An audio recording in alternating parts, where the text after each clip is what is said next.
Chapter 1. The young man appeared to be around 17 or 18 years old, with long flowing hair and a white shirt, the collar of which was slightly unbuttoned. His sleeves were rolled up to the middle of his forearms, revealing his sun-kissed skin. His eyes were deep and expressive, complemented by a high nose and distinctly defined features. At this moment, his dark, profound gaze was fixed upon the enormous world map hanging in the room internally. He felt as if 1,000 wild steeds were galloping through his mind, yet the solemn expression on his face betrayed the turmoil within.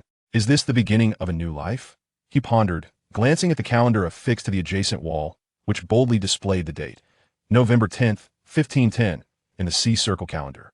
A chill ran down his spine as he realized he had indeed entered the world of One Piece. With a deep breath, he sank into the sofa, reflecting on the chain of events that had led him here. He was but an inconspicuous individual among the vast multitude on Earth. After graduating from university, he navigated the trials and tribulations of society, and after a time, his career began to show signs of promise as he approached his late 20s. On this particular day, considering himself a seasoned fan of One Piece, he contemplated whether to seize the opportunity of his holiday to watch the latest film, One Piece film. Read although it had yet to be officially released on the mainland, pirated versions were already circulating. As a longtime participant in various One Piece forums and groups, he found it relatively easy to obtain a decent bootleg copy. Lost in thought, he instinctively opened the Bilibili app on his phone, feeling the need to check the latest updates on One Piece through the Homework Notebook channel. Indeed, as a self-proclaimed seasoned fan, he had not genuinely watched the anime or read the manga in years. It was undeniable that this series, which had accompanied him since childhood, held a special place in his heart. However, due to various circumstances, he had initially fallen behind on the anime, later only skimming through the most thrilling chapters of the manga. As his work grew increasingly demanding, he resorted to watching the analyses and commentary of various content creators to satisfy his cravings naturally. With so many captivating videos available, he refused to limit himself solely to One Piece. After watching the latest episodes related to the protagonist Yuta's childhood, he continued to explore other content. After binge-watching for 2 hours, he finally prepared to shower and retire for the night. In the pitch-black confines of his bedroom, he lay comfortably on his bed. Allowing his mind to wander, he envisioned himself conquering various anime worlds, reveling in triumphs and vendettas, as his thoughts drifted and eventually succumbed to slumber. His name was Andor, born in the kingdom of Andor, nestled between the South Sea and the Doldrums. As the sole legitimate heir to the throne, he had lived a life of luxury and opulence. Yet to others, he was regarded as an eccentric genius with a peculiar disposition. From a tender age, Dale exhibited extraordinary intelligence that transcended the ordinary, yet only he comprehended that these extraordinary insights stemmed from fragmented memories that occasionally surged into his consciousness. The existence of these memories significantly augmented his mental capacity, catalyzing his precocious maturation. At the age of 6, with the consent of his father, King Andre Carls of the Kingdom of Andre, Dale began assisting his father in the administration of state affairs. The illustrious Carls was eager to nurture his successor, yet the paramount challenge remained how to genuinely unify the nation, which was in a state of disarray. Science is the foremost productive force. Initially met with skepticism by Carls, was nevertheless embraced as he allocated funds and resources to foster his son's initiative, enabling Dale to establish a Royal Academy of Sciences in line with his vision. In a mere 2 years, scholars from across the kingdom and even the Southern Sea were drawn together.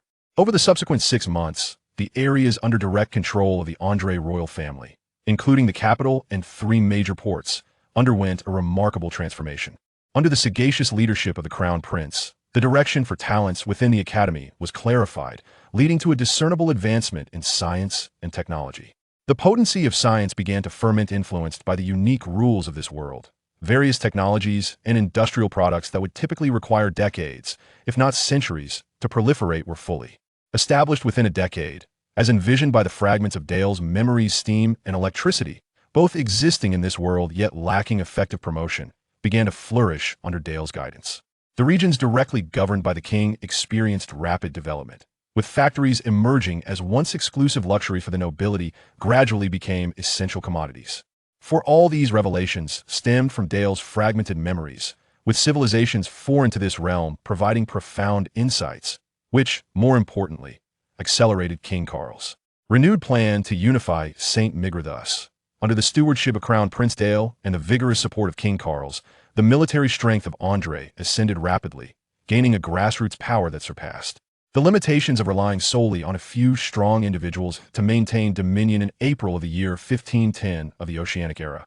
King Carlos commanded the royal guard, supplemented by an army of 500,000 loyal to André, to decisively conquer the vast St. Migra Island within a mere 2 months. The once fractured St. Migra Island, divided for a century, was unified once more under the banner of the Kingdom of André and its 20 million. Civilians were once again sheltered under the protection of the André family that year. Dale turned 16 as the memories of two disparate worlds gradually intertwined. Dole ran his fingers through his tousled golden locks, striving to comprehend the entirety of his situation. He was originally an ordinary inhabitant of Earth, yet, for reasons unbeknownst to him, he had died. Once perhaps this demise was a mere miscalculation, allowing him to reincarnate into the universe of the manga known as One Piece. With all his memories intact indeed, there was no crossing over, no usurpation of another's life. He was Dole, and Dole was he, albeit with the memories of his past life sealed within. Occasionally, fragments of these memories would escape their confines, perhaps due to the abnormal death and subsequent reincarnation. This life bestowed upon Dole exceptional attributes. His appearance, lineage, intellect, and talent were all of the highest caliber now. Having reached the age of 16, he had fully awakened the memories of his previous existence alongside the indispensable advantages of reincarnation. Even in the absence of complete memories from his former life, Dole could assist his father, King Kars, in unifying a nation. Thus, one can only wonder what legends a Dole, endowed with advantages and a clear vision of the future, could create. After an interminable period of unconsciousness, Shiyu abruptly arose from his bed, gasping for the fresh air that filled his lungs, his chest heaving with each breath. Confusion and bewilderment surged within him. Where was he? Instinctively, Shiyu surveyed his surroundings, only to find himself further perplexed. Was this a single dormitory room? If he had indeed been rescued, he should be in a hospital ward. Moreover, how was it that his body bore no injuries whatsoever? His gaze swept across the room, eventually resting upon a mirror at the bedside. The reflection revealed a youth of approximately 17 or 18 years, undeniably handsome, yet the conundrum lay in the fact that this visage was not his own. Previously, he had been a striking young man in his 20s, with a commanding presence and a stable career. Now, he appeared to be no more than a high school student. This transformation left Shiyu in a state of shock for quite some time. Surely, he could not be told that the surgery had been a resounding success. His body and appearance had altered so drastically that it transcended mere surgical outcomes. It felt as though he had undergone some form of supernatural metamorphosis. He had completely become another person. Had he perhaps traversed dimensions? Aside from the mirror, ominously positioned, he noticed 3 volumes nearby. Upon picking one up, the titles rendered him speechless. A novice caregiver's essential beast-rearing manual. Postpartum care for companion beasts. Guide to evaluating otherworldly beast-eared maidens. Shiyu pondered. What on earth was the last book about? Clearing his throat, he steeled himself to reach for the 3rd volume, but his arm soon stiffened. Just as he was about to unveil the contents of the peculiar book, a sharp pain surged through his mind, flooding him with a torrent of memories. Dahl glanced at the time, and it was precisely 12 o'clock, marking the date as November 11th, 1510. The unified birthday of his 2 lifetimes. Having turned 16, he awakened to the entirety of his memories, recalling that the steadfast swordsman Zoro, the loyal companion of the pirate king Luffy, also shared this birthday in the realm of One Piece. Dahl had an extensive understanding from his past life. However, after living in this world for 16 years, he hesitated to claim a profound understanding of it. The transition of an animated universe into a tangible reality revealed discrepancies far greater than he had envisioned. This world, characterized by the ongoing struggle between pirates and the Navy, coexists with themes of brutality and dreams of freedom. Heroes of the seas carve their own legends amidst the tumultuous tides, while the world government, having dominated for 8 centuries, gazes down upon the ebb and flow of the ocean. The nobility of various nations indulges in hedonistic lives, while the fate of the common folk is dictated solely by their fortunes. Dahl resided on the colossal island of St. Migra, which spanned across the South Sea and the doldrums, home to the Kingdom of André, ruling over more than 20 million subjects. Founded 7 centuries ago by King André I, this island, characterized by long springs and autumns, with brief summers and winters, is encircled by mountains and features a dense network of waterways, making it an ideal habitat for humanity. As history progressed, the population within the André territory steadily increased, giving rise to various factions and nations harboring ulterior motives, who began to harbor animosity towards the André family. These factions expressed discontent with the established order of governance on this resource-rich, habitable island. instigating wars time and again. Yet, the deeply rooted and formidable Andrei kingdom did not yield easily in this world. Strength reigned supreme. Those who dare to challenge must be prepared for the consequences of defeat.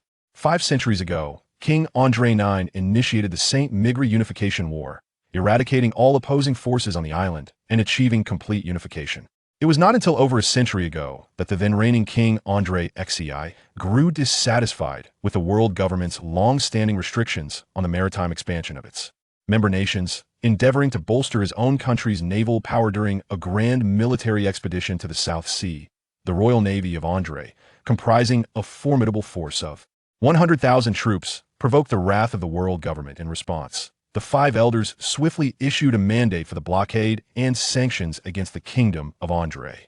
Ultimately, to quell the ensuing turmoil, King Andrei XI chose to take his own life in a tragic act of loyalty to his nation, disbanding the navy as the price for restoring order. Consequently, the kingdom of Andrei was compelled to implement a feudal system, no longer existing as a truly unified state. In the year 1484 of the sea calendar, the naval prodigy Monkey D.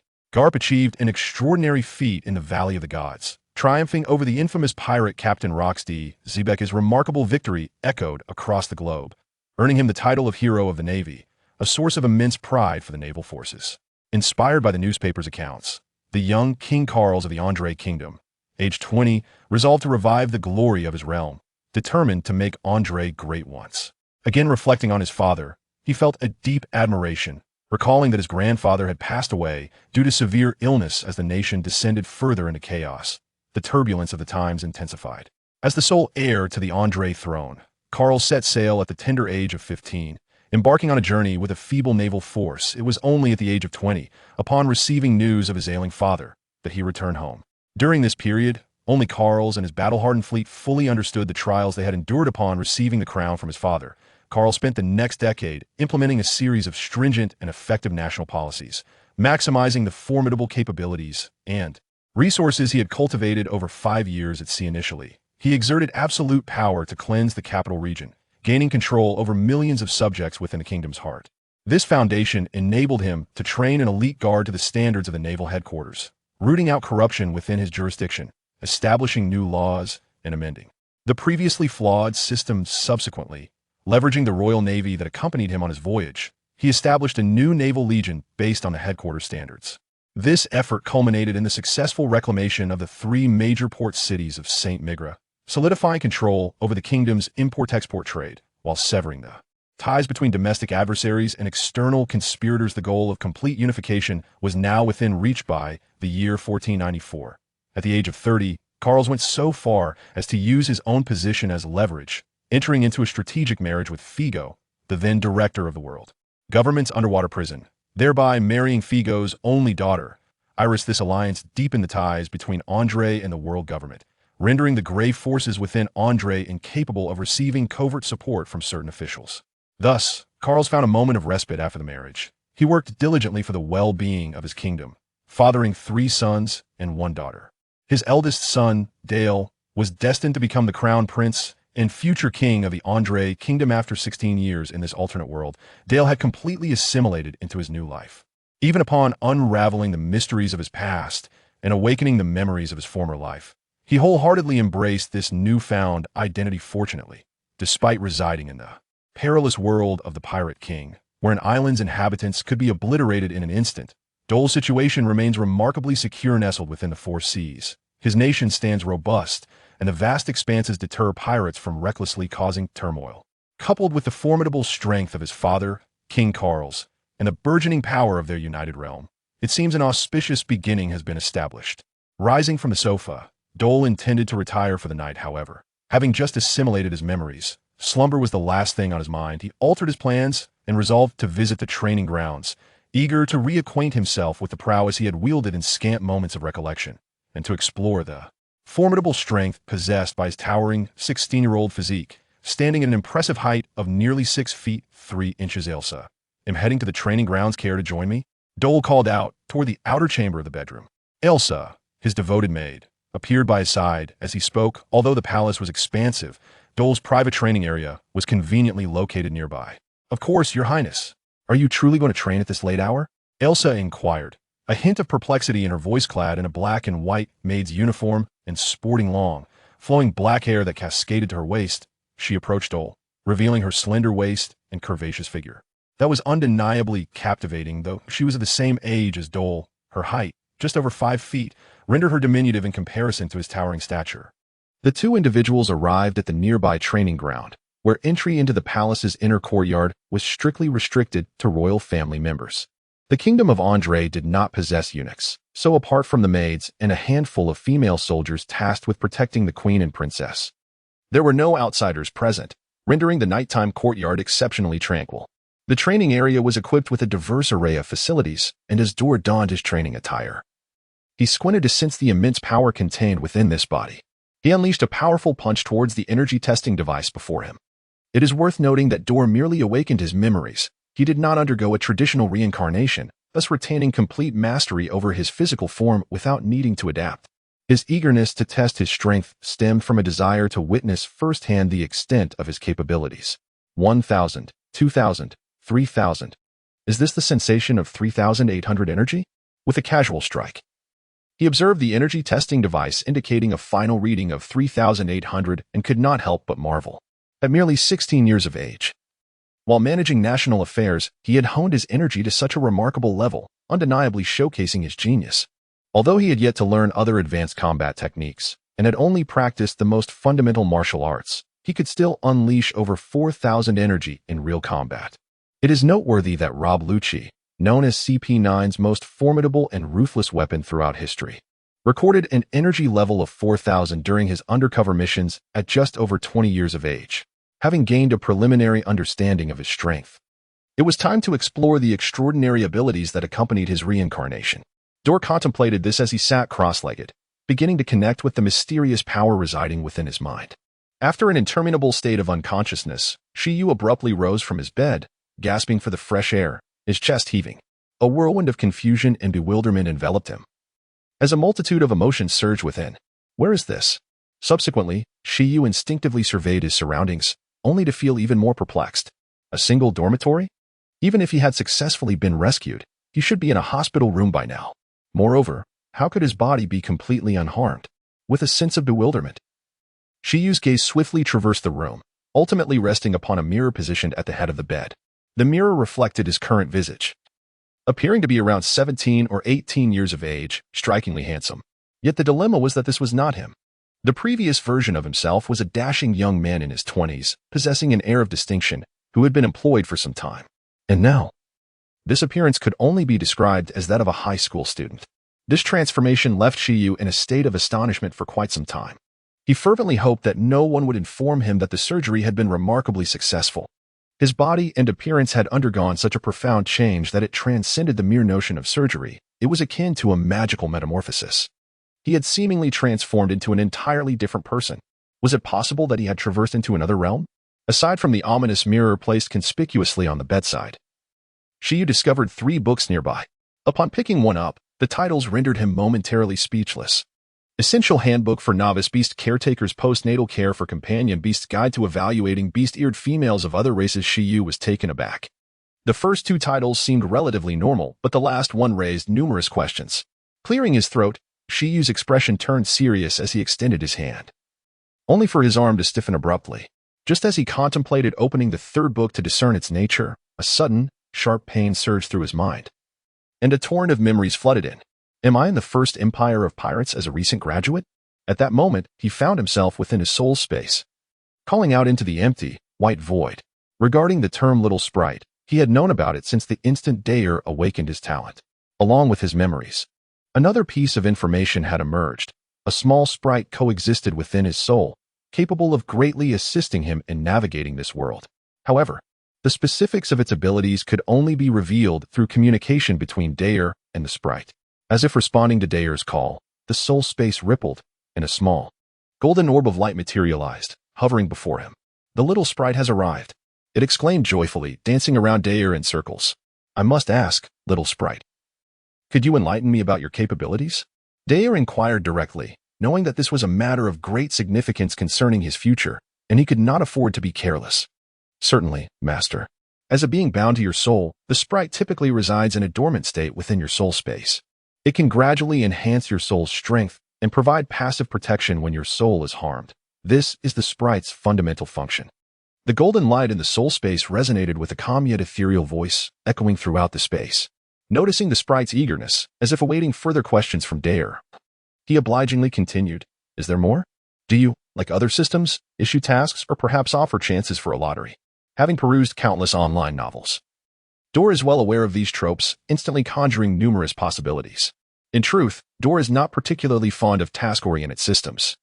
He generally prefers to operate according to his own plans and rhythms, rather than passively following the trajectories laid out by others. However, the little sprite is not akin to those system entities, lacking their intricate machinations. Most of the time, the sprite remains in a dormant state.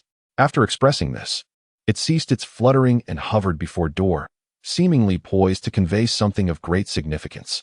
The sprite possesses a divine ability, which, once activated, can procure various treasures or powers from the myriad realms of existence for its master. However, these acquisitions must undergo localization through the world's primal energy before they can materialize. The sprite elaborated on Dor's inquiries and continued, stating that when it activates its divine ability, it will utilize the diverse worlds stored within its master's memory as conduits to seek out treasures. Before the sprite could finish, Dor appeared to have an epiphany, his breaths quickening. "Please, allow me to finish," the sprite said, observing its master's wandering thoughts with a hint of exasperation. All right, you may continue. I'm listening," Dor replied, somewhat embarrassed, hastily gesturing for the sprite to proceed. The sprite's divine ability is not without its limitations. While the items brought back are theoretically random, the highest caliber of these items cannot surpass the limits of the world in which Dor resides. Moreover, the more potent the items retrieved, the longer the cooldown period for the sprite's next activation of its divine ability. With a hint of resignation, the sprite concluded its explanation, patiently awaiting Dor's digestion of this information. In essence, the sprite traverses the realms of various anime, novels, and films from Dor's memory, randomly acquiring items of varying quantity and quality to return to this world, after which it falls into slumber. Beyond this, there are no more intricate mechanics, no lotteries, tasks, or stores exist. Very well, sprite, I believe I understand. Are you now able to activate your divine ability for the first time? Dor asked, a sense of urgency building within him, eager to ascertain the true extent of the sprite's power and its potential aid in his future endeavors. Absolutely, master. The sprite can activate its ability at any time. Please confirm whether you wish to proceed. Note that activation requires a link to your soul's memory for coordinate localization. The sprite promptly replied. Without hesitation, Dor resolved to embark on his inaugural act of life-altering deception. If that is the case, let us proceed. As the words fell, the little sprite transformed into a streak of light, soaring into the air. Subsequently, a radiant glow enveloped the entire soul space. A few seconds later, the brilliance dissipated, and tranquility returned to the soul space, leaving only the solitary Dor and a small hourglass left behind by the sprite, presumably intended to measure the time of return. Which world would the first harvest bring? If it were a cosmic battleship, would it not be capable of sweeping away all opposition?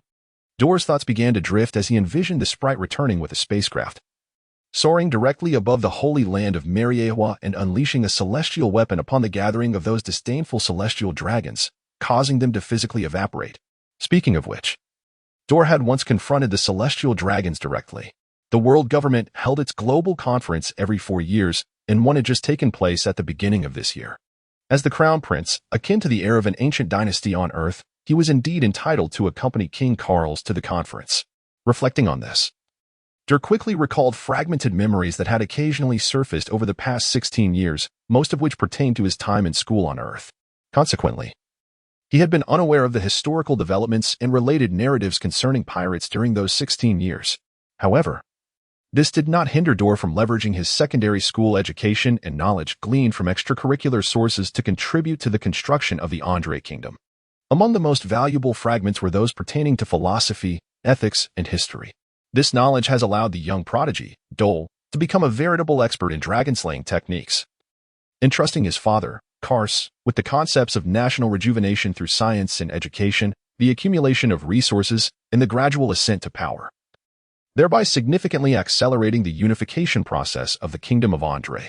However, during experiments related to the fundamental theories of physical chemistry, Dole uncovered numerous basic principles that differ between the two worlds, rendering him unable to directly replicate the high-tech products that exist on Earth. This is also a significant reason why Dole chose to establish the Royal Academy of Sciences. Moreover, the South Sea is renowned for its abundance of various scientists. Dole often merely needs to propose a correct developmental direction and a scientific prototype. These technological virtuosos can conjure the final product through processes beyond imagination. It seems that the science of this world, much like its monstrous titans, operates without reason. Awakening from his memories, Dole realized that the hourglass left by the sprite was nearing its end. He hastily focused his attention on the hourglass, watching it gradually run out, awaiting the arrival of a miracle. At the moment the hourglass's countdown concluded, as a brilliant white light surged once more, the hourglass began to distort, transforming into a wormhole-like entity. A golden silhouette flashed forth from it, marking the successful return of the sprite. After an endless stupor, Tu abruptly rose from his bed, gasping for fresh air, his chest heaving. Confusion, bewilderment, and a myriad of emotions surged within him. Where is this? Subsequently, Shiyu instinctively surveyed his surroundings, only to find himself even more bewildered. A single dormitory? Even if he were to succeed in his rescue, he ought to be in a hospital room by now. Moreover, how could his body be completely unscathed? With a sense of confusion, Shiyu's gaze swiftly traversed the room until it ultimately rested upon a mirror at the bedside. The reflection revealed his current visage, a strikingly handsome youth of approximately 17 or 18 years of age. However, the predicament lies in the fact that this is not him.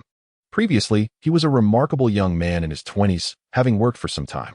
Yet now, this appearance could only be likened to that of a high school student. This transformation left Shiyu in a prolonged state of astonishment. He earnestly hoped that no one would inform him that the surgery had been remarkably successful. His physique and appearance had undergone such significant changes that it transcended the mere question of surgical procedures. It was akin to sorcery. He had entirely metamorphosed into another individual. Could it be that he had traversed dimensions? Aside from the conspicuously misplaced mirror, which was undoubtedly bad for feng shui, Shiyu discovered 3 books beside him. Upon picking one up, the titles rendered him speechless. Essential Manual for Novice Caretakers, Postpartum Care for Pets, Guide to Evaluating Bestier Maidens of Different Races. Shiyu pondered in disbelief. The first 2 titles were relatively conventional, yet the last one raised numerous questions. Clearing his throat, Shiyu's gaze sharpened as he reached out, but his arm quickly stiffened. Just as he contemplated opening the 3rd book to discern its contents, a sudden jolt of pain coursed through his mind, and a flood of memories surged forth like a tidal wave. Allow me to present the esteemed graduate as First Empire of Pirates, Master. The little sprite has returned. A small sprite re-entered Dale's spiritual realm, seemingly accompanied by a slightly smaller luminous orb. Dale, brimming with excitement, rubbed his hands together and directly inquired about the spoils of the journey, though he was confident that his exceptional talents acquired through reincarnation, coupled with his profound understanding of the pirate world, would enable him to achieve great endeavors. The prospect of having an advantage undoubtedly promised to expedite this process significantly and leave behind even more miraculous legends in this world. La, Master. This time the little sprite ventured into the world known as Naruto from your memories. Although the treasures brought back are scarce, I assure you they will please you. The sprite replied cheerfully, revealing that the items it retrieved were indeed extraordinary. Oh, is that so? Please, do elaborate. Dale was filled with anticipation. With a newfound understanding of the sprite's capabilities, he recognized that, disregarding the later stages of power escalation to the perverse level of 6 paths, the Naruto world was approximately on par with the pirate realm, a limitation of the sprite's extraordinary powers. Indeed, however, due to certain world rules and the losses incurred during the replication process, what the protagonist receives will be a localized and optimized version by the little sprite, it explained. For further details, Master, you may consult this, the sprite said, as a page of white paper floated out from its round body. Tada, please review the instruction manual.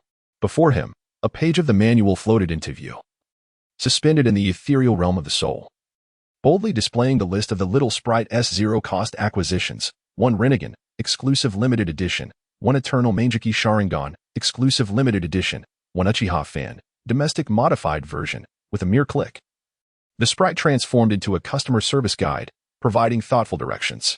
Dole suppressed his urge to critique the sprite and gently tapped on the Rinnegan entry. To his astonishment, the white manual morphed like a smartphone, transitioning to a secondary page, originating from the world of Naruto. The Rinnegan is renowned as the eye of control over life and death, the pinnacle of ocular power, derived from the chakra fruit of the god tree. Through the sprite's modifications, the original consumption of ocular power was altered to a 2:1 ratio of mental and physical energy. Numerous revisions were made compared to the original version. Due to losses incurred during the replication process and conflicts with established rules, the inherent abilities of the Rinnegan, including the realms of Deva, Asura, and Outer Path, as well as the techniques of Samsara, were eradicated. Simultaneously, the sprite supplemented these gaps with other abilities, culminating in the following final powers: Deva Path, Universal Pull, Almighty Push, and Planetary Devastation, Hell Path, Summoning, King of Hell, and Rebirth, Human Path, Heart Layer Penetration, Hungry Ghost Path, Sealing Technique Absorption, transforming chakra absorption into the absorption of vitality and spirit.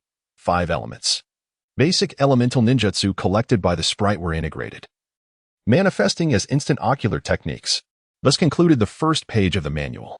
Dole turned to the next page, which detailed the Manjiki Sharingan, also from the Naruto universe. It evolved from the Sharingan, known as the Eye of the Soul's Reflection.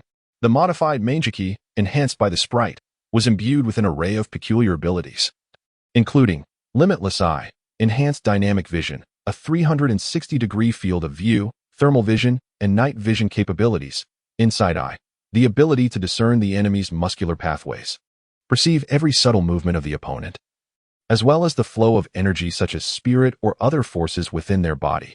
Break Illusion Eye, capable of piercing through all visual illusions and immune to the majority of Jinjutsu. It can unleash Jinjutsu at the level of Rinnegan, Kodo Amatsukami, revered as the most formidable illusion technique. In a clandestine manner, one can directly invade another's mind, altering their will. This technique has a cooldown period of 1 year.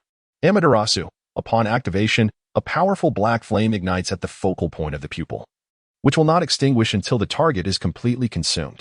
Susanoo, currently, the second form is accessible. The second page is complete.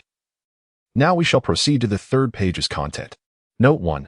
Providing a single unit of the world's essence will allow the Master's eyes to merge perfectly with the kaleidoscope and the reincarnation eye.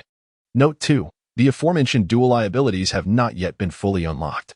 Once the Master's power reaches a certain level, 2 units of the world's essence may be offered for each eye to activate advanced capabilities. Note 3. 1 unit of the world's essence equates to a single devil fruit. And once consumed as the world's essence, this devil fruit will not be reborn in this realm. At this juncture, Dor could hardly contain his excitement, his trembling hands yearning to rush to the vault and seize a devil fruit to awaken these precious eyes. However, he understood the importance of completion and patiently continued to read the final page concerning the Uchiha Fan. Uchiha Fan, crafted from a portion of the Divine Tree. Its original ability was to utilize wind release to control and reflect fire release ninjutsu. After modification by the sprite, its capabilities manifested as the ability to reflect all detached attacks. Though armed color flow techniques and Conqueror's color entanglement cannot be reflected but may be negated by 50%. Indeed, even the most unassuming weapon, upon modification, has become extraordinarily formidable. Dor glanced back at the annotations, noting the point that the consumed devil fruits would completely vanish. It would be wise to reserve potent devil fruits for his kin, using only the inferior ones as expendables. Nonetheless, even if the devil fruits were to vanish entirely, it was of little consequence. Those inferior fruits were, after all, superfluous, and their loss would evoke no regret. Dor contemplated the pros and cons in his mind. Upon finishing the instruction manual, the sprite retrieved it, having originally transformed part of its own essence into the booklet. Subsequently, it handed Dor the slightly smaller luminous orb, which was the modified flame fan. Master, your reincarnation eye and kaleidoscope have been integrated into your body. Simply hold the devil fruit within your line of sight, and in 10 seconds, you will completely absorb the world's essence, fully activating the powers of the reincarnation eye. The sprite explained the method of utilizing the world's essence, though its radiance appeared to dim. Sprite, are you all right? Dor inquired with a tinge of guilt, having been too caught up in his excitement to notice the sprite's condition. This activation must have demanded considerable energy. How long will you need to rest? Dare, with a hint of concern, inquired, for after all, the kaleidoscope and the Rinnegan were inherently formidable powers. The little sprite had further enhanced these abilities, even possessing some stronger powers that were temporarily inaccessible. This demonstrated that the sprite must have exerted considerable effort to reach this level, which touched Dea's heart. Indeed, The initial awakening was facilitated by the sprite's considerable influence. This time, however, it may require a decade of slumber. Master, the sprite shall commence its rest now. You may exit the soul space and return to reality. A slightly fatigued voice of the sprite echoed, prompting Dayer to hastily inquire. Surely utilizing the world's essence can reduce this slumber duration, correct? An idea sparked within him, recalling that most of the golden fingers in his memory possessed a similar functionality. Yes, Master. Utilizing 1 unit of the world's essence will diminish the cooling period by 1 year. However, it can only reduce it by a maximum of half.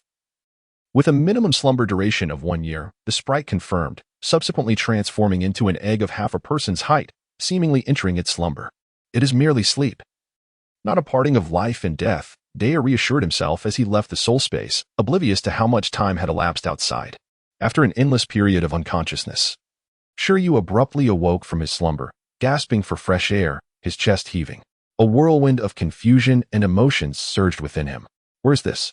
Subsequently, Shiryu instinctively surveyed his surroundings, only to find himself even more perplexed. A single dormitory? Even if he had successfully been rescued, he should be in a hospital room by now. Moreover, how could his body exhibit no signs of injury whatsoever? With a sense of bewilderment, Shiyu's gaze swiftly traversed the room, ultimately resting upon a mirror positioned at the head of the bed. The mirror reflected his current visage, approximately 17 or 18 years of age. Undeniably handsome. Yet the crux of the matter was, this was not him. The person he once was, a striking young man in his 20s, had been distinguished and accomplished, having been employed for some time. Yet now, this appearance could only be that of a high school student. This transformation left Shiyu in a state of astonishment for an extended period. He fervently hoped that no one would inform him that the surgery had been remarkably successful. His physique and appearance had undergone such a drastic change that it transcended the mere question of surgery. It seemed more like an act of sorcery. He had entirely morphed into a different person. Could it be that he had traversed into another realm? Aside from the conspicuously ill-placed mirror at his bedside, Shiyu discovered 3 books nearby. Upon picking one up, the titles rendered him speechless. The Essential Manual for Novice Caretakers, Postpartum Care for Pets, and Guide to Evaluating Bestiared Individuals from Different Races. Shiyu mused, what on earth is the last book about? Clearing his throat, he steeled his gaze and extended his hand, though his arm quickly stiffened. Just as he was about to open the 3rd book to discern its contents, a sudden and intense pain surged through his mind, and a torrent of memories flooded in. He found himself contemplating the illustrious First Empire of Pirates, a creation of a graduate from a prestigious institution. It was the middle of the night. It wasn't he that Dor did not wish to procure a devil fruit immediately to activate the divine eye. Unfortunately, the devil fruits were concealed within the family's treasury, and the key lay in the hands of King Carl, compelling him to wait until morning to request it from his father. At that time, he could casually inventory the spoils from the Unification Wars, and once those treasures were utilized effectively, and his strength would surely rise further. Dor reflected on his previous life, where circumstances and limitations had rendered him just another face in the crowd. His existence made little difference to the world. Yet now, all favorable conditions lay within his grasp. In an era where immense power could be concentrated in a single individual, it was entirely within his capabilities to reshape the world to his desires. Elsa, stop daydreaming. It's time to return and rest. Dahl called out to the maid, Elsa, who was lost in thought while gazing at the starry sky. Startled, Elsa replied apologetically, my apologies, Your Highness. The beauty of the night sky captivated me. Upon regaining her composure, she followed Dahl from the resting area adjacent to the training ground. Typically, whenever Dahl practiced, Elsa either trained alongside him or attended to his needs. However, this evening, Dahl merely intended to conduct some basic assessments, and thus did not require her assistance in fetching water or wiping sweat, granting her the opportunity to sit by the window and admire the stars. The world government has established orphanages affiliated with various departments across the member nations, primarily to care for healthy orphans. Each year, a select group is chosen to join the training camps of the CP organization or to be assigned to other government entities, with the aim of nurturing them into the most loyal intelligence operatives and reserves of strength for the world government. Among the 3 major institutions directly under the world government, the undersea prison, Impelled Down, also oversees several orphanages. Given the status of Dahl's mother, Iris, it would be effortless for her to select a few orphans for rigorous training to become unwavering loyalists. Elsa was one of the orphans brought back by Queen Iris during a visit to her family years ago. Although these orphanages are nominally under the auspices of the world government, prior to their selection, no one instills in them the concept of loyalty to any particular institution. After all, before their assignment, it is imperative to ensure their purity, as this is a rule among the higher echelons. Upon returning to the bedroom with Elsa, Dahl took a shower before promptly retiring for the night, having originally intended to sleep before awakening his memories. A night devoid of conversation. Brother, happy birthday. As he slowly opened his hazy eyes, still unprepared to rise, Dale was suddenly met with a small figure leaping into the air. As if the weight of the world had descended upon him. Your Highness, I could not restrain the little princess at that moment. Elsa appeared at the doorway. Although she was never able to stop the princess, she felt compelled to voice her concerns. The only one audacious enough to act with such impunity before the crown prince was none other than Princess Anna, the cherished jewel of His Majesty the King, the sole daughter of the esteemed André family, who was enveloped in affection from all corners.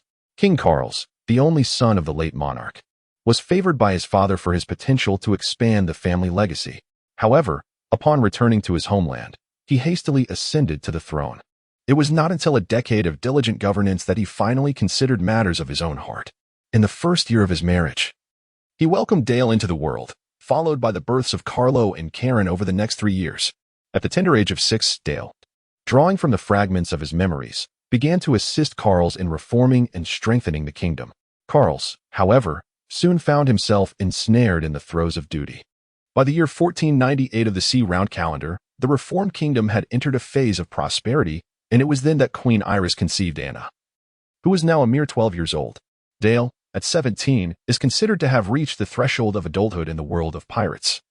Yet he has already aided his father, King Carlos, in fulfilling the century-long unification endeavor of the André family. His brothers, Carlo and Karen, are 16 and 15, respectively. While Anna, the sole daughter, proves herself to be equally formidable. Gifted with the ability of Kanbunchaku, Anna can perceive the kindness and malice of others, as well as their loyalty and treachery. Furthermore, as she began her studies in navigation, she developed the remarkable ability to sense subtle changes in the weather. This is the remarkable talent that even Figo, the former warden of the underwater prison known as Impel Down and one of the world's foremost powerhouses, admires greatly. This renders the core of the kingdom of André exceptionally pristine, as any disloyal individuals are promptly extracted by Princess Anna. The heart of André is indeed a forbidden zone for spies. Naturally, before her elder brother, Dor, Anna appears as a quirky little darling, and her antics are hardly surprising. Very well, Anna, your blessings have been received by your brother. Now, go find father and mother for breakfast. I shall join you shortly after I freshen up. Dor lifted little Anna, speaking as he placed her gently back on the ground, tenderly stroking her cascading silver hair, a familiar sensation that stirred thoughts within him. Anna and the second brother, Carlo, inherited their silver hair from their mother and grandfather, while Dor and the third brother took after their father with golden locks. The sight of a silver-haired girl in a red princess dress brought to Dor's mind an old tale of a girl named Anna, hoping that one day his sister would grow to be a true queen, much like the character from the story. I shall find mother now. You must hurry, Anna exclaimed with spirited urgency before dashing off.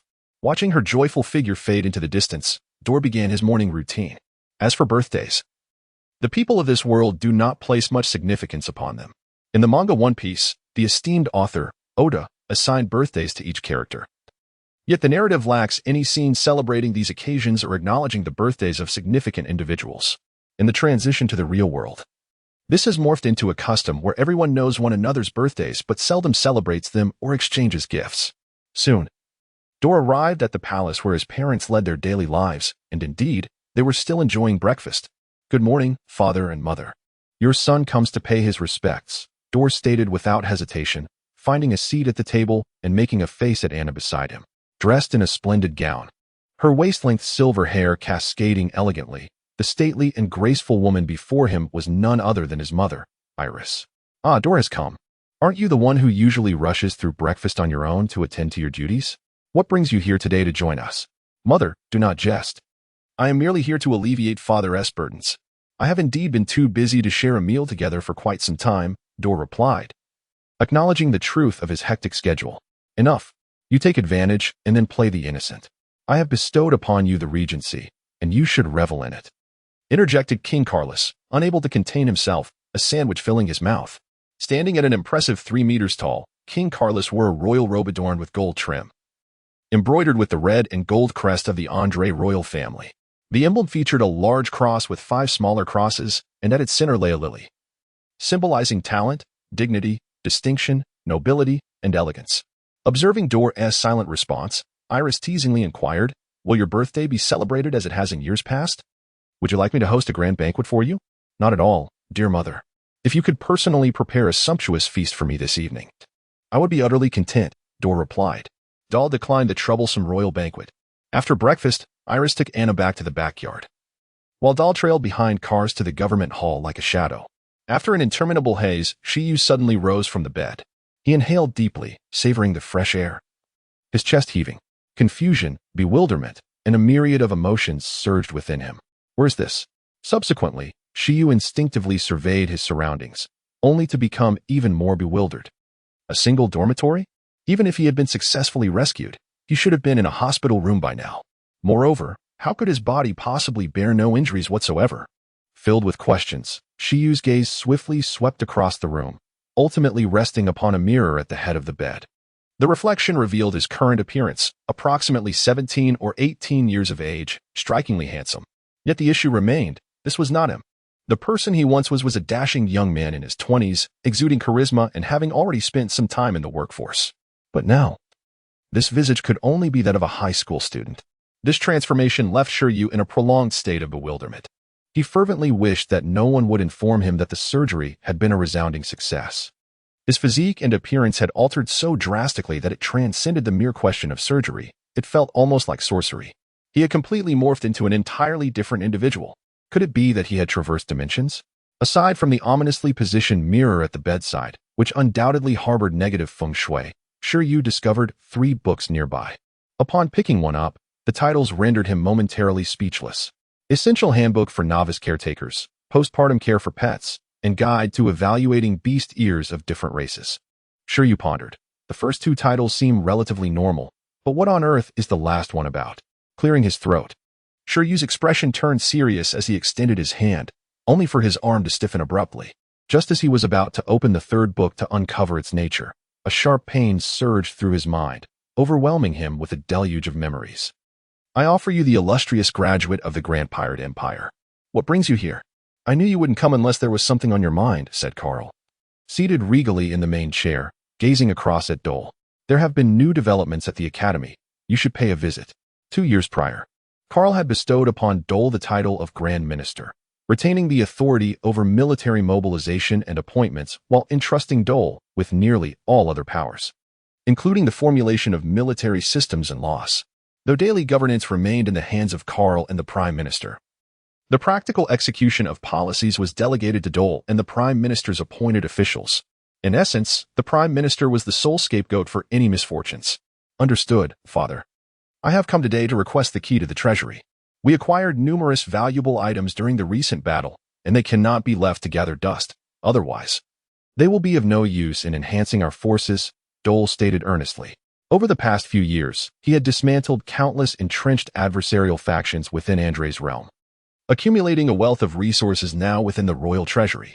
Naturally, these treasures ought not to languish like their former owners. Transforming them into military might was the most prudent course of action. Rest assured, Father may be somewhat lethargic of late, but he is far from senile.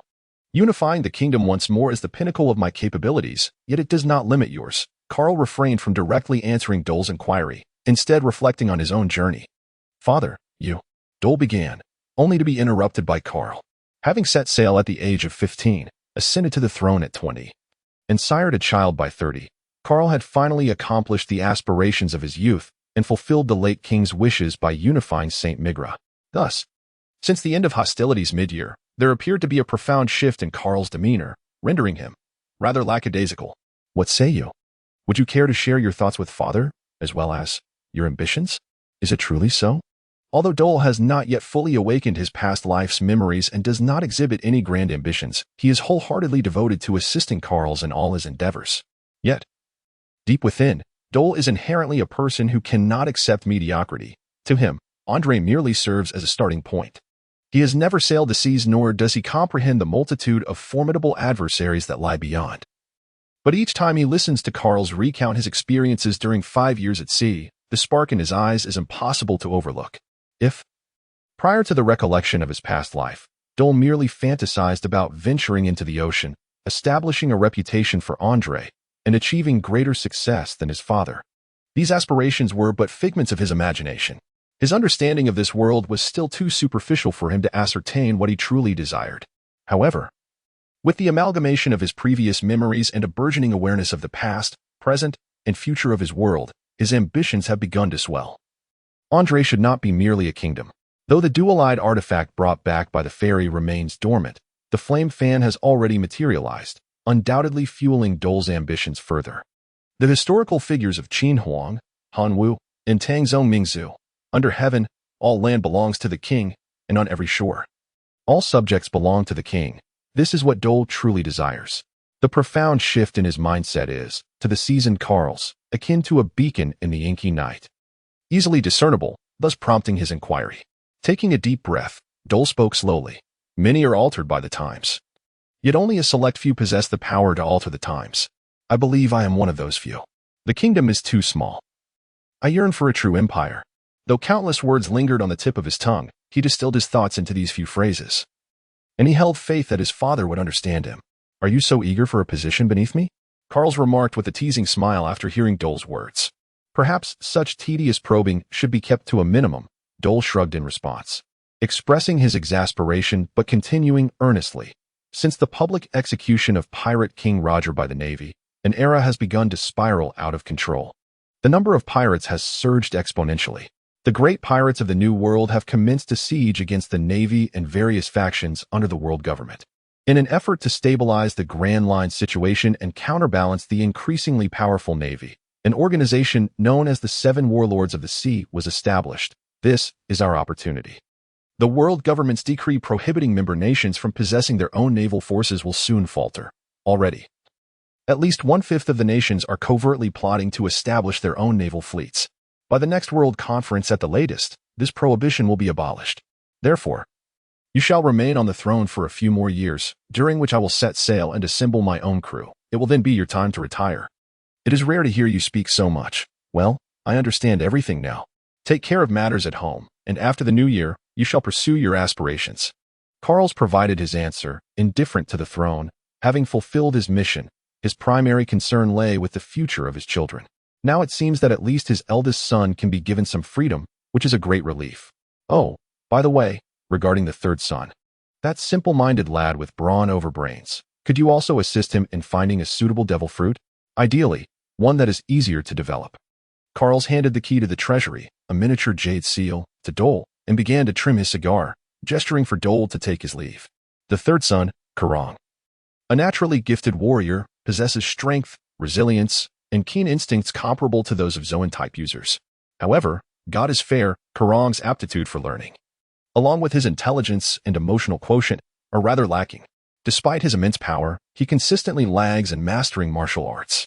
Without consuming a devil fruit, he may never become a true powerhouse, and the advanced applications of hockey are likely to remain elusive for him throughout his life. Dole nodded and exited the administrative hall. Learning that His Highness was present, Elsa had been waiting for a considerable time.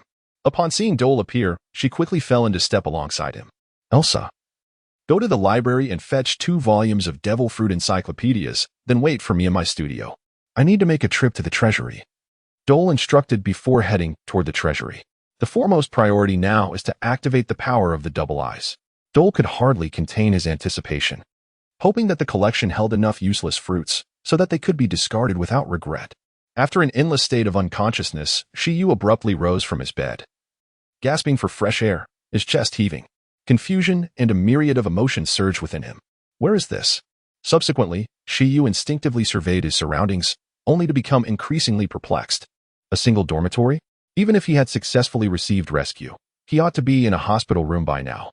Moreover, how could his body possibly bear no injuries whatsoever?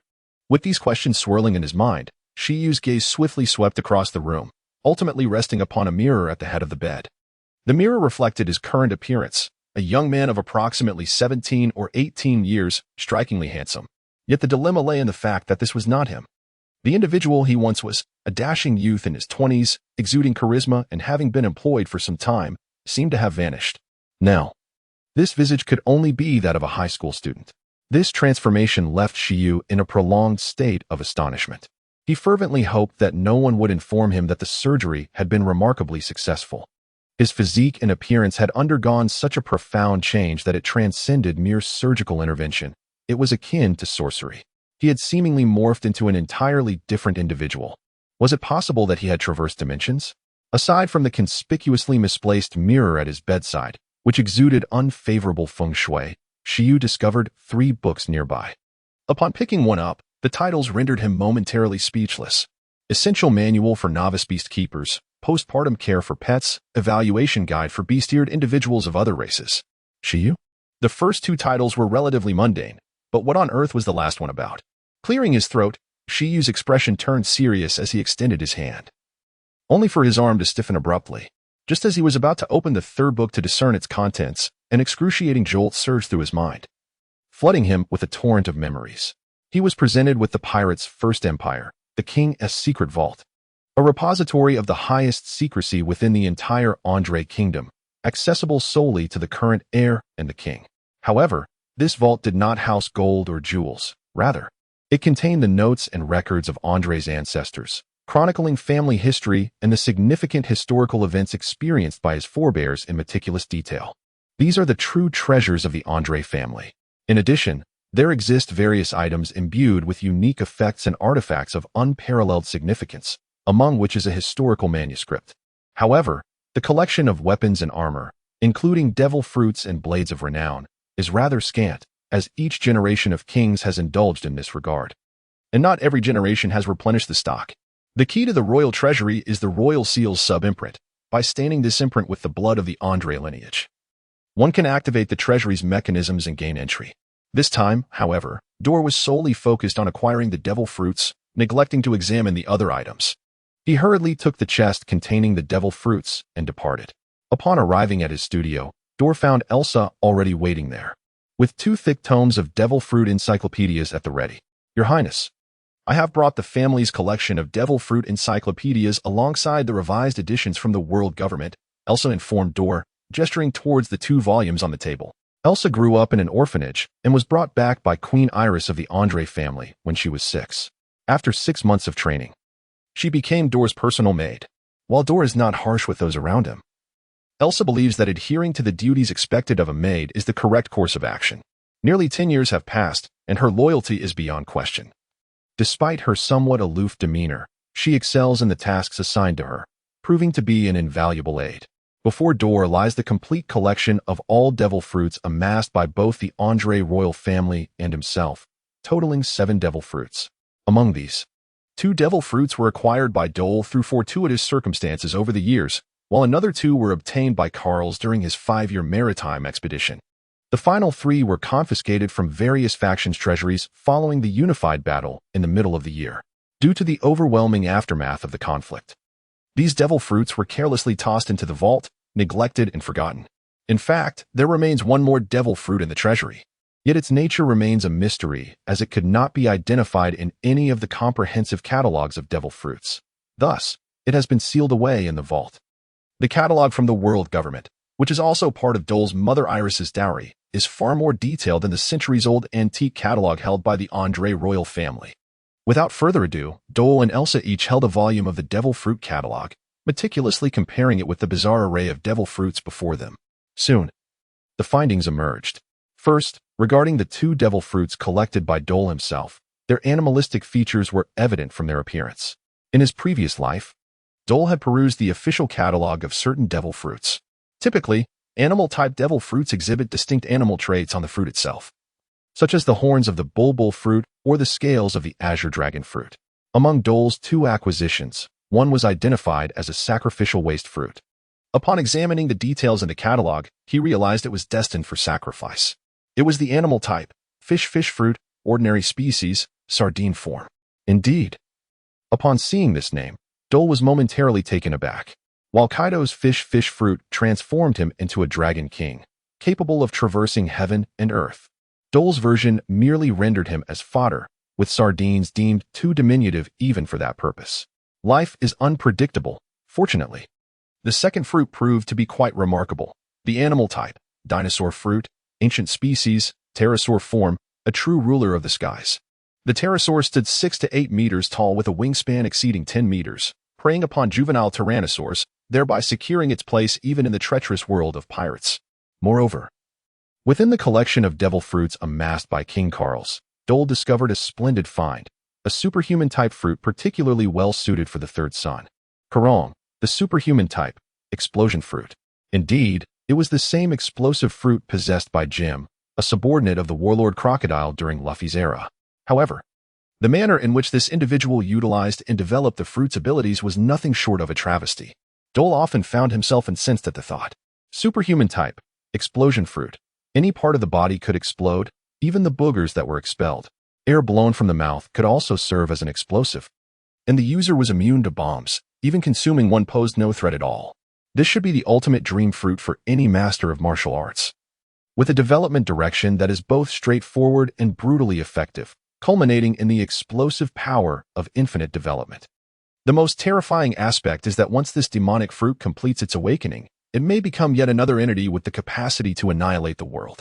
It is preferable for this fruit to remain in the hands of our own. Barring any unforeseen circumstances, it will belong to the third son. The remaining fruits, while not particularly formidable or utterly useless, are generally quite commendable, capable of yielding impressive results when wielded by the right user. They include Zoan type, bird fruit.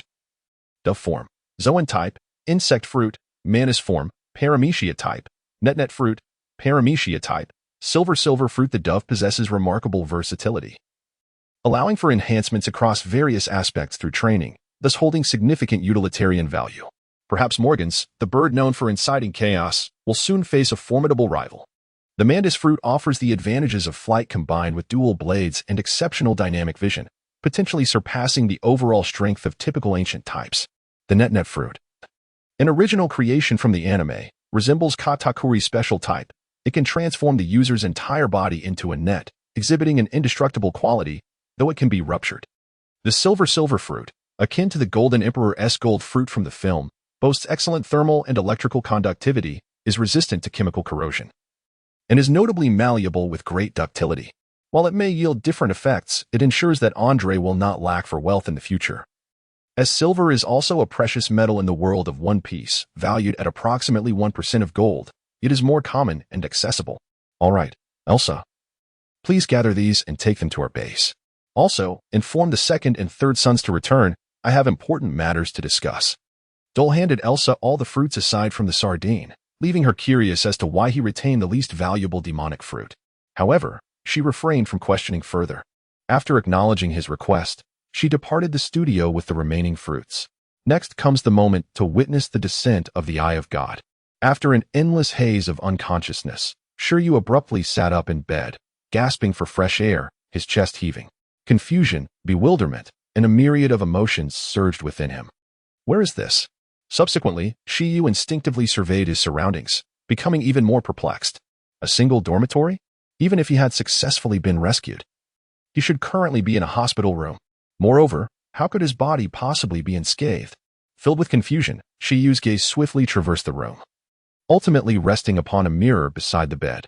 The mirror reflected his current appearance, a strikingly handsome youth of approximately 17 or 18 years of age. Yet the problem was, this was not him. Previously, he had been a dashing young man in his 20s, possessing an extraordinary presence and having worked for some time.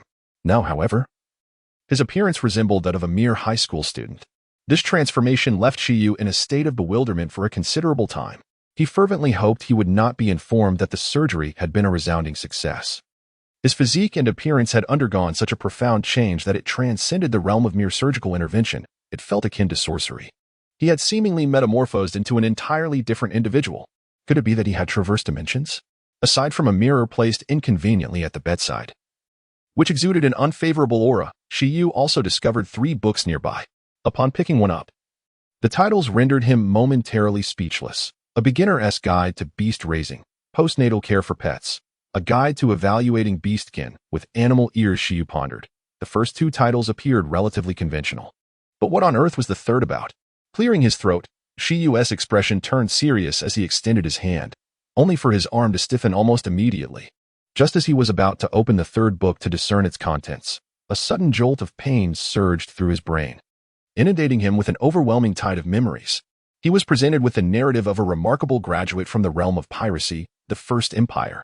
After Elsa departed and closed the door, Dole recalled the advice of the little sprite, grasping the sardine fruit and positioning it directly in his line of sight. The dormant power within him began to concentrate towards his eyes, while the devil fruit in his hand gradually became transparent at a visibly rapid pace. Dole's originally dark pupils began to ripple, their hue transforming into a faint golden hue. The abilities bestowed by the little sprite encompassed most of the powers of the kaleidoscope Sharingan and the Rinnegan. However, after the sprite's modification, these abilities were amalgamated. Thus, there would be no occurrence of one eye exhibiting a different trait from the other. Upon activation, both eyes manifested as faint golden Rinnegan with Tomo. Nevertheless, the advanced abilities corresponding to the two types of ocular powers still required the sacrifice of 2 points of the world's essence to activate, necessitating a total offering of 4 devil fruits. At this juncture, these foundational skills sufficed for Dole's usage, as they consumed his physical and mental stamina. No matter how formidable the skills, they had to be sustainable. Meanwhile, at an altitude of 10,000 meters, an ethereal image resembling divine eyes with Tomo manifested, flickering into view as if it could penetrate the very fabric of the world. The oppressive aura radiated outward, yet, due to its elevation, it bore no impact on the populace. Conversely, nearly 99% of the inhabitants of Sky Island collapsed. Simultaneously, at the heart of the world, the holy land of Mariehua stood tall upon the vast Crimson Land. Within the deepest recesses of Panga City, amidst a tranquil hall adorned with blades and swords, a high platform was ensconced, akin to stars encircling the moon, safeguarding the throne at its center. Upon the previously vacant throne, a shadow, seemingly not of this earthly realm, faintly emerged, its crimson eyes resembling those of a deity perched high above. In the next moment, the shadow vanished as if it had never existed. Unbeknownst to Dole, who was reveling in the exhilarating sensation of his entire being surging with power and spirit, the extraordinary phenomenon lasted for less than half a minute. Once the anomaly ceased, so too did Dole's ascension. It appeared that his assimilation ability had concurrently enhanced his physical constitution. With his uncanny dual pupils, the originally golden-haired and blue-eyed Dole underwent a profound transformation in aura, where he once embodied the noble and amiable demeanor of a gentleman. He now exuded the formidable and sinister presence of a demonic deity, gazing down upon all with disdain, resisting the impulse to showcase his newfound prowess. Dole donned his fiery fan and opened the door, soaring into the air. Flight was merely a passive skill granted by the heavens, a fundamental technique. Without disturbing anyone, he ascended directly towards the rear mountains of the royal capital. Beyond these mountains lay a considerable lake, the primary source of water for the kingdom. At the center of the lake was a small island, which Dole had acquired from Carl's when he was merely 10 years old, establishing his stronghold there. Over time, this base evolved into the core residence for Dole and his closest kin. Beneath this serene lake lay the Royal Academy's most clandestine Zero Laboratory, whose technological advancements far surpassed the average technological level of the pirate era by at least 2 centuries. The Kingdom of Undreo was home to over 20 million citizens. Yet the kingdom's elite royal guard comprised a mere 5,000 individuals, relying on the unmatched quality of each soldier and the cutting-edge armaments provided by the Zero Laboratory. In contrast, the weaponry of the other 4 legions of the Undreo army primarily originated from the No. 1 and Gemini laboratories, both of which were among the 4 principal laboratories of the Royal Academy. As Dole hovered above the island at the lake center, he spotted Carlo and Karong enjoying a pleasant conversation while fishing at a pavilion by the lake. Contemplating whether to surprise his 2 younger brothers, Dole decided to employ a jutsu, water release, water dragon bullet technique. Dole activated the power of his Rinnegan, inscribed with the elemental water ninjutsu by a diminutive sprite. Without the need for hand seals, the water in front of Carlo and Karong surged violently. Before they could react, a water dragon erupted from the lake, lunging towards them. However, the 2 brothers were no novices.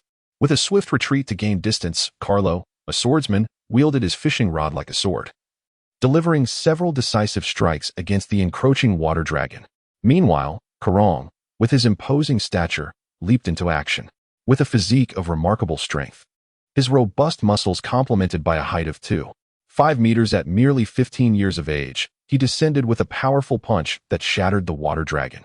"Brother, enough with the games," Carlo remarked with a wry smile, surveying the empty surroundings. Aside from Dole, who else could be so bored as to deliberately use less lethal techniques to tease them? Nevertheless, Carlo couldn't help but wonder when his elder brother had consumed a devil fruit. "Haha, how could you call this mere play? I simply wish to observe whether you two have made any progress during this time." Dal gradually descended before his brothers, observing the two drenched figures before him, and chuckled. "How have you both been lately? Is the campaign against the bandits progressing smoothly?" After expressing his concern, he invited them to sit down in the base. "Elder brother, you know well enough that those rat-like fellows are merely adept at evasion. Now that the populace has been relocated to the city, they have nowhere left to hide." Karong replied nonchalantly. The kingdom's regular army comprised 5,000 elite guards and 4 grand legions, each with a strength of 125,000. In addition, there were over 1 million reserves. The combined might of the 4 legions, totaling 500,000 soldiers, was more than sufficient to suppress the entire kingdom. The reserves, aside from 20,000 serving as army backup, were primarily prepared for the establishment of the Royal Navy. Thus, many had been dispatched to the ports to engage in combat against the occasional marauding pirates, all in the pursuit of experience. Upon hearing the disdain in his elder brother's tone, Karong could no longer contain himself. He rolled up his sleeves, eager to enlighten his brother. However, before he could rise, Dal waved his hand, unleashing a force that targeted only Karong, sending him flying and embedding him into the wall. "Elder brother, what is the meaning of this?" Carlo exclaimed, gazing in astonishment at Dal's remarkable ability, then turned to Karong to assist him in detaching from the wall. "Is that a devil fruit power? Elder brother, have you consumed a devil fruit? What kind of ability is this?" "It's incredible!" Karong, unharmed, inquired about Dal's newfound power. Curious, as he had never heard of such an ability before, Carlo speculated that Dal might have finally consumed the elusive devil fruit that had yet to be identified. "Behold my eyes." Dal anticipated their curiosity, gesturing towards his unique ocular ability. "This is my personal fortune. I have acquired a special bloodline power. All my abilities stem from these eyes, and they are not derived from any devil fruit. As a consequence, I can no longer become a user of devil fruit powers." Dal had already devised his explanation. Rather than shrouding the truth in mystery, he opted for a half-truth to quell their curiosity, knowing that once this information circulated, their intrigue would dissipate. "As for the nature of my abilities, I shall discuss this matter with Father tonight and will demonstrate it to you both then," Dal concluded, addressing their inquiries in one fell swoop. While Carlo felt something was amiss, Karong nodded in understanding. After an endless period of unconsciousness, Shiyu suddenly arose from his bed. Gasping for fresh air, his chest heaving, confusion and a myriad of emotions surged within him. "Where's this?" Subsequently, Shiryu instinctively surveyed his surroundings, only to become more perplexed. A single dormitory? Even if he had successfully received assistance, he ought to be in a hospital room by now. Moreover, how could his body be completely unscathed? With a sense of bewilderment, Shiryu's gaze swiftly traversed the room, ultimately resting upon a mirror at the head of the bed. The mirror reflected his current appearance, seemingly that of a handsome youth around 17 or 18 years of age. Yet the troubling matter was that this was not he. The previous version of himself had been a striking young man in his 20s, exuding charisma and having been employed for some time. Now, however, this visage could only be that of a high school student. This transformation left Shiyu in a prolonged state of astonishment. He fervently hoped that no one would inform him of the surgery's success. His physique and appearance had changed dramatically. This was no longer merely a matter of surgical procedures, but rather seemed akin to sorcery. He had seemingly become an entirely different person. Could it be that he had traversed dimensions? Aside from the conspicuously ill-fated mirror positioned at his bedside, Shiyu discovered 3 books nearby. Upon picking one up, the titles rendered him speechless. Essential Manual for Novice Beast Keepers Postpartum Care for Pet Beasts Guide to Evaluating Otherworldly Beast-Eared Maidens Shiyu. The titles of the first 2 books appeared relatively mundane, yet the last one left him bewildered. Clearing his throat, he steeled his gaze and extended his hand, only to find his arm stiffen abruptly. Just as he contemplated opening the 3rd book to discern its true nature, a searing pain surged through his brain, flooding him with a torrent of memories. He was presented with the narrative of a renowned graduate embarking on a pirate adventure in the First Empire. Carlo and Karong, having commenced their individual training at the tender age of 6, now found themselves summoned by Kars during a time of national unification, tasked with leading the reserves to eradicate bandits and escort citizens into the city. This was a plan long devised by Dole and Carls. Following unification, all lands were subjected to extensive mechanized cultivation schemes, rendering human labor unnecessary. Consequently, the kingdom constructed 9 colossal main cities, each capable of accommodating between 1 to 2 million inhabitants, complemented by 3 satellite towns per city, with the collective capacity of these smaller towns exceeding 1 million. Thus, the 9 principal cities and 27 smaller towns collectively supported a population of 18 million, while the remainder congregated in the capital and 3 major ports, primarily consisting of the families of military personnel and officials. Currently, the 27 small towns have been completed, and the 9 main cities are nearing their finish. 1 million reserve soldiers, under the leadership of the 2nd and 3rd princes, are escorting citizens into the cities for settlement while quelling banditry across the realm. Although the kingdom's agricultural sector can only provide employment for 1 million individuals at present, the advancement of commerce and industry necessitates a substantial workforce for urban services, construction, and manufacturing. Naturally, factories are situated in the suburban outskirts, built in proximity to the cities, thus requiring transportation means to facilitate workers' commutes. In response, the Academy of Sciences has developed steam trains. The speed of these steam trains rivals that of subways on Earth in a bygone era. For the laws of this world defy conventional logic. After all, even soda can propel ships and weaponry. What remains impossible?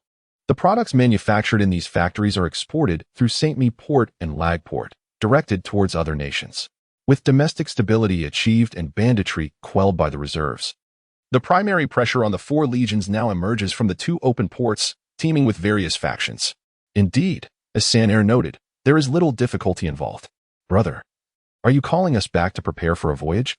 Carlo speculated that once the elder brother stabilizes the homeland, he intends to set sail for adventure. With your meager skills, you would hardly know how to survive at sea. Will you require me to protect you? Dole retorted bluntly to his 2 younger brothers. While these 2 fellows possess commendable strength, it is akin to Luffy and Zoro's abilities in the early stages of the Grand Line. Without enhancements or domineering prowess, they would likely falter against the likes of Crocodile. I have assessed all the devil fruits at home. Do you 2 see any that pique your interest? Dole gestured for Elsa, who had been quietly following him since the entrance of the 3 brothers, to open the treasure chest. After remaining at the base, Elsa took the initiative to unveil the boxes containing the devil fruits on the table. By the way, Elsa, if you desire one, you may select as well. Dole did not overlook his loyal maid, recognizing this as an opportunity for her to grow stronger. No, Your Highness, as your personal maid. I must retain my swimming abilities for when I accompany you at sea. You wouldn't expect me to engage in combat, would you? Elsa possesses a clear understanding of her role. She is merely a maid. Even if she accompanies Dor on his maritime ventures, her sole duty remains to serve him. Engaging in combat is the responsibility of others. Moreover, she is not entirely devoid of combat prowess. Being well-versed in the 6 styles and possessing a striking force of 2,000, with the potential to learn hockey and observation hockey in the future, sufficient for her self-defense. Her reasoning is sound, eliciting envy from Carlo and Karun, who lament their lack of a personal maid. Mother, this is rather unjust. In truth, both gentlemen do have their own maids. However, having trained with their respective mentors since the age of 6, it was impractical for them to have a maid by their side. They eventually grew accustomed to solitude, feeling rather uncomfortable with someone constantly at their side, thus refraining from requesting a maid from their mother, Iris. Before them lay 6 devil fruits arranged in a neat row. Curran picked one up, examining it with curiosity. Is this truly a devil fruit? It appears rather peculiar. I wonder what it tastes like. It is said that the taste of a devil fruit is even worse than excrement. Do not inquire how I know. I have merely heard it. Carlo interjected, dispelling Curran's anticipation. This explosive fruit. Brother, this must be intended for the 3rd one, and it is indeed quite fitting, Carlo remarked upon seeing the explosive fruit, which unmistakably seemed suited for a brawler. Who are you calling a brawler? Karun erupted in indignation. Now, let us not resort to violence over mere words. A brawler is indeed a brawler. Am I unjust in my assessment? Carlo replied innocently, yet his body instinctively retreated a step. Dor employed the universal attraction technique to draw the explosive fruit into his grasp. You are correct. This fruit is indeed the most suitable for the 3rd one, he declared before tossing it to Curran. Very well. I shall heed my brother's advice. Without further ado, Curran bit into the explosive fruit, only to have a mask of anguish appear on his face in the next moment. Goodness, brother. As a swordsman, how could I consume a devil fruit? Of course, I might consider trying one of the Logia types. Karun continued to gnaw at the fruit, while Carlo had finished reviewing the descriptions of the 5 remaining devil fruits. Carlo had been practicing swordsmanship since childhood. Although he was not a prodigious talent, he possessed considerable aptitude in the art of the sword. Naturally, he would not refuse a Logia-type devil fruit, as his dedication to swordsmanship stemmed from his greater affinity for it compared to physical combat. This was anticipated by Dole. Thus he refrained from elaborating further, allowing Elsa to gather the remaining devil fruits and securely store them in the vault beneath the foundation. By the way, I have also heard that these devil fruits take effect with just a single bite. Carlo, gazing at the last remnants of the devil fruit he had just consumed, remarked with a dark sense of humor, Die, you second-rate. Karang inhaled deeply and directed a fierce exhalation towards Carlo, who, caught off guard, would suffer considerably should this breath explode. At this moment, Dal drew the flaming fan from behind him and swatted the explosion out the window, the deafening sound of the blast reverberating for a full 10 seconds before it subsided. Goodness, third brother, are you truly intent on taking a life? Carlo exclaimed, a wave of trepidation washing over him. If that had connected, one would surely not emerge unscathed. I merely intended to give you a light reprimand, Dal replied. Yet I inadvertently unleashed the power of the devil fruit with a mere breath. This ability is indeed formidable. My elder brother is truly dependable. Karang, somewhat taken aback, eventually regained his composure, adding with a smirk, O second brother, how will you contend with me in the future? I am the mightiest spear of our elder brother. Enough of this bickering. It seems I have not misjudged this devil fruit. Henceforth, your sole focus, third brother, shall be to amplify the power of explosions, Dal interjected, offering a suggestion to the younger sibling. Understood, brother. Karang assented, acknowledging his elder's words with respect. And you, second brother? I shall find you a suitable weapon once we set sail, but until then, do not neglect your swordsmanship. Do you comprehend? Dal reminded him, ensuring fairness in his guidance. Yes, brother, I understand, Carlo replied obediently. Very well, you both have returned, but I suspect Anna and our mother remain unaware of your arrival. Go and reassure our mother first. I have matters to attend to in the laboratory, Dal instructed, before making his way to the revered Zero laboratory. While Carlo and Karang proceeded toward the royal palace. Alpha, it has been quite some time.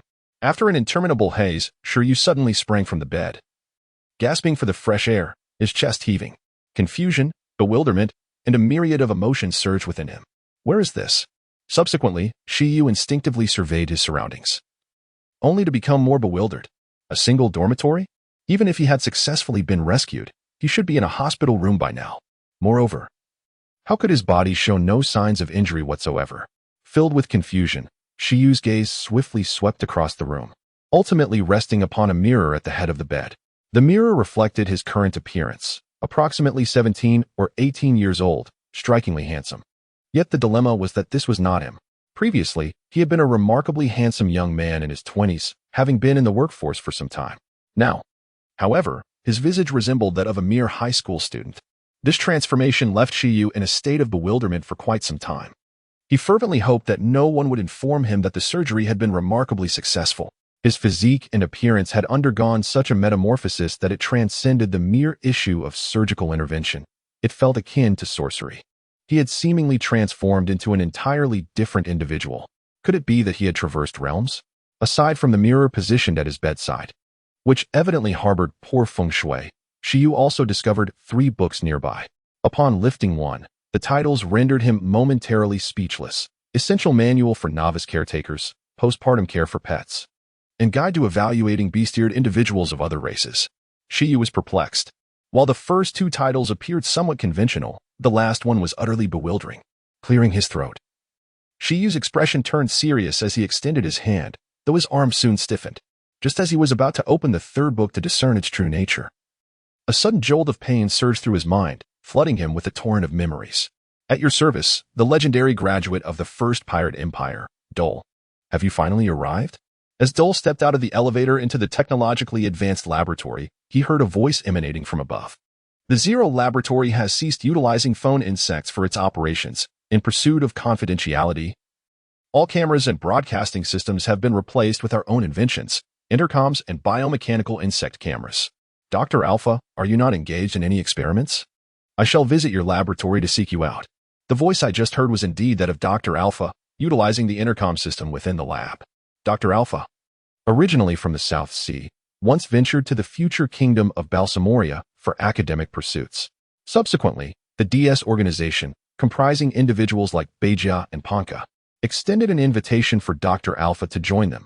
However, he declined, unable to reconcile with the organization's reliance on human experimentation. Upon returning to the South Sea, Dr. Alpha found his funding insufficient to sustain his experiments. It was then that he heard of Andre's recruitment of scientists and naturally aligned himself with the Royal Academy of Sciences led by Andre. Initially, Dr. Alpha's research focused on laser weaponry and electrodynamics, but he later accepted Daye's suggestion to commence with the modification of existing weaponry. Thus, the fully automatic rifles and machine guns, now standard issue for the Andre army, were born. These have since evolved into their third generation. There are also powerful hand cannons and sniper rifles, available only to those with a combat power exceeding 50, specifically designated for the Imperial Guard. The concept of combat power was initially a construct within the realm of the Pirate King, but has rarely been referenced since. Yet, in this tangible world, combat power merely serves as a gauge of one's physical strength, with readings above 5,000 becoming untestable, as few items can withstand such force, and precise feedback is unattainable. This threshold also represents the minimum requirement for a rear admiral within the Navy. For instance, Rob Lucci, whose standard reading is 4,000, exceeds 5,000 in his beast form, thus rendering further testing unnecessary. With the enhancement of Dayer through the Eye of God, he too should be able to reach this admiral-level threshold purely through his own strength. Dr. Alpha, have you made any groundbreaking advancements? You summon me with such urgency. Typically, Dayer visits monthly to inquire about the progress of the experiments and the well-being of the researchers. Dayer addressed the middle-aged man before him, clad in a white lab coat and donning black-rimmed glasses. Ah, this is indeed a momentous occasion, Dayer. Do you recall the missile technology you mentioned? Only Dr. Alpha dares to address Dayer by name within the lab. Doctor, have you succeeded? Dayer inquired, his excitement palpable. If we could advance beyond the rudimentary solid and explosive rounds to true missiles, it would signify a paradigm shift. Indeed, we have succeeded in developing tracking missiles capable of covering the entirety of St. Miguel Island. However, this is not the crux of the matter. Dr. Alpha, rarely one to withhold information, hinted at something more significant. Oh, has the issue with the signal towers been resolved? Dahl contemplated the crux of the matter. When he initially discussed missile-related challenges with Alpha, the primary obstacle lay in the intricate interplay between magnetic fields and signals. The inability to invent a genuine communication tool and radar in the world of One Piece stemmed fundamentally from the chaotic nature of these magnetic fields. Particularly in the Grand Line, where they were most tumultuous, navigation relied solely on permanent compasses and life cards, along with the peculiar and rare creature known as the transponder snail for communication. Consequently, Dr. Alpha proposed the establishment of a novel signaling system to circumvent the disorderly biological magnetic fields. Indeed, the Zero Laboratory had discovered a stable signal channel independent of these biological magnetic influences. By erecting signal transmission towers at 5 cardinal points across St. Miguel, they could ensure that their unique signals encompass the entire island and its surrounding waters. Moreover, the areas covered by our signal towers would effectively block all communications from transponder snails, necessitating the use of our handheld devices for long-distance communication within the confines of the Andrine Kingdom. Alpha's gaze was imbued with fervor. This was an extraordinary invention, one that only someone as divinely favored as Dahl could conceive. Otherwise, what use would it be for even the most brilliant scientists to tread a path destined for failure throughout their lives? Upon digesting this information, Dahl could only exclaim in awe. Thus, Andrine Kingdom would become increasingly autonomous. The comprehensive radar and fully self-sustained communication would transform Andrine into a veritable sanctuary for spies. Indeed, even the efficacy of the army would be significantly diminished, for if adversaries were annihilated at sea by missiles before they could breach the shores, what purpose would the army serve? Well done, Doctor. I shall convey the news to the king. It is time for the kingdom to embark on the next phase of reform. By the way, do remember to share the relevant technologies with other laboratories. There might be unexpected surprises. The Royal Academy of Andre comprises 4 prominent laboratories: the Gemini Laboratory, the Nine Heavens Laboratory, the Steam Laboratory, and the Zero Laboratory. The Gemini Laboratory is situated at the Gemini Port, the largest yet most underdeveloped port in the Andre Kingdom, facing the Windless Zone. Though expansive, it lacks safety and convenience. Thus, as the last of the 4 established laboratories, its primary mission is to focus on maritime technology, laying the groundwork for the establishment of the Andrei Navy. The inspirations provided by Dole include various configurations of warships essential for aircraft carrier battle groups. The Nine Heavens Laboratory is located underground at the train transfer station between the newly constructed 9 main cities. Its focus is primarily on the research of practical technological products, and it collaborates closely with the Zero Laboratory, for instance, in missile technology. While the Zero Laboratory tackles the challenging aspects, once the technology matures, it will not linger on a single project. The subsequent development and practical application of this technology will fall under the purview of the Nine Heavens Laboratory.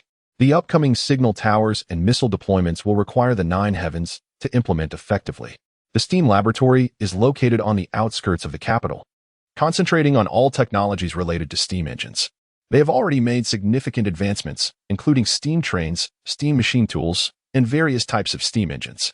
Each time the Zero Laboratory achieves a breakthrough, it shares the technology with the other 3, enabling them to innovate practical inventions based on the new technology according to their respective strengths.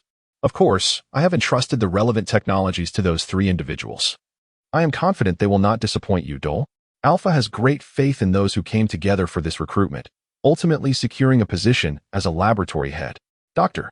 Beta from Gemini, Dr. Gamma from Nine Heavens, and Dr. Delta from Steam are all exceptional scientists, and I have immense confidence in them as well.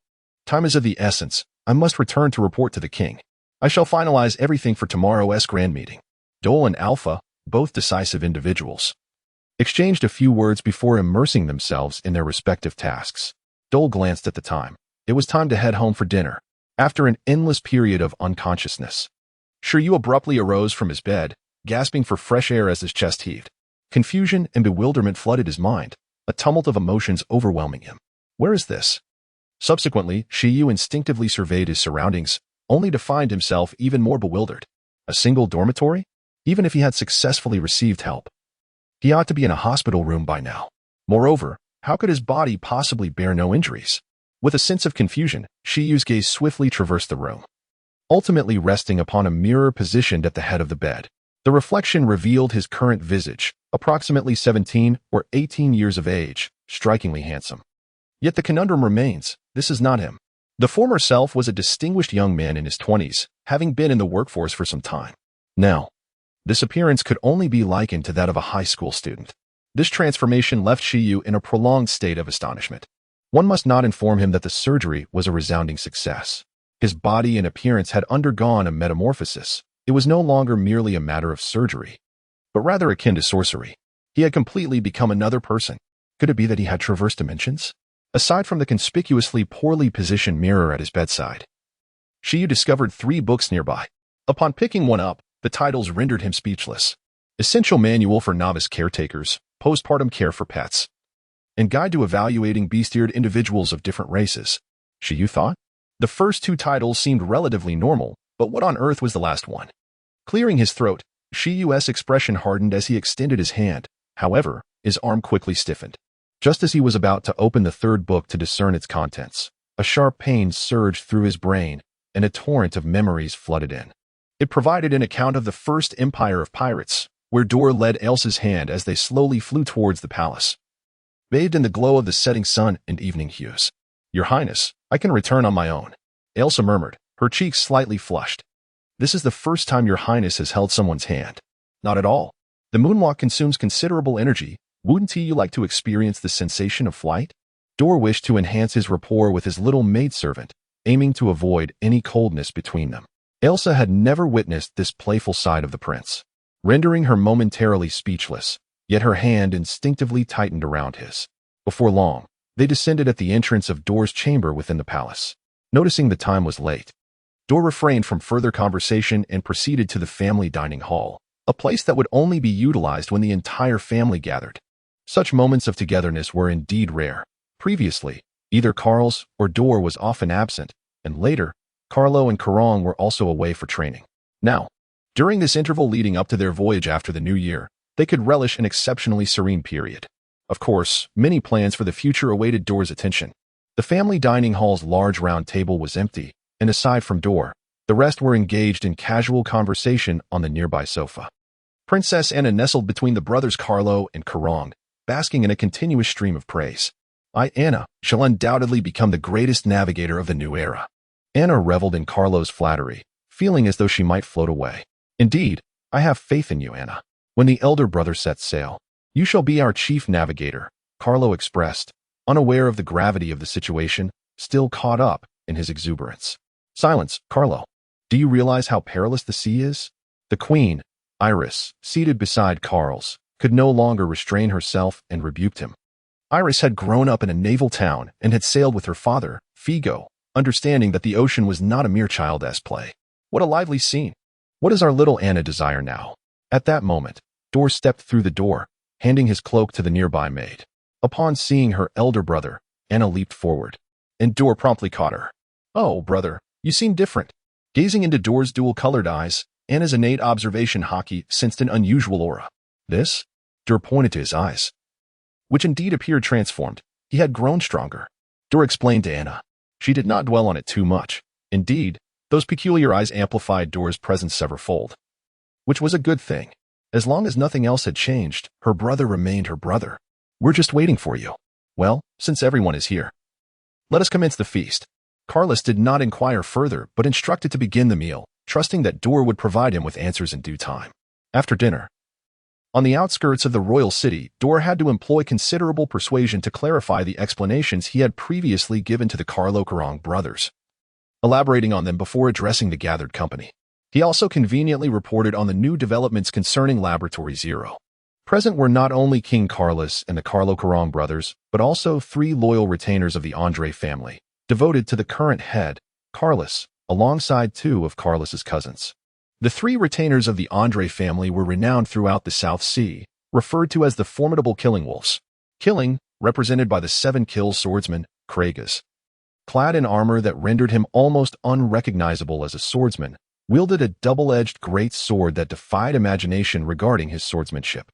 7 kills was both his title and his sole technique, mastering observation haki and armament haki alongside his swordsman prowess, marking him as a formidable figure even within the Grand Line. Breaking, embodied by the commander of the Breaking Army, Gust, the supreme commander of the Andre Kingdom's army, was the only current practitioner of the flowing cherry technique in armament haki. As the foremost warrior charging into battle, Gust's strength surpassed that of King Carlos by a slight margin. Standing 5 meters tall, Gust was bare-chested, donned in a heavy alloy battle skirt, and wielded 2 large golden hammers. Wolf, represented by the Iron Blood Wolf King, Lothner, a former rear admiral of the Navy, had later been imprisoned in the 5th level of Impel Down for unknown reasons. He was subsequently extricated by Figo using a ruse of false death and brought to the Andre Kingdom, where he became a retainer of the Andre family. King Carlos required Lothner's assistance to train the Andre army to the standards of the naval headquarters. Lothner was now appointed as the chief instructor of the Andre military and the commander of the Royal Guard. After arriving at Andre, he consumed the devil fruit granted by Carlos, the dog fruit, ancient type, in the form of a direwolf, to conceal his true identity. He presented himself in a werewolf form, and with his adept use of the renowned wolf pack strategy, he earned the title of Wolf King. The 3 individuals also serve as mentors in the cultivation of Carlo and Sharon. Although they cannot be considered true masters in the conventional sense, they have indeed imparted a wealth of knowledge to them. In contrast, Dor is an exception. His formidable strength, exceeding 3,000 units of power, has been cultivated during his leisure time, devoid of any practical combat experience, as he often finds himself preoccupied with assisting Carlos in managing state affairs.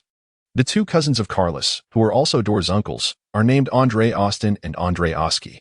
Austin oversees the Royal No. 1 Trading Company, managing all of Andre's trade with the South Sea, while Oski is in the process of establishing the 2nd Trading Company, which will eventually handle Andre's trade along the initial segment of the Great Sea Route. Following Carlos's comprehensive purging of the royal family, Dor's 2 uncles remain as the last vestiges, both being illegitimate offspring of the royal lineage, who have endured a lifetime of adversity prior to Carlos's ascension. Despite possessing considerable commercial acumen, they are relegated to the modest role of mere shopkeepers, receiving a meager salary each month. Consequently, they have exchanged their loyalty for their current elevated positions. Thus, is it truly possible to heal all past wounds without leaving any residual afflictions? Dor, Carlos inquired earnestly.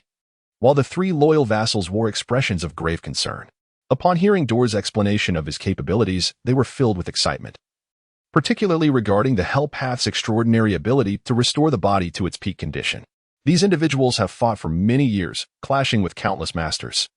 Who among them can claim to be entirely free of old wounds? Thus, they place great importance on this ability. Without further ado, they summoned the Hell Path. Invoking the King of Hell with the Rinnegan, the ground trembled as the spirit manifested. As the King of Hell appeared, onlookers were momentarily taken aback. Its appearance certainly did not resemble a healing skill. Thor gestured towards the King of Hell's gaping maw, assuring them that once inside, swift restoration would ensue.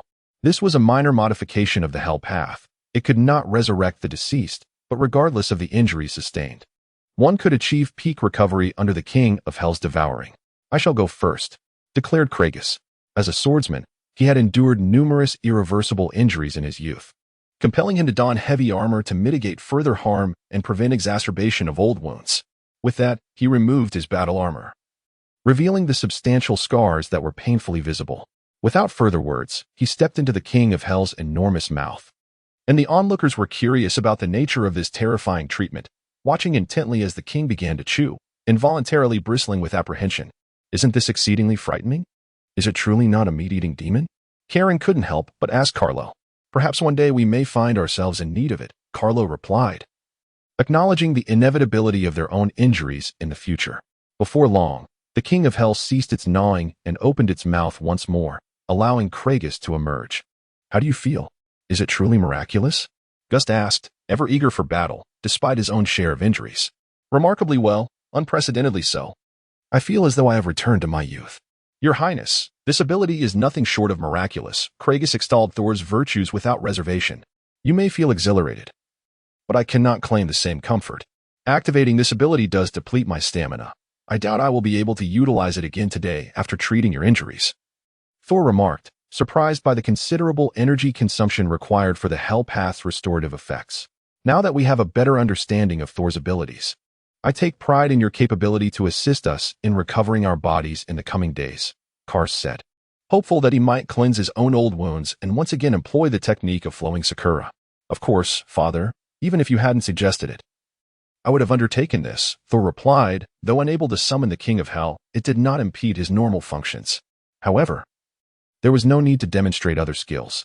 After an interminable period of unconsciousness, Shiyu abruptly awoke in bed, gasping for fresh air, his chest heaving. Confusion and various emotions surged within him. "Where's this?"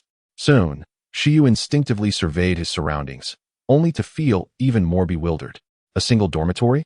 Even if he had successfully been rescued, he ought to be in a hospital room by now. Moreover, how could his body be completely unscathed? With these questions lingering in his mind, Shiyu's gaze swiftly swept across the room, ultimately resting upon a mirror at the head of the bed. The mirror reflected his current appearance, around 17 or 18 years of age, strikingly handsome. Yet, the dilemma is that this is not him. The person he used to be was a dashing young man in his 20s, distinguished and already established in his career. But now, this visage could easily be mistaken for that of a high school student. This transformation left Shiyu in a state of bewilderment for an extended period. He fervently hoped that no one would inform him that the surgery had been a resounding success. His body and appearance had undergone such a dramatic change that it transcended mere surgical intervention. It felt almost magical. He had seemingly transformed into an entirely different person. Could it be that he had traveled through time? Aside from the mirror on the bedside, which was evidently positioned in a manner unfavorable to feng shui, Shiyu also discovered 3 books nearby. Upon picking one up, the titles rendered him momentarily speechless: Essential Handbook for Novice Breeders, Postpartum Care for Pet Beasts, and Guide to Evaluating Bestiared Individuals of Different Races. Shiyu mused, the first 2 titles are relatively mundane, but what on earth is the third one about? Clearing his throat, Shiyu's expression grew serious as he extended his hand, only for his arm to stiffen abruptly, just as he intended to open the third book to discern its contents. A sudden, sharp pain surged through his mind, inundating him with a torrent of memories. He recalled the annual Grand National Conference of the Andrine Kingdom, held in mid-December, attended by local officials and central department heads from across the realm, alongside commanders of the military leading forces of 1,000 or more. The discussions encompassed a comprehensive review of the past year's events in the kingdom, evaluations of departmental officials, and conclusive assessments. However, These matters paled in comparison to the significance of this particular conference, which marked the first national assembly following the unification of St. Miguel Island in a century. It was certain to herald transformative changes, notably the newly established 9 major cities and 27 satellite cities, as well as the 3 major port regions, had yet to appoint formal lords and officials. These are opportunities for officials of all ranks. The annual Grand Assembly will last for 7 days, yet this year it has been extended to a remarkable 14 days, indicating that significant developments are anticipated. This is a rare chance indeed. In the lead-up to the assembly, Dale has subjected all the wounded generals, including his own father, to a rigorous trial of fortitude. Many esteemed veterans, previously constrained by their injuries, have seen their strength rejuvenated, greatly enriching the kingdom's foundation. King Kars, after healing from his afflictions, successfully grasped the essence of flowing Sakura with the aid of the ancient warrior gust, elevating his prowess to that of a true powerhouse. Fire release, Dragon Flame Song Water release, Thousand Food Shark Wind release, Vacuum Continuous Jade Lightning release, Thousand Birds Sharp Gun Earth release, Yellow Spring Marsh Assorted Elemental Assaults surge toward Kars from all directions. Kid, these are trivial matters to me, Kars proclaimed as he wielded his polearm, enveloped in armed color, effortlessly countering Dale's elemental techniques. Soaring into the air, he evaded the Yellow Spring Marsh below and unleashed a series of slashing strikes, the golden arcs descending like an impenetrable net. How does this technique feel? Not much. It's a mere trifle. As the slashes struck the ground, a cloud of dust erupted, and Dale's confident voice resonated through the haze. Soon after, a golden skeletal frame materialized before Kars. Susanoo. This is uniquely the domain of Dorkin's golden Susanoo. However, even in its second phase, Susanoo can only withstand Swordmaster-level strikes under ordinary armed color. It seems that seeking advancement should be prioritized. Dor is contemplating that the expedition must be undertaken without delay. Well, that will suffice for now. The two have been sparring for a considerable time. Since it is a friendly bout, they refrained from using energy-draining ultimate techniques. Karls merely sought to gauge Dor's capabilities. Indeed, this young man's abilities are remarkably enigmatic. Although he has yet to demonstrate a decisive strength, Dor refrained from employing techniques such as the super-divine law of heaven and the earth-exploding stars against his own father. His skills are impressively comprehensive, both offensive and defensive, with scarcely any weaknesses. Karls is well aware of this, and he feels reassured about Dor's expedition plans. As for the issues concerning Mother Iris, Karls will take responsibility. You shouldn't focus solely on developing your abilities. You must also diligently practice the 3 types of hockey. Karls ultimately reminds him, in this world, to become a top-tier powerhouse, one must rely on hockey. Dor cannot deny this. Over the past few days, Karls has already provided the family's hockey-related scriptures to Dor and his 2 brothers. Although the youngest brother is not yet of age to cultivate hockey, his formidable physique is sufficient to support his training. Father, the major cities and fortresses have now been completed, and the populace has largely completed their relocation. Can we not commence our New Era initiative? The New Era plan was jointly revised by King Karls and Crown Prince Dor along with various ministers, aimed at elevating the unified Andrine state to a significantly higher level. The first step involves establishing a central bank for the kingdom to issue its own currency. The world government is indifferent to currency matters, as long as it circulates within its own nation. Regardless of the currency, the world government will not intervene. After all, what you trade in the heavens must be in belly. Indeed, it is time to begin.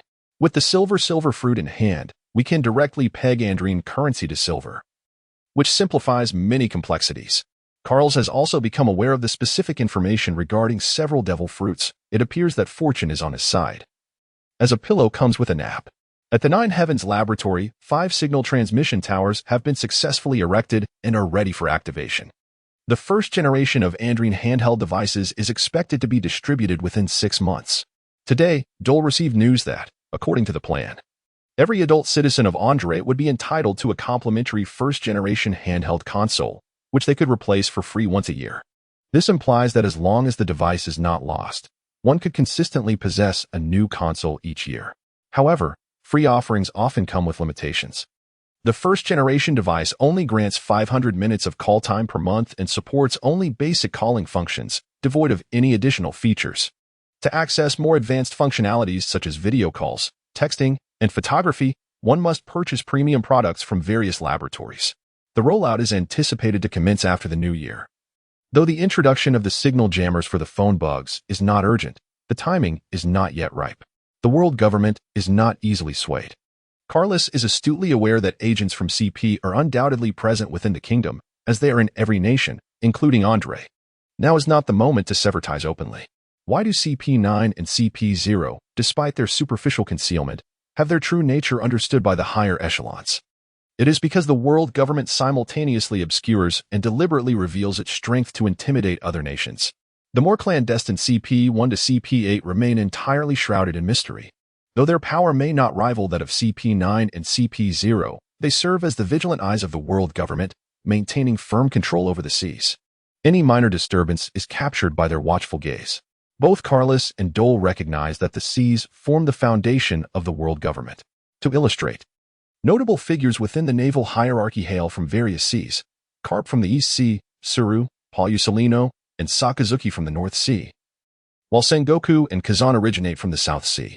The population base is a crucial criterion for the emergence of formidable individuals, as over 80% of the world's populace resides in the seas, which constitutes the true stronghold of the world government.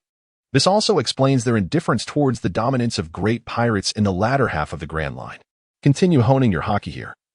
The Conqueror's haki does not require deliberate cultivation. It will grow alongside you, Carlos advised before departing the training ground. Dole awakened his Conqueror's haki at the tender age of 6, a significant factor in his early political involvement. The time to set sail is drawing near, and the training of haki cannot be neglected. Contemplating this, Dole decided to invite his 2 younger brothers to train together, allowing them to experience the profound love emanating from their elder sibling. After an interminable haze of unconsciousness, Shiryu suddenly sprang from his bed. He inhaled deeply, savoring the fresh air, his chest heaving. Confusion, uncertainty, and a myriad of emotions surged within him. Where's this? Subsequently, Shiryu instinctively surveyed his surroundings, only to feel even more bewildered. A single dormitory? Even if he had successfully been rescued, he should have been in a hospital room by now. Moreover, how could his body possibly bear no injuries at all? Filled with questions, Shiryu's gaze swiftly traversed the room, ultimately resting upon a mirror at the head of the bed. The mirror reflected his current appearance, approximately 17 or 18 years of age, strikingly handsome. Yet the issue remained: this was not him. The former self was a distinguished young man in his 20s, possessing an aura of confidence, and had been employed for some time. But now, this visage could easily be mistaken for that of a high school student. This transformation left Shiryu in a state of bewilderment for quite some time. He fervently wished that no one would inform him that the surgery had been a resounding success. His physique and appearance had undergone such a profound change that it transcended the mere question of surgical intervention. It seemed akin to some ethereal magic. He had astonishingly morphed into an entirely different individual. Could it be that he had traversed into another realm? Aside from the conspicuously misplaced mirror on the bedside, which exuded an unfavorable aura, Shiryu also discovered 3 books nearby. Upon picking one up, the titles rendered him speechless. 1. A Beginner's Guide to Beast Raising. 2. Postpartum Care for Pets. 3. A Guide to Evaluating Beast-Eared Individuals of Other Races. Shiryu? The first 2 titles were relatively acceptable. But what on earth was the last one about? Ahem. Shifting his gaze with a stern expression, Shiryu extended his hand, only for his arm to stiffen abruptly. Just as he contemplated opening the 3rd tome to ascertain its nature, a sudden jolt of pain surged through his brain, inundating him with a torrent of memories. Time swiftly flowed by. The capital grew increasingly vibrant with each passing day. From December 12th to 25th, the 731st Grand National Conference concluded after a span of 14 days. During this assembly, significant reforms to the kingdom's existing systems were enacted under the auspices of the esteemed King Kars of the Andre Kingdom and the Regent Crown Prince Dale. Primarily, the newly established Andre Central Bank, helmed by Prince Oski's son, Oakland, commenced the issuance of the kingdom's sole officially recognized currency, the New Era coin, abbreviated as New Coin, with the Minister of Finance, Milton, tasked with facilitating the bank's establishment. Concurrently, various labor unions were instituted to safeguard workers' rights, alongside the formation of guilds across diverse industries to assess job levels and establish professional standards. The delineation of heavy industry, light industry, and military industry resulted in the creation of 3 national corporations aimed at recruiting millions of laborers to invigorate the entire Andre economy. Furthermore, it was mandated that all public servants in the Andre Kingdom must be members of military families to qualify for civil service positions, with retired military personnel also permitted to pursue such roles. Secondly, the position of city lord was officially abolished and replaced by that of city guardian, who would possess only administrative authority, while judicial powers were delegated to the kingdom escorts and enforcement powers to the patrol department. Thirdly, the army underwent restructuring, merging the original four corps of the Andre Royal Army into the Royal Marine Corps. Soldiers over the age of 40 were reassigned to the newly established patrol department as junior officers, with vacancies filled from the reserves. 100,000 reserve troops were mobilized to form the Royal Logistics Corps, responsible for maritime supply transport. The patrol department was charged with maintaining public order across the nation, possessing enforcement powers to arrest, detain, and interrogate, with leadership roles filled by retired army officers whose ranks corresponded with their military titles. Patrol squads were organized in fortified cities, with the capital housing the headquarters of the patrol department, equipped with first-generation automatic weapons. Each patrol squad comprised 500 personnel, while the patrol bureau consisted of 2,000, both directly governed by the patrol department, selected from among the reserves based on merit. Fourthly, the three major port regions were designated as the Andre Special Administrative Zones for External Openness, referred to as the Port Special Zone, governed by an appointed admiral who would oversee military and civil affairs, with non-royal individuals barred from such positions. A stationed military force of 5,000, equipped with second-generation automatic weapons, was also established. Thus, the stationed military and patrol department collectively mobilized 50,000 reserves, alongside 100,000 for logistics, with the remaining reserves set to recruit anew, aiming for a total of 1 million personnel. The commander of the Royal Marine Corps was appointed from the former Army commander, Gust, while the logistics commander was designated as Oakland, son of Austin. Notably, the admirals of St. Port and Lagport were named Carlo and Kerrang, respectively, while the Twin Star Port bore the name of Dale, with Oski temporarily serving as the minister of the patrol department. In terms of military ranks, a structure akin to that of the Navy was adopted, with 9 tiers for lieutenants and captains corresponding to the civil service ranks from the 9th to the 1st grade. The ranks below lieutenant saw increased benefits and salaries, but were not formally classified as military ranks. Such extensive changes and decisions had been announced 3 days prior to the conference, with the remaining time dedicated to finalizing details under the leadership of Prime Minister Lawrence and Crown Prince Dale. It was not until the grand event of the great nation had completely concluded that Dole found himself with some leisure time. Aside from the essential 8 hours devoted to his training, he began to make small arrangements prior to his voyage. "Your Highness, your cousin Auckland seeks an audience," Elsa informed Dole, as the visitor was none other than Auckland, recently appointed as the Governor-General. Being Dole's cousin, Auckland had early on pledged allegiance to Carl's alongside his father, Oski. Although Austin and Oski presented themselves as mere cousins to Carl's and were of the same generation as Dole's uncle, their status was akin to that of the 3 loyal vassals of the Ruthless Wolf, their royal lineage allowing them to assume more significant roles. Auckland was a full decade older than Dole and possessed only average abilities. His early life under the tutelage of his father, a royal illegitimate son, was rather challenging.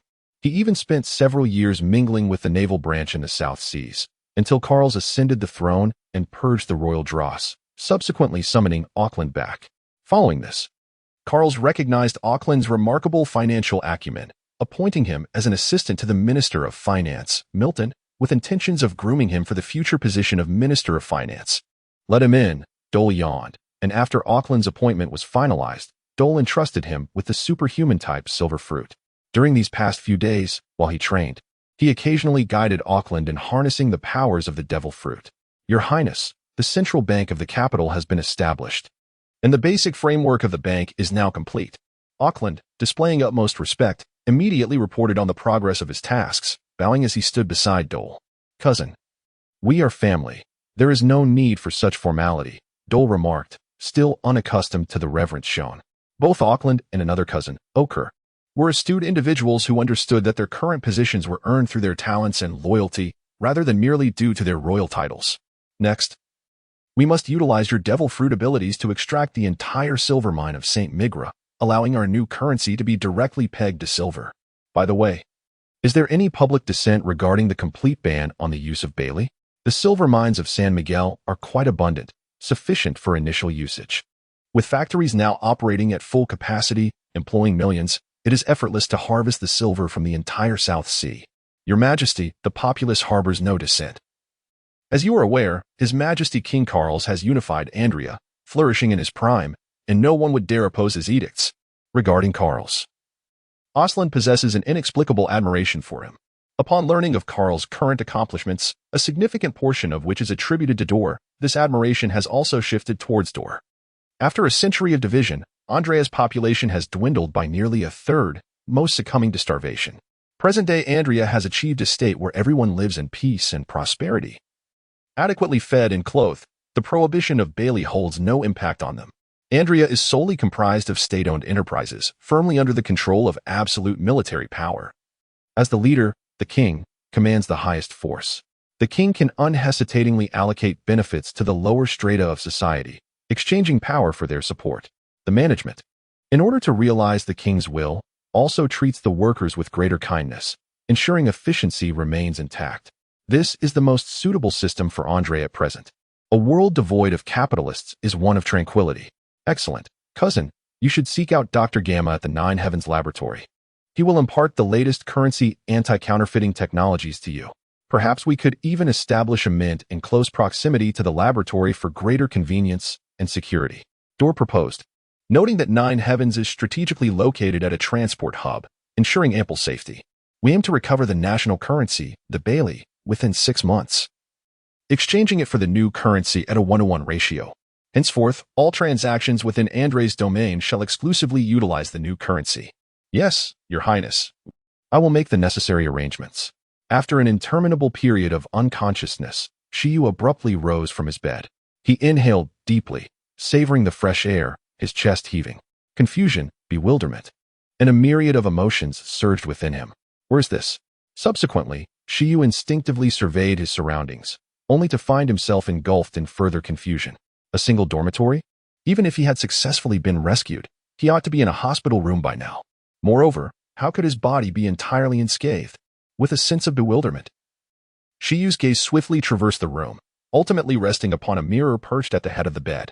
The reflection revealed his current visage, approximately 17 or 18 years of age. Strikingly handsome, yet the troubling fact remained, this was not him. The individual he once was, an exceptionally talented and dashing youth in his 20s, had been in the workforce for some time. Now, this appearance could only be that of a high school student. This transformation left Shiyu in a prolonged state of astonishment. He fervently wished that no one would inform him that the surgery had been a resounding success. His physique and appearance had altered so drastically that it transcended the mere question of surgery. It felt almost like sorcery. He had seemingly morphed into an entirely different individual. Could it be that he had traversed dimensions? Apart from the conspicuously misplaced mirror at his bedside, which exuded adverse feng shui, Shiyu discovered 3 books nearby. Upon picking one up, the titles rendered him momentarily speechless. Essential Handbook for Novice Beast Caretakers, Postpartum Care for Pets, Guide to Evaluating Beast-Eared Individuals of Different Races. Shiyu? The first 2 titles seemed relatively normal, yet the last one bewildered him. Clearing his throat, Shiyu focused his gaze and extended his hand. But his arm soon stiffened. Just as he was about to open the 3rd book to discern its content, a sharp pain surged through his mind, inundating him with a torrent of memories, presenting the Pirate King's first empire, the return of the red-haired pirates to the New World. Notorious pirate Shanks suspected of losing an arm. Captain Fisher Tiger of the Sun Pirates finally brought to justice. Famed actress Victoria Sindoli falls to her death from the stage. Was it a deliberate act or a tragic accident? In the pavilion, Dole was intently scrutinizing the headlines in the newspaper, finally grasping the essence of arriving in the grand age of exploration. Engaged in training and state affairs, and situated in the inland Andrine capital, Dole occasionally forgot that he had entered the realm of the Pirate King. However, the array of unfamiliar yet familiar names sprawled across the newspaper affirmed that he was indeed in the magnificent and tumultuous world of high seas adventure. Nevertheless, these news items barely scratched the surface of what constituted a headline. The true headlines belonged to the illustrious celestial dragons. The great celestial dragons graced the most beautiful kingdom of the East Sea, Goya Kingdom. The noble offspring of the 20 kings, Bliss Horus Saint, will arrive in the South Sea Bliss Kingdom before the new year. As he became engrossed in the articles, King Carl sat beside Dole, marking the conclusion of events in 1510 and his own delightful recess. Celestial dragons? What merit do those fools possess to warrant such attention?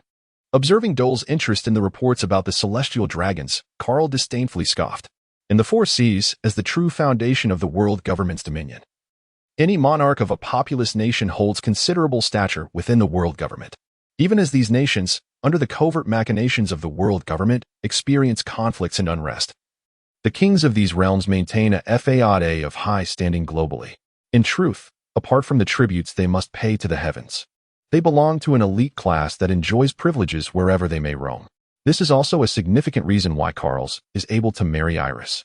Among the factors, Figo's origin as a southern sea dweller plays a role, but more importantly, using his own daughter to win over a king of a great nation is advantageous for the world government. Children speak of righteousness and treachery, while adults only consider benefits and outcomes.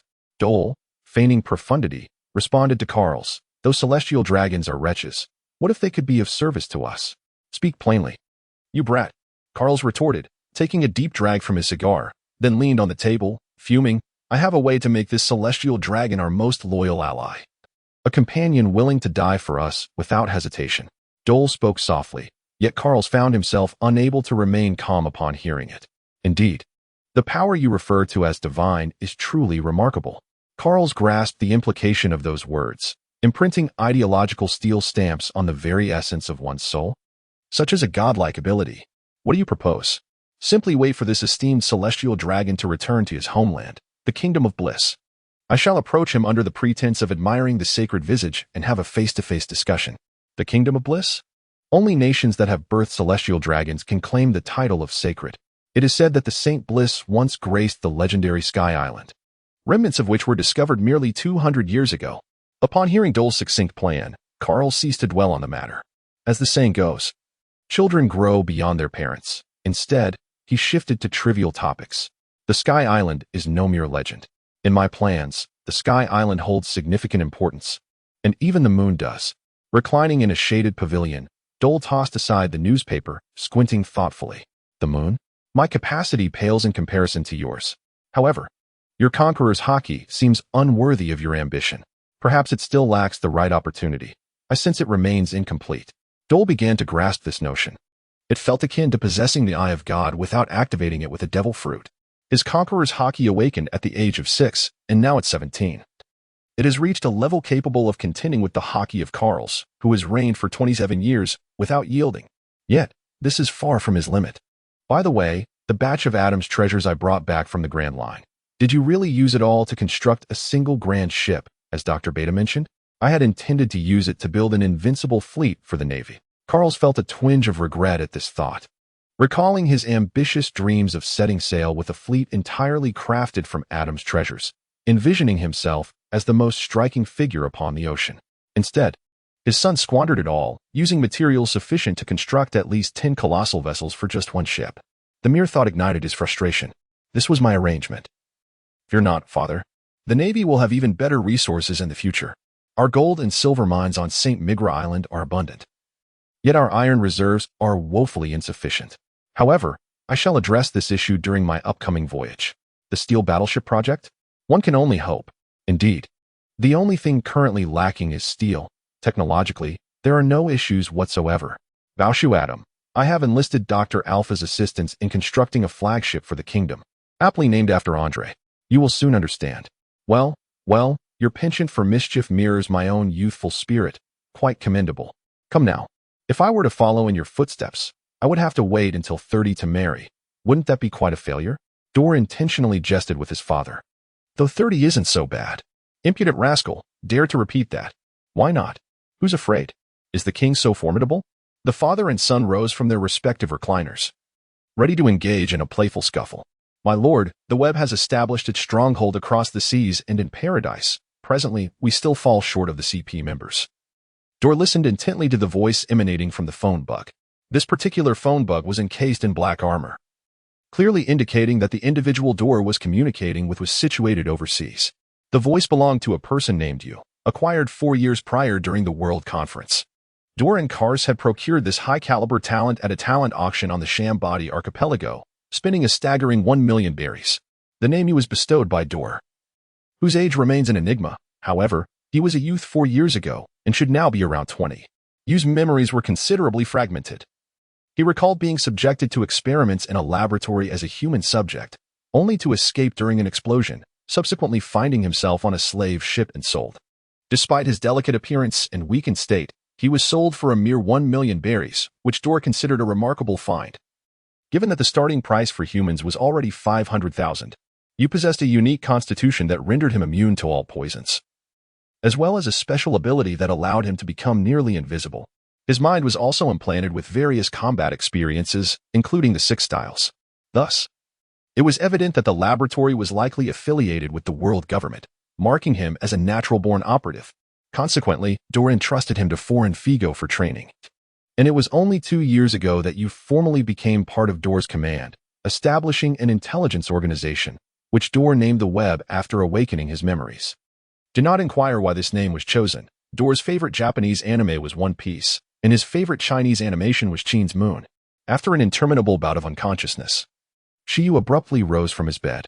He inhaled deeply, savoring the fresh air, his chest heaving.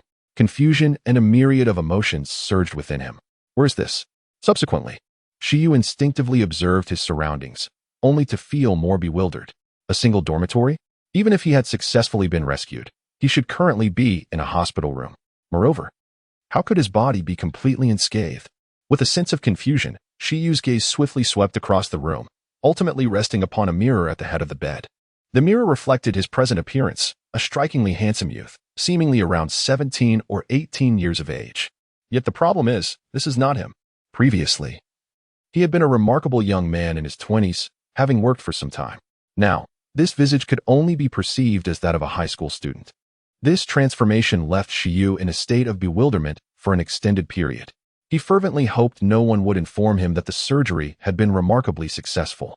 His physique and appearance had undergone such a profound alteration that it transcended the mere question of surgical intervention. It verged on the realm of sorcery. He had seemingly morphed into an entirely different individual. Was it possible that he had traversed dimensions? Aside from the conspicuously ill-placed mirror at his bedside, Shiyu also discovered 3 books nearby. Upon picking one up, the titles rendered him momentarily speechless. Essential Handbook for Novice Caretakers, Postpartum Care for Pets, and Guide to Evaluating Beast-Eared Individuals of Different Races. Shiyu was taken aback. The first 2 titles seemed relatively normal, but what was the significance of the last one? Clearing his throat, Shiyu's expression hardened as he extended his hand. However, his arm soon stiffened, just as he was about to open the 3rd book to discern its nature. A sudden jolt of pain surged through his brain, overwhelming him with a torrent of memories. I have arranged everything for the graduate from the renowned pirate empire. Please return promptly. As the head of the intelligence network, you need not personally gather information. As the core of the web, your safety is paramount. Understood, my lord. I shall return within a month. Very well, return soon. I currently require someone proficient in intelligence analysis. After concluding the call, Dare reflected upon the fervor of his youthful ambition.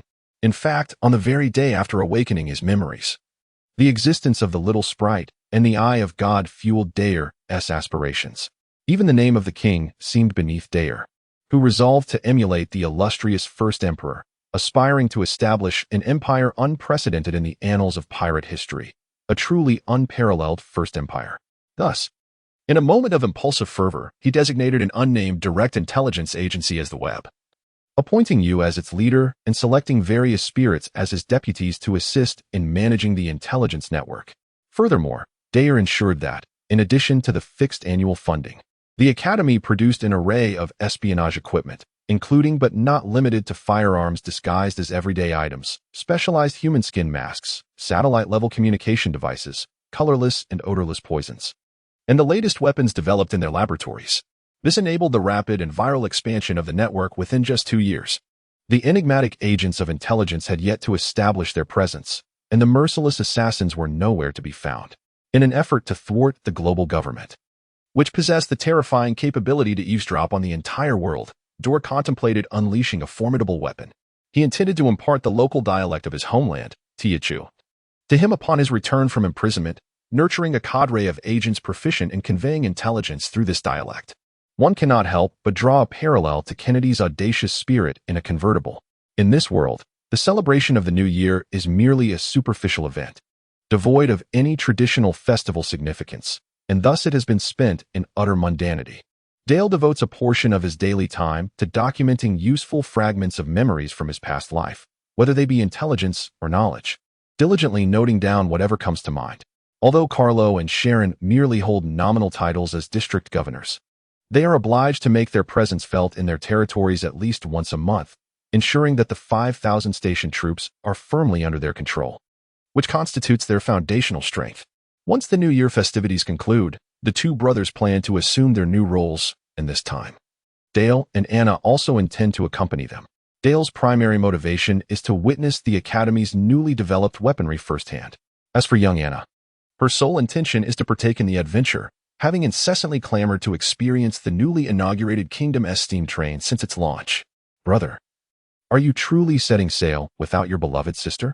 Lamented Anna, clad in a regal dress, as she clutched a bottle of milk and pouted pitifully beside Dale. Anna, my dear brother does not even intend to take us along. You might as well refrain from such hopes. Stay with our second brother at St. Port. He will take you to the seaside when he has the time, Carlo reassured the forlorn Anna from across the table.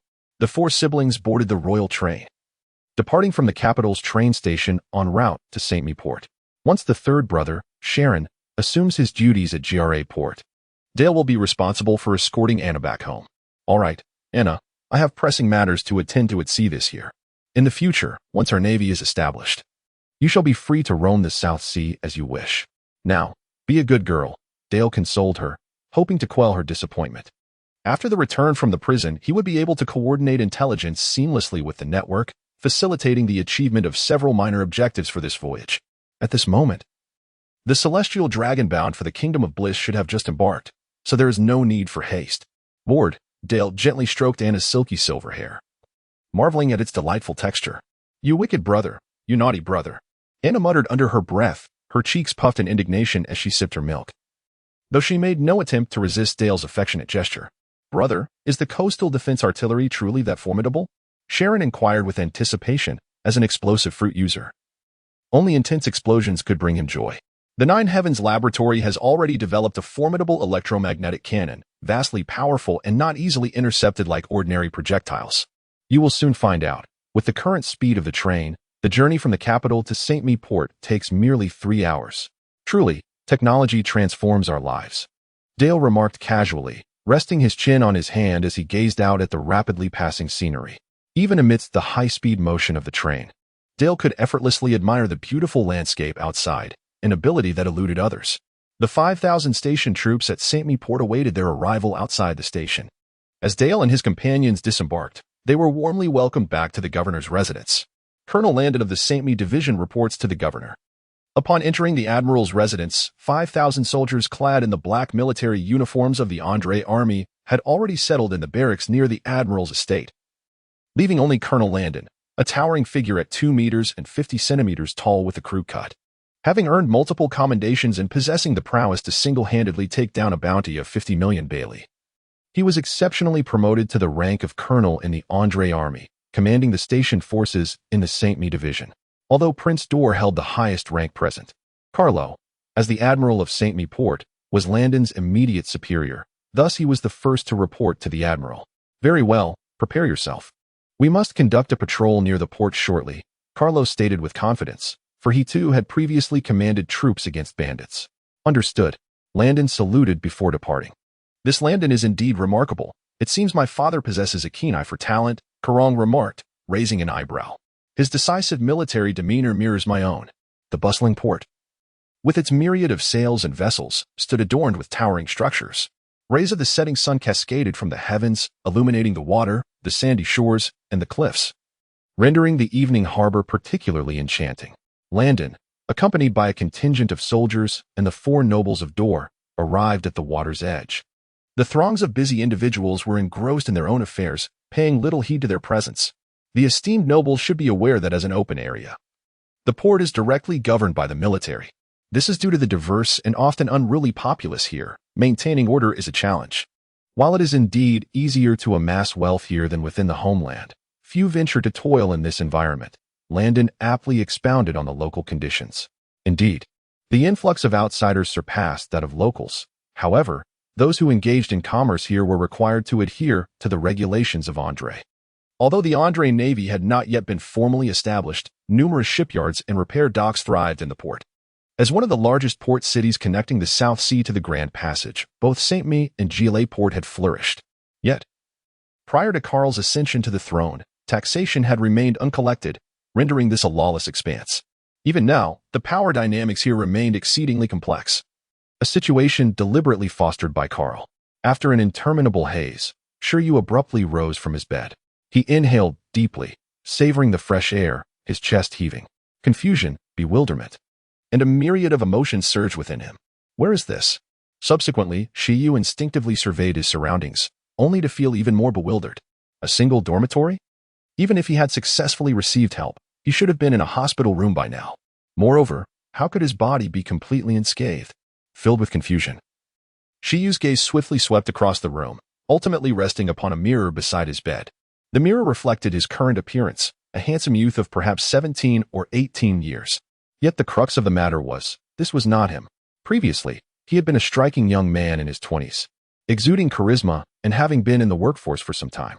Now, his visage bore the unmistakable signs of a mere high school student. This transformation left Shiryu in a prolonged state of astonishment. He fervently hoped that no one would inform him that the surgery had been remarkably successful. His physique and appearance had undergone a radical change. This was no longer a mere matter of surgical alteration, but rather akin to sorcery. He had seemingly metamorphosed into an entirely different individual. Could it be that he had traversed dimensions? Aside from the conspicuously poorly positioned mirror at his bedside, Shiryu also discovered 3 books nearby. Upon picking one up, the title rendered him momentarily speechless. Essential Guide for Novice Breeders' Postpartum Care for Pets Evaluation Guide for Bestiaries of Other Races Shiryu? The first 2 titles were relatively conventional. But what on earth was the last one about? Clearing his throat, Shiryu's expression turned grave as he extended his hand, though his arm soon stiffened. Just as he was about to open the 3rd book to discern its true nature, a sharp pain surged through his brain, and a torrent of memories flooded his mind. Providing you with the account of the pirate era by a distinguished recent graduate, in the year 1497 of the Sea Circle calendar. The Roger pirates reached the end of the Grand Line at Raftel, uncovering the entirety of the world's truths, leading Roger to be revered by the masses as the Pirate King. The news swiftly spread across the vast seas, heralding the onset of tumultuous times. It was at this moment that the Roger pirates announced their dissolution, gradually vanishing from the public eye. The following year, newspapers reported the arrest of the Pirate King, Gold, Roger, who was to face public execution in Lobetown of the East Blue. The world government, in its attempt to douse the impending chaos with a cold splash of reality, found itself outmaneuvered by Roger's final words, which ignited the flames of a new era, unveiling the dawn of the Great Pirate Age. Not long after, the legendary pirate, Captain Don Quixote da Flamingo, was apprehended. This news, rather than quelling the spirits of pirates, seemed to embolden them. To them, the fall of Doflamingo was a harbinger of opportunity, as if fate itself was clearing the remnants of the old era to make way for their ascent. Thus, a new struggle arose, accompanied by the cacophony of gunfire and the shedding of blood, relentless and unceasing. As he spoke, Dole smirked slightly, adding a final note. Every year, far more perish from smoking than from weaponry, yet they continue to sell, don't they? Our firearms at least come with safety mechanisms. How humane. So, Your Highness, after all this, do you wish for me to become an arms dealer? Kaiga remarked, somewhat exasperated, as he observed the earnest demeanor of the Crown Prince before him.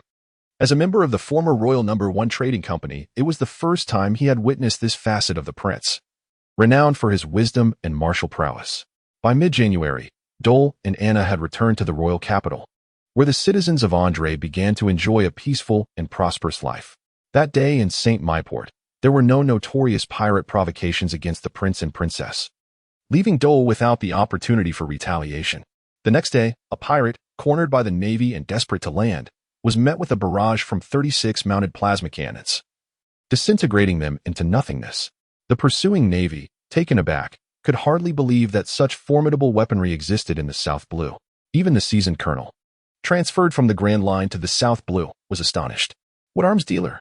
I shall establish a military-industrial company named Umbrella, with you as the general manager. You need not worry. I will ensure your protection, Dole declared. Kaiga, a descendant of the martyrs of Andre and a man worthy of Dole's trust, knew that Dole would never betray his own. However, venturing into the underworld to compete with unscrupulous factions for business necessitated adequate security measures. Our umbrella company's mission is to enable everyone to safeguard their own umbrella. For those unable to do so, we will provide a protective canopy at the cost of some trivial external possessions. Fair enough, wouldn't you agree? Work diligently, and you shall become the king of war in the underground world. Upon concluding his remarks, Dole patted Cage on the shoulder, acknowledging him as a skilled businessman, not inferior to his cousin Oakland, a promising young man worthy of cultivation. He instructed Elsa to escort the still-dazed Cage away, while he continued to ponder the strategies concerning the underworld. He envisioned establishing a protective umbrella, aimed at flooding the Grand Line with the obsolete first-generation automatic weapons from Andre, simultaneously exacerbating chaos across the globe. The world government was exceedingly powerful, leaving Dole to seek victory amidst the turmoil. The personnel of the Umbrella Corporation, aside from a select few traders like Cage, were primarily agents of the web, utilizing this as a springboard to create an extensive global intelligence network infiltrating various factions. Concurrently, the profits from arms trafficking would be reinvested into the web, thereby enhancing its structure. The lethal assassins within the web could effectively serve as mercenaries under the umbrella, providing clients with genuine protection. A few days later, you return to the base at the heart of the lake within the Andre Kingdom. Sussy, pay no heed to Dana. Rise quickly. It has been a while, my lord, he greeted, as Dole assisted the kneeling you to his feet and gestured for him to sit on the opposite sofa. However, you remained steadfastly at Dole's side. Clad in black armor and draped in a pure black cloak, he stood like a formidable guardian alongside Elsa. I have reviewed the latest intelligence. The celestial dragon Horus is currently in the Bliss Kingdom. We are ready to set sail, Dole announced. Is there anything you wish to add? Dole, who spent his days either training or managing state affairs, had already ensured that all aspects of the kingdom were in order. With Carl's overseeing matters, he was eager to venture into the seas. The targets in the West Sea and North Sea are firmly within the web's sights, presenting no issues. It appears that the target in Paradise has already attracted the attention of CP9, you replied earnestly. By the way, how is grandfather's health? Dole inquired. Master's condition is not favorable. He suffered too many injuries in his youth. The world government intends for him to receive treatment at the Holy Land. That is unnecessary. I will ensure grandfather's recovery, Dole interjected, dismissing the notion. Although the Holy Land had skilled healers, such methods would undoubtedly come at a considerable cost, which Dole held in disdain. Additionally, instruct the web to collect any and all devil fruits without restriction, even those deemed useless from the black markets of the underworld. Yes, my lord. Now, return and make preparations. Elsa, go below and instruct Dr. Alpha to release those troublesome individuals. We must take them with us on our voyage. Yes, Your Highness. The individuals referred to by Dor are none other than the Royal Guards of Dor, who were dispatched months ago to partake in the Super Soldier program, an experimental initiative by Dr. Alpha that combined holographic virtual training with advanced nutritional solutions. One wonders how they have fared. After an interminable period of unconsciousness, Shiyu abruptly awoke from his slumber. He inhaled deeply, savoring the freshness of the air, his chest rising and falling with each breath. Confusion and bewilderment, along with a myriad of emotions, surged within him. Where is this? Subsequently, Shiryu instinctively surveyed his surroundings, only to feel more bewildered. A single dormitory? Even if he had successfully been rescued, he should currently be in a hospital room. Moreover, how could his body possibly be devoid of any injuries? Filled with confusion, Shiryu's gaze swiftly swept across the room, ultimately resting upon a mirror positioned at the head of the bed. The mirror reflected his current appearance, around 17 or 18 years of age, remarkably handsome. Yet the problem is, this is not him. Previously, he was a striking young man in his 20s, exuding charisma, and had been working for some time. Now, however, this visage unmistakably resembles that of a high school student. This transformation left Shiyu in a state of bewilderment for a considerable time. He fervently hoped that no one would inform him that the surgery had been a resounding success. His physique and appearance had undergone such a drastic metamorphosis that it transcended the mere notion of surgical intervention, verging instead on the realm of sorcery. He had entirely morphed into another person. Had he perhaps traversed dimensions? Aside from the prominently misplaced mirror that was clearly detrimental to the feng shui by his bedside, Shiyu also discovered 3 books nearby. Upon picking one up, the titles rendered him speechless. Essential Handbook for Novice Beast Keepers, Postpartum Care for Companion Beasts. Evaluation Guide for Exotic Beast-Eared Maidens. Shiyu was taken aback. The titles of the first 2 books seemed relatively normal, but the last one left him utterly perplexed. Clearing his throat, He straightened his gaze and reached out, only for his arm to freeze momentarily, just as he contemplated opening the third book to discern its contents. A sharp pain surged through his mind, flooding him with a torrent of memories. He was presented with the exploits of a distinguished graduate from the Grandmaster Academy, chronicling the saga of the first empire of pirates. Both individuals had set off on their respective errands. Dole retrieved the Supreme Edition handheld device exclusively supplied to the Andre royal family and dialed a number, reaching out to Dr. Beta from the Gemini system. Beta, how's the construction of our flagship progressing? Prince Dole, do not jest. If built precisely to your specifications, it would take no less than 3 to 5 years. Even I could not accomplish such a feat. The raspy voice of Dr. Beta emanated from the device, tinged with a hint of exasperation. Dole had commandeered the precious resources intended for the future Navy, wishing to replicate the legendary Mirage from the anime Chain's Moon, aspiring to create a truly supreme flagship. A colossal maritime marvel. Yet, even without any armament, crafting such a Mirage would not be an easy task, particularly as the timing was not yet opportune. There was no necessity to expend effort and resources on such an endeavor at this stage, given that the Andre Kingdom lacked sufficient foundational support. Even if they were to construct it now, it would merely be a diluted version, unworthy of the title of a supreme flagship. Dole's inquiry was, after all, merely a jest. Well, enough of the jokes. Although our iron reserves are somewhat lacking, we should still have enough to construct a few warships, shouldn't we? Lord Dole asserted that he has devised a resolution concerning iron ore. Following the direction you provided, Your Highness, our Gemini lab has enhanced the steel-making apparatus. We are now capable of constructing capital-class warships for our nation, and a prototype has already been commissioned for service. In accordance with Lord Dole's vision, the future naval fleet of Andre will require officers of the rank of captain to command a capital ship, with brigadier generals paired with capital-class vessels, major generals with guardian class, and full generals with sovereign-class ships. As for officers of the school rank, colonels may independently command a warship designated as a battle cruiser, ranked below the capital vessels, while lieutenant colonels typically serve as captains of supply or auxiliary ships accompanying the main fleet. According to Lord Dole's design, the sovereign class still has a considerable distance to cover, as Andre's technological capabilities are insufficient and the guardian class is lacking in some critical technologies. Currently, only the capital class can be constructed under the existing conditions. The capital class warship is equipped with primary weaponry, specifically plasma cannons akin to those used in port defense, alongside the freshly developed Wasp missiles and Maelstrom mines, all of which feature precision guidance. It is imperative to also include a signal tower and naval radar. Additionally, the vessel is fortified with a dense array defense system composed of 8 Vulcan cannons and is outfitted with the most advanced steam turbines from our steam laboratory, boasting speeds that transcend contemporary standards. Most notably, as a collaborative project of the 4 principal laboratories of the Royal Academy of Sciences, we have achieved the integration of all warship functionalities into a single control chamber. This advancement permits a colossal vessel capable of accommodating over 1,000 soldiers to be expertly operated by merely 8 individuals. While this warship may not possess the terrifying capability of ancient weaponry, such as the legendary Pluto, which could annihilate an island with a single shot, it has surpassed the military standards of this era in all aspects, including speed, armament, defense, and aesthetics, far outshining the naval vessels of the world government. We are merely one technological breakthrough away from embedding Seastone into our warships to truly complete this series. Regrettably, none of the 4 laboratories currently boast expertise in Seastone research. And even if we did, Andre has limited reserves of this precious material. Lord Dole has conceived 2 preliminary ideas regarding this matter, but it ultimately hinges on the technological progress of the Academy. Your Highness.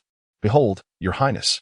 It is Elsa, accompanied by 9 warriors, each distinct in appearance and standing approximately 2.5 meters tall. Unlike the pure black armor of the underworld, their armor is adorned with a red base and golden trim. This is the color scheme of the Andre family crest, which simultaneously signifies their identity.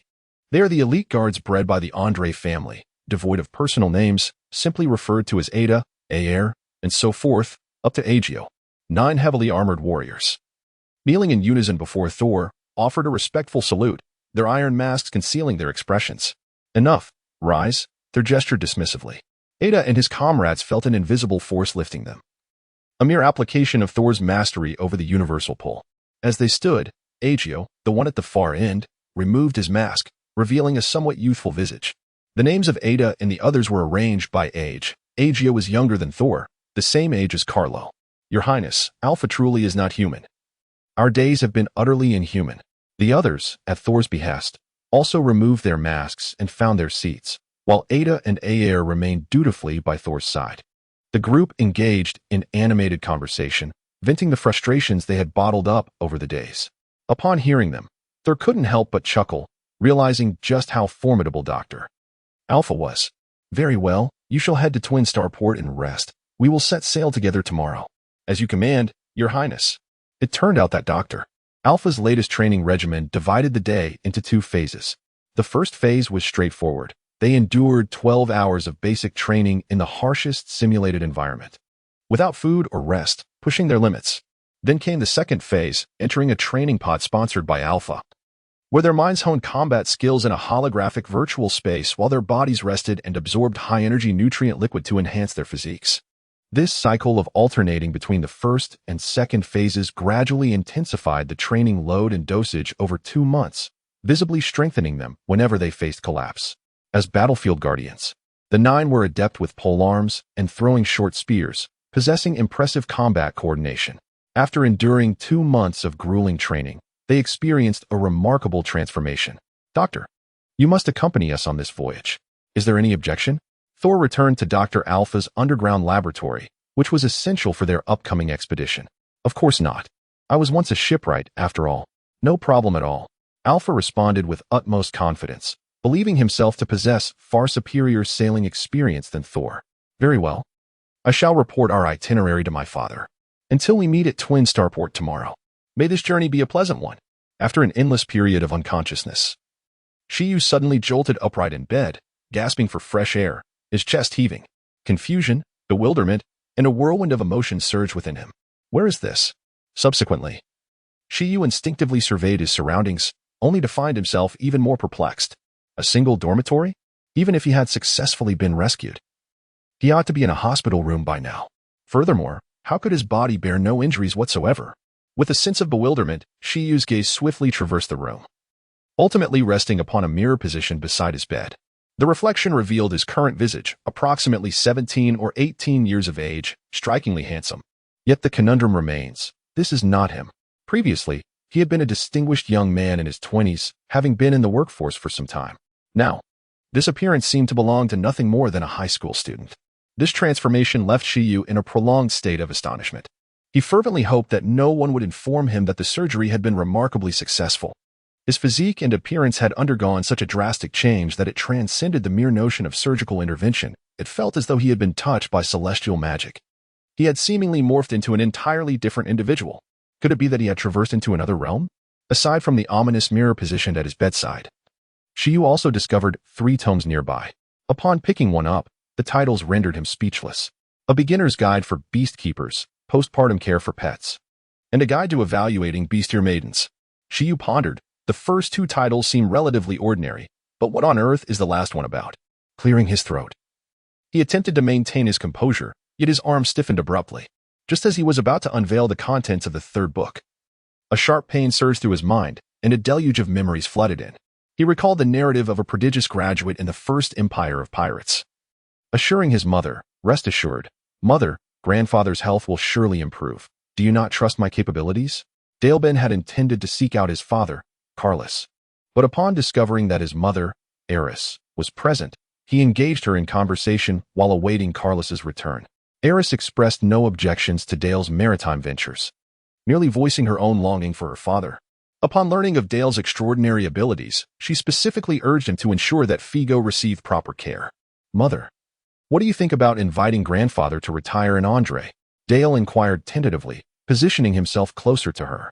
The all-powerful grandfather was indeed a formidable figure, akin to a general. I have broached this topic with him before. He was somewhat reluctant in the past. However, now you might as well give it a try, for I am in agreement. As per Dale's understanding, in a previous life, the chief warden of Impel Down, who later joined Blackbeard's crew as the second-in-command, and the director Magellan had both been students of Figo. In the realm of the world government's prison system, Figo was a highly esteemed figure. The mother and son exchanged idle banter while Anna appeared to be motivated by some recent stimulus, fervently training under the captain of Eris's guard. leaving Dale to manage on his own, without her companionship on the high seas. Upon Carlos's return, Eris left space for the father and son to converse and to observe Anna's progress in her training. Eris herself was no stranger to strength.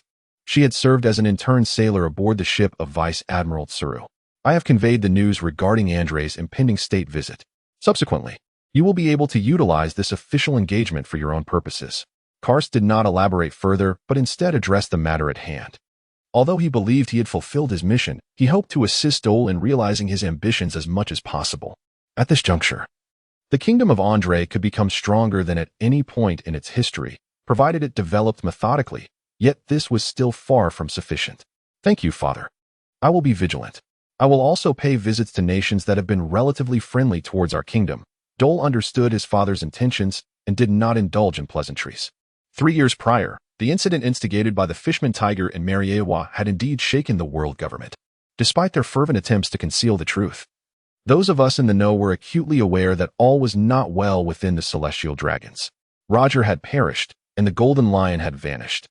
Yet the era had only become more tumultuous. This was something their father had observed keenly. Recently, an organization known as the Revolutionary Army had been active in the South China Sea. Perhaps it had gone unnoticed by many, but it certainly hinted at deeper implications. In the latter half of the Grand Line, the waters known as the New World were dominated by formidable pirates whose powers and influence were substantial. Working in tacit concert to repel the Navy, the world government's control over the New World was virtually non-existent. In fact, facing the burgeoning threat of piracy, the world government had no choice but to propose the plan for the 7 warlords of the sea. Undoubtedly, this concealed deeper stratagems. Yet it severely undermined the credibility of both the Navy and the world government. Karst began to regurgitate familiar sentiments, primarily to steer the conversation towards Dole's thoughts, which he believed he understood to some extent, although the specifics remained elusive. The timing is indeed opportune. Were I as young as you, I might consider venturing out to carve my own path. However, during my youth, I may have forsaken the tedious affairs of the kingdom to become a carefree pirate or a righteous Navy officer. But Dole, you.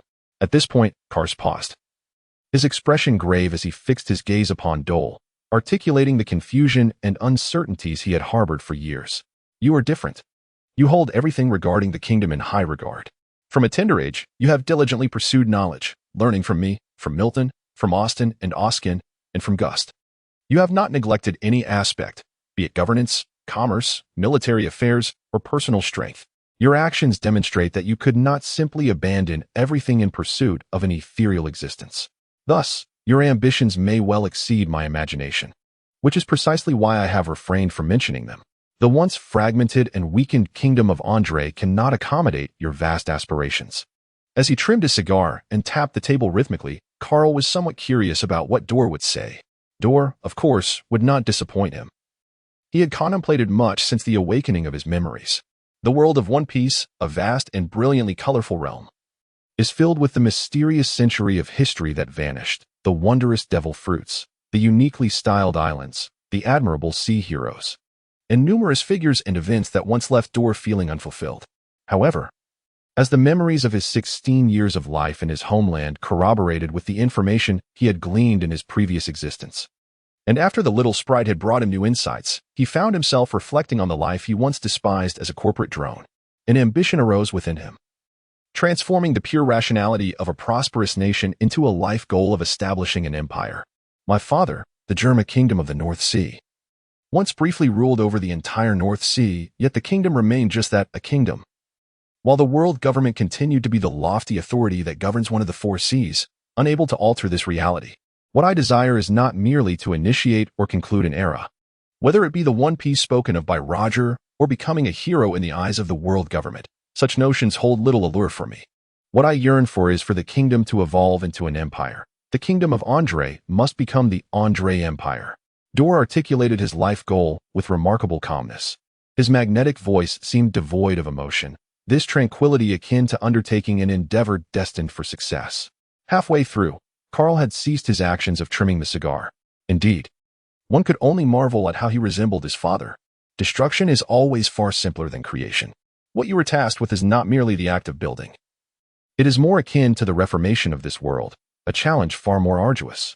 Some dreams, though seemingly unattainable, are not impossible to realize, provided one possesses sufficient strength. The following day, at Gemini Port, the largest harbor of the Andre Kingdom, the port faced the habitat of the Sea Kings, resulting in a sparse flow of vessels. Although the legendary seven-killer swordsman was stationed there, and ordinary Sea Kings posed no threat, the reliance on human effort for the port's operations rendered it less than appealing. Today, the harbor was entirely sealed off, with only a colossal steel battleship quietly awaiting its inaugural official voyage behind the curtain. After an endless period of unconsciousness, Shiyu suddenly rose from his bed. He inhaled deeply, gasping for fresh air, his chest heaving. Confusion and bewilderment, along with a myriad of emotions, surged within him.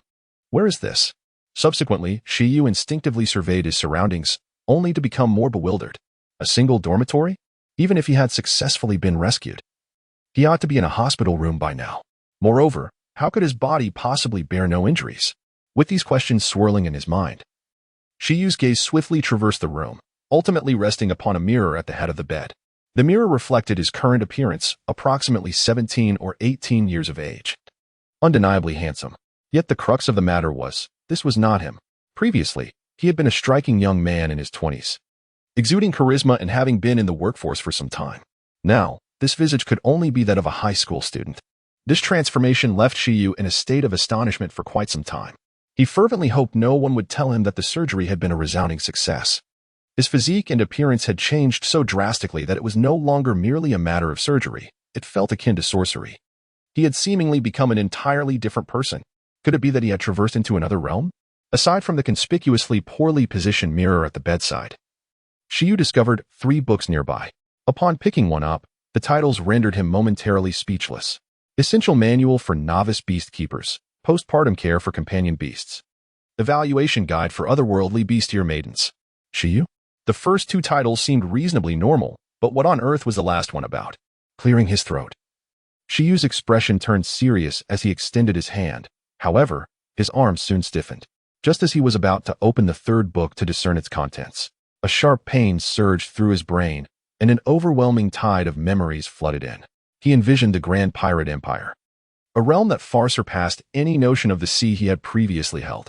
The azure waters, unlike the tumultuous waves of St. Me Port, were devoid of wind and surf. Standing on the deck and gazing into the distance, the horizon melded seamlessly with the sea, creating an endless expanse. The air was fresh, invigorating, and undeniably uplifting, yet equally profound and enchanting. Even though the second prince, Dole II, was a man of the world, he had seldom ventured onto the open sea. Regrettably, he found himself in a windless belt, lacking the gentle caress of the sea breeze, which diminished the overall pleasure of the experience. On this expedition, the accompanying members included the maid Elsa, the shipwright Alpha, 9 loyal guards, the cunning Lofner, and the seasoned diplomat and navigator Atath. Finally, there were 500 official sailors from the Andre Navy, tasked with the logistics and ceremonial duties of the journey. Presently, all military factories under the Academy, including shipyards, have been incorporated under the newly established Umbrella Ambler Technology Military Group. In addition to the primary battleships, other vessels such as colonial cruisers, standard transport ships, and combat submarines are already in production. Correspondingly, the Navy has selected 500,000 soldiers from the reserves, each possessing a combat power rating of over 10, to serve as new recruits, ready to be mobilized as soon as senior officers are appointed. The 500 soldiers accompanying Dor on this voyage were meticulously selected from the vast army of 500,000, each boasting a prowess of over 50 in combat, destined to be nurtured as junior officers. On that day, you must have overheard my conversation with Father. Do you have any reflections on it? Dor inquired of Elsa, who had accompanied him when they sought out Karl's. Elsa now bore an additional duty as a sword attendant, tasked with safeguarding the flame fan for Dor. While this artifact held considerable significance, as the crown prince, Dor could not carry it at all times. Thus, it fell to Elsa, albeit she lacked the ability to activate its powers. Your Highness, I may not grasp the intricacies of many matters, yet I understand that you are destined for greatness. I shall strive to enhance myself, hoping only not to be left too far behind, Elsa articulated with a clear, resonant voice, a hint of a smile gracing her lips, as if she were contemplating the tranquil sea, or perhaps Dor himself. During the period that Dor and his brothers were honing their domineering aura, Elsa too had not been idle. She had mastered the 6 forms with remarkable proficiency. Although her combat strength fell slightly short at under 3,000, Her technical skills surpassed those of Dor and his brothers. She had also awakened a dual-colored aura, marking her as a formidable force for the future, perhaps capable of shouldering greater responsibilities. Aspiration is the emotion that lingers furthest from understanding. Ultimately, Elsa remained a mere maid, her ambitions limited. She could serve as a capable aide, but no more. After their discussion of significant matters, their mother, Iris, returned, and the family of four, Dor, Iris, and the weary Anna, who preferred silence over conversation, shared a meal together. During this time, prompted by Iris' subtle cues, Carls broached the subject of Dor's thoughts on a future partner. Now nearing adulthood, Dor was at an age where discussions of marriage were appropriate. It was rare for a noble of the royal lineage, like Carls, to marry at 30. Most wed before the age of 20, or at least entered into engagements early on. After all, for aristocrats with thrones to inherit, the cultivation of heirs was of paramount importance. The notion of late marriage and childbearing had little place here. In truth, Dor had not been entirely devoid of thoughts on the matter. As a man thrust into a two-dimensional realm, he naturally yearned to encounter those enchanting figures he once coveted. Although he was not a genuine traveler from another world, but rather a legitimate denizen of this opulent universe, such fantastical notions had diminished considerably. He did harbor his own aspirations for a future partner. I seek someone who truly understands me. This person must possess a profound awareness of this world while still harboring sufficient hope for it. Perhaps only such an individual could elicit the modest affections I possess. Dor rubbed his forehead and earnestly responded to his parents' probing inquiries. Iris understood only the first and last sentiments of his declaration and, intrigued, asked, "Why do you perceive yourself as devoid of emotions? I have always believed you to be a sunny and cheerful child." "Haha, perhaps so. In truth, my emotional side only manifests in the presence of my family. It seems I have performed admirably to the extent that even you were misled. As for my amiable demeanor towards my subordinates, it primarily serves to uphold my persona." Dor narrowed his eyes slightly. During the family banquet, the discourse held little consequence. With family, Dor felt no need for pretense, which was precisely why he confided in his father, Carl, immediately after awakening the eye of God. Carl, however, was not surprised. He was well aware of Dor's approach to governance. Anything that fell into his hands would either face destruction or suffer greatly. In fact, the tortures outlined in Andre's penal code were personally devised by Dor, their cruelty far exceeding any existing in the world. Even the seasoned veterans of the underwater prison, impelled down, would be astounded by what his grandfather, Figo, would call expertise. Time rewound to the vast ocean. We find beauty in the flowers on the cliffs because we pause to admire them, unlike those fearless blossoms that dare to step into the sky. We are about to exit the doldrums. Instruct Itaf to message the kingdom of bliss, for we shall soon make landfall. Dor chose not to linger on this matter with Elsa, as the subsequent events held greater significance. After departing from Gemini Harbor, we would soon navigate out of the calm waters. Your Highness, our warship has now loaded the complete nautical charts of the South China Sea. There is little room for maneuvering here, spoke Itaf, who had just finished communicating with the Kingdom of Bliss. Itaf's father had once sailed with Carl for 5 years as the kingdom's chief navigator. He not only inherited his father's maritime talents but also possessed commendable diplomatic skills. Then rest well, for you will soon embark on the Grand Line, where your talents shall truly shine, Dor replied, inquiring about the situation in Bliss. Your Highness, the Kingdom of Bliss informs us that their lord, the celestial dragon Horus, is about to commence his return journey.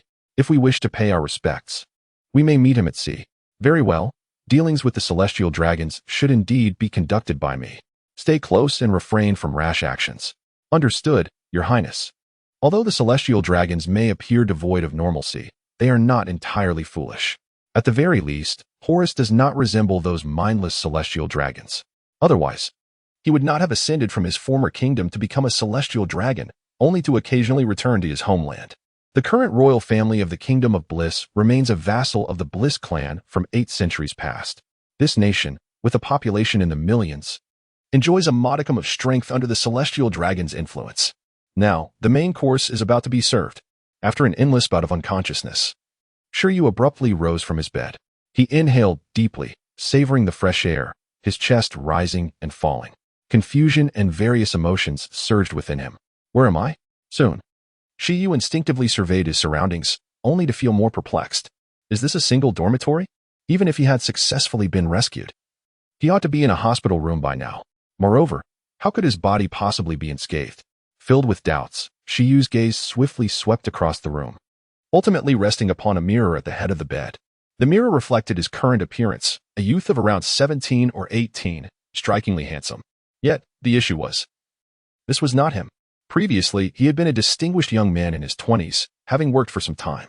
Now, however, his visage could only be likened to that of a high school student. This transformation left Shiyu in a state of bewilderment for an extended period.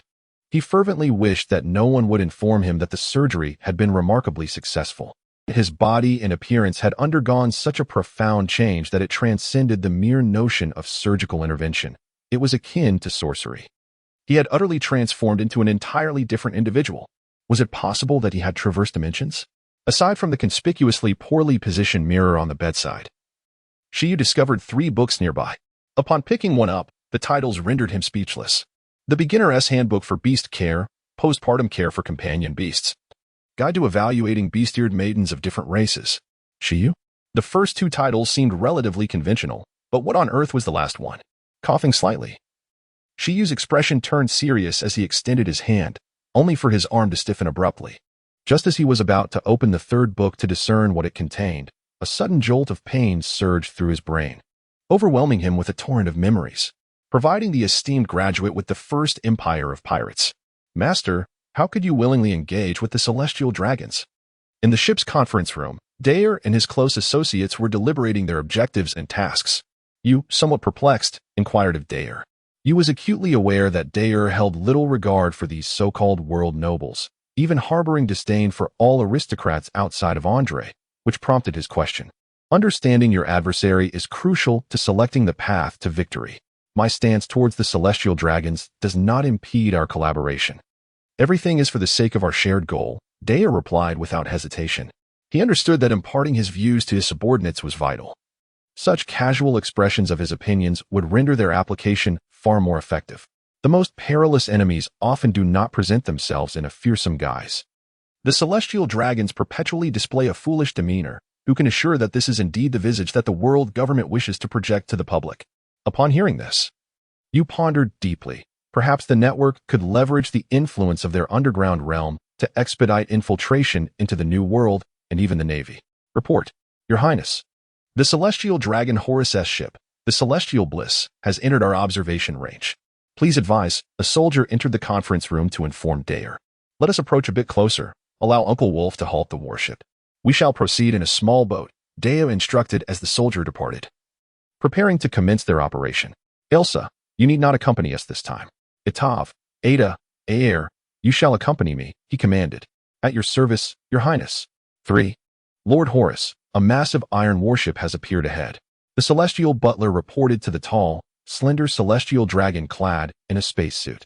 Typically, celestial dragon males possess a stocky and short stature, which makes Horus's uniqueness all the more apparent.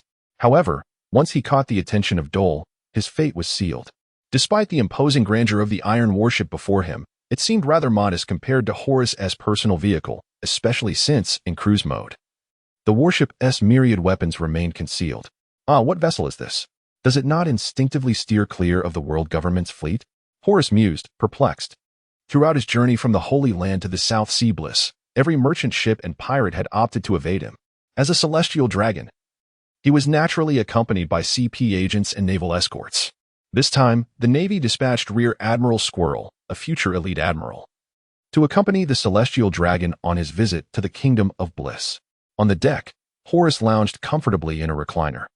While 2 slaves adorned with explosive collars engaged in a fierce struggle, this was the everyday amusement of the celestial dragons. A perimeter of heavily armored guards surrounded them, with elite CP bodyguards further out. The Celestial Bliss was flanked by warships on all sides. Great Horus, Your Grace, reported the butler, impeccably dressed in a suit, bowing respectfully to whisper in Horus's ear. Even in his esteemed position, he dared not relax his demeanor. The Crown Prince of the Kingdom of Andre? How intriguing. Does he seek the favor of the exalted celestial dragons? Observing the grand vessel that had anchored, a small boat emerged, bearing the flag of Andre. Horus discerned that they had come to pay their respects. Have the Navy stand down. Although the ruler of a nation may not possess the same noble lineage as myself, they are not to be obstructed.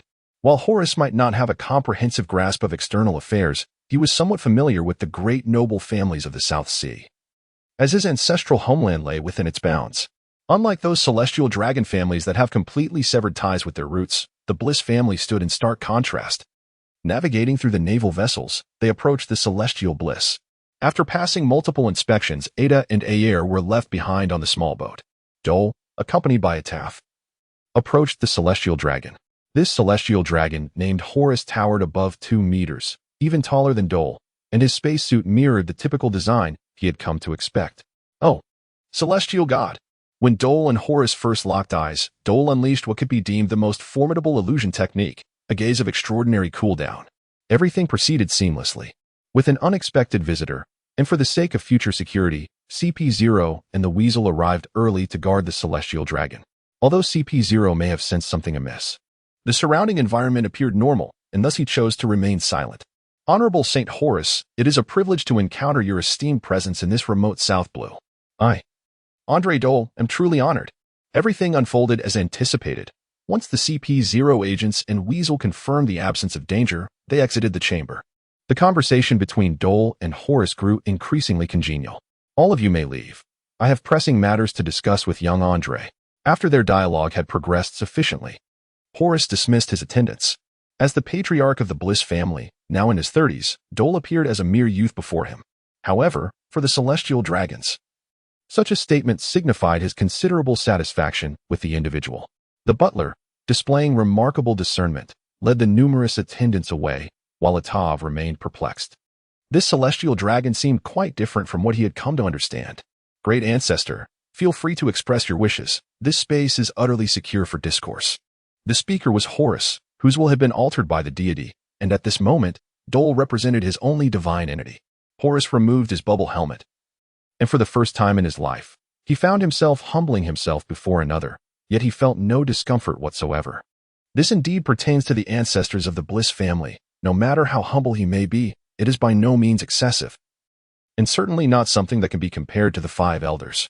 This illustrates Dale's transformation of Horus's perception, reshaping his image in Horus's mind into that of the ancestral deity revered by the Bliss clan for generations. This elevation of belief from mere faith to fervent devotion effectively enabled Dale to effortlessly acquire a loyal soldier among the celestial dragons. Characters possessing extraordinary abilities akin to those of otherworldly deities are often meticulously orchestrated by the director, either rendered incapable of using their powers for various reasons or inadvertently employing them on inconsequential roles. In more ruthless narratives, the plot may simply eliminate the problem entirely, thus rendering their abilities ineffective. However, in the hands of a traveler, the objective is to maximize benefits. While Dale's otherworldly powers differ slightly from the original due to the need to conform to the world's rules, they come with certain limitations and enhancements. They cannot affect individuals possessing Conqueror's Haki or those with soul-related devil fruits, nor can they be utilized against beings of formidable strength. Nonetheless, the cooldown period has been reduced to 1 year. Following this, the performance must continue. After an interminable period of unconsciousness, Shiyu abruptly awakens from his slumber.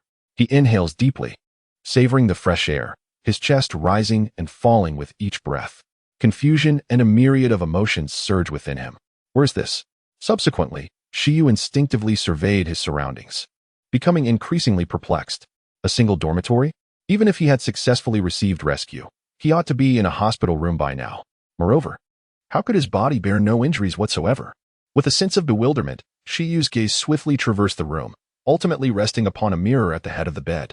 The mirror reflected his current visage, approximately 17 or 18 years of age, strikingly handsome. Yet, the troubling matter was that this was not him. The former version of himself was a dashing young man in his 20s, possessing an extraordinary presence, and had been engaged in work for some time. Yet now, this appearance resembled nothing more than that of a high school student. This transformation left Shiyu in a state of bewilderment for an extended period. He fervently hoped that no one would inform him that the surgery had been remarkably successful. His physique and appearance had altered so drastically that it transcended the mere question of surgery. It was as if he had undergone some celestial metamorphosis. He had seemingly become an entirely different person. Was it possible that he had traversed dimensions? Aside from the conspicuously poorly positioned mirror at his bedside, Shiyu discovered 3 books nearby. Upon picking one up, the titles rendered him speechless. Essential Manual for Novice Caretakers, Postnatal Care for Pets, and Guide to Evaluating Otherworldly Beast-Eared Maidens. Shiyu was taken aback. While the first 2 titles were relatively ordinary, What on earth was the last one about?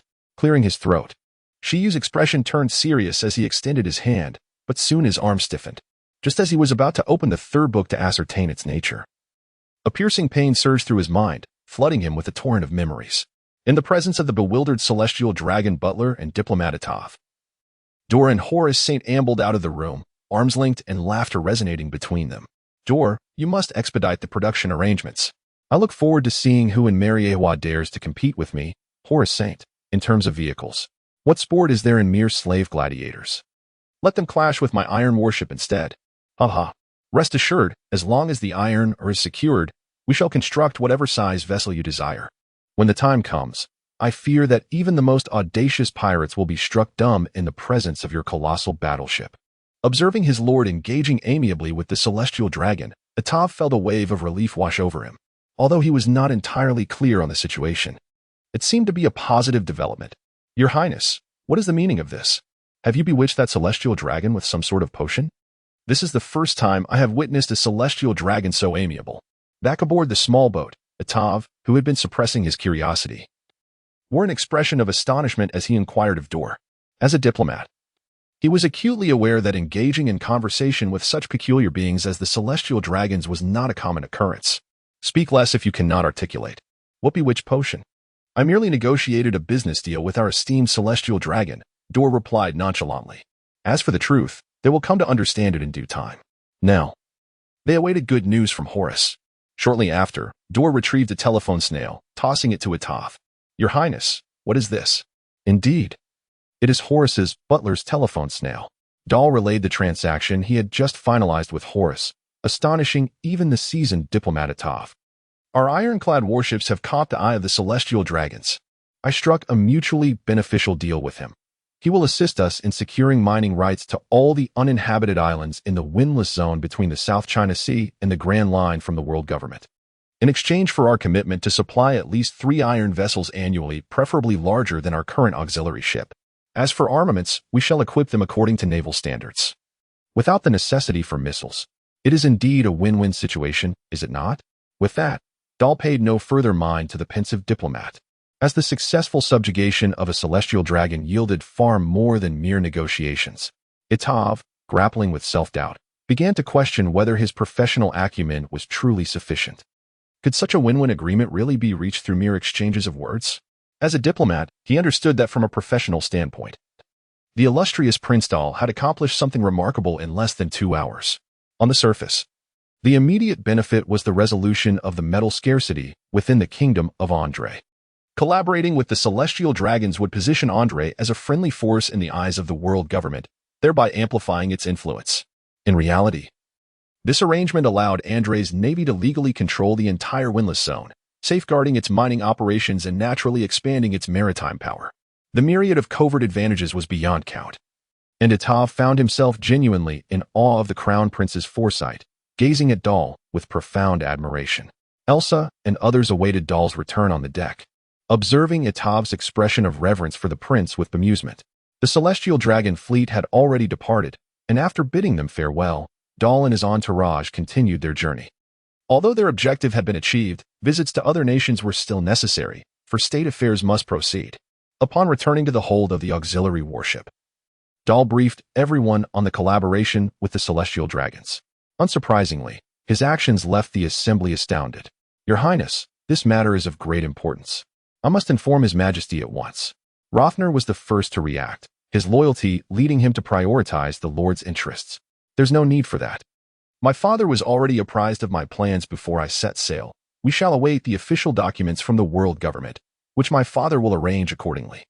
This matter had long been communicated between Dor and Karl, otherwise the Navy would not have commenced its assembly so swiftly, with the military showing hardly any prior accumulation. My lord, regarding the task of collecting devil fruits, our operatives have gathered over a dozen from a myriad of black markets, varying in size. The majority, however, have been identified as rather mediocre devil fruits, offering no enhancement to the human body, being merely ordinary zoan types, which have yet to be consolidated. The prison did not raise any questions. Rather, it reported on its own progress, a commendable employee indeed. Within the black markets established by the sovereigns of the underworld, there are still some devil fruits available for trade. However, The existence of a catalog of devil fruits among the upper echelons of the black market is an open secret. Thus, the fruits that can be openly priced and sold are unlikely to be of great value. This is precisely why the agents of the Luo network have been able to procure so many in such a short time frame. Very well. Let them return the goods to Andre, but there is no need to rush. It is prudent to maintain a low profile. Caution is the mother of safety. And with Door's itinerary uncertain, they can only send the items back to headquarters. Yes, my lord. In the celestial conquest, Door hovered in midair, unleashing a force of repulsion that sent the towering werewolf flying. The werewolf, employing the wolf fist technique, explosive claw, stabilized itself in the air using its moon step, its claws generating vacuum attacks that lunged toward Door. In response, Door executed the lightning release, black-spotted charge, sending forth a leopard composed of lightning that charged vehemently at the claws. The collision resulted in a violent explosion, with waves of residual energy radiating outward. That should suffice for today, Uncle Wolf. As he descended onto the deck of the warship, Door accepted the water offered by Elsa and took a hearty gulp. After such exertion, one must stay hydrated. Indeed, the combatants were Door and Ratna. Although the sea is beautiful, gazing at it all day can become tiresome, prompting the group to engage in practice matches. Door's focus was primarily on honing his various skills, and with the aid of ocular techniques, he faced opponents devoid of conqueror's haki, leading to an inevitable outcome. Thus, Door was merely refining his application and combination of elemental ninjutsu. In a serious confrontation, Ratna, lacking conqueror's haki, would stand no chance against the ocular-level illusions. Indeed, by employing the universal attraction combined with sealing techniques, he could drain a pure physical prowess expert to a husk in no time, even that immortal flame Amaterasu, which in the original narrative did not claim a single life. In Door's hands, it became a true trump card, as long as his ocular power was not exhausted, unless faced with a natural or special superhuman type. Even armament haki would prove futile against it. Your Highness, such remarkable prowess is surely on par with that of His Majesty. Ratna held a deep admiration for Door's prowess. As the head of the family, the prospect of a capable successor filled him with joy. He was well aware that Door had not exerted his full strength. Yet the true extent of Door's concealed power remained a mystery to him. It sufficed for him to recognize Door's formidable capabilities. Subsequently, they must complete the itinerary for the diplomatic visit to the South Sea nation before proceeding with their subsequent plans. After an interminable period of unconsciousness, Shiyu abruptly rose from his bed. He inhaled deeply, savoring the freshness of the air, his chest heaving with each breath. A whirlwind of confusion and bewilderment surged within him, accompanied by a myriad of emotions. Where is this? Subsequently, Shiyu instinctively surveyed his surroundings, only to become more bewildered. A single dormitory? Even if he had successfully been rescued, he should surely be in a hospital room by now. Furthermore, how could his body possibly be unscathed? With these questions swirling in his mind, Shiyu's gaze swiftly swept across the room, ultimately resting upon a mirror at the head of the bed. The mirror reflected his current visage, appearing to be around 17 or 18 years of age, remarkably handsome. Yet the dilemma was that this was not him. Previously, he had been a striking young man in his 20s, distinguished and well-established in his career. Now, however, he bore the appearance of merely a high school student. This transformation left Shiyu in a prolonged state of bewilderment. He fervently hoped that no one would inform him that the surgery had been a resounding success. His physique and appearance had undergone such a radical change that it transcended mere surgical intervention. It felt akin to sorcery. He had seemingly metamorphosed into an entirely different individual. Could it be that he had traversed dimensions? Aside from the conspicuously ill-placed mirror at his bedside, Shiyu also discovered 3 tomes nearby. Upon picking one up, the titles rendered him momentarily speechless. Essential Handbook for Novice Caretakers, Postpartum Care for Companion Beasts, and Guide to Evaluating Otherworldly Beast-Eared Maidens. Shiyu thought to himself. The first 2 titles seemed relatively reasonable, but what on earth was the last one about? Ahem. As Shiyu's gaze hardened, he extended his hand, only for his arm to stiffen abruptly. Just as he contemplated opening the 3rd book to discern its true nature, a sharp pain surged through his brain, inundating him with a torrent of memories. The tale unfolds with the illustrious graduates of the Grandmaster navigating the tumultuous seas of the First Empire, as Ender's warships steadily advance across the South Sea. At this moment, Daer and his entourage are poised to make landfall at their initial destination, the Kingdom of Bliss. The Kingdom of Bliss boasts a storied history spanning over a millennium, distinguished as one of the few independent nations in the world possessing an island of its own. This fact has undoubtedly captured the attention of the Bliss clan. It is noteworthy that, prior to the year 1510 of the Sea Circle calendar, the kingdom of And was mired in chaos, largely due to the insidious influence of the world government. Nations embroiled in perpetual conflict align more closely with the interests of the Holy Land, necessitating the presence of the world government. Thus, large islands like St. Migra, home to tens of millions, often host multiple kingdoms or are controlled by various factions, similar to the rampant mafia influence in the West Sea, where each island is dominated by different mafia families. The Kingdom of Bliss is situated on a habitable island characterized by only spring and autumn, housing millions within its borders. The royal family, staunchly loyal to the celestial dragons, presents an outwardly prosperous facade, while concealing numerous dark secrets in its unseen corners. The diplomatic mission led by Daer in the South Sea encompasses not only the Kingdom of Bliss but also the Kingdom of Salb and several member nations of the world government on Sandarai Island. Daer's objective is to seize the military-industrial market and the manufactured goods market of these kingdoms, amassing a substantial amount of initial capital for Andor's future development. The dealings in the Kingdom of Bliss progress smoothly, with no significant obstacles in securing what Daer desires. Subsequently, the Royal Army of Bliss will undergo a complete rearmament, adopting the new firearms produced by Andor. The order for military supplies from the Bliss Royal Army, amounting to over 1 billion berries, exhilarates both Andor's Ministry of Foreign Affairs and CEO Kage of Umbrella, as they communicate with Daer, expressing their overwhelming admiration. Daer merely responds with a nonchalant remark, "This is just the beginning." Dahl had long harbored a question, in the comic of his previous life. Why did the protagonist Luffy and his companions manage to stir up trouble without facing much pursuit? Now, as he sailed the seas, Dahl finally unraveled this mystery. It is well known that Luffy traversed from East Blue's Windmill Island to the Sabaody archipelago in less than half a year, during which he even constructed a new ship. This astonishing speed is the reason for their minimal encounters with pursuers. With adept navigation skills, every departure allowed them to catch the swiftest ocean currents, leaving the Navy unable to strategize before they had already reached the next island. Furthermore, although Luffy often proclaimed his love for adventure, he typically lingered in each location for at least 3 days, sometimes up to 7, merely exploring the peripheries of those islands, hardly an adventure at all.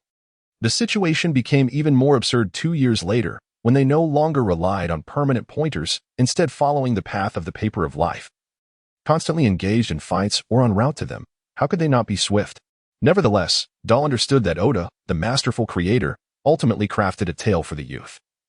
Without a brisk pace, Luffy would become a portly, middle-aged man. It is worth noting that aside from the main cast, other characters who achieved remarkable feats were considerably older. In the narrative, the youngest admiral, Zifa, achieved his status at the age of 38, while the youngest of the 4 emperors, Shanks, attained his at 33, such is the norm. Life at sea is perpetually dull and monotonous. Dahl had long since exchanged his formal prince attire for casual wear, setting up a lounge on the battleship deck. Reclining in a chair, sipping iced juice while donning sunglasses, he perused the newspaper and indulged in Elsa's soothing massage, a life of leisure, indeed. The chaos of the New World raged on, with Whitebeard firmly ensconced on high, while Kaido of the Beast and Charlotte Linlin relentlessly expanded their pirate crews and territories.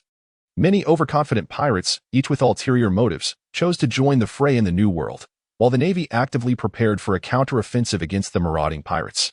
How does it feel to be the ruler of the skies, Ada? I never expected you to grasp this step. It's quite remarkable.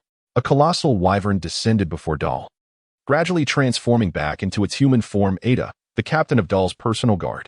Your Highness, my strength has surged unprecedentedly thanks to this devil fruit. Perhaps now I could defeat the combined might of our previous 9. Ada earnestly reported his feelings, yet his beastly instinct reminded him that even with his newfound power, he might still be no match for a mere glance from his lord, whose gaze was indeed godlike. During this expedition, Dole brought along the devil fruit as a precautionary measure. In recent days, the clashes between Dole and Lautner have not escaped the notice of their subordinates, particularly Ada, the chief of the guards, who felt a considerable sense of urgency. If one were to be significantly weaker than His Highness, then it was not merely a matter of protection. Merely keeping pace during His Highness's battles would be a commendable feat, something Ada found unacceptable.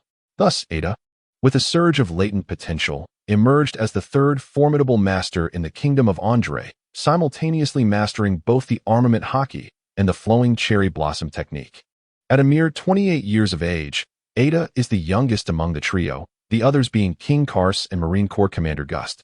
As for Dole, his mastery of armament hockey has only recently reached the level of full body coverage, having trained for less than 3 months, which is already quite impressive. Nevertheless, Ada still perceived his own strength as insufficient. As a capable subordinate, Dole generously bestowed upon Ada the most powerful of the remaining devil fruits, the ancient type, wind god pterodactyl fruit. Consequently, Ada's prowess surpassed that of the seasoned master, the wolf of greed Lautner, thereby establishing him as Dole's undisputed foremost combatant. As a result, Aer and the other 8 could no longer remain idle, initiating yet another round of grueling training. Indeed, in places where competition flourished, many sought to obtain a devil fruit that suited them, aspiring for a remarkable enhancement of their strength.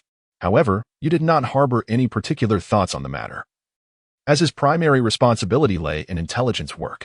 Moreover, the devil fruit he most coveted had already been claimed by another, the newly appointed deputy warden of Impel Down, Magellan, who possessed the powers of the venom fruit. Your Highness, ahead on the deserted island, several derelict ships have anchored, seemingly due to damage, and there are an unusually large number of people. Agio shouted from the lookout tower to Dao and the others below. They had already departed from the Kingdom of Bliss and were advancing towards their next destination, the Kingdom of Salt. After a brief pause, Agio exclaimed again, Your Highness. There's a person riding a bicycle on the ocean, heading our way. I'm not mistaken. It is indeed a person on a bicycle. After an endless bout of unconsciousness, Shiryu abruptly sat up in bed, gasping for fresh air, his chest heaving. Confusion and bewilderment flooded his mind, a whirlwind of emotion surging within him. Where is this? Subsequently, Shiryu instinctively surveyed his surroundings, only to feel more bewildered. A single dormitory? Even if he had successfully received assistance, he should have been in a hospital room by now. Moreover, how could his body possibly be unscathed? Filled with questions, Shiryu's gaze swiftly traversed the room, ultimately resting on a mirror at the head of the bed. The mirror reflected his current appearance, around 17 or 18 years of age. Strikingly handsome. Yet the issue was, this was not him. The person he once was a distinguished young man in his 20s, having held a job for some time. Now, however, this visage seemed no more than that of a high school student. This transformation left Shiryu in a state of bewilderment for quite some time. He fervently hoped that no one would inform him that the surgery had been remarkably successful. His physical appearance had changed so drastically that it transcended the realm of mere surgical procedures. It seemed akin to sorcery. He had seemingly morphed into an entirely different individual. Could it be that he had traversed into another realm? Aside from the prominently placed mirror at his bedside, which was evidently positioned unfavorably according to feng shui, Shiryu also discovered 3 books nearby. Upon lifting one, the titles rendered him speechless. Essential Manual for Novice Caretakers, Postpartum Care for Companion Beasts, Guide to Evaluating Exotic Beast-Eared Maidens. Shiryu couldn't help but exclaim in disbelief. The first 2 titles seemed relatively ordinary, but the final one was perplexing. Clearing his throat, he steadied his gaze and extended his hand, only for his arm to stiffen almost immediately. Just as he was about to open the 3rd book to discern its true nature, a sharp pain surged through his head, and a torrent of memories inundated him. Presenting the First Empire of Pirates, brought to you by the esteemed recent graduates. Greetings to you all. A tall figure clad in a white vest and deep blue shirt, with an eye patch adorning his forehead, appeared on the deck of the auxiliary warship. Upon hearing Ajin's report, Dole had already begun to suspect the identity of the visitor. Rising to get a better look, he confirmed his suspicion. It was none other than Aokiji, one of the future admirals of the Navy.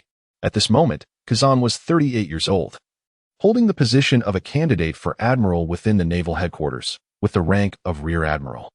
Revered as one of the 3 formidable monsters of the Navy headquarters and a frequent feature in the newspapers, Kazan, a native of the South Sea, occasionally returns to his hometown.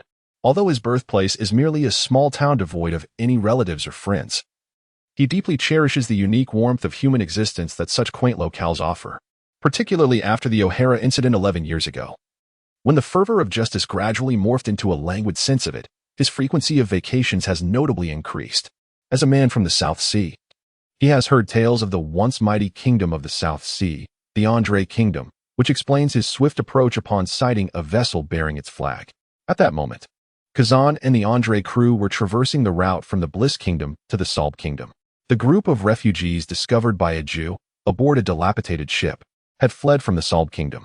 Their vessel, a makeshift assembly from the remnants of wreckage, had barely managed to navigate the waters, but halfway through their journey, it faltered, forcing them to dock at a desolate island ahead of Dale and others.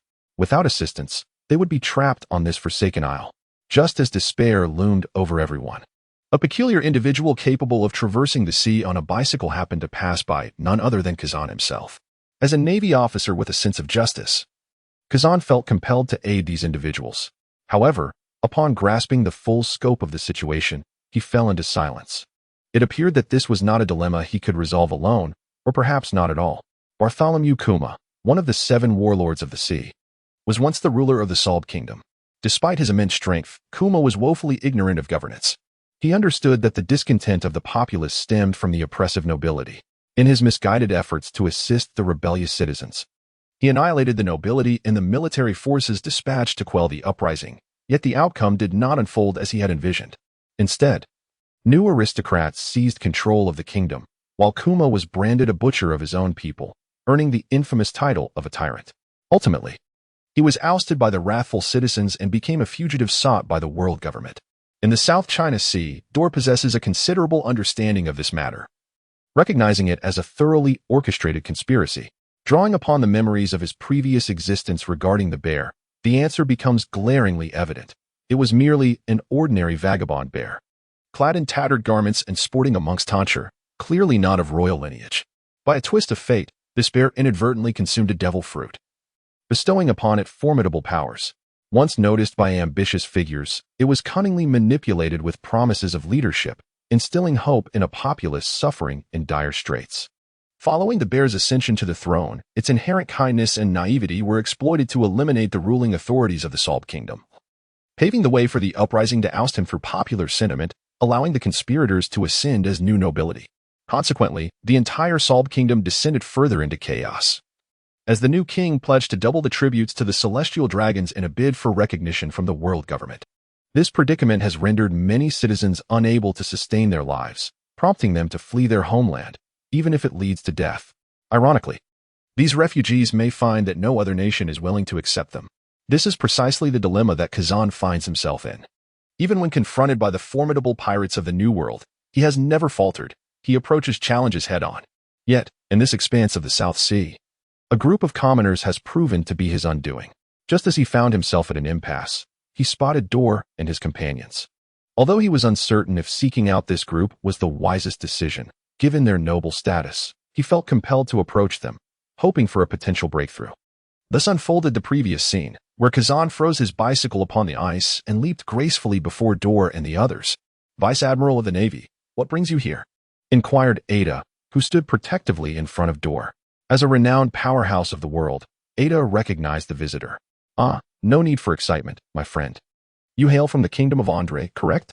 I have a matter for which I seek your assistance. I wonder if you might be so kind?" Kazan raised his hands in a gesture of surrender, indicating his innocence, and promptly articulated his intentions. When not confronting criminals, Kazan was indeed quite amicable. "Ada, please step back. Our guest is here in peace," Dor said, lifting his hand and regarding Kazan with thoughtful consideration.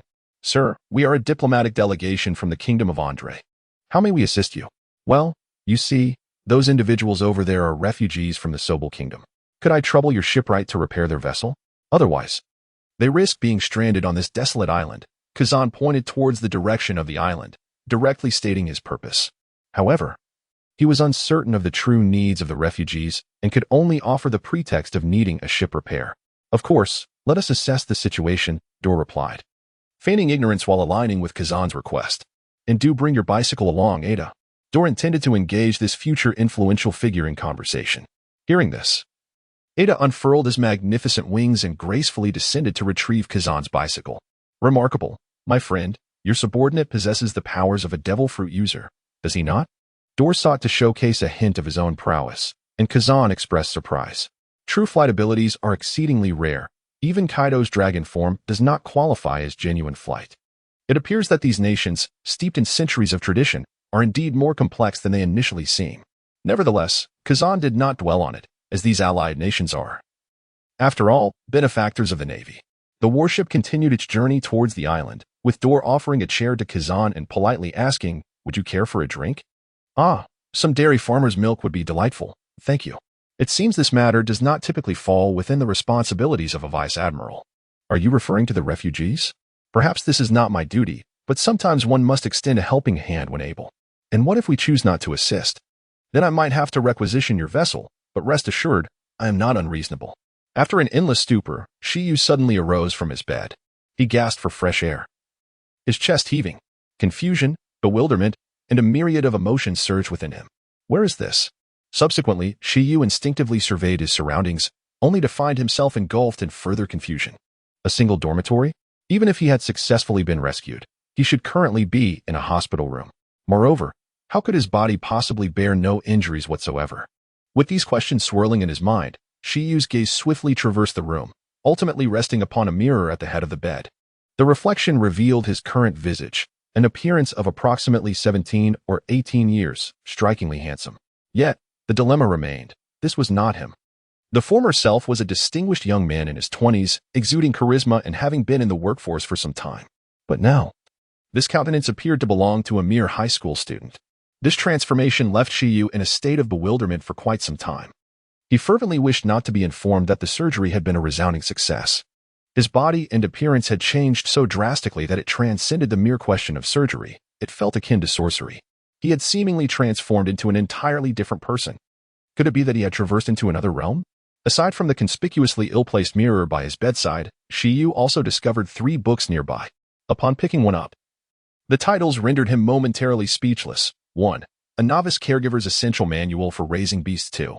Postpartum Care for Companion Creatures. 3. A Guide to Evaluating Beast-Eared Individuals of Other Races. Shiyu pondered. What on earth is the last title about? Clearing his throat, he straightened his gaze and extended his hand, only for his arm to stiffen abruptly. Just as he was about to flip open the 3rd book to uncover its contents, a sharp pain pierced his mind, and a deluge of memories surged forth like a mighty tide. He was presented with the narrative of a recent graduate from the esteemed academy, embarking on a pirate adventure in the First Empire. The warship anchored at the edge of a deserted island, where no port was available for docking. It could only remain stationed in the surrounding waters. The island harbored approximately 200 refugees. As the flagship of Andre, this vessel was considerably larger than a typical military ship. However, due to its independent signals and the installation of numerous surveillance cameras, there was no need for soldiers to be stationed everywhere. Thus, the total number of soldiers on the deck and in various lookout towers amounted to merely over 50. Had it not been for the activation of the observation hockey, Kazan would have never realized that the ship harbored 500 elite Marine soldiers. Brother, shall we arrange for someone to repair the ship? Or, Kazan felt a bit awkward. Now that they had arrived, why was there no action being taken? At that moment, on the small deserted island, over 200 refugees gathered along the shoreline, gazing anxiously at the massive warship anchored not far away. Captain Hart, will we truly escape from Salb? Will they send someone to capture us again? Indeed, Captain Hart, we only managed to flee because we took that scoundrel Soros' son hostage. He surely will not let us go easily. Captain Hart, who exactly is that man on the bicycle? Can we truly seek his assistance without consequence? Among the refugees, some expressed their apprehensions, questioning their leader. Even after managing to escape, they remained haunted by lingering fears. Brothers, hear me out. We risked our lives to escape because we were on the brink of despair, seeking a path to survival, affirming that our lives are not meant to end here. We shall endure. The leader of the refugees, a man named Hart, raised his left hand high, resolutely proclaiming words of encouragement, rallying the spirits of the weary crowd. That man is a rear admiral from the Navy headquarters, named Kazan. He is a trustworthy soldier, and we can place our faith in him. Trust me, he is unlike those sycophants of Solus. It is evident that Hart is no ordinary individual. He possesses the discernment to recognize Kazan's true identity and the wisdom to seek his assistance, signifying a profound understanding of Kazan. Solus, the very one who betrayed the bear, ascended to the throne through a combination of royal lineage and cunning machinations, indulging in a life of debauchery. Most of the former royal army met their demise at his hands, accused of treason, while the remainder were condemned to the mines, reduced to mere slaves to toil for precious minerals. Each day he would cast aside a meager portion of sustenance, relishing the spectacle of these miners turning against one another in a desperate struggle for survival. Should he ever neglect this cruel entertainment? The miners would face a day devoid of nourishment. As the number of those perishing from starvation escalated, the output from the mines failed to satisfy Solus's extravagant desires. In a bid to curry favor with him, his subordinates dispatched all manner of offenders to the mines, where even the slightest transgression was met with the same fate. Consigning them to this infernal realm, none returned alive. Panic began to seize the populace, yet they found themselves powerless. The former rebels had transformed into a royal army, and their methods of suppression proved far more sanguinary than those of their predecessors. An increasing number of innocent souls were sent to the mines for merely offending the powerful. Hart, once a royal guard, could no longer bear witness to this atrocity. Though the former king was no paragon of virtue, he at least refrained from indiscriminate slaughter. However, as he observed his fellow countrymen starving, being slain for meager provisions, or succumbing to exhaustion in the depths of the mines, Hart's patience waned. The kingdom of Salber was a winter island, yet it thrived with abundant coal and natural gas, allowing its inhabitants to endure the relentless exploitation of the royal family. On that fateful day, Hart unexpectedly unearthed a pink diamond in the mine. Rather than succumbing to madness, he remained composed and began to formulate a plan. Despite the peril of being discovered, Hart sought out a trusted confidant of Solus, the mine's overseer, revealing his knowledge of the former king's hidden treasure. He presented the pink diamond as evidence, asserting that the treasure lay within the very mine they excavated. He cautioned that if they continued digging, Solus would inevitably uncover it, leaving no chance for the prince to claim it. Thus, the dutiful prince, driven by greed to secretly seize the treasure, ventured into the mine to seek out Hart. Predictably, both the prince and the soldiers accompanying him fell victim to a surprise attack orchestrated by Hart and a few loyal soldiers from the former king's army. They were swiftly subdued, their weapons seized, and with hostages in tow, Hart liberated thousands of miners from their hellish existence. After several tense standoffs, only a couple of hundred miners remained among the throng, yet they hesitated to execute the worthless prince, the sole significant hostage. Dahl did not directly address Kazan's inquiry. Instead, he embarked on an introduction. I am André Dahl, the crown prince of the André kingdom, here to fulfill my duties as the head of the royal delegation on an official visit. Kazan, perplexed, pondered the relevance of this. General Kazan, it is not your responsibility to accommodate refugees, nor is it mine. Moreover, they are from a foreign land. Pray tell, why should I involve myself in the affairs of strangers? However, Kazan found himself at a loss for words. Of course, I have agreed to assist them in repairing their ship. That is not an issue. The question remains, what will they do thereafter? With that, Dahl turned away from the contemplative Kazan and instructed Elsa to send someone to facilitate the ship repairs, deeming it unnecessary to involve the skilled shipwright, Dr. Alpha. In such trivial matters, Dahl's words sparked a new realization in Kazan, prompting him to close his eyes, seemingly deep in thought about the future of the refugees. Suddenly, regaining his composure, Kazan posed a question to Dahl, aware that the prince had intentionally provoked this dialogue.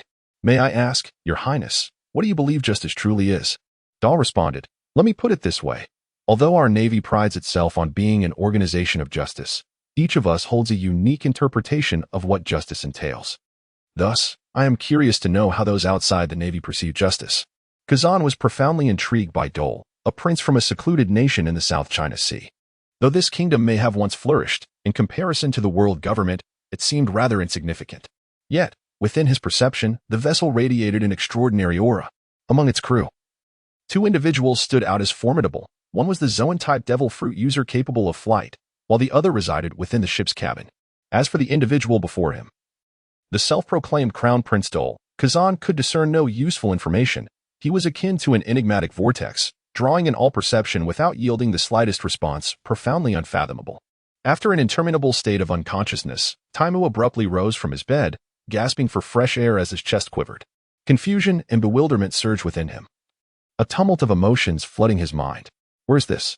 Subsequently, Shiyu instinctively observed his surroundings, only to feel more perplexed. A single dormitory? Even if he had successfully been rescued, he should be in a hospital ward by now. Furthermore, how could his body be completely unscathed? With questions swirling in his mind, Shiyu's gaze swiftly swept across the room, ultimately resting on a mirror at the head of the bed. The mirror reflected his current appearance, a youthful visage. Around 17 or 18 years of age, undeniably handsome. Yet the troubling fact remained, this was not him. The person he remembered was a striking young man in his 20s, possessing an exceptional presence, who had been working for some time. Yet now, he looked like nothing more than a high school student. This transformation left Shiyu in a daze for quite some time. He fervently hoped no one would inform him that the surgery had been a resounding success. His physique and appearance had undergone such a radical change that it transcended the mere question of surgery. It seemed akin to sorcery. He had completely metamorphosed into an entirely different individual. Could it be that he had traversed dimensions? Aside from the conspicuously ill-fated mirror positioned by his bedside, Shiyu also discovered 3 volumes nearby. Upon picking one up, the title rendered him momentarily speechless. Essential Manual for Novice Beast Tamers, Postpartum Care for Pets. Guide to Evaluating Bestiated Individuals of Alien Races. Shiyu? The titles of the first 2 books seemed relatively normal. But what on earth was the last one about? Clearing his throat, Shiyu's expression turned serious as he extended his hand, though his arm quickly stiffened. Just as he intended to open the 3rd book to discern its true nature, a sudden jolt of pain surged through his brain, overwhelming him with a flood of memories. Providing assistance to the refugee repair crews, Kazan redirected his attention back to the young noble before him, aware that from the very beginning, this youth had harbored intentions toward his own interests, which is why he had dared to voice such inquiries. Only those at the pinnacle can define justice. Ultimately, is it justice that prevails? Certainly, for it is the victor who embodies justice. This is a quote that once appeared in One Piece, however. It is not what Dora wishes to convey at this moment. Admiral Kazan, now is not the time for such discussions. Perhaps we shall engage in a serious dialogue about this matter in the future. Kazan had anticipated receiving a response here that starkly contrasted with those he had heard during his time in the Navy, yet Dora defied expectations. The 2 leaned against the edge of the deck, observing in the distance. A2, accompanied by A3 and A4, was leading a group of Navy soldiers experienced in shipbuilding, directing the refugees in repairing vessels. The towering refugee leader, Hart, was diligently chopping wood to gather materials. Dora disregarded Kazan's reaction and continued with poise. The so-called rules are designed for those who cannot survive without adhering to them, much like these individuals. Kazan glanced up. They had exhausted all means to preserve their lives. Did they not abide by the rules? Clearly not. Hence, the issue lies with the rules themselves.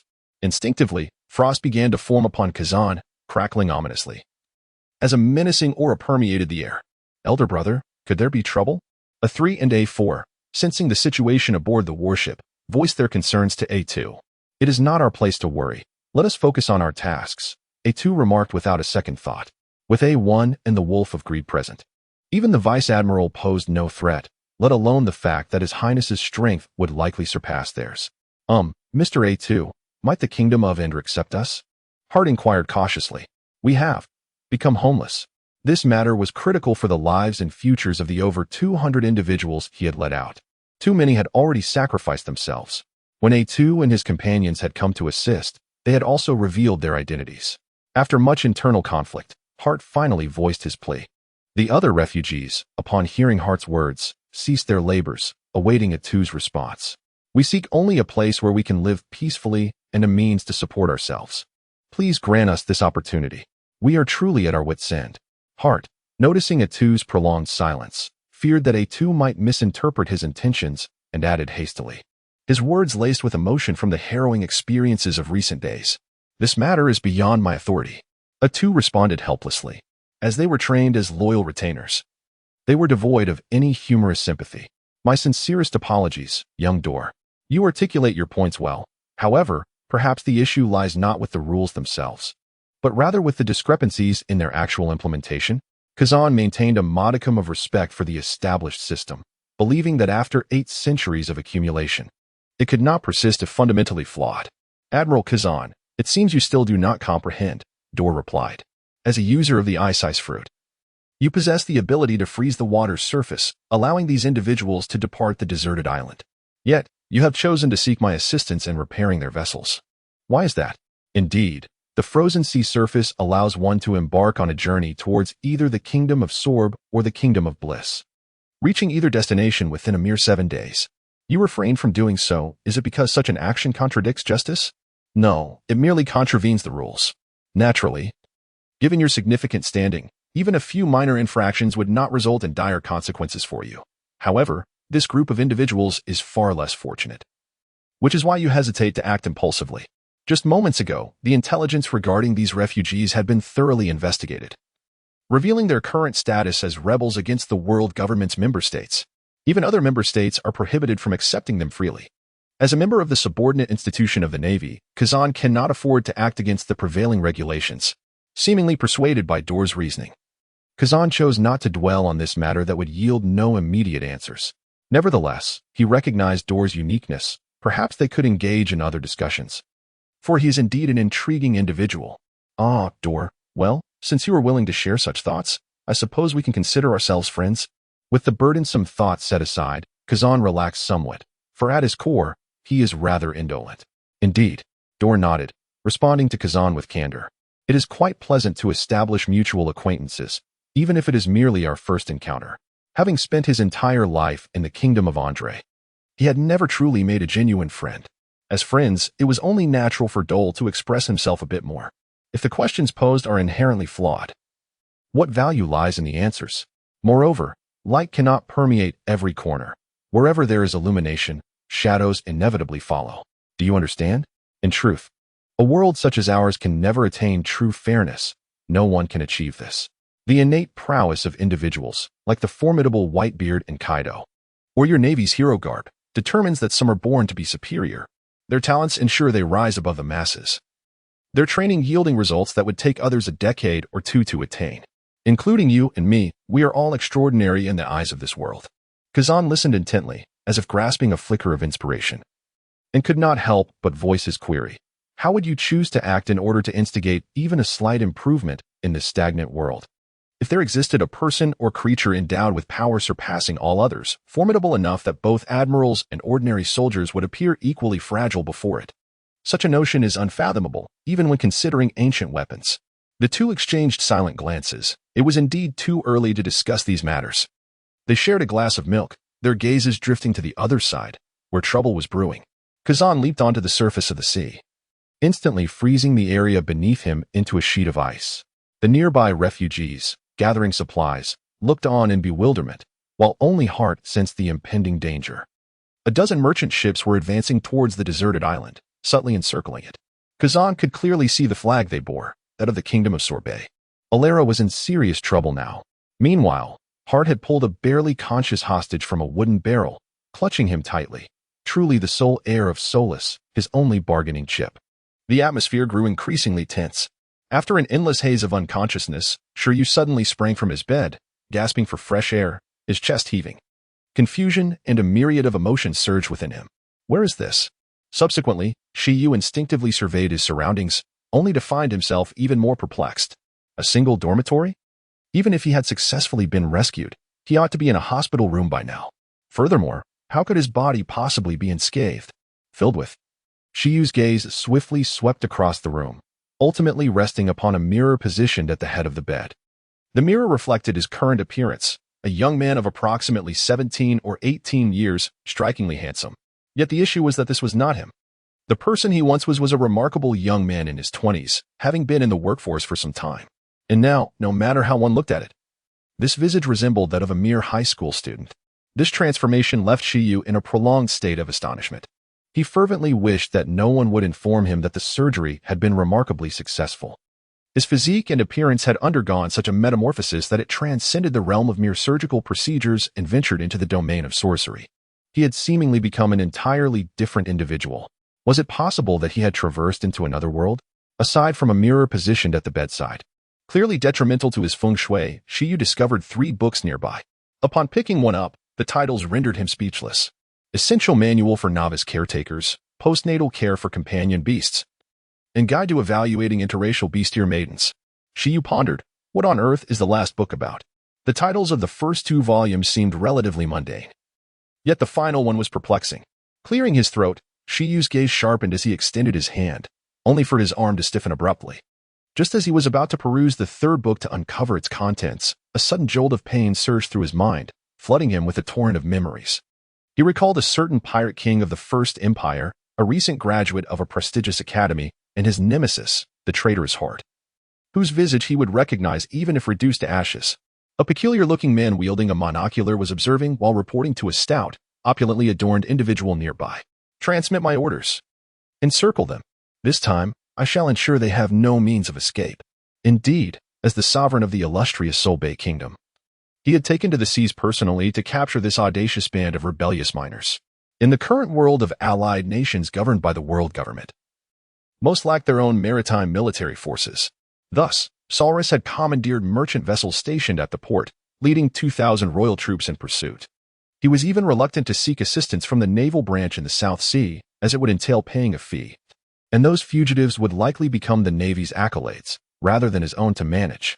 Upon sighting the escapees, Solrus eagerly directed his fleet to surround them, satisfied to handle the matter personally. Dor, however, remained unfazed. They were merely a band of buffoons. For now, he was the only one present capable of resolving the issue flawlessly. To the astonishment of the onlookers, Dor levitated effortlessly to Kazan's side. "Are you a devil fruit user? Such abilities. The float fruit? That's unexpected." Kazan expressed surprise, as nobles seldom partook of devil fruits. "Take a guess." "Well then, I shall handle this matter. Colonel, I advise you to enjoy your vacation." "Very well, I shall leave it to you," Kazan acquiesced, intrigued to observe how this extraordinary individual would navigate the predicament. "Meanwhile, Your Majesty, it seems there are others on that island. Should we extend a greeting?" This peculiar man, in line with the whimsical aesthetics of a pirate king, was a subordinate of the captured prince who had lost an ear at Hart's hand. "Who is that? Wait. Let me see." A multitude of merchant vessels has formed a blockade, yet their target is none other than a colossal steel warship. This is the flag of the Kingdom of Andre. Curse it, this does not appear to be an ordinary merchant ship. Solus, a man of ambition, possesses a keen understanding of the situation in the South Sea, recognizing that the Kingdom of Andre has long held the title of the most formidable realm in these waters.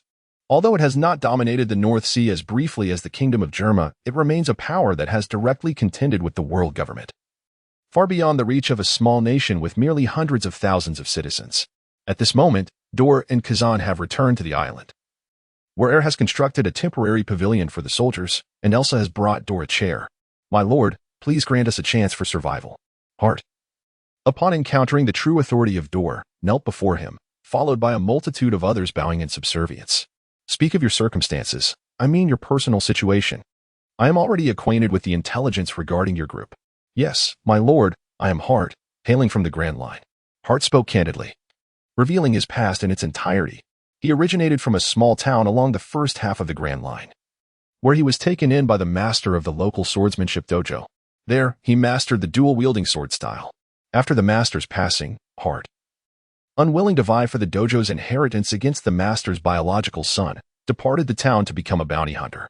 After 3 years of a perilous existence, Hart gained some renown as a dual-wielding swordsman, having slain a notorious pirate with a bounty of 80 million. In the year 1505, Hart encountered the formidable young swordsman Dracul Mihawk, known as Hawkeye, who was relentlessly challenging various swordsmen, with eyes as sharp as an eagle's. Even the strongest warriors trembled at his gaze. Despite being a young swordsman of some repute, Hart was no match for him and ultimately fell, his hand rendered incapable of wielding a sword, his waist and internal organs grievously injured, leaving him with barely a fraction of his former strength. To evade his enemies, he drifted to the South Sea and became a personal guard to the late King Solbay.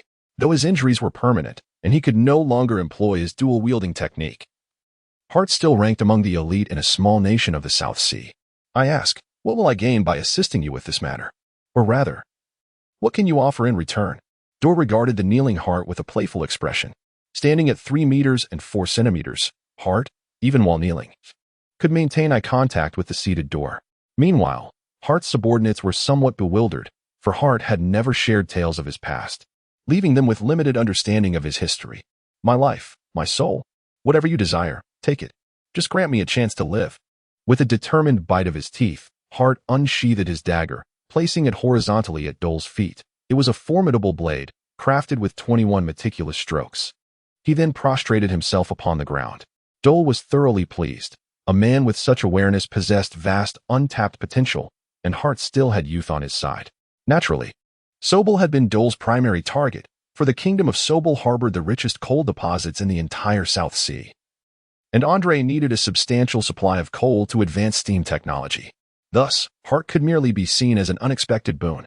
Rise and observe closely. Sometimes, the resolution of a dilemma does not require deep contemplation. We might adopt a different approach, such as eliminating the source of the problem. Dole cast aside his cloak and once more levitated near the coastline, resembling a deity surveying the approaching merchant vessels from Sobel. Kazan and Hart followed Dole's gaze. Kazan wore an expression of amusement, having already surmised Dole's intentions, yet he remained curious about the extent of Dole's powers. Soros was still deliberating whether to extend a greeting to the representatives of the kingdom of Andre. After all, they were all respectable nobles, and a bit of flattery might yield benefits. He was about to instruct his subordinates to seek out suitable offerings from the merchant ships to curry favor, reasoning that the moment he commandeered the goods aboard, they had tacitly become his. "Your Majesty, look quickly. There is someone in the sky." A servant, having spotted Dole suspended in midair, rushed to report to Soros. The water release, great shark bomb technique. Leveraging the boundless ocean, the might of water release was magnified infinitely. An enormous shark, rivaling the size of a colossal sea creature, emerged from the depths. In the next moment, without hesitation, the shark opened its cavernous maw and devoured a cluster of over a dozen Sobel merchant ships, tearing them to shreds.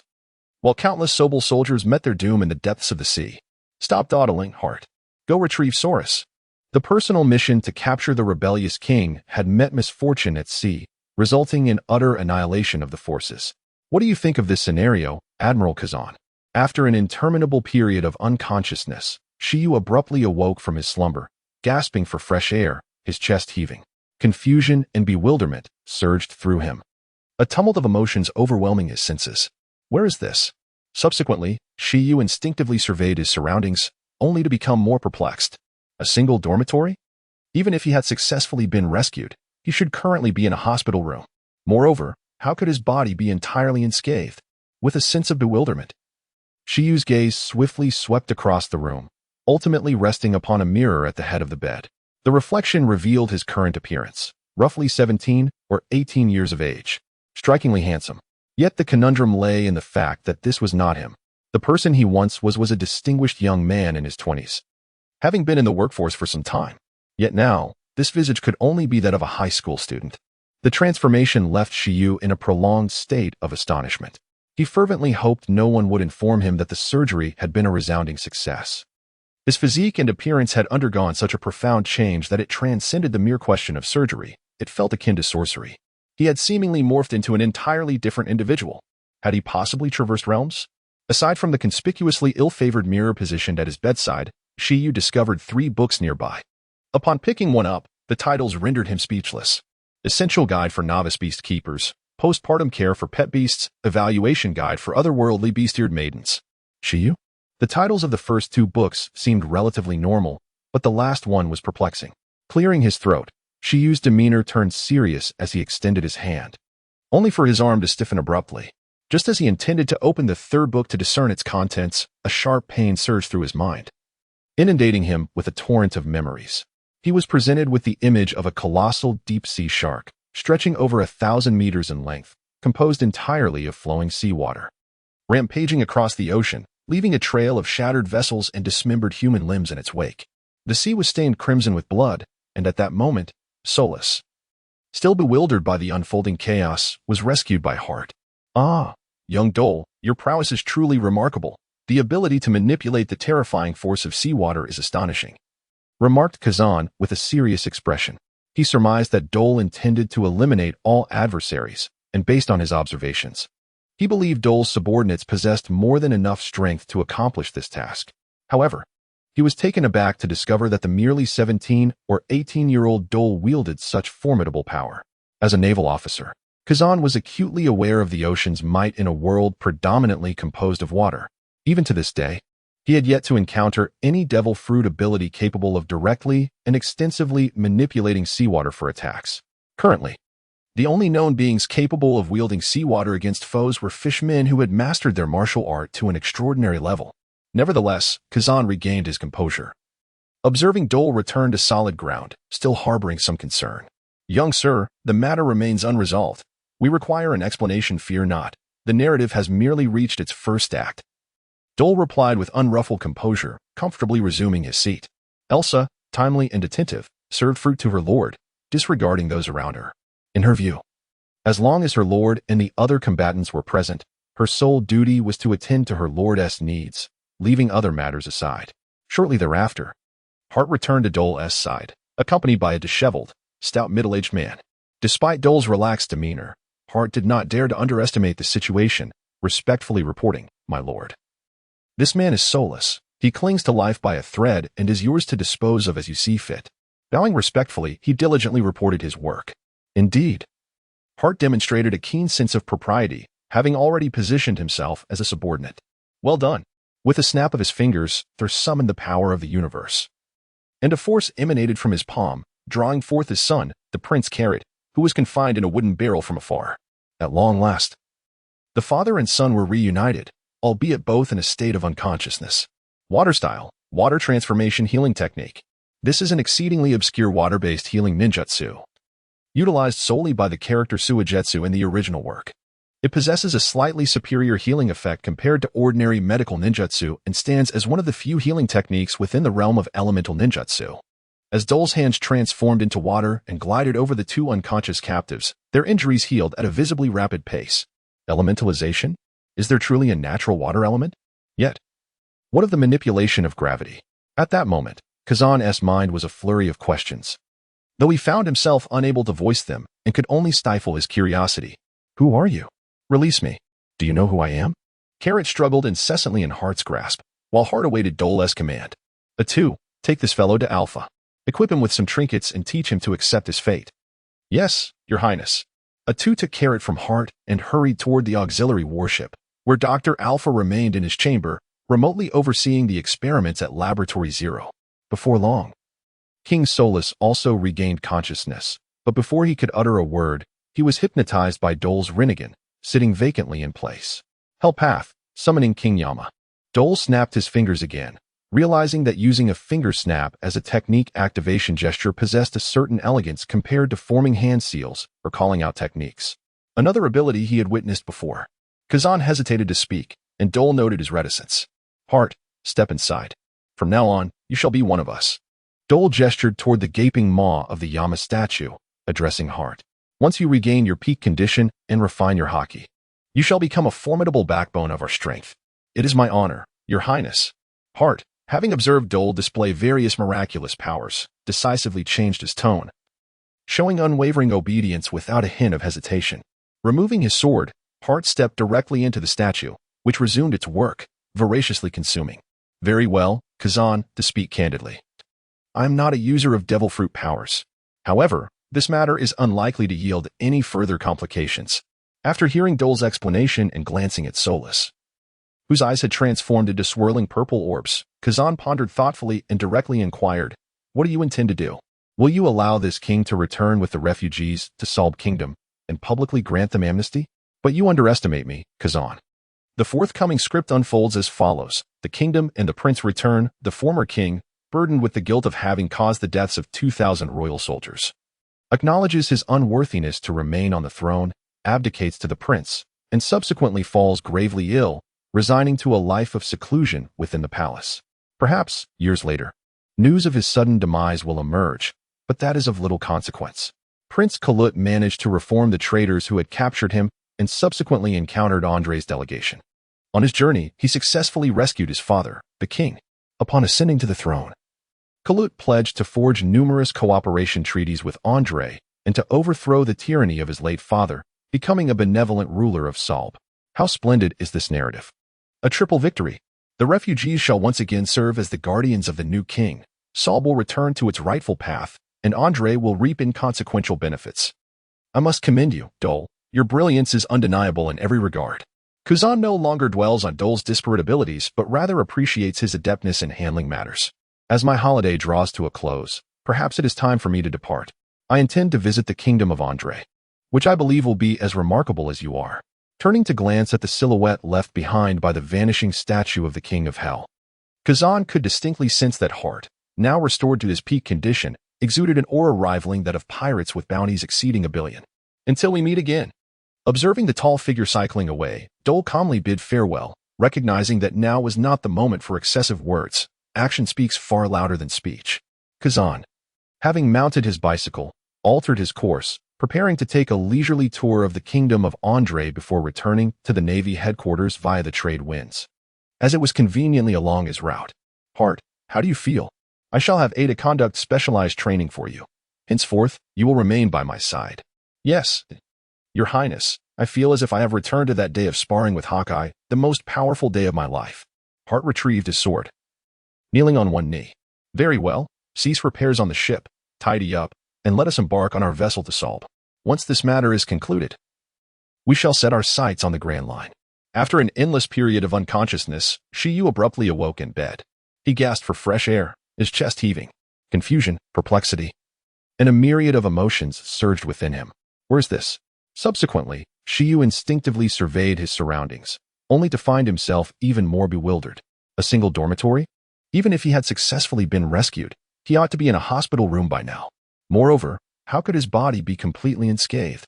Filled with confusion, Shiyu's gaze swiftly traversed the room, ultimately resting upon a mirror at the head of the bed. The mirror reflected his current appearance, approximately 17 or 18 years of age. Strikingly handsome, yet the dilemma lies in the fact that this is not him. Previously, he was a remarkable young man in his 20s, having been in the workforce for some time. But now, this visage could easily be mistaken for that of a high school student. This transformation left Shiyu in a state of bewilderment for an extended period. He fervently hoped that no one would inform him that the surgery had been remarkably successful. His physique and appearance had undergone such a metamorphosis that it transcended mere surgical intervention. It resembled sorcery. He had seemingly transformed into an entirely different individual.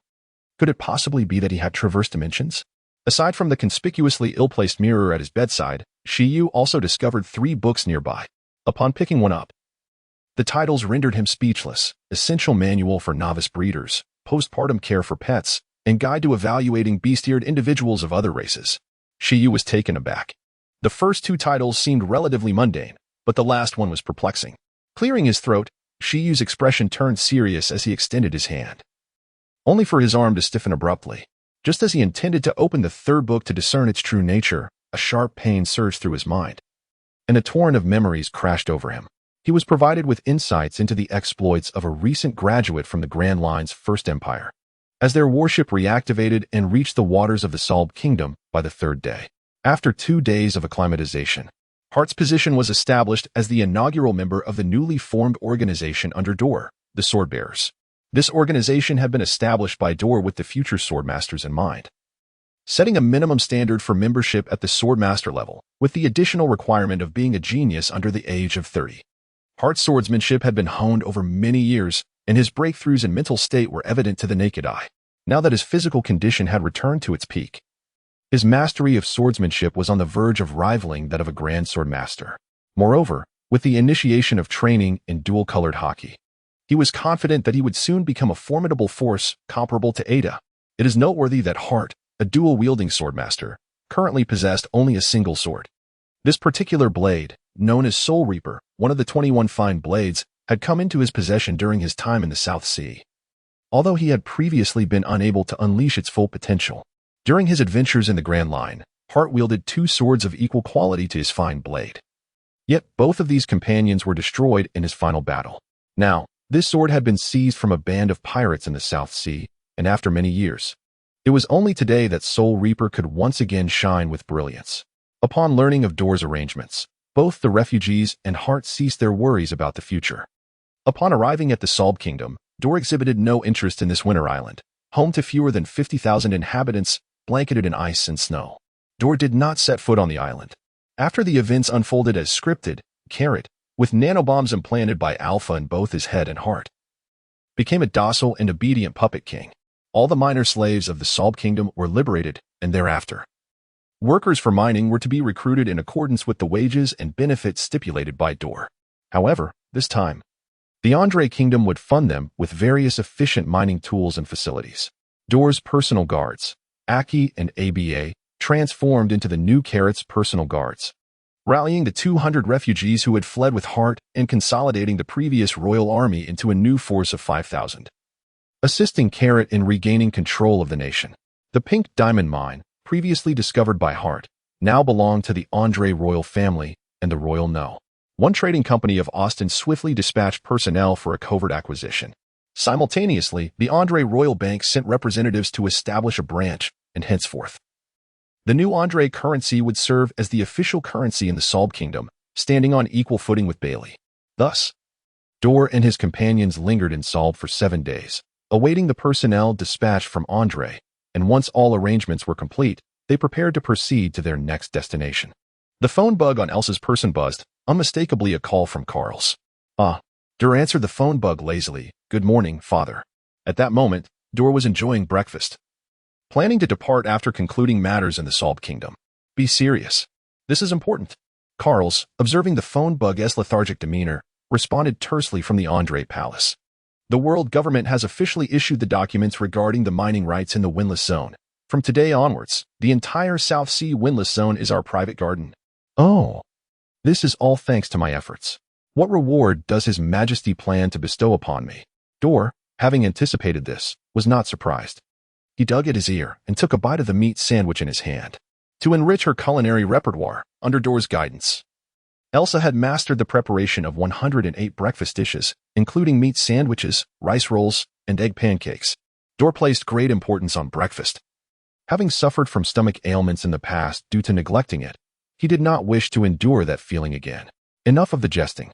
As we previously agreed, I will negotiate with the world government to acquire the technology for embedding sea tower stones. It should not pose a significant challenge.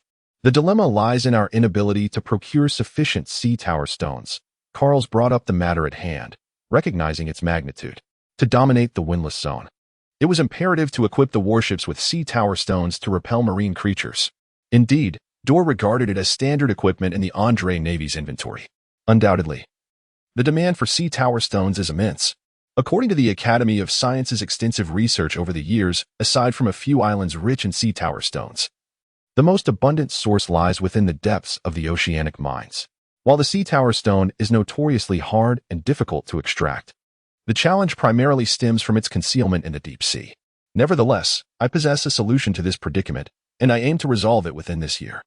With a sense of assurance, Dower articulated his thoughts confidently. After addressing their official matters, the two engaged in casual conversation, concluding their call an hour later. Currently, Andre's handheld device poses challenges for those abroad. Even Dower predominantly uses a phone bug for communication. Karong and Carlo are each stationed at their respective ports.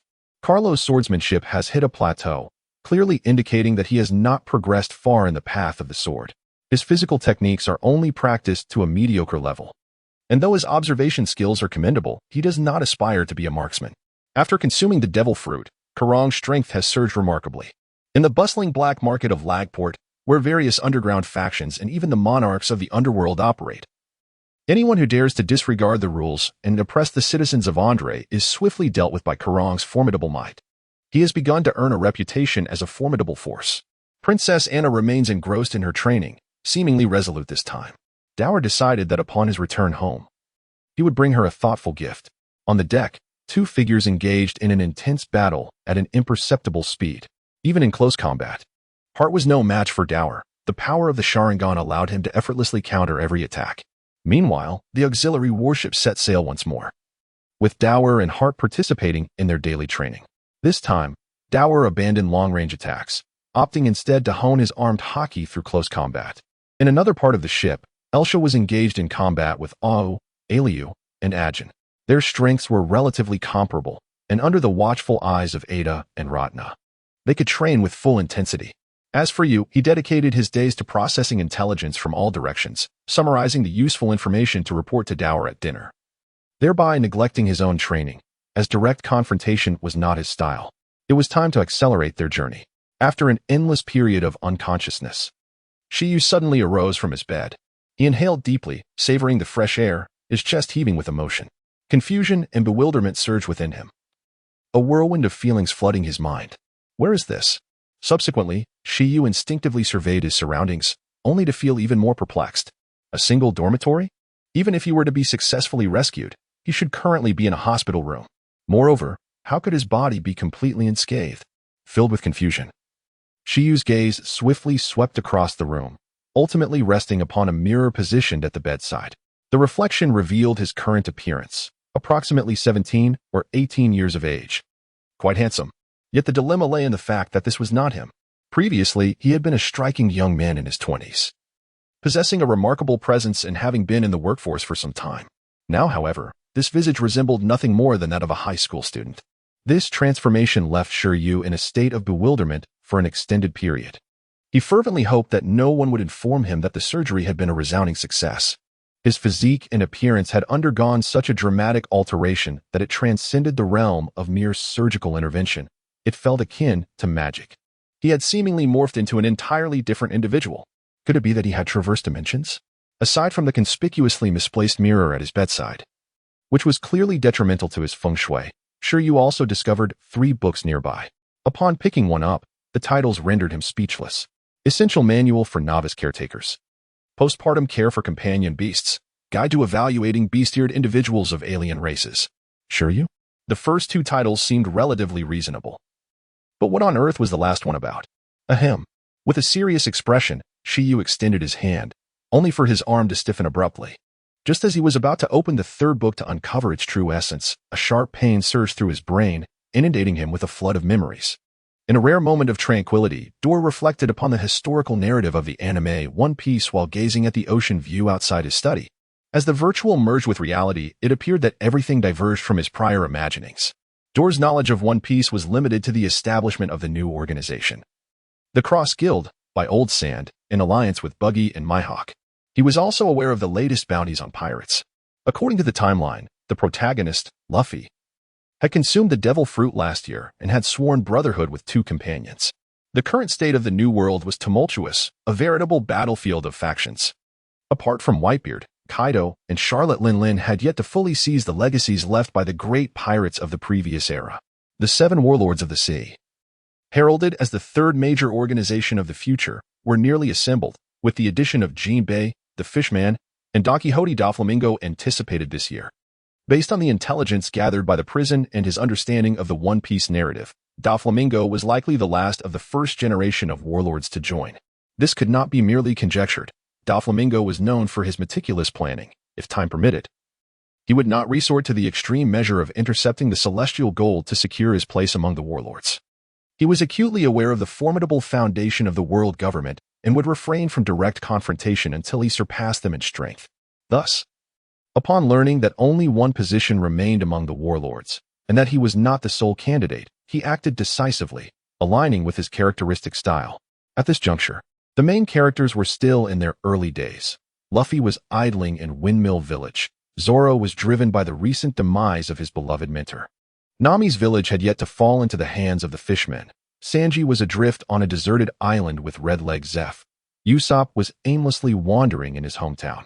Chopper was still lost. Frankie had yet to undergo his transformations. Brook's shadow had not yet been stolen, though he remained trapped within the treacherous Triangle Sea. Robin was struggling in the West Blue among various factions, though she had begun to develop some means of self-preservation. Regrettably, Dor was not one of those traditional transmigrators. He possessed a complete memory and emotional experiences from 2 lifetimes. The once familiar figures from his previous life now felt like mere strangers to him. Had he inhabited the body of a random youth, he would have ventured forth without hesitation, becoming either a naval officer or a pirate, to seek out the characters and islands he adored. Such a life might have been considerably easier. According to the information from the prison, the Navy had not entirely retreated from the New World.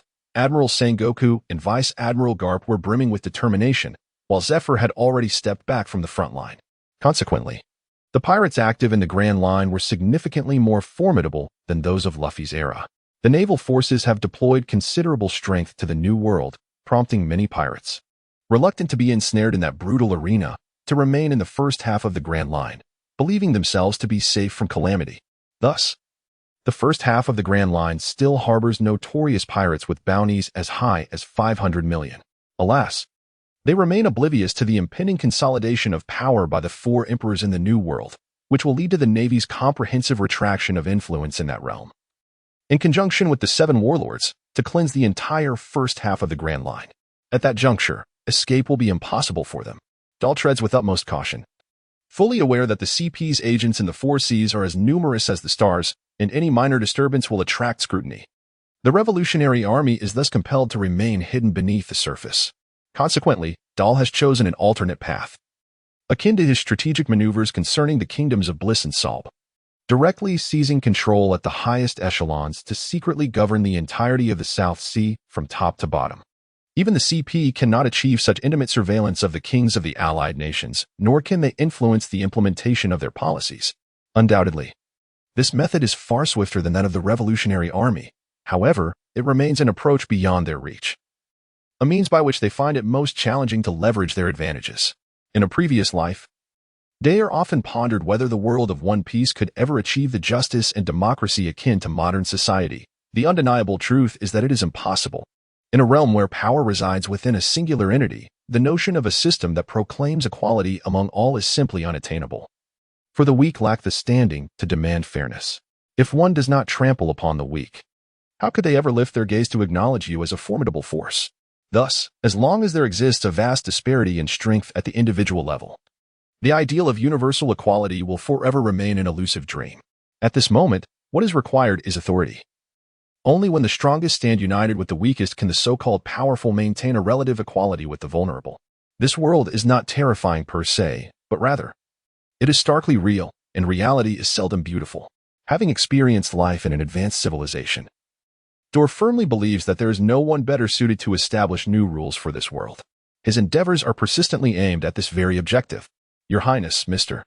Itav has something to report, Elsa cautiously announced as she entered, bringing Dor back to his senses. Let him in, he replied. Recently, Itav had been liaising with the foreign ministries of Bliss and Salb. Naturally, such matters bore little pressure since the highest echelons of both nations were allies, making the work exceedingly smooth. Before long, Itav, impeccably dressed, stood before Dor, bowing respectfully. No need for excessive formality. Please have a seat. Dor gently nodded. Yes, Your Highness. Itav readily complied, taking a seat and gathering his thoughts before speaking earnestly. Your Highness, I must inform you that the trade agreements between Bliss and Salb and our nation have been finalized. It can be said that the actual control of these two nations now lies entirely in our hands, under Andre's authority. Excellent. For the matters ahead, my father will assign your father to take over. For now, focus on the national visit. By the way, do we have any updates from the Celestial Dragons? Yes. Thank you, Your Highness. I am grateful for your trust in assigning me the diplomatic task with the Celestial Dragons. Itav expressed his appreciation, as communication with the Celestial Dragons was undoubtedly the most crucial diplomatic endeavor at present. Your Highness, Horus has requested several colossal ships as samples, which can then be marketed to other Celestial Dragons. Currently, it seems that most of them are quite interested. They have even proposed to use the colossal ships as heavenly gold to be offered by the Kingdom of Andre. That is unnecessary, however. We could negotiate for devil fruits and renowned swords in exchange. Of course, we must ensure to deal with reliable Celestial Dragons, as it is not prudent to inform the world government at this time. Dor articulated his long-held calculations, which naturally revolved around the countless devil fruits and various treasures housed in the Celestial Dragon's vaults, items that cannot simply be purchased with wealth. Your Highness, I have already broached this matter. I estimate there should be no issues with the Bliss family, and we will receive a response shortly. After all, the devil fruits that are rare in the outside world are merely novelties to the Celestial Dragons, and we can certainly offer them even more enticing diversions. Very well. You may return to your tasks. We are soon to arrive at the Sandora Islands, where the situation is far more intricate than before. Yes, Your Highness. After an endless period of unconsciousness, Shiyu abruptly sat up in bed. He inhaled deeply, savoring the fresh air, his chest heaving. Confusion, bewilderment, and a myriad of emotions surged within him. Where's this? Subsequently, Shiyu instinctively surveyed his surroundings, only to find himself even more bewildered. A single dormitory? Even if he had successfully received help, he should be in a hospital room by now. Moreover, how could his body be entirely unscathed? With a sense of confusion, Shiyu's gaze swiftly swept across the room, ultimately resting upon a mirror at the head of the bed. The mirror reflected his current appearance, approximately 17 or 18 years of age, possessing striking good looks. Yet the conundrum lies in the fact that this is not him. The former self was a distinguished young man in his 20s, having been in the workforce for some time.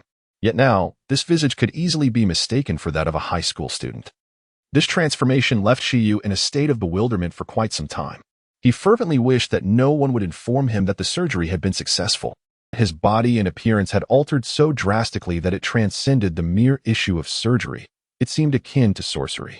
He had seemingly morphed into an entirely different person. Had he traversed realms? Aside from the conspicuously poorly positioned mirror on the bedside, Shiyu also discovered 3 books nearby. Upon picking one up, the titles rendered him speechless. Essential Manual for Novice Beast Keepers, Care for Pets Post-Delivery, and Guide to Evaluating Beast Ear Maidens. Shiyu? The first 2 titles were relatively mundane, but what on earth was the last one about? Clearing his throat, Shiyu's expression hardened as he extended his hand, only for his arm to stiffen abruptly. Just as he contemplated opening the 3rd book to ascertain its contents, a sudden jolt of pain surged through his brain, flooding him with a deluge of memories. Allow me to present the tale of a Master-S graduation from the Grand Pirates of the First Empire. The narrative rewinds to a few days prior, where Kazan had just departed from a remote island, cycling while reflecting on the extraordinary events of the day. This marked the first time since the O'Hara incident that he had felt such an intense curiosity about another person. As he pondered, the phone bug nestled in his arms suddenly rang, jolting him back to reality. Without a doubt, he knew that the only entity capable of calling him at this hour was the naval headquarters. Alala, who is this? I am Sengoku. A robust voice emanated from the receiver, and the expression of the phone bug visibly shifted to one of seriousness. Admiral Sengoku, what brings you to call? Facing Sengoku, the typically laid-back Kazan, even in his midshipman days, dared not be overly casual, especially considering that there was likely a matter of significance at hand. There is an important mission that requires your involvement. This operation is a joint effort with the world government, and the adversaries are formidable pirates. Sengoku wasted no time on pleasantries and succinctly relayed the details of the mission. Although this was a mission with a high probability of success, the gravity of the situation stemmed from the necessity of collaborating with individuals from the world government, which bore implications for the Navy's reputation. At this moment, chaos reigned in the New World, with Borsalino and Sakazuki engaged in fierce battles at the front lines, leaving Kazan as the only suitable candidate available. However, Admiral, my leave should still be in effect. Kazan's voice trailed off, his confidence waning. As a member of the Navy, all leaves were merely theoretical. The headquarters would not excuse one from duty simply because they were on vacation. Nevertheless, Kazan still sought to make a stand. Ordinary missions were manageable, but those requiring collaboration with other departments often led to unforeseen incidents that clashed with Navy protocol, which was precisely why Kazan was averse to participating in such undertakings. The target this time was one of the candidates for the 7 warlords of the sea, who had encroached upon the world government's bottom line, necessitating the involvement of CP0. However, due to their status as pirates, the Navy's intervention was also required. In the Warring States period, there was little choice. Some tasks simply had to be undertaken. As a future admiral of the Navy, one naturally had to bear responsibilities and shoulder burdens. Very well, I understand, Kazan remarked, refraining from further comment. Oh. As long as you comprehend, was the response from Sengoku, who then hung up the phone to attend to other matters. At present, within the vast naval headquarters, he was the sole admiral on duty, and the marshal was not particularly reliable, leaving him to endure pressures that should not have been his alone. Kazan felt a sense of helplessness. He had initially hoped to visit the kingdom of Andre, a land ruled by Dole, which surely held many extraordinary wonders. Though discomfort lingered in his heart, his body was unyielding. The bicycle, which had been leisurely moving, suddenly vanished from the surface of the sea, appearing to shimmer as it advanced, each re-emergence propelling it further forward. Sengoku, I'm back. After completing his mission, Kazan returned directly to the naval headquarters, bringing an end to this rather incomplete holiday. Currently, everyone was busy, and he could not afford to remain idle. Amidst the stacks of documents, Admiral Sengoku finally found a moment to catch his breath, lifting his gaze from the overwhelming paperwork. Ah, Kazan, it is you. You performed admirably this time. The world government holds you in high regard. Although you are younger than Sakazuki and the others, you are not significantly behind in any aspect. In fact, your youth could be considered an advantage. Sengoku stroked the beard he had only recently begun to grow, sipping his hot tea as he spoke to Kazan, who lounged lazily on the sofa. Among the younger generation of the Navy, Kazan was indeed Sengoku's most esteemed choice. Well, at least that troublesome lot has lodged any complaints about me. Speaking of which, it seems we are close to assembling the 7 warlords. If the selections are all of that ilk, I doubt they will last long, Kazan replied with a hint of resignation. The target of his recent capture was a prospective candidate for the 7 warlords, though the pirate was oblivious to his potential fate. Engaging in acts such as kidnapping high-ranking officials of the world government and the royalty of allied nations had sealed his destiny, ensuring that the remainder of his life would be spent in Impel Down. As for the candidates for the 7 warlords, the elders had designated specific individuals for assessment. The list of candidates we submitted serves merely as a recommendation. Selecting a relatively decent individual from the detritus of the seas is no simple task.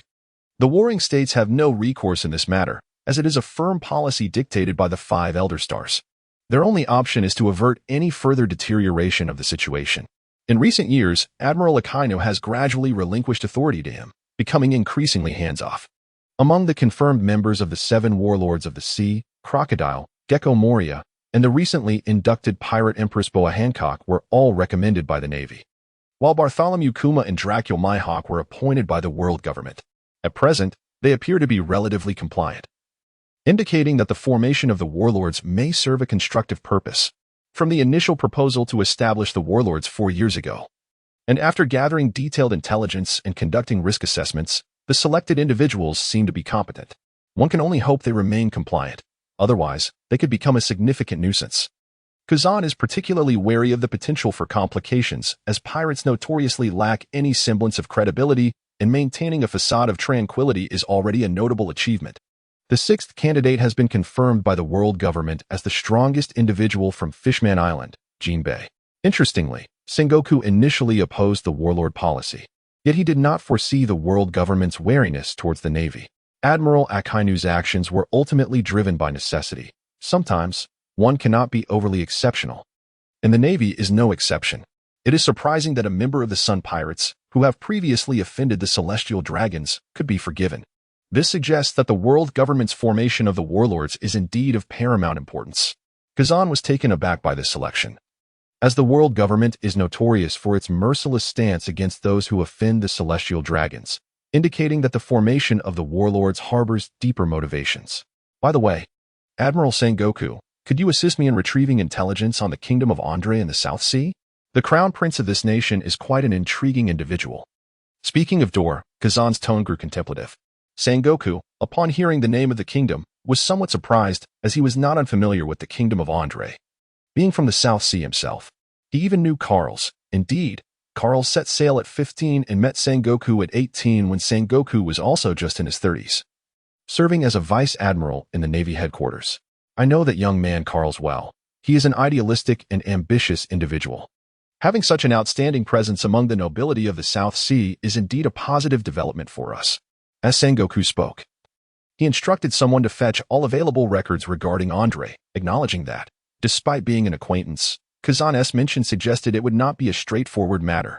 Yes, I encountered the child of King Carl's. He is a most interesting young man, and quite powerful. After an infinite period of unconsciousness, Shiyu abruptly awoke from his slumber.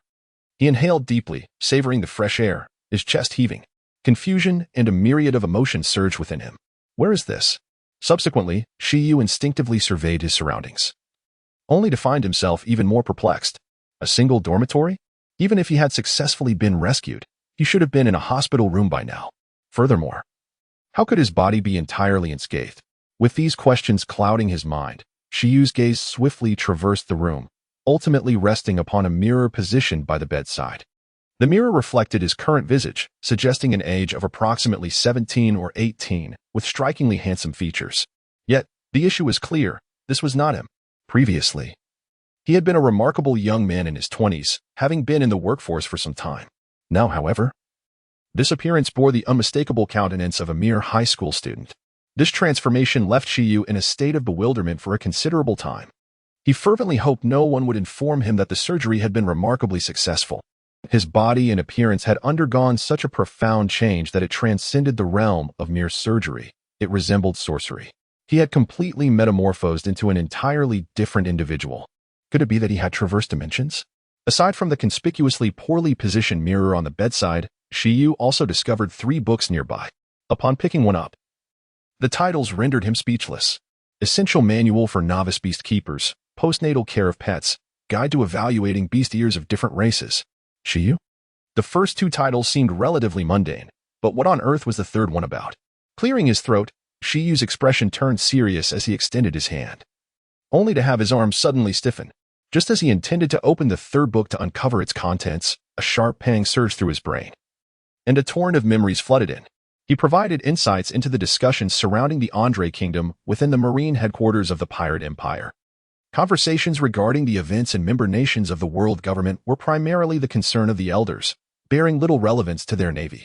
The current situation at the marine headquarters was chaotic. After the arrival of other naval officers, various meetings commenced, with the pressing question being how long the navy could endure in the new world. As night fell under a sky adorned with countless stars, Dare suddenly felt inspired to organize a barbecue feast for everyone. After daily battles and training, it was essential to strike a balance between work and relaxation. Andre's fruit wines have become immensely popular throughout the South Sea, crafted from a variety of flavors derived from low-cost fruits collected from various islands, making them ideal for celebratory gatherings. Pondering the region famously dubbed the most chaotic in the South Sea, Dare inquired about the latest intelligence on Zendalai. In silence, he was often overlooked by others unless they specifically activated their observation hockey to sense his presence. However, he was, in fact, inseparable from Dare. Your Highness, the latest intelligence indicates that an organization known as the Revolutionary Army has established numerous underground bases in Zendalai. They are currently regarded as a collective of rebels from various nations. Intriguingly, it appears they have set their sights on both member and non-member nations alike. The archipelago of Zandolii can be regarded as the most significant human settlement in the South China Sea, with a population that may have exceeded 100 million at its peak. This region is characterized by the presence of numerous national powers and countless independent city-states. In fact, many pirate factions have established their strongholds in the surrounding villages, resulting in a melting pot of diverse cultures and influences, where various factions coexist amidst a vast area of lawlessness. Almost all of the affiliated nations maintain naval branches, for without such forces, they would have long been overthrown. However, this status quo means that these nations are currently beyond the reach of Andre's intervention. While the Revolutionary Army may have outposts across the seas, their primary focus remains on the South China Sea. A crucial aspect of their strategy is the recognition that, aside from the future nation of Barkamer in the Grand Line, the overall technological advancement in the South China Sea is unparalleled, particularly in the realm of mechanical technology. In contrast, so-called advanced technologies represented by entities such as Vegapunk or the Germa of the North Sea lack universality and are far removed from the grasp of the common populace. This is not what the Revolutionary Army urgently requires at this stage. Thus, the mechanical technology of the South China Sea has become the focal point of their aspirations. This is also the reason why Dor was able to recruit so many wild scientists to the academy in the South China Sea even before his memory awakened. However, it similarly resulted in Andre's academy lacking prominent figures in the fields of devil fruit research, genetic engineering, and biochemical weaponry, leaving them to navigate slowly through their endeavors. At this stage, the Revolutionary Army is evidently camouflaged quite well. Thus far, their true intentions remain undisclosed. In the eyes of various kingdoms and naval branches, they are merely perceived as a collective of rebel factions composed of exiles from the nations of Zandalai. It is advisable for the web to pay closer attention to this Revolutionary Army, for their objectives will undoubtedly exceed your imagination. Furthermore, we should increase our personnel deployment to the Kingdom of Chiao, as there may be opportunities to have our agents infiltrate the Revolutionary Army. Yes, Your Highness. I understand what must be done. Dor, who handles affairs in the prison, remains confident. However, the web currently lacks high-end combat capabilities, a challenge that cannot be resolved at this time, requiring patience. Your Highness, we will enter the Zandalai Sea within 3 days. From which port shall we land? Lautner, as the captain of this voyage, has been attentive to the progress of navigation. For him, sailing in the South China Sea is effortless, even without a navigator. Zandalai, being an archipelago, boasts numerous ports, some serving as bases for naval branches, others occupied by formidable pirates, and still others controlled by the gray forces of the underground world. The key point is that neither member states nor non-member states possess the strength to control a port. All are forced to retreat inland. If war were to break out between nations, they would either have to build a bridge or requisition merchant vessels. We shall land at the largest port. Our warships from the Kingdom of Andre may not fit in the smaller ports.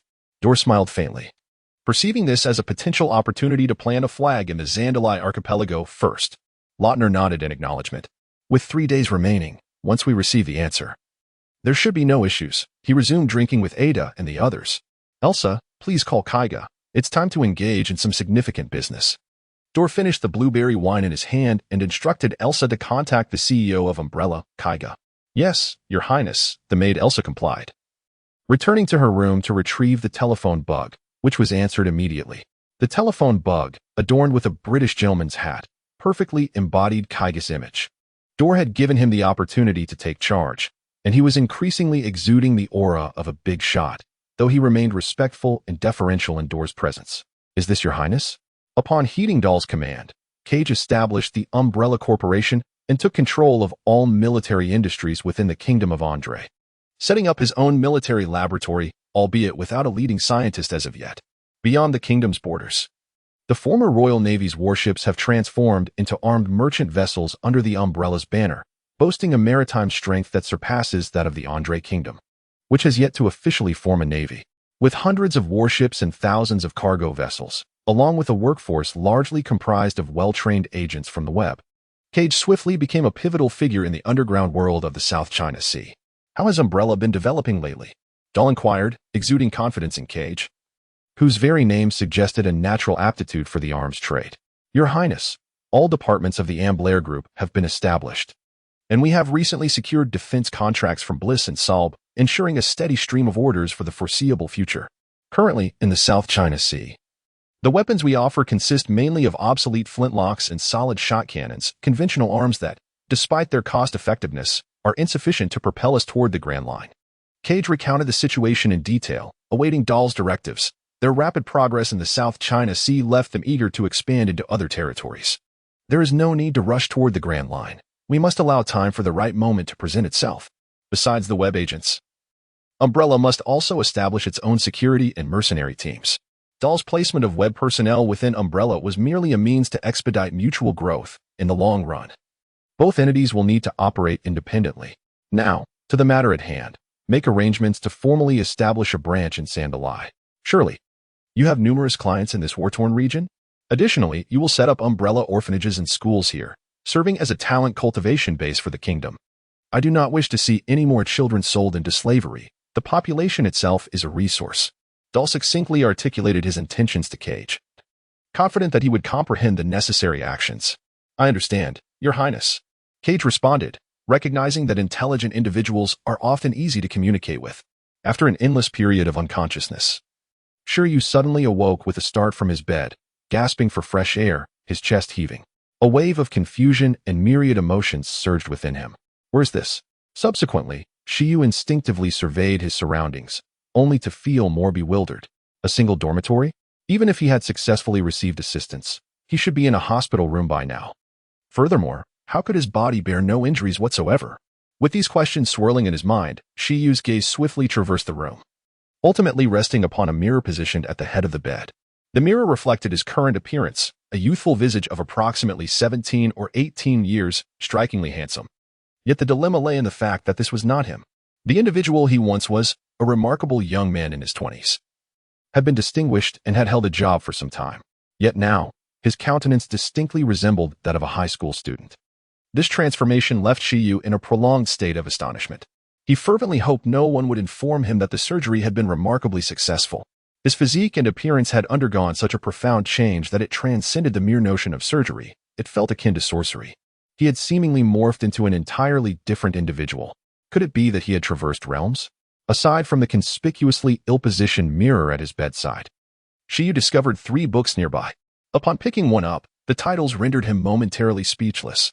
Essential Handbook for Novice Beast Keepers, Postpartum Care for Pet Beasts, Guide to Evaluating Beast-Eared Females of Different Races. Shiryu pondered. The first 2 titles seemed relatively ordinary, but what on earth was the last one? Clearing his throat, Shiryu's expression turned serious as he extended his hand, only for his arm to stiffen abruptly. Just as he intended to open the 3rd book and discern what it entailed, a sharp pain pierced his mind, and a torrent of memories surged forth like a relentless tide. He found himself immersed in a narrative of the illustrious graduates of the Grand Pirate Empire. The sea remained as magnificent as ever, though the sky was far from fair. Thick layers of cottony clouds obscured the sunlight. After a week of sailing, the warship finally approached the shore once more. We are about to disembark. This time, Ada will remain with you brothers.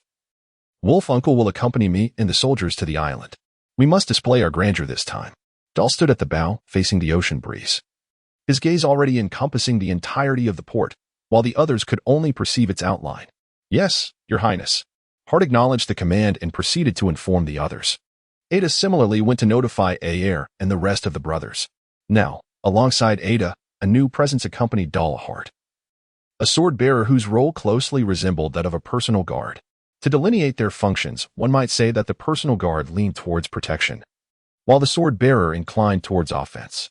On the other side lies the largest port of the Sandalai archipelago, the Dolkos Grand Harbor. As the most significant maritime hub of Sandalai, it serves as a renowned neutral zone within the entire sea. Here, navies, pirates, rebels, noblemen of kingdoms, and affluent merchants can traverse without hindrance.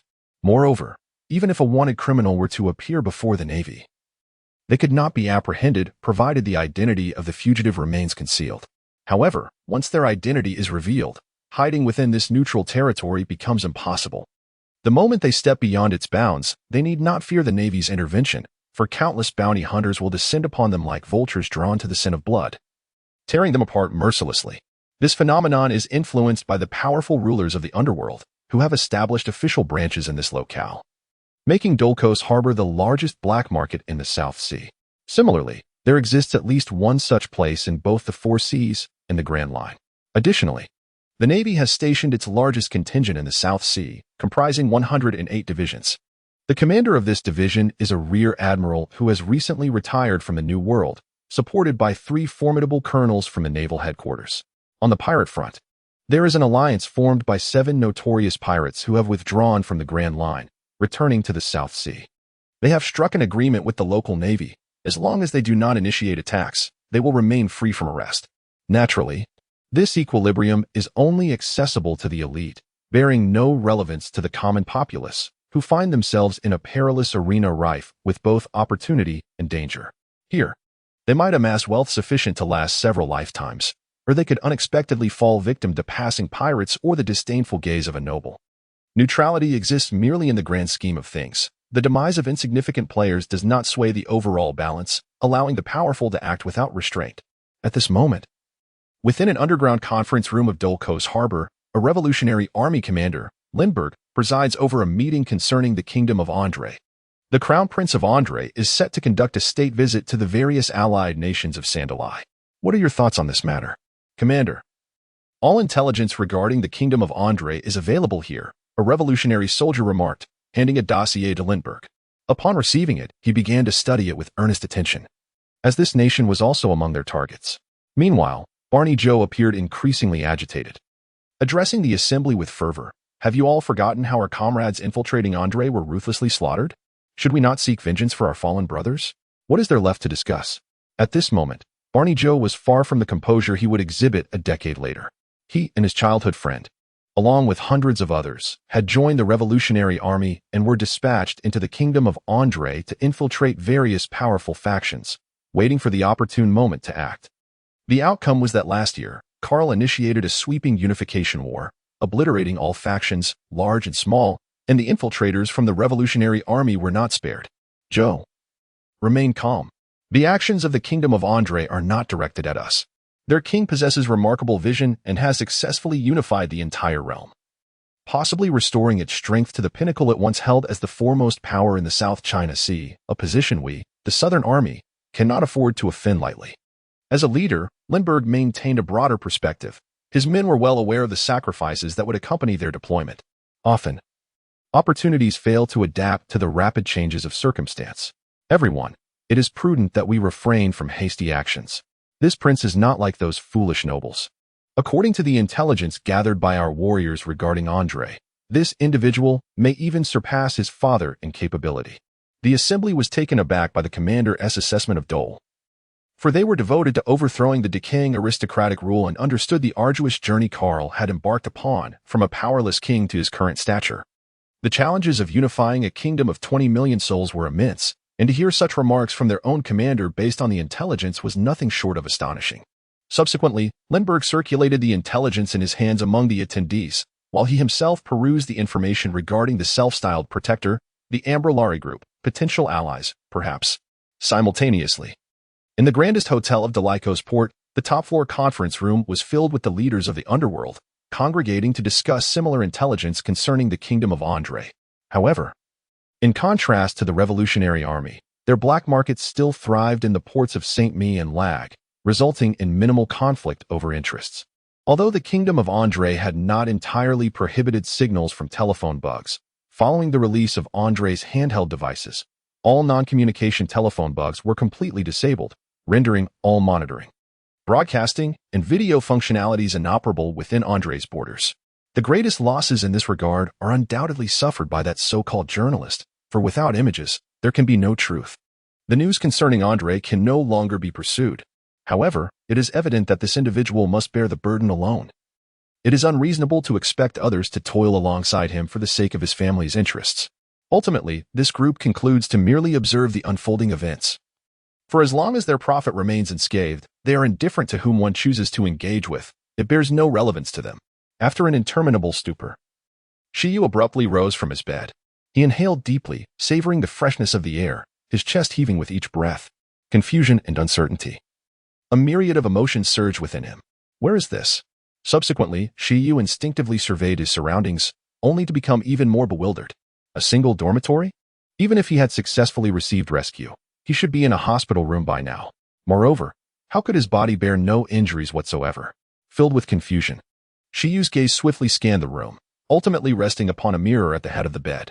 The mirror reflected his current visage, appearing to be around 17 or 18 years of age, strikingly handsome. Yet the issue lies in the fact that this is not him. The former self was a dashing young man in his 20s, possessing an impressive demeanor and having been in the workforce for some time. Now, however, this appearance could only be described as that of a high school student. This transformation left Shiyu in a state of bewilderment for quite some time. He fervently hoped that no one would inform him that the surgery had been a resounding success. His physique and appearance had undergone such a profound alteration that it transcended the mere notion of surgical intervention. It seemed almost like sorcery. He had completely metamorphosed into an entirely different individual. Could it be that he had traversed into another realm? Aside from the poorly positioned mirror on the bedside, which was evidently detrimental to his fortune, Shiyu discovered 3 volumes nearby. Upon picking one up, the title rendered him momentarily speechless. Essential Manual for Novice Beast Handlers, Postnatal Care for Pets, and a Guide to Evaluating Bestiar Maidens of Different Races. Shiyu? The titles of the first 2 books seemed relatively normal. But what on earth was the last one about? Ahem. Shiyu's expression hardened as he extended his hand, only to feel his arm stiffen abruptly. Just as he contemplated opening the 3rd book to discern its contents, a sharp pain pierced his mind, and a torrent of memories surged forth like a tidal wave, providing you with insights from the illustrious new graduates of the Pirate Empire. My comrades, we are on the verge of arrival. Once we reach this place, even the Navy shall be powerless against us. Ha! A burly pirate brandished his sword, rallying his band of rogues who erupted in cheers. They had been relentlessly pursued by the Navy and were utterly fatigued, yet at this moment, relief was palpable. Indeed, our captain boasts a bounty of 55 million berries. Even the Dory Pirate Alliance must grant us some respect. Once we join them, what benefits could our captain possibly forego? Wouldn't you agree? Yes, absolutely. Our captain is a notorious pirate with a bounty of 50 million. Who in the South Sea would dare to disregard him? Precisely. Long live our captain. As one individual began the fervent chant, the surrounding pirates joined in a cacophony of excitement, each envisioning a promising future just within reach. And even the burly pirate captain felt an inexplicable surge of confidence. I am the infamous pirate with a bounty of 5,500,000. Villain Pison. Oh. The crew cheered in response. Now, bring the ship closer to me. The dock is now within sight. This time, Dor has donned the distinguished military attire of an Andrine high officer, flanked by 500 armed naval soldiers, fully prepared for action. Even Elsa has exchanged her maid uniform for the sleek black garb of a civilian soldier, as this marks the first public appearance of the Andrine delegation, necessitating a formidable diplomatic presence. Dor is aware that after this event, many will undoubtedly take notice of them. Some might believe he has revealed too much intelligence. Yet, little do they know that Dor's displayed capabilities have always been a part of his strategic design. After all, only by being exceptional can one attract equally remarkable talent. As long as one retains sufficient trump cards, there is nothing that cannot be disclosed. It is only when one possesses adequate value that they can command a corresponding voice. Your Highness, it appears the dock ahead has just reached full capacity, exclaimed Rotner, glaring at the pirate ship that has just docked before them. If not for the intervention of the prince, he would have taken action immediately. My lord, it is a pirate crew, the notorious South Sea Pirates. led by the villainous Captain Pison, with a bounty of 50 million berries. Shall I call upon the people of the kingdom of Santoria to handle this situation? I am uncertain of their methods. The timely delivery of pertinent intelligence came from you, followed by the voice of Edifu. It was indeed the responsibility of the other party to arrange the reception of the delegation, yet such a significant oversight had occurred. The kingdom of Santoria is vast, with intense conflicts between member and non-member states. Consequently, both factions have forged defensive alliances, with the strongest member state being the kingdom of Santoria itself. Dor recalls this name with some familiarity as he recollects that this kingdom is destined to be overthrown by revolutionary forces in the future. Meanwhile, within a palace on the shore, the welcoming personnel from the kingdom of Santoria are taking a moment to rest. My lord, can we merely stand by and watch? His Majesty has instructed us to ensure the utmost hospitality for the representatives of the Andrine kingdom, one remarked. What do you understand? Those pirates are seeking to ally with the pirate coalition. If we offend them, we may not even be able to exit the neutral zone. The elderly chancellor spoke with a sense of helplessness. Although Saint Doria claimed to be the foremost power of Cinderai, it was, in reality, merely a frog in a well, finding some solace in the small South Sea. However, the foreign forces in Cinderai were remnants from the Grand Route, their strength far surpassing that of the local South Sea. Were it not for the marriages between their king and high-ranking officials of the world government, and the fact that their little princess had joined the Navy headquarters, it would have been impossible for them to maintain any semblance of stability amidst such formidable powers, providing sanctuary for 1 million citizens. Thus, the Chancellor dared not act recklessly, for he understood the dire consequences of offending anyone. In his eyes, although Andre was hailed as the preeminent power of the South Sea, it was, without a doubt, another creature confined to a well. With so many ports available, their choice of Delacos harbor could hardly indicate sagacity. Pirates? How intriguing. Presently, the so-called kingdom had languished in weakness for far too long, and the self-proclaimed kings within were utterly unworthy of the title. Before the navy and the pirates, they were but lambs awaiting slaughter. Dahl halted Atav's motion to make a call and remarked with a hint of nostalgia, the pirate king, the true sovereign of the seas, stands in stark contrast to these feeble, pitiable nobles who call themselves kings. Yet, soon everything would change. Hart, you may proceed. Dahl gently spoke to Hart, who stood half a step behind him. Hart merely nodded, fully understanding Dahl's intentions after a few days of adjustment. Currently, Hart possessed only a single dagger. And while he could manage a dual-wielding technique with any knife in battle, he found that carrying his soul-piercer alone sufficed for everyday needs. At that moment, they faced a group of small pirates preparing to come ashore, and a single sword was ample to handle the situation. Countless eyes were fixed upon the colossal iron vessel slowly approaching the shore, with Andre's flag fluttering in the wind. All factions were watching with bated breath, eager to witness the performance of Andre, who had not stepped outside his borders for a century. Particularly keen was the spokesperson for the renowned Morgans, for within Andre's territory, something extraordinary was transpiring. No images or footage had been transmitted out, and now, Andre's people had finally ventured overseas to capture genuine news. Under the gaze of the crowd, a towering figure appeared at the bow of the great ship, clad in white, with long black hair billowing dramatically in the sea breeze. He then gently drew the dagger from his waist. One sword style, ultimate art, shattering heaven and splitting sea. While the great figures from the Grand Line were accustomed to such feats as cleaving ships, what transpired next was beyond expectation.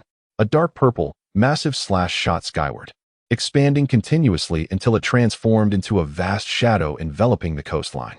All eyes widened in astonishment, as if the bustling dock had been frozen in time. The lively atmosphere abruptly halted. With a thunderous roar, the cataclysmic slash, now at its zenith, plummeted from the heavens like a comet, utterly obliterating the area once occupied by a multitude of pirates. The saga is far from over. Even the ocean has been severed by a chasm several meters deep, reminiscent of a lacerated skin that refuses to heal. The shattered vessels have been mercilessly drawn into the abyss. Perhaps we have all underestimated Andre. A potent thought burgeons in the minds of the onlookers, lingering and indelible. After an interminable haze, Shiyu abruptly rises from his bed. He gasps for the fresh air, his chest heaving. Confusion, bewilderment, and a myriad of emotions surge within him. Where's this? Subsequently, Shiyu instinctively surveyed his surroundings, only to feel even more bewildered. A single dormitory? Even if he had successfully been rescued, he ought to be in a hospital room by now. Moreover, how could his body show no signs of injury whatsoever? Filled with uncertainty, Shiyu's gaze swiftly traversed the room. ultimately settling upon a mirror positioned at the head of the bed. The reflection revealed his current appearance, a young man of approximately 17 or 18 years, strikingly handsome. However, the dilemma lay in the fact that this was not him. The person he once was had been a remarkably striking youth in his 20s, having been employed for some time. Yet now, his visage resembled that of a mere high school student. This transformation left Shiyu in a state of astonishment for an extended period. He fervently hoped that no one would inform him that the surgery had been remarkably successful. His body and appearance had altered so drastically that it transcended the mere question of surgery. It seemed more akin to sorcery. He had wholly metamorphosed into another person. Could it be that he had traversed dimensions? Aside from the conspicuously ill-placed mirror at his bedside, Shiyu discovered 3 books nearby. Upon picking one up, the titles rendered him speechless. Essential Manual for Novice Beast Keepers, Postnatal Care for Pets, and Guidelines for Evaluating Beast-Eared Females. Shiyu? The first 2 titles were relatively acceptable, but what was the last one all about? Clearing his throat, Shiyu's expression shifted to one of seriousness as he reached out, only for his arm to stiffen abruptly. Just as he intended to open the 3rd book to discern its contents, a sudden jolt of pain coursed through his brain, flooding him with an overwhelming tide of memories. Presenting the esteemed graduate from the Pirate Empire, the First Empire. All right, we are ready to dock. Yes, Your Highness. With a swift strike, Hart retreated behind Dale, and the warship successfully anchored at the port. What now, my lord? The officials of the Kingdom of St. Doria began to panic. Moments ago, they had been observing the unfolding situation from the heights of the embassy's tower. The allied nations had established embassies in the neutral zone under the guise of alliance precisely to prepare for such scenarios, as they lacked their own ports. Thus, they were compelled to set up embassies in several major ports to accommodate and facilitate the transit of either foreign dignitaries or their own noble figures venturing out to sea. According to the speculation of the Chancellor of St. Doria, Sherak, the worst-case scenario would merely entail paying a ransom to avert disaster. Should Andre's men indeed encounter those pirates, he could ultimately step in as a mediator, trusting that the pirates would grant him some measure of respect. At that juncture, Andre would undoubtedly feel grateful towards him. And regardless of Andre Kingdom's ulterior motives, Sherak would find himself in a position of advantage during their discussions. However, an unforeseen turn of events occurred. Among the accompanying personnel of the Andre diplomatic delegation was a swordsman of astonishing prowess, a level of strength that ought to have remained in the South Seas. This is a long-standing stereotype. Many individuals with a superficial understanding of the world believe that there are no formidable warriors beyond the Great Route, assuming that all strong figures reside there. However, in reality, both the Kingdom of Jamar in the North Sea and the Kingdom of Flowers in the West Sea possess strengths that can rival those of the formidable beings in the New World. Even if they are not the pinnacle of power, they certainly belong to the second tier of strength. Meanwhile, the members of the Revolutionary Army and various factions within the underworld, who have been covertly observing, are drenched in cold sweat, relieved that they did not intervene. A swordsman of such caliber is at least comparable to the core members of their organizations, and it is exceedingly rare to find anyone with such prowess among the divisions in the Four Seas. Only the newsman in a suit, after initially being taken aback, burst into joy, exclaiming, "Breaking news. This is monumental." Indeed, the front pages have long been monopolized by the Navy and pirates, with sporadic articles featuring the world government and bounty hunters. News about various kingdoms has mostly been relegated to trivial gossip. With this relentless cycle, readers are on the brink of visual fatigue. Therefore, this report on the emerging prominence of a significant kingdom may herald a transformative shift. Hurry. Come with me to welcome the esteemed guest from the Kingdom of Andre, and let no one dare to show the slightest negligence. Severe penalties await. As you command, my lord. The eager Sherak hastily led the crowd toward the dock, uncertain of what awaited them. As the doors of the auxiliary warship swung open, soldiers clad in black military armor and donning alloy masks emerged in perfect formation. 500 soldiers, divided into 2 lines, cleared a path. The absolute elite. This was the first impression the 500 black-armored soldiers imparted to the onlookers, followed promptly by an unmistakable warning: they were not to be trifled with. Draped in the regalia of a major general from the Andre military, adorned with a black cloak edged in gold, and emblazoned with the royal crest of the Andre dynasty, stood Latna. Towering at an imposing height of 3 meters and 80 centimeters, he surpassed the minimum height requirement of 1 meter 90 for conscription. A mere standard for ordinary soldiers, officers were judged solely by their prowess. Following the conclusion of the great nation, the trio known as the Killing Wolves were promoted to the rank of Major General, retaining their code names, 7 Kills, Breaking Army, and Greedy Wolf. Their strength was unparalleled compared to the major generals of the naval headquarters, yet they still fell short when measured against the admirals. Thus, Andre had yet to find a true pillar of strength, but Karl was resolute in his standards, preferring quality over quantity. The elder Breaking Army, Gust, was expected to transition to the role of military academy principal, focusing on retirement and nurturing the next generation, while overseeing the second-line forces within Andre's territory. 7 Kills, Kragas, currently held the title of governor of the 3 ports, managing the Twin Stars port in place of Dor and clandestinely organizing the establishment of the Andre Navy. However, being of the same generation as Karl, after a lifetime of battle, once the Navy's development stabilized, he was likely to return to the royal palace as the captain of the Royal Guard, simultaneously mentoring the next generation of 7 Kills. Lastly, Greedy Wolf, being younger than the 2 veterans, hailed from the naval headquarters and would continue to contribute to the Andre Navy. Upon his emergence, Lotna activated his observation hockey, scanning a considerable portion of the island without detecting any threats, before nodding to those behind him. The crowd and spies near the dock felt as though they were being scrutinized by some ferocious beast, cold sweat trickling down their brows, their hearts racing in trepidation. Just as they were on edge, a figure emerged, slightly taller than the soldiers, with golden hair flowing gracefully in the wind, a touch disheveled yet undeniably beautiful. His imposing cloak was held by a handmaiden, while he donned a sharp black military uniform bereft of any insignia. Yet, his pale golden eyes, accentuated with a hook-like pupil, exuded an irresistible aura of authority, making it feel like a grave sin to meet his gaze. While Dor's presence was indeed remarkable, it was merely a fraction of the true focus. Those lurking in the shadows were more concerned with the formidable swordsman accompanying him. As expected, the diplomat Atav emerged, followed closely by Hart, who stood a head shorter than Lotna but exuded an equally formidable presence, his formidable blade, the soul of slaughter, hanging at his side, garnering the most attention despite being the last to arrive. According to Dor's vision, the resourceful Elsa had crafted a unified white Haori for Hart and the future sword-bearers. And with his scarred visage restored, Hart's appearance was striking, rivaling only Dor, the protagonist, by the slightest margin. Once everyone disembarked, Dor intended to inquire about the subsequent proceedings when the distant sound of urgent hooves echoed. A somewhat disheveled contingent arrived at the dock, comprised of members from various nations led by the Kingdom of St. Doria, hastily assembled to welcome the arrivals. Faced with the area secured by 500 soldiers, they found themselves at a loss for words, realizing that this situation stemmed from their own lack of preparation. However, the true offense against Andre had been committed by the band of pirates, who had already met their demise at the edge of a blade. What more could they possibly say at this juncture? After an endless stupor, Shiyu suddenly rose from his bed. He gasped for fresh air, his chest heaving. Confusion and bewilderment surged within him, a tumult of emotions. Where is this? Subsequently, Shiyu instinctively surveyed his surroundings, only to find himself even more perplexed. A single dormitory? Even if he had successfully been rescued, he ought to be in a hospital ward by now. Moreover, how could his body possibly bear no injuries at all? With a sense of bewilderment, Shiyu's gaze swiftly scanned the room, ultimately resting upon a mirror at the head of the bed. The reflection revealed his current visage, approximately 17 or 18 years of age, strikingly handsome. Yet the dilemma lay in the fact that this was not him.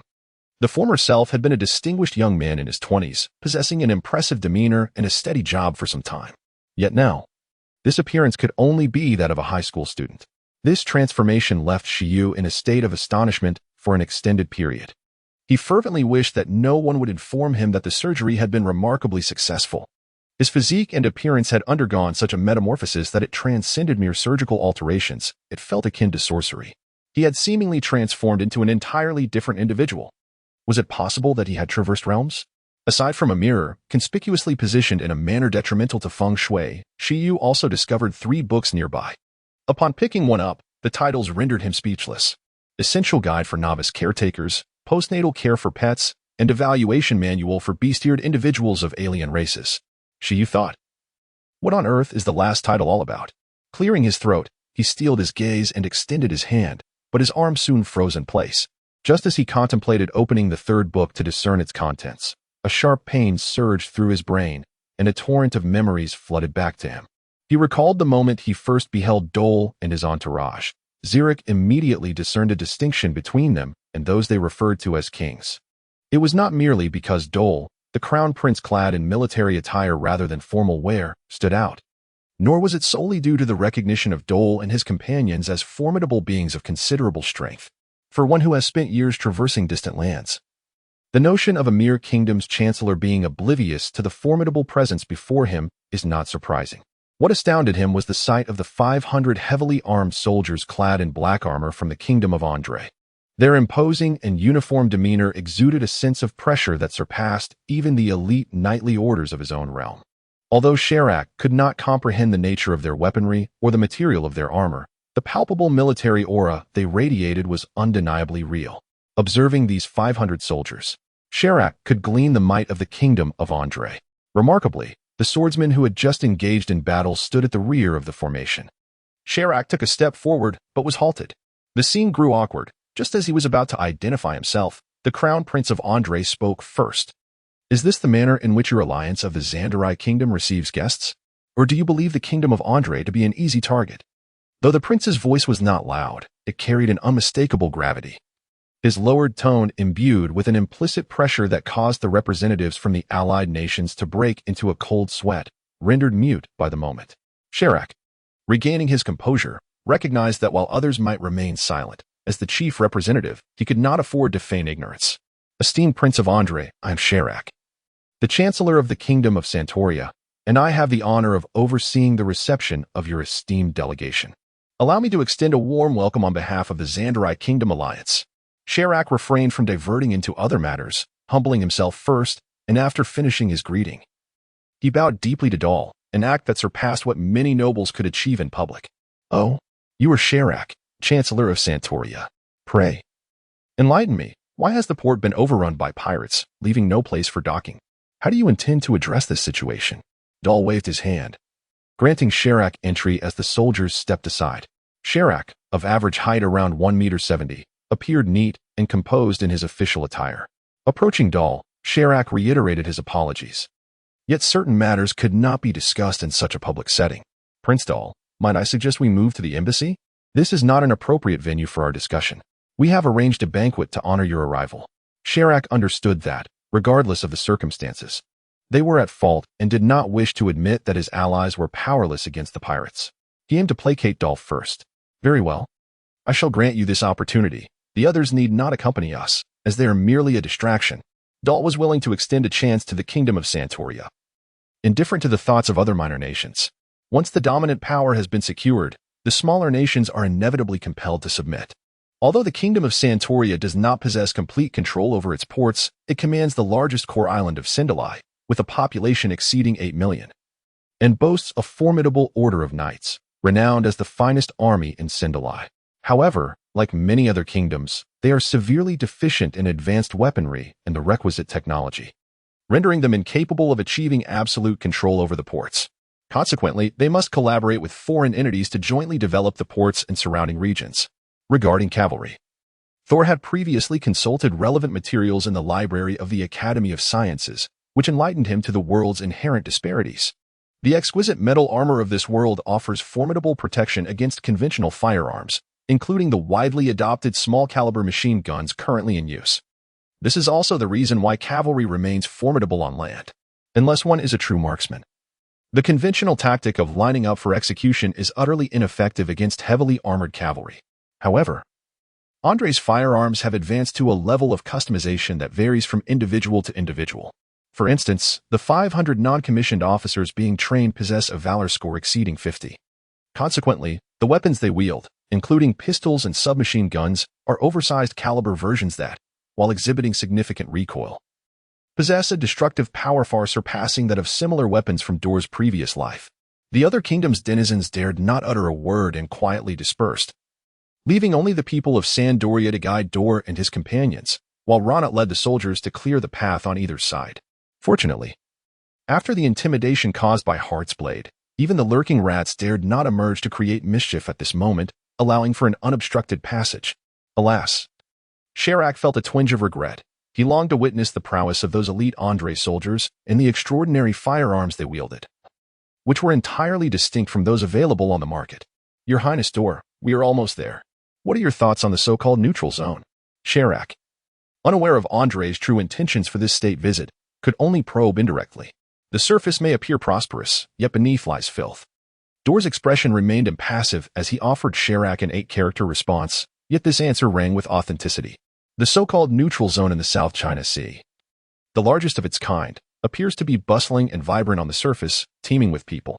Taverns, restaurants, and even amusement parks abound, accompanied by the lively shouts of street vendors, the laughter of children, and the playful banter of passers-by. However, beneath Dale's keen perception, shadows lurk in the corners untouched by sunlight, where darkness unfolds its narrative. Here, one encounters pirates, assassins, bounty hunters, and naval forces alongside rebel factions from various nations, as well as merchants navigating the murky waters of the gray economy. At present, the underworld has yet to coalesce into the monopolistic realm of the later Six Kings. Apart from the subtly dominating newspaper of Morgan's, no true sovereign has emerged in other industries, rendering the current black market increasingly chaotic. Within the embassy, a banquet unfolds, marked by Sherlock's timid apologies. He elaborates on how challenging it is to survive amidst the competing factions, expressing a sense of powerlessness that necessitates compromise. And he hopes that Andre will empathize with their plight. Ultimately, Sherlock proposes numerous suggestions regarding the potential alliance between Saint Doria and Andre, believing that having more allies would create additional pathways. Yet, Dale is entirely disinterested in such discussions. This is beyond your jurisdiction, he asserts, effectively silencing all of Sherlock's ideas with a single statement. Your Highness Dale, we have made arrangements. Tomorrow, we kindly ask you and your delegation to travel to the capital of the Kingdom of Saint Doria, where our esteemed king shall personally engage in profound dialogue with you. Unperturbed by the lack of interest, Sherlock must dutifully prepare for the ensuing obligations of his king. After an interminable period of unconsciousness, Shiyu abruptly awakens from his slumber. He gasps for fresh air, his chest heaving with each breath. Confusion and bewilderment wash over him as a torrent of emotion surges within. Where is this? Subsequently, Shiyu instinctively surveyed his surroundings, only to become more perplexed. A single dormitory? Even if he had successfully received aid, he should currently be in a hospital room. Moreover, how could his body possibly bear no injuries whatsoever? With lingering doubts, Shiyu's gaze swiftly swept across the room, ultimately resting upon a mirror positioned above the bedside. The reflection revealed his present appearance, approximately 17 or 18 years of age, strikingly handsome. Yet, the dilemma lies in the fact that this is not him. Previously, he was a distinguished young man in his 20s, possessing a remarkable presence and having been employed for a considerable period. Yet now, this visage appears to belong to nothing more than a high school student. This transformation left Shiryu in a daze for an extended period. He implored that no one should inform him that the surgery had been a resounding success. His physique and appearance had undergone such a metamorphosis that it transcended the mere question of surgery. It was akin to sorcery. He had completely become another person. Had he somehow traversed dimensions? Aside from the conspicuously ill-placed mirror at his bedside, Shiryu discovered 3 books nearby. Upon picking one up, the titles rendered him momentarily speechless. Essential Manual for Novice Beast Breeders, Postpartum Care for Pets, and a Guide to Evaluating Beast-Eared Individuals of Different Races. Shiryu? The first 2 titles seemed relatively normal, but what on earth was the last one? Clearing his throat, Shiryu's expression grew serious as he extended his hand, only to feel his arm stiffen abruptly. Just as he intended to open the 3rd book to discern its contents, a sharp pain surged through his mind, flooding him with a torrent of memories. He recalled the profound insights shared by a remarkable graduate of the pirate era regarding the First Empire. The 4 Seas served as the true foundation of governance for the world government, with the population of any single region surpassing the combined total of the Grand Line. This phenomenon elucidated why the world government allowed formidable entities to converge in the Grand Line. By consolidating those unstable elements into a singular maritime domain, the world government could more efficiently manage and exert control, using the Navy as an official force to confront pirates and artificially create a tense societal atmosphere, thereby enhancing the allegiance of various member states to the world government. This delicate balance was clearly orchestrated by the 5 elders. However, with the emergence of Rox and later Roger, an unprecedented congregation of powerful individuals, typically rare over centuries, coincided at a pivotal moment, compounded by Roger's final words before his demise. That night, after discussing the construction and development of the network with the prison, Dao engaged in a dialogue regarding the broader trends of the world. Only through a profound and intrinsic understanding of this world, far beyond that of ordinary individuals, could one maximize the efficacy of intelligence and espionage efforts. As the master implied, the situation had begun to spiral out of control, yet it remained within the world government's grasp. The four seas remained stable, and the Grand Line was merely slightly more chaotic than before. In fact, after the establishment of the seven warlords, the turmoil had begun to ease. The prison had been diligently studying and progressing. Aside from essential training and his fervent desire to enhance his observation hockey through rigorous exercises, he did not neglect his cultural education, which allowed him to develop his own insights regarding issues at hand. Pirates earned their moniker due to their lack of productive endeavors, surviving solely through the plunder of others. Even the Rocks pirates, who suppressed an entire era. However, following Rocks, a significant realization emerged: the first individual to begin long-term territorial occupations, under the guise of a pirate crew, effectively usurping certain functions of the world government, was none other than the Golden Lion, Shiki. Shiki aimed to dominate the world, and he indeed pursued this ambition with fervor. From this point forward, pirates transcended their mere identity as thieves, leading to a rapid expansion of the Flying Sky Pirates. Even the renowned Roger pirates had to tread carefully around their burgeoning influence.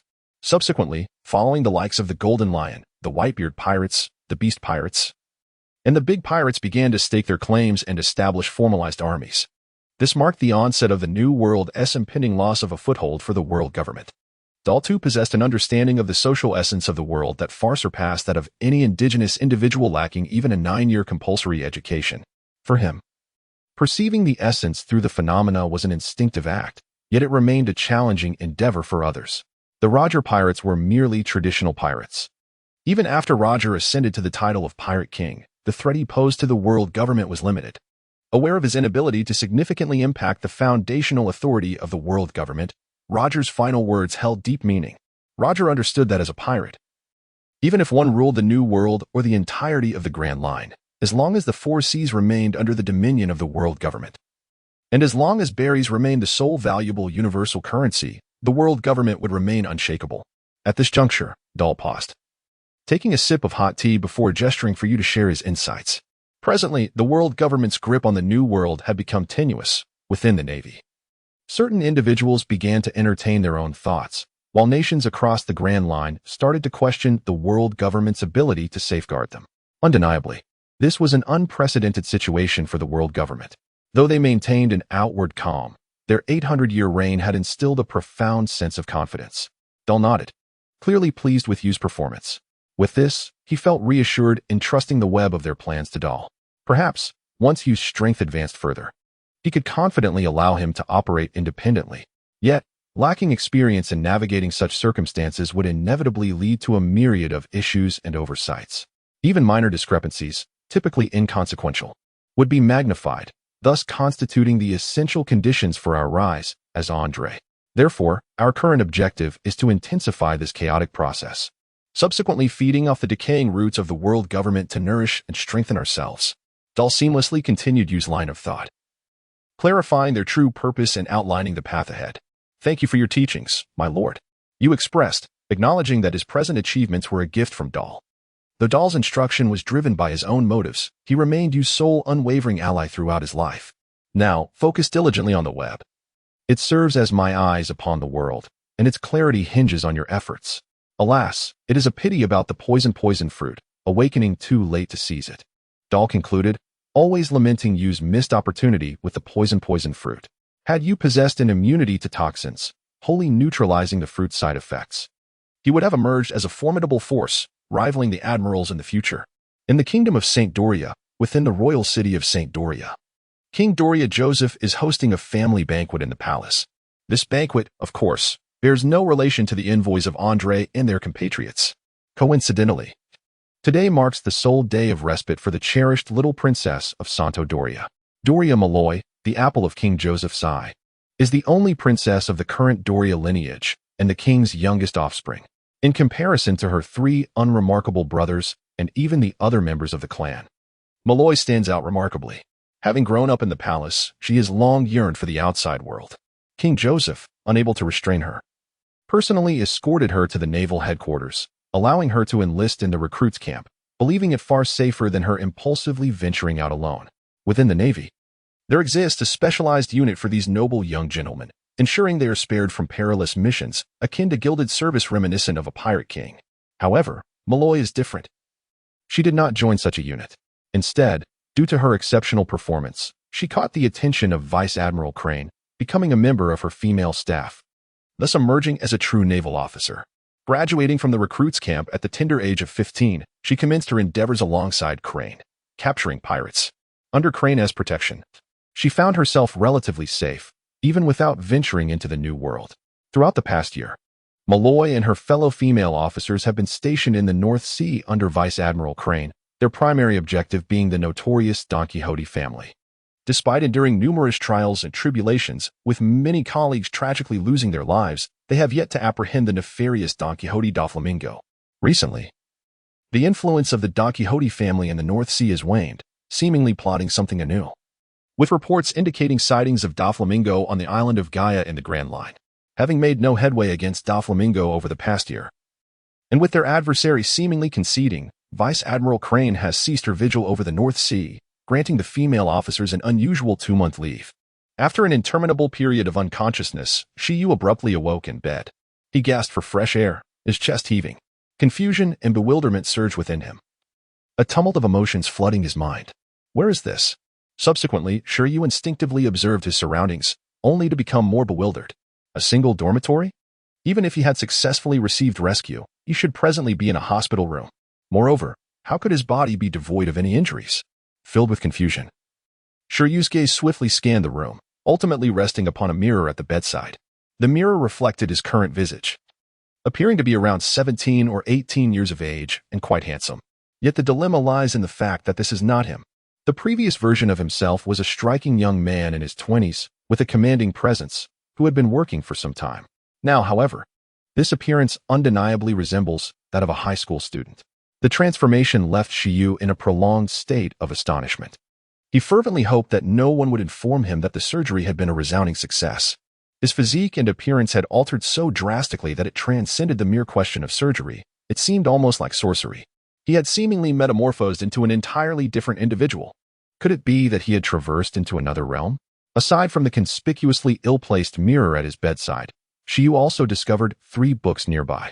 Upon picking one up, the titles rendered him speechless. Essential Manual for Novice Beast Keepers, Postpartum Care for Pet Beasts, and a Guide to Evaluating Beast-Eared Females of Other Races. Shiyu was bewildered. The first 2 titles appeared relatively benign, but the last one raised questions. Clearing his throat, Shiyu's gaze sharpened as he extended his hand, only for his arm to stiffen abruptly. Just as he was about to open the 3rd book to discern its contents, a sudden sharp pain surged through his mind, inundating him with a torrent of memories. May I ask, dear daughter, what brings you home this time? And why such an extended 2-month leave? Joseph inquired hesitantly, unaware that his cherished daughter had defied his arrangements and enlisted in the frontline troops, confronting the merciless pirates directly. Moreover, if she were indeed part of the Gilded Squad, it was typically led by a reliable rear admiral or even a vice admiral from the naval headquarters, who would take the opportunity to journey far and wide. On one hand, these princes and princesses were the benefactors of the Navy, who naturally had to ensure their protection. The notion of joining the Navy was merely a formality. Take it seriously, and you would lose. On the other hand, it afforded the naval commanders, who seldom enjoyed a break, a chance for a funded holiday, allowing them to unwind, a veritable win-win scenario. Thus, the majority of these royals would indulge in their escapades, returning home only when absolutely necessary. Yet, it had barely been 2 years since his daughter departed the training camp, and now she was returning home prematurely for an extended 2-month holiday. Even Joseph found himself at a loss, hesitant to inquire too directly, opting instead for a cautious approach, embodying the essence of a devoted father. Malloy, faced with her father's inquiry, hesitated over whether to clarify the situation, but after much contemplation, she resolved that it would be unwise to conceal the truth from her king. She had already decided to pursue a career within the Navy, knowing that keeping it a secret would not last long, especially since the kingdom's throne was not destined for her. Thus, she candidly laid bare her circumstances to Joseph. With resolute determination, Malloy recounted how, following her departure from the Navy's training camp, she had been selected by Admiral Crane to join the formal Navy. Detailing her experiences from the past year, during which she had undertaken numerous missions, fully divulging everything to her father. Father, this is the reality. I have made my decision. The kingdom will be inherited by my brothers. Please allow me to flourish in the navy, Malloy declared emphatically, raising her glass and taking a hearty sip. In a moment of bewilderment, Joseph found himself grappling with an unsettling sense of unfamiliarity. How had his once demure daughter, who had spent years in the navy, seemingly transformed into a different person? My dear daughter, he lamented, the navy entails constant battles against pirates and rogues, and one misstep could lead to perilous consequences. Should anything befall you, how could your father possibly endure such sorrow? His hair, already streaked with silver, bore testament to his worries, and as he spoke, a deep breath seemed to escape him, his brow furrowed in concern, causing Malloy to question her own choices. He had sired 4 children. While the 3 sons possessed their merits, it was his earnest, ambitious daughter who held his heart. Yet, swiftly, Malloy reaffirmed her convictions. She possessed her own life principles and a steadfast belief in justice, unwilling to become a mere pawn in the marriage alliances that ensnared her predecessors. Despite her father's progressive views and his refusal to impose his will upon her, such matters were intrinsically tied to her identity as a noblewoman. Even if she were granted the freedom to pursue love, it was likely that no suitable suitor could be found in the entirety of the South Sea. After all, in Malloy's view of the world, the true heroes of the sea were found on the Grand Line. Father, she declared, I have a 2-month leave, and you will understand why I have changed. It was only after departing from the South Sea that I realized the vastness of the world. Setting aside the Grand Line, even the Don Quixote family in the North Sea and the German kingdom are forces beyond our kingdom's capacity to contend with. Numbers alone do not suffice, especially when faced with the likes of Doflamingo. The first time I encountered his overwhelming presence, I was rendered unconscious. The following day, Sherlock arrived early to pay his respects to Dole, only to be intercepted at the entrance by Lautner and Hart. Sherlock would never forget the sensation of being a small bird scrutinized by 2 imposing tyrannosaurs. Fortunately, the understanding Prince Dole intervened, generously extricating him from his predicament with words of praise for the esteemed prince. It is well known that nobles are not lacking in wealth, however. Why do they not possess subordinates who can rival the might of the formidable forces on the Grand Line? The essence lies in the respect for strength. While they may be constrained by the pressures of the world government from directly attacking nobles, their loyalty is reserved for those who are more powerful, rather than for mere monetary gain to serve as protectors for the aristocracy. This indicates that within the kingdom of Andre, there must certainly exist more formidable entities. Sherlock has come to this realization, prompting him to adopt an even more cautious approach towards Dole. Following Sherlock, Dole and his companions arrived at the embassy's entrance, where a gilded carriage of exquisite white jade awaited, accompanied by several majestic white steeds of remarkable stature. Your Highness Dole, I apologize for the inconvenience of sharing a carriage with me. Please, after you, Sherlock said as he opened the carriage door. As expected, the interior was lavishly adorned, spacious enough to comfortably accommodate 7 or 8 individuals. Ultimately, however, only Dole, Sherlock, and their 2 maidens took the carriage, while Lautner, Hart, and Atav opted for horseback riding, with the soldiers marching on foot. The journey from the neutral zone to the kingdom of Santoria was facilitated by the existence of several bridges built centuries ago, connecting Santoria with its neighboring islands. Consequently, Dole and his entourage could reach the capital of Santoria from the port of Delacos in just half a day. Arriving in time for the evening banquet, the cavalcade soon reached the bridge connecting the 2 islands, a magnificent stone structure boasting over 300 years of history. Your Highness Dole, this grand bridge, while serving its purpose, is also a testament to the historical legacy of Santoria, Sherlock explained respectfully, recounting the bridge's history, though his mind was preoccupied with concerns regarding the capital. Last night in the capital, after Princess Malloy's banquet concluded, Joseph had intended to engage in a meaningful conversation with his daughter. However, he was interrupted by an urgent message from Sherlock. Indeed, Sherlock had meticulously documented the events at Delacos port, with particular emphasis on the swordsman Hart and his elite soldiers. The letter explicitly urged His Majesty Joseph to demonstrate the resolve necessary to cultivate a genuine alliance with the Kingdom of Andre and to strive for a more amicable partnership. Joseph, having great faith in his longtime associate Sherlock, did not doubt the authenticity of the information. Yet, lacking first-hand experience with true strength, he struggled to comprehend the significance of Hart's formidable strike. After perusing the correspondence, Joseph lifted his gaze, locking eyes with his daughter Malloy. Noticing her curiosity as she leaned closer to glimpse the contents of the letter, he tucked the message away and turned to her, who had reverted to her obedient demeanor upon returning home. He stroked his chin thoughtfully and posed a serious question, my dear. What level of power would you attribute to a blow capable of reducing a dozen pirate ships to rubble? Creating a gap in the sea's current that took several minutes to mend? After an endless haze of unconsciousness, Shiyu suddenly jolted upright from his bed.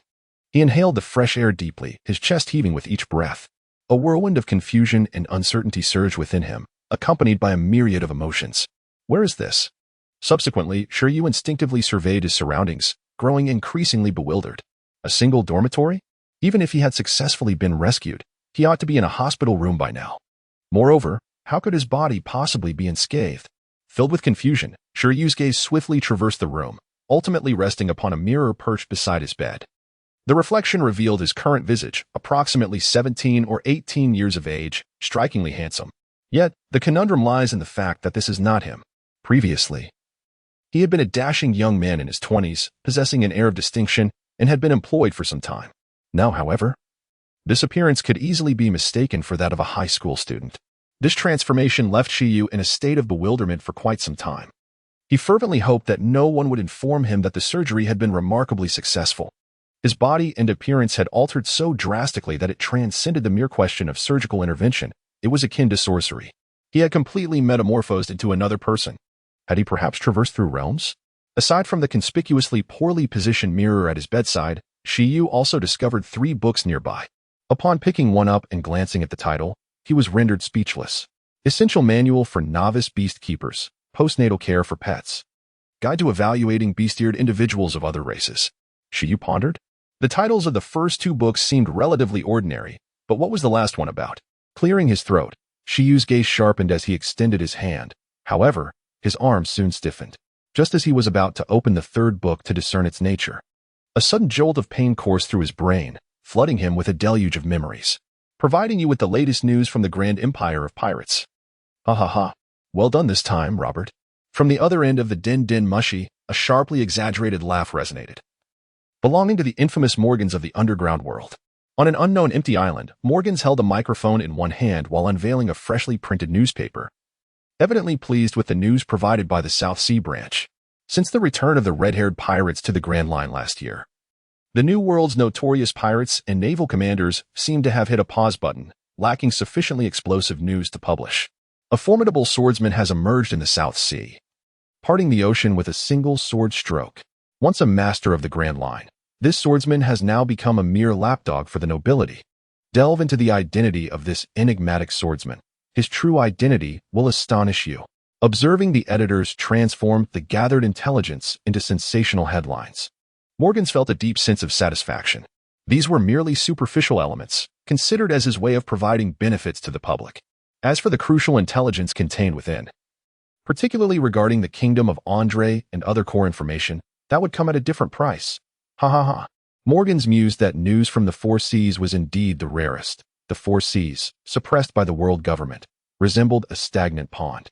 So any ripple of excitement would draw attention. However, he was genuinely invested in the once low-key powerhouse of the kingdom of Andre. He instructed the din-din mushy, Robert. Henceforth, focus intently on intelligence regarding the kingdom of Andre. Leave no stone unturned, and swiftly gather any missing information from within their borders. This is all money. Understood, boss. I know what to do, Robert replied, equally enthused. As a journalist, enduring the monotony of the South Sea felt like an eternity. But with the emergence of a subject capable of producing sustained points of interest, how could he not revel in joy? Hart was still unaware of his internal struggle to truly transcend to the realm of the great swordsman when the news prematurely hailed him as one. In the royal palace of St. Doria, "Father, what are you saying?" Meloy thought her father was merely jesting when he suddenly posed such an odd question. "My dear daughter, I assure you, I jest not. This intelligence comes from that fellow, Sherlock. Pray, do share your thoughts." Seeing that his daughter perceived his words as mere folly, Joseph adjusted his posture to sit upright, then, with utmost seriousness, conveyed Sherlock's intelligence in its entirety. Upon realizing that Joseph was indeed serious, Meloy began to analyze the situation based on her own experiences. After a moment of contemplation, she spoke slowly. "Father, if we adhere to our Navy's terminology, such a swordsman is already perilously close to the status of a great swordsman. While an ordinary swordsman might cleave the sea, they cannot unleash a strike that the ocean cannot mend in a brief period. However, is it truly possible that Prime Minister Sherlock is not jesting? When did our South Sea come to possess such a formidable warrior? Having articulated her conjectures regarding heart strength, Meloy inquired of Joseph, her confusion evident, as this did not align with their understanding or the teachings of the naval headquarters. It seemed that the kingdom of Andre was indeed extraordinary, renowned for once daring to challenge the world government that could only heed Sherlock's guidance for what lay ahead. Listening to Meloy's words, Joseph mused inwardly. The history of Andre was recorded within their Doria clan, yet he had not anticipated such prowess after centuries of obscurity. Alas, what outsiders did not know was that Hart was merely a novice who had recently joined the ranks of Dole and his companions. Meanwhile, in the traveling caravan, as Dole gazed out at the medieval architecture, he felt as if he had transcended time. The islands, each relatively independent, gave rise to diverse customs and cultural evolutions, rendering the overall culture of the Sindarai archipelago reminiscent of medieval Europe in Dole's previous life. It evoked visions of a fantastical realm filled with princes and princesses, duels and magic. Hence, Dole indulged in such whimsical thoughts. Your Highness Dole, should you be interested, I would be delighted to guide you through our royal capital later. The grandeur of its architecture and charm surpasses that of these quaint villages and towns 100-fold. Speaking of his homeland, Sherlock brimmed with pride, for he had played a part in its splendor. Witnessing the appreciation from outsiders for his achievements filled him with profound emotion. Very well. Once we have concluded our official business, I shall gladly accompany you. Dole was quite intrigued, however, should he venture out for shopping. It would certainly be unseemly to bring along an elderly companion, as it would detract from the experience. The roads of Santeria were impeccably constructed, with scarcely a bump along the way. The horses were exceptionally well trained, maintaining a steady pace without any jarring movements, which afforded Dole a delightful experience, enhancing his overall impression. Thus, in less than 5 hours, they journeyed from the port of Delecos to the regal city of Santeria, the very heart of the entire realm of Zendarai. Your Highness Dole, we are nearly there. We shall arrange accommodations for everyone, and this evening, we will send someone to guide the delegation to the banquet. Please rest assured. Your Highness, said Sherlock. Aware that the events that transpired could not be altered, he resolved to manage the forthcoming matters adeptly to salvage his nation's dignity. Thank you, Chancellor. We shall discuss any issues further at the banquet, Dole replied with an inscrutable expression. Sherlock's smile faltered slightly, and he could only muster a few polite remarks in return. As the procession approached the city gates, their pace began to slow. Outside, the riders Lotna and Hart had already spotted a cavalry unit standing like statues beneath the city wall.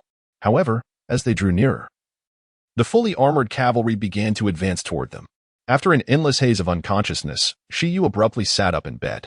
He inhaled deeply, filling his lungs with the crisp air, his chest heaving. Confusion and bewilderment surged within him, a tumult of emotions flooding to the surface. Where am I? Subsequently, Shiyu instinctively surveyed his surroundings, only to become even more perplexed. A single dormitory? Even if he had successfully received assistance, he ought to be in a hospital room by now. Moreover, how could his body possibly bear no injuries whatsoever? Filled with confusion, Shiyu's gaze quickly traversed the room, ultimately resting upon a mirror at the head of the bed. The mirror reflected his current appearance, a strikingly handsome youth, approximately 17 or 18 years of age. Yet the dilemma lay in the fact that this was not him. The individual he once was, a distinguished young man in his 20s, had been remarkably charismatic and had been employed for some time. Yet now, this visage bore the unmistakable marks of a mere high school student. This transformation left Shiyu in a state of dazed astonishment for quite some time. He pleaded silently that no one would tell him that the surgery had been a resounding success.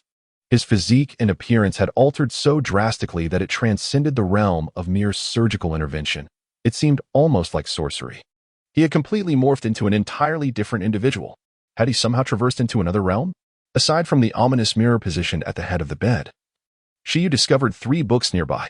Upon picking one up, the titles rendered him momentarily speechless. Essential Manual for Novice Caretakers, Postpartum Care for Pets, and a Guide to Evaluating Bestiar Maidens. Shiyu thought, what on earth is the last one about? The first 2 titles seemed relatively innocuous, yet the final one was perplexing. Clearing his throat, Shiyu's expression grew serious as he reached out, only for his arm to stiffen abruptly. Just as he was about to open the 3rd book to unveil its contents, a sharp pain pierced his brain, and a torrent of memories surged forth like a tidal wave. The caravan approached the city gates, and the throng of people began to swell, predominantly comprising outsiders registering to enter the city. They filtered through the smaller side entrances, as the main gate remained closed, typically only swinging open for grand military expeditions, royal outings, or the visits of esteemed guests. However, it appeared that the authorities of St. Doria had not imposed any restrictions on the movement of citizens in order to accommodate foreign dignitaries.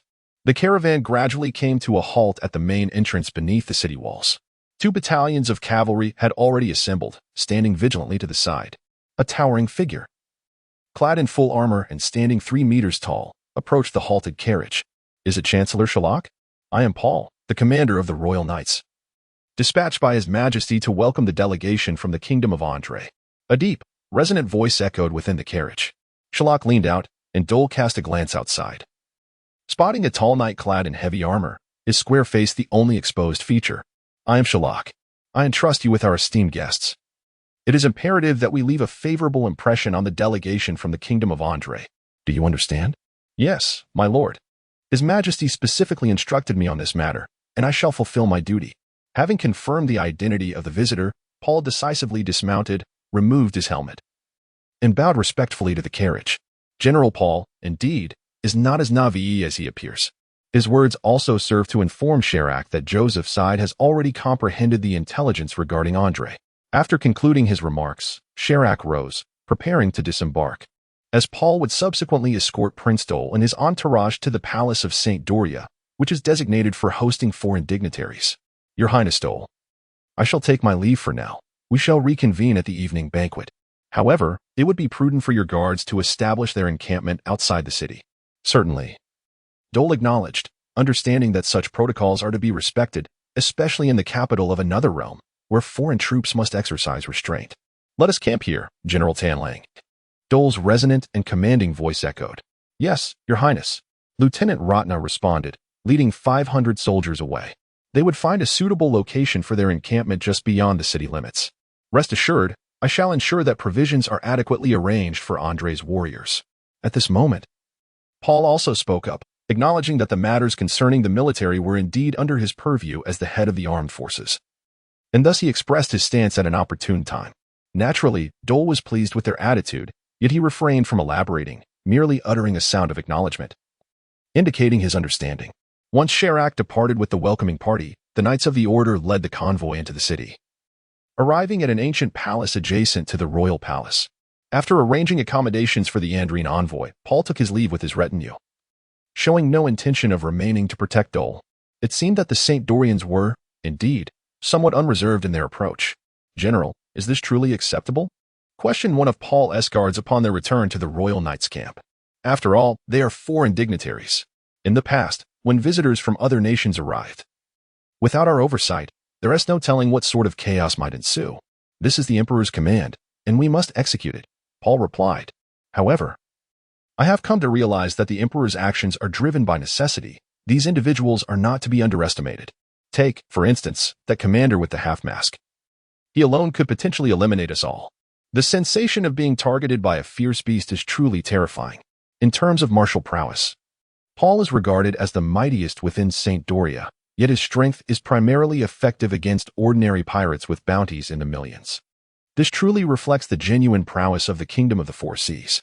Even so, he could sense a lethal danger emanating from Rothner. Is it truly the case that such a formidable kingdom as the Andrine Kingdom exists in the South Sea? The guards could hardly fathom the extent of terror that a being, feared even by their general, could invoke. Nonetheless, he was acutely aware that he could hardly withstand 3 exchanges before the general. Only the diplomats Ataf, the maid Elsa, and Hart remained with Dahl in the guest palace. Initially, Ada had been tasked with staying behind on the warship. Dr. Alpha was a quintessential recluse, rarely venturing outside, while Rothner remained stationed outside the royal capital. As for the prisoner, he had been assigned other tasks by Dahl during their time at the embassy and was acting independently. "Your Highness, it is Dr. Alpha calling." The telephone beetle buzzed, and Elsa had already changed back into her plush maid's attire, the flowing skirt allowing her to carry more items with ease. She promptly handed the telephone beetle to Dahl, recognizing that Dr. Alpha's call must bear significance. "This is Dahl. Dr. Alpha, have you achieved any new breakthroughs?" Dahl spoke with a hint of anticipation, as every discovery and invention from the Academy of Sciences heralded promising changes. "Dahl, this time it's not work from our Zero laboratory, it's a result from Dr. Gamma's side." Dr. Alpha's tone suggested he was in good spirits, indicating a significant scientific achievement. Having spent considerable time together, Dahl felt he could gauge the magnitude of Dr. Alpha's findings by his tone. Indeed, before Dahl could inquire further, Dr. Alpha divulged the details without pretense. The Nine Heavens Laboratory has been conducting underwater explorations in the sea surrounding our Andrine kingdom since last year. Just now, Dr. Gamma informed me that results have come in. You truly have an uncanny ability to predict outcomes, Dahl. Although the normal sea area in the South Sea is rich with various mineral deposits, the real key lies in the mineral wealth of the Windless Zone. There exists an unimaginable abundance of oceanic tower stone deposits. Yes, an astonishingly vast quantity. As he spoke, Dr. Alpha expressed some astonishment, noting that the stone, rarer than diamonds in daily life, was surprisingly abundant on the ocean floor. However, he cautioned that mining in the Windless Zone posed significantly greater challenges than in ordinary waters, with the depths of these deposits being substantially greater as well. Dr. Alpha elaborated on several difficulties, affirming that indeed, mining would be arduous. Yet Dahl was already prepared. One of the objectives of this expedition was to address this very issue. This is splendid news. Rest assured, Doctor, I shall tackle this challenge. Please have Dr. Gamma prepare for the preliminary arrangements. Upon our return, we can promptly initiate development. Dahl exuded a profound confidence. Yet he harbored a deep-seated fear that the sea prison stone might indeed be monopolized by the world government and the isolationist Wano country. Given that he had discovered an abundance of it on his own territory, the remaining challenges appeared trivial. It was now a matter of observing Dahl. His words suggested that nothing would astonish him. By the way, it was rumored that this expedition had even unearthed a devil fruit. Gamma was indeed fortunate. Is that so? In comparison to the vast quantities of sea prison stone, a single devil fruit could merely be regarded as a modest stroke of luck. After an interminable period of unconsciousness, Shiyu abruptly awoke, springing from his bed. He gasped for fresh air, his chest heaving. Confusion, bewilderment, and a myriad of emotions surged within him. Where is this? Subsequently, Shiyu instinctively surveyed his surroundings, only to feel more bewildered. A single dormitory? Even if he had successfully been rescued, he should be in a hospital room by now. Moreover, how could his body possibly be unscathed? With lingering doubts, Shiyu's gaze swiftly traversed the room, ultimately resting upon a mirror at the head of the bed. The mirror reflected his current visage, approximately 17 or 18 years of age, strikingly handsome. Yet the perplexing matter was this: he was not himself. His former self had been a distinguished young man in his 20s, having been in the workforce for some time. Yet now, his appearance resembled that of a mere high school student. This transformation left Shiyu in a state of astonishment for an extended period. He fervently hoped that no one would inform him that the surgery had been a resounding success. His physique and appearance had undergone such a drastic change that it transcended the mere question of surgery. It felt like an act of sorcery. He had seemingly morphed into an entirely different individual. Had he somehow traversed dimensions? Aside from the conspicuously poorly positioned mirror on the bedside table, Shiyu discovered 3 books nearby. Upon picking one up, the titles rendered him momentarily speechless: Essential Manual for Novice Beast Keepers, Postpartum Care for Companion Beasts, and Guide to Evaluating Beast-Eared Individuals of Other Races. Shiyu thought, what on earth is the last title about? Clearing his throat, he straightened his gaze and extended his hand, though his arms soon stiffened. Just as he was about to open the 3rd book to discern its nature, a sudden jolt of pain surged through his brain, accompanied by a deluge of memories flooding in. He found himself in the grand realm of the First Empire of Pirates, St. Doria Kingdom, assigned to a room prepared for Dor, featuring a spacious terrace. At that moment, Dor sat comfortably in a lounge chair on the terrace, observing the bustling street below, which possessed its own unique charm. The kingdom of Andre had undergone years of transformation under Dor and the Academy, evolving into a remarkable entity. Externally, it exuded an ancient elegance. To the people of this world, it bore a resemblance to the flower kingdom of the West Sea, yet in reality, it was far more exquisite than the Sea Kingdom. Internally, the decor was strikingly modern, equipped with all manner of household appliances, including televisions and computers, leaving no modern convenience unaccounted for. Furthermore, the capital of Andre prohibited buildings from exceeding 7 stories. In contrast, the other major cities, fortified towns, and port cities were characterized by modern high-rise structures. Although private automobiles were absent, steam trains, steam motorcycles, electric trams, and battery-powered vehicles were prevalent. It could be said that Andre's urban landscape was one of the rare modern metropolises in this world, with the populace's attire reflecting a trend of style and freedom that had begun to influence the neighboring nations of Brialis and Sulb. This situation leaves Dole, who has arrived in the medieval-style kingdom of Sandaria, with a profound sense of temporal dislocation. The inhabitants of Sandaria predominantly belonged to the Caucasian race, evoking memories of the European nations from Dole's past life. Within the opulent halls of the Sandarian palace, Sir Sharak reported back to King Joseph, stating, "Your Majesty, the banquet arrangements have been made according to the standards previously set for entertaining the celestial dragons, which are indeed the utmost in excellence." It seems that no matter where he finds himself, Sharak is perpetually occupied, a fate he accepts with resignation, for with great power comes great responsibility.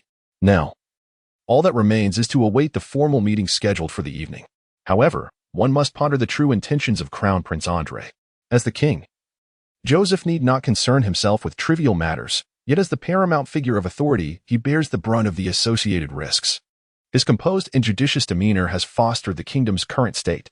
In comparison, while Charles has wed the daughter of a former leader of the advancing city, Joseph as queen. The mother of Malloy hails from a lineage of high-ranking officials within the world government. This alone clearly delineates his objective, to stabilize the kingdom's rule through strategic matrimonial alliances. In the king's study were gathered his most trusted confidants, the eldest prince, Abel, the young princess Malloy, the captain of the royal knights, Paul, and the chancellor, Sharak. "Father," began the eldest prince, Abel, "I believe their maritime expedition for diplomatic purposes, particularly aboard a vessel of iron construction, is intended to proclaim their supremacy in the Southern Sea. We must ensure their satisfaction." Having reviewed pertinent intelligence, Abel understood the gravity of his role as the most likely candidate for the throne and sought to distinguish himself. "Your Majesty," Paul interjected, "I believe the situation is not so straightforward. Andrei's conduct does not seem motivated by mere vanity. While I am uncertain of their true intentions, it is evident that there is something exceptional about Andrei." Even Paul, a man of martial prowess, sensed the distinctiveness of Andrei, a realization also shared by Joseph and Sharak. Before Paul could elaborate further, Sharak interjected, "General Paul's instincts are indeed correct. Your Majesty, I have procured detailed intelligence regarding Andrei's activities in the Southern Sea from the black market. Given the price paid for this information, its reliability is highly credible." As he spoke, Shalak produced several documents, distributing them among those present. This intelligence had cost an exorbitant sum of over 10 million berries. And should there be even a hint of deception within, it was certain that all who had purchased this information would not rest easily. It is essential to recognize that individuals with the authority to procure intelligence of this caliber are far from ordinary. Each one is a valuable client, and the loss of even a single one would constitute a significant setback. Before long, the group immersed themselves in the meticulously detailed intelligence, which included the brief encounters between Dor and others with the celestial dragons in the waters of the Bliss Kingdom, culminating in a successful collaboration with these powerful entities. Furthermore, it unveiled the recent authorization granted by the world government to the Kingdom of Andrei, allowing the extraction rights of mineral resources in the entire South Seas windless zone. Additionally, it detailed the events surrounding the death of the old king of the Solbay Kingdom, the ascension of the new king, and their comprehensive strategic alliance with Andrei after the departure of the Andrei delegation. Numerous perplexing occurrences during this period were accompanied by plausible speculations, all of which were undoubtedly closely linked to Andrei. The intelligence even chronicled the grand unification war that Andrei waged last year, including pertinent information about the Royal Guard, the formidable trio known as the Wolf Slayers, and King Carlos himself. The extensive pages of densely packed intelligence, rich in intricate details, justified the hefty price tag. After a considerable pause, it was General Paul who first broke the silence. "Your Majesty, the army outside does not belong to any of the forces mentioned in the intelligence, however. The commander leading them is indeed one of the Wolf Slayers, known as the Greedy Wolf." General Paul is correct. "I have long noted that army and the Greedy Wolf," Shalak added. "Moreover, the swordsman accompanying him is likely of equal strength to the Greedy Wolf, which implies he had been astonished by the formidable presence of those 500 soldiers. Most crucially, Hart was not among those who participated in Andrei's unification war. This is a significant signal, indicating that the Andrei unified forces possess considerable reserves. It also suggests that their decision to initiate warfare at this juncture is a matter of choice rather than necessity. Remarkably, the First Commerce Association belongs to Andrei. King Joseph refrained from commenting on their analysis, as he perceives something altogether different. The First Commerce Association, formerly known as the Andrei Royal First Commerce Association, is presided over by Austin, a member of the Andrei royal family. This association has established a monopoly on daily necessities, beverages, tobacco, and other legitimate businesses in the South Sea, showcasing formidable strength.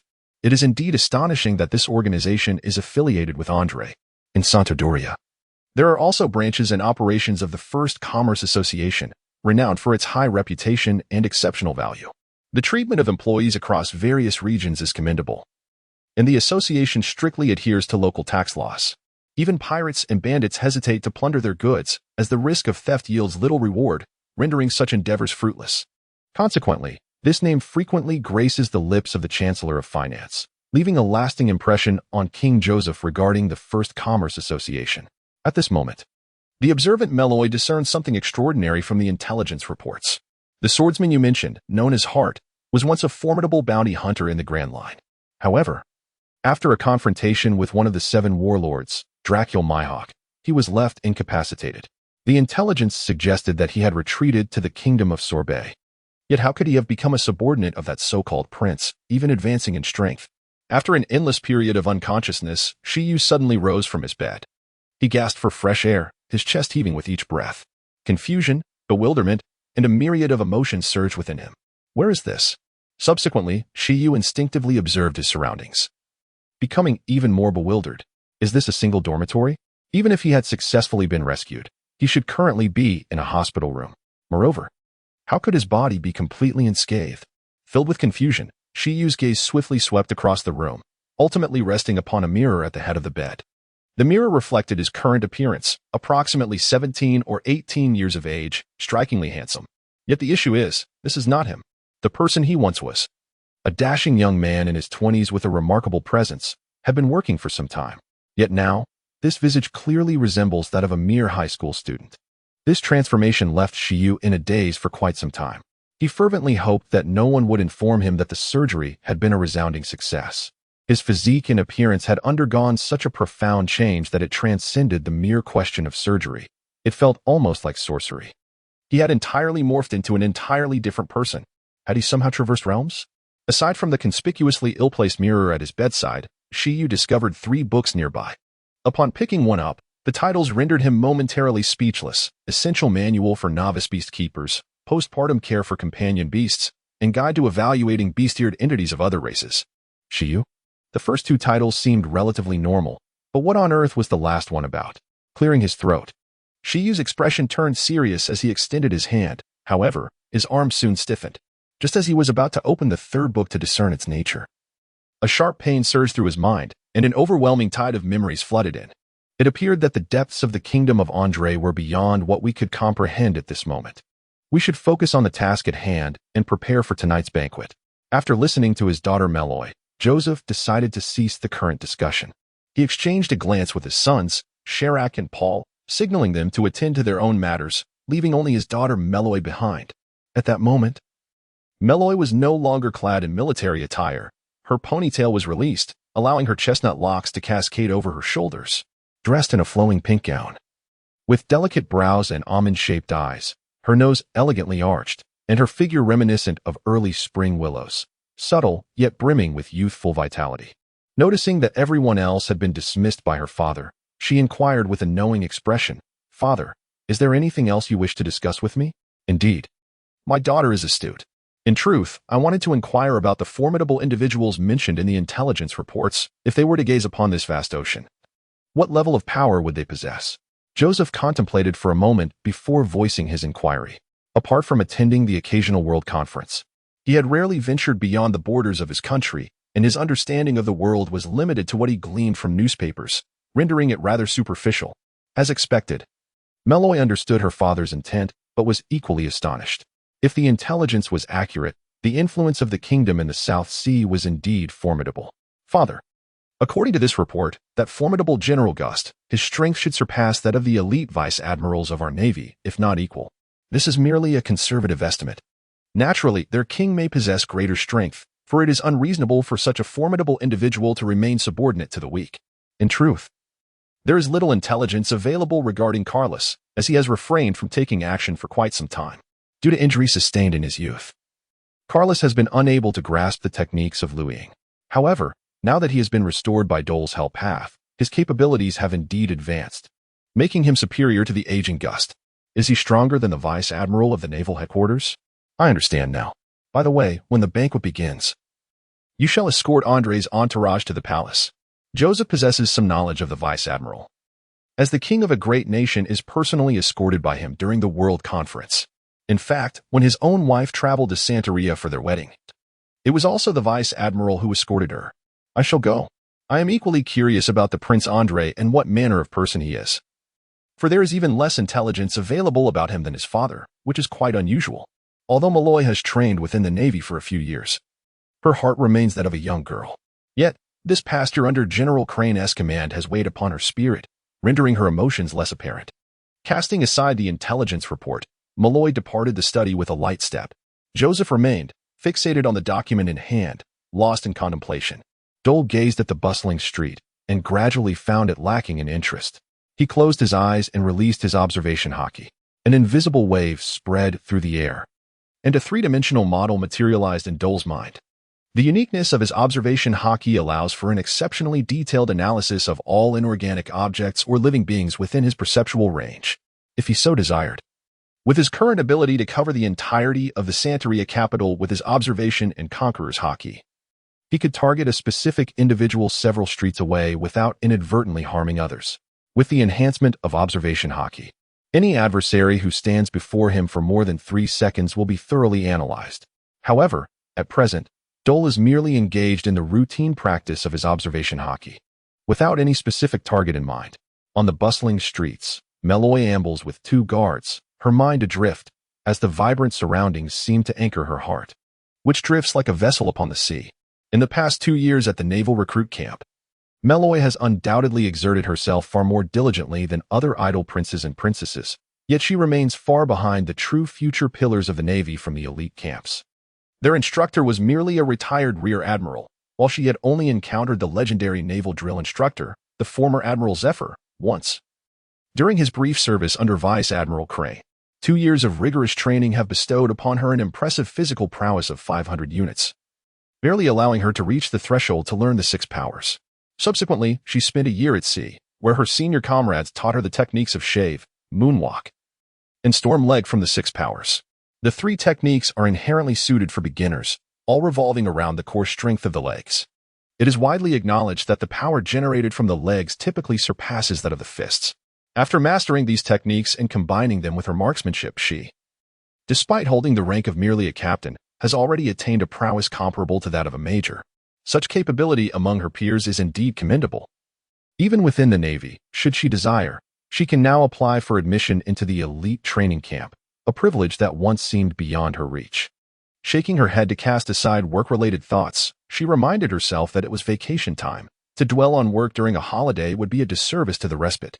Having returned after more than a year, the capital appeared unchanged, with all the buildings remaining as they always had.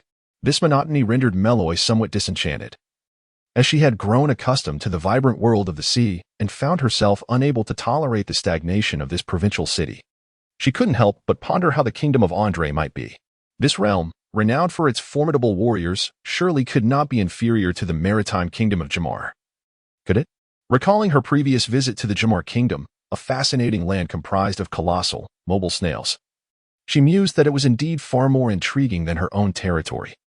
It seems the time is nearly upon me. I should pay a visit to that fellow Andre. Glancing at her pocket watch, she realized she had unconsciously reached the appointed hour and proceeded, accompanied by her guards, toward the foreign embassy. Meanwhile, after concluding his meditative training, Dole estimated it was time to don a formal suit for the evening's banquet. Out of the corner of his eye, he caught a glimpse of a graceful figure, Malloy, adorned in a lovely pink dress. He halted, gazing intently. Indeed, she was approaching him. To his surprise, it seemed he had caught the attention of a lady. On the other side, Malloy easily detected Dole's unabashed stare. Looking up, she had to admit, he was quite handsome, certainly more appealing than the candid photos she had seen in the intelligence reports. Moreover, he also seemed fond of wearing military attire. With a graceful leap, Malloy left her 2 guards behind and bounded toward the terrace where Dole stood. After an endless period of unconsciousness, Shiryu abruptly awakened in his bed, gasping for fresh air, his chest heaving. Confusion and a myriad of emotions surged within him. Where is this? Soon after, Shiryu instinctively surveyed his surroundings, becoming increasingly bewildered. A single dormitory? Even if he had successfully been rescued, He should be in a hospital room by now. Moreover, how could his body be completely unscathed? Filled with confusion, Shiyu's gaze swiftly traversed the room, ultimately resting upon a mirror perched beside the bed. The mirror reflected his current appearance, approximately 17 or 18 years of age, strikingly handsome. Yet the dilemma remained. This was not him, the person he once was. A distinguished and charming young man in his 20s had been in the workforce for some time. Now, this visage could only be that of a high school student. This transformation left Shiyu in a prolonged state of astonishment. He fervently hoped that he would not be told that the surgery had been remarkably successful. His physique and appearance had undergone such a profound metamorphosis that it transcended the mere question of surgery. It was akin to sorcery. He had seemingly become an entirely different person. Could it be that he had traversed dimensions? Aside from the conspicuously ill-placed mirror at his bedside, Shiyu also discovered 3 books nearby. Upon picking one up, the titles rendered him speechless. Essential Manual for Novice Beast Keepers, Postpartum Care for Pets, Guide to Evaluating Bestiared Individuals of Other Races. Shiyu was bewildered. While the first 2 titles seemed relatively normal, the last one was utterly perplexing. Clearing his throat, Shiyu's expression turned serious as he extended his hand, though his arm soon stiffened. Just as he was about to open the 3rd book to discern its contents, a sharp pain surged through his brain, flooding him with a torrent of memories. Observing the girl gracefully leaping in midair, Dor was momentarily taken aback, but upon reflection, he deemed it quite reasonable. After all, she was part of the Navy, and it was not unusual for one to master the 6 forms. A smile soon adorned Dor's face, as he understood that he must not treat a young lady with the same stoic demeanor as the old man Sheilak. With a soft thud, Malloy descended lightly onto the terrace, standing before Dor with an air of vivacity. Standing at around 1.70 meters, even with her modestly heeled shoes, she still appeared shorter than him. Greetings. I am Lieutenant Doria Malloy of the Naval Headquarters, and I am also Joseph's daughter. Faced with Dor's warm smile, Malloy did not falter. She confidently introduced herself and extended a delicate, fair hand. Intriguingly, she refrained from mentioning her royal status.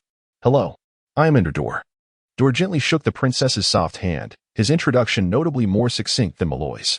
As she gazed at the man before her, Malloy realized, only from a distance moments ago, that he possessed captivating eyes that could ensnare anyone who dared to gaze upon them. Noticing that the girl seemed momentarily lost in thought, Dor took the initiative to inquire. It seems you are not particularly fond of your identity as a princess? Upon hearing Dor's voice, Malloy snapped back to reality. For reasons unbeknownst to her, this man exuded a different aura from the noble boys she was accustomed to, or even the men of the Navy. It was as though he was an enigma. Both tantalizingly close yet utterly incomprehensible. Are you referring to me?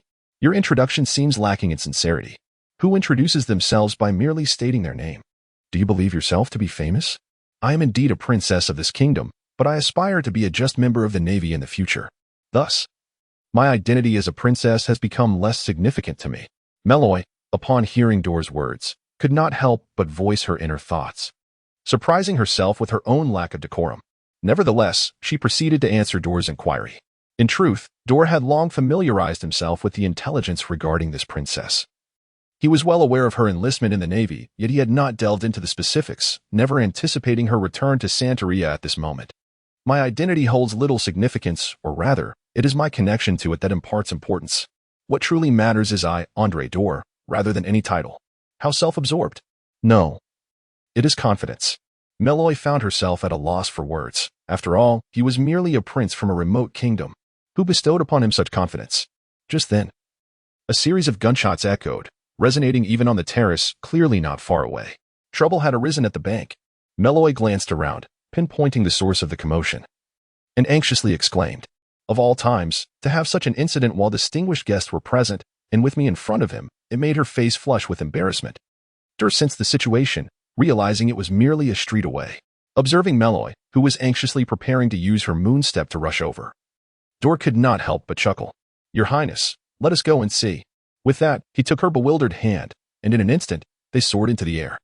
It was only upon realizing their sudden ascent that she began to react. She set aside any thoughts of Dor holding her hand and, captivated by the novelty of their suspended state, curiously inquired, Are you an ability user? What kind of devil fruit is this? As she turned her head, her eyes sparkled with curiosity, reminiscent of brilliant sapphires. You needn't say anything. Is being a devil fruit user so remarkable? I have seen plenty in the Grand Line and the North Sea, Noting Door's silly grin directed at her, she huffed, falling silent. However, her grip on his hand tightened, seemingly forgetting her own capability of moonstepping. A youth with a grotesque visage, eyes bloodshot and brimming with madness, wielded a rifle as he unleashed a hail of bullets upon the royal patrol encircling the bank. At the entrance, 2 security guards lay in a pool of blood, while the bank staff were bound and kneeling, too frightened to utter a sound. In the capital, renowned for its exceptional security, no one had ever been foolish enough to arrow. As Meloy descended to the scene of the incident, she naturally released Dare's hand, adopting an air of nonchalance. Addressing the astonished inspectors of the royal capital before her, she swiftly assumed the demeanor of a princess and posed her inquiries. A mustachioed gentleman approached, removing his hat and offering a brief bow, casting a sidelong glance at Dare before speaking rapidly. "Greetings, Your Highness. I am the captain of the royal capital's inspection team. Allow me to elaborate. The young lad has taken the royal treasury hostage, not for monetary gain, but in a bid to secure the release of the traitorous leader, Jock, captured by General Paul a year ago. He claims that his family has been abducted by a figure in black, who provided him with a firearm and compelled him to rescue Jock, threatening the life of his beloved should he fail." Dare, merely a spectator, remained silent, while Meloy, upon absorbing the mustachioed captain's words, entered a state of calm contemplation. Such base tactics, what could be the true identity of this young man? The captain continued. "He is a hunter from the outskirts of the capital, yet it appears he is afflicted with a terminal illness. His father was murdered before his eyes by the man in black, and his brother and sister are also ill, though their ailments are treatable, albeit at an exorbitant cost. He cannot afford the treatment." As Meloy listened, her expression visibly darkened, her fists clenched tightly, her face frozen in contemplation as she pondered potential solutions. Can Jock be released? That man is the leader of a band of marauders, responsible for the slaughter of numerous villages and guilty of heinous acts of treason. According to His Majesty's decree, he is to be executed publicly this autumn. Please, I beg you, release him. Within the hour, take him to Guatian village, 10 miles outside the city. I will submit to your judgment then, just do not involve my family." The youth, scarcely 14 or 15, was on the brink of despair, his heart racing as the urgent voice from his phone urged him once more. Yet, the gravity of his circumstances forbade him from succumbing to his emotions. He could only maintain his composure. "Please, I do not wish to harm anyone. Truly, I do not." The boy fell to his knees, tears streaming down his face, as he desperately implored the inspection team before him, cornered at the edge of an abyss. After an interminable haze, Shiryu suddenly awoke, gasping for fresh air, his chest heaving. Confusion and a multitude of emotions surged within him. Where is this? Subsequently, Shiryu instinctively surveyed his surroundings, only to feel even more bewildered. A single dormitory? Even if he had successfully received assistance, he should have been in a hospital room by now. Moreover, how could his body possibly bear no injuries whatsoever? Filled with confusion, Shiryu's gaze swiftly traversed the room, ultimately resting upon a mirror at the head of the bed. The mirror reflected his current visage, appearing to be around 17 or 18 years of age, handsome in countenance. Yet the dilemma lies in the fact that this is not him. Previously, he had embodied a striking young man in his 20s, possessing an extraordinary presence and having been employed for some time. Yet now, his appearance undeniably resembled that of a mere high school student. This transformation left Shiryu in a state of astonishment for quite some time. He fervently wished that no one would inform him that the surgery had been remarkably successful. His physique and appearance had undergone such a metamorphosis that it transcended the mere question of surgery. It felt akin to sorcery. He had seemingly transformed into an entirely different individual. Could it be that he had traversed time and space? Aside from the mirror at his bedside, which was clearly positioned in a manner detrimental to feng shui, Shiryu also discovered 3 books nearby.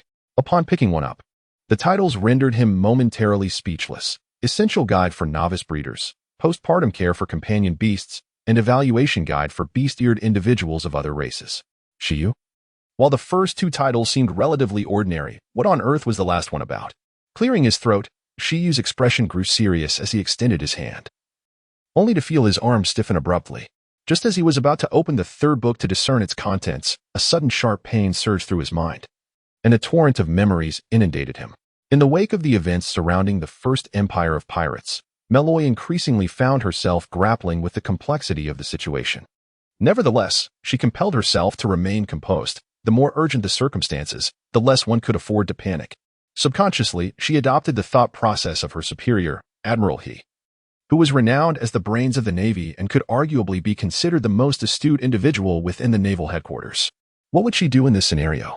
First, she would fulfill the demands, while simultaneously capturing individuals for interrogation, meticulously tracing the threads of the matter. It was evident that the location to which they were instructed to deliver the individuals likely harbored a host of hostages. Their objective was presumably to depart by sea. Given that the port was not under the kingdom's control, escaping via maritime routes would be exceedingly simple. Furthermore, what would be the consequence of releasing the captives? The young boy is afflicted with a terminal illness, his life nearing its end. He has 2 younger siblings who are also gravely ill. Who would be willing to assist them? Even the kingdom's official orphanage cannot accept children in critical condition. Malloy's mind raced with countless schemes, each one discarded in quick succession, until she heard the boy's hoarse voice, the tension in the air escalating, causing her once rosy cheeks to pale. "Release the one you desire. I will handle this." The voice emanated from the tall figure before her. It was then that Malloy realized that Dole had somehow positioned himself at the forefront of the crowd, slowly making his way toward the boy. "Princess, should we?" The captain of the patrol, seeing the unfamiliar golden-haired man attempting to intervene, prepared to intervene. But since he was brought by the princess, he deemed it necessary to consult her first. Listen to him. Let that joker go. But there are no buts. Time is of the essence. He is not one to act without purpose. As you command. There was indeed no time for hesitation. This matter could only be resolved by the royal family, and Malloy was the only one present with the authority to speak. After receiving her royal insignia, the captain promptly set about his task, personally heading to the underground prison to release the captive while arranging transportation to deliver him to a designated location outside the city. "Do you truly have a plan?" Malloy hurried to catch up, feeling somewhat at a loss. Her time in the Navy had been brief, and she had never held a decision-making role before. She had always acted under orders, leaving her feeling powerless in this situation. Rest assured, it requires only a simple. Dole had reached the boy, who, despite being on the brink of despair, had not lost his composure. The gun in his hand was poised and ready to fire, aimed squarely at the kneeling hostage. "Relax, let's have a chat," Dole said calmly. "Who are you? I demand you release them at once." The boy's tension heightened as he observed Dole approaching. "Stay calm. The hostage has been released. Now, let us discuss your situation. What is your name?" Upon hearing Dole's words, the boy hesitated to trust him, confirming with the person on the other end of the line before finally exhaling in relief. "It appears you have your own informants within the capital." Dole seemed unfazed by this revelation, even finding the moment amusing as he lightly teased Malloy behind him. Such occurrences are utterly unavoidable. Indeed, with a vast capital housing over 1 million souls, bustling with activity from all walks of life, it is impossible to eradicate the presence of spies. "Ted, my name is Ted." At this moment, young Ted relaxed his body and mind, casting aside the gun that he had been holding, leaning against the pillar in the bank's hall. He thought to himself that once he completed this task, it would nearly signal the end of his own life. The notion of vengeance seemed too far-fetched for him to entertain. "Ted, may I ask you, do you wish to live? Or rather, do you desire to avenge your father? Do you long for your brother and sister to grow up healthy and strong? Do you truly wish to experience life?" Dole approached Ted, crouching down to meet his gaze, observing the lifelessness in Ted's eyes as he calmly articulated these words. Ted's bewildered expression began to gradually coalesce. No one had ever spoken to him so earnestly before, and it felt as though his mind could scarcely grasp the multitude of thoughts racing through it. He instinctively murmured, "To truly live?" Having accompanied his hunter father into the mountains since childhood, foraging and hunting to sustain their livelihood, Ted's mother had passed away due to complications after giving birth to his twin siblings. Their father had exhausted himself raising the 3 of them single-handedly. But the sudden tragic news shattered their small family into ruins. They had wronged no one, nor had they committed any faults, yet fate remained unyielding. There is a saying that misfortune often targets the most unfortunate, and calamity tends to strike the most vulnerable. Is it truly possible? Ted seemed to ask Dole, while also questioning himself. "Of course, as long as you desire it. What must I sacrifice?" A child of a hunter knew well that opportunities do not simply fall from the sky. To attain something, one must also be willing to give. Devotion. "Very well. I am willing." At this moment, Ted's mind was devoid of any distractions. All that remained was the tranquility that followed despair. Malloy observed quietly as Dole conversed with the young Ted, hesitating to voice her thoughts, until she realized that Dole seemed to regard Santeria with a dismissive attitude. "Hey you. This little rascal has committed a grave crime. How can he be entrusted to you?" according to the principles of justice that Malloy had long embraced. Ted was undoubtedly to be subjected to the kingdom's legal repercussions. Although her younger siblings would not face collective punishment, the two ailing children were unlikely to survive. She herself was willing to expend her resources and efforts to save them, yet she found herself unable to do so. As a princess of this realm, if she were to save these two children, what of the countless other patients suffering from severe ailments? They too were her subjects. Should they not also be deserving of salvation? Thus, should she dare to act impulsively, the entire kingdom would be thrown into turmoil by the outcry of these critically ill patients and their families the very next day. This was indeed her most challenging predicament. However, when it came to Andre's endeavors, the matter held little consequence, as long as it was portrayed that she was the fortunate one favored by a foreign prince. This is also the reason why Malloy is willing to relinquish control to Dor, believing he possesses a solution. However, it appears to diverge from her expectations. He intends to save even this ailing youth, who is plagued by a terminal illness and burdened by the weight of his crimes. And moreover, he speaks of vengeance? After an interminable haze of unconsciousness, Shiyu abruptly rises from his bed. He gasps, inhaling the fresh air deeply, his chest heaving with emotion, confusion, bewilderment, and a multitude of feelings surge within him. Where is this? Soon after, Shiyu instinctively observed his surroundings, feeling increasingly bewildered. A single dormitory? Even if he had been successfully rescued, he ought to be in a hospital room by now. Furthermore, how could his body be completely unscathed? Filled with doubt, Shiyu's gaze swiftly swept across the room, ultimately resting upon a mirror beside the bed. The reflection revealed his current appearance, around 17 or 18 years of age, strikingly handsome. Yet the issue was, this was not him. The person he remembered was a distinguished young man in his 20s, having worked for some time. Now, his visage bore the unmistakable semblance of a mere high school student. The transformation rendered Shiyu momentarily speechless. He fervently hoped no one would inform him that the surgery had been a resounding success. His physique and appearance had altered so drastically that this was no longer merely a matter of surgical intervention, it felt akin to sorcery. He had seemingly morphed into an entirely different individual. Had he somehow traversed dimensions? Aside from the conspicuously ill-placed mirror at his bedside, Shiyu discovered 3 books nearby. Upon picking one up, the titles rendered him silent. Essential Manual for Novice Beast Keepers, Postpartum Care for Companion Beasts, and Guide to Evaluating Beast-Eared Individuals of Different Races. Shiyu pondered, what on earth is the last title about? Clearing his throat, he focused intently and reached for the 3rd book, but his arms soon stiffened. Just as he intended to open the book to unveil its contents, a jarring pain surged through his brain, flooding him with a torrent of memories. Providing the great master's recent graduate with the first empire of pirates. That should suffice. Let us proceed. Ignoring Malloy's words, Dale rose and, addressing the 2 individuals beside him, uttered a cryptic remark. Where to? They inquired in unison. To avenge Ted and, in the process, retrieve his siblings. Henceforth, they shall become members of my Andre family. Dale sensed that outside the city, the patrol team escorting Jork had halted at a nearby village.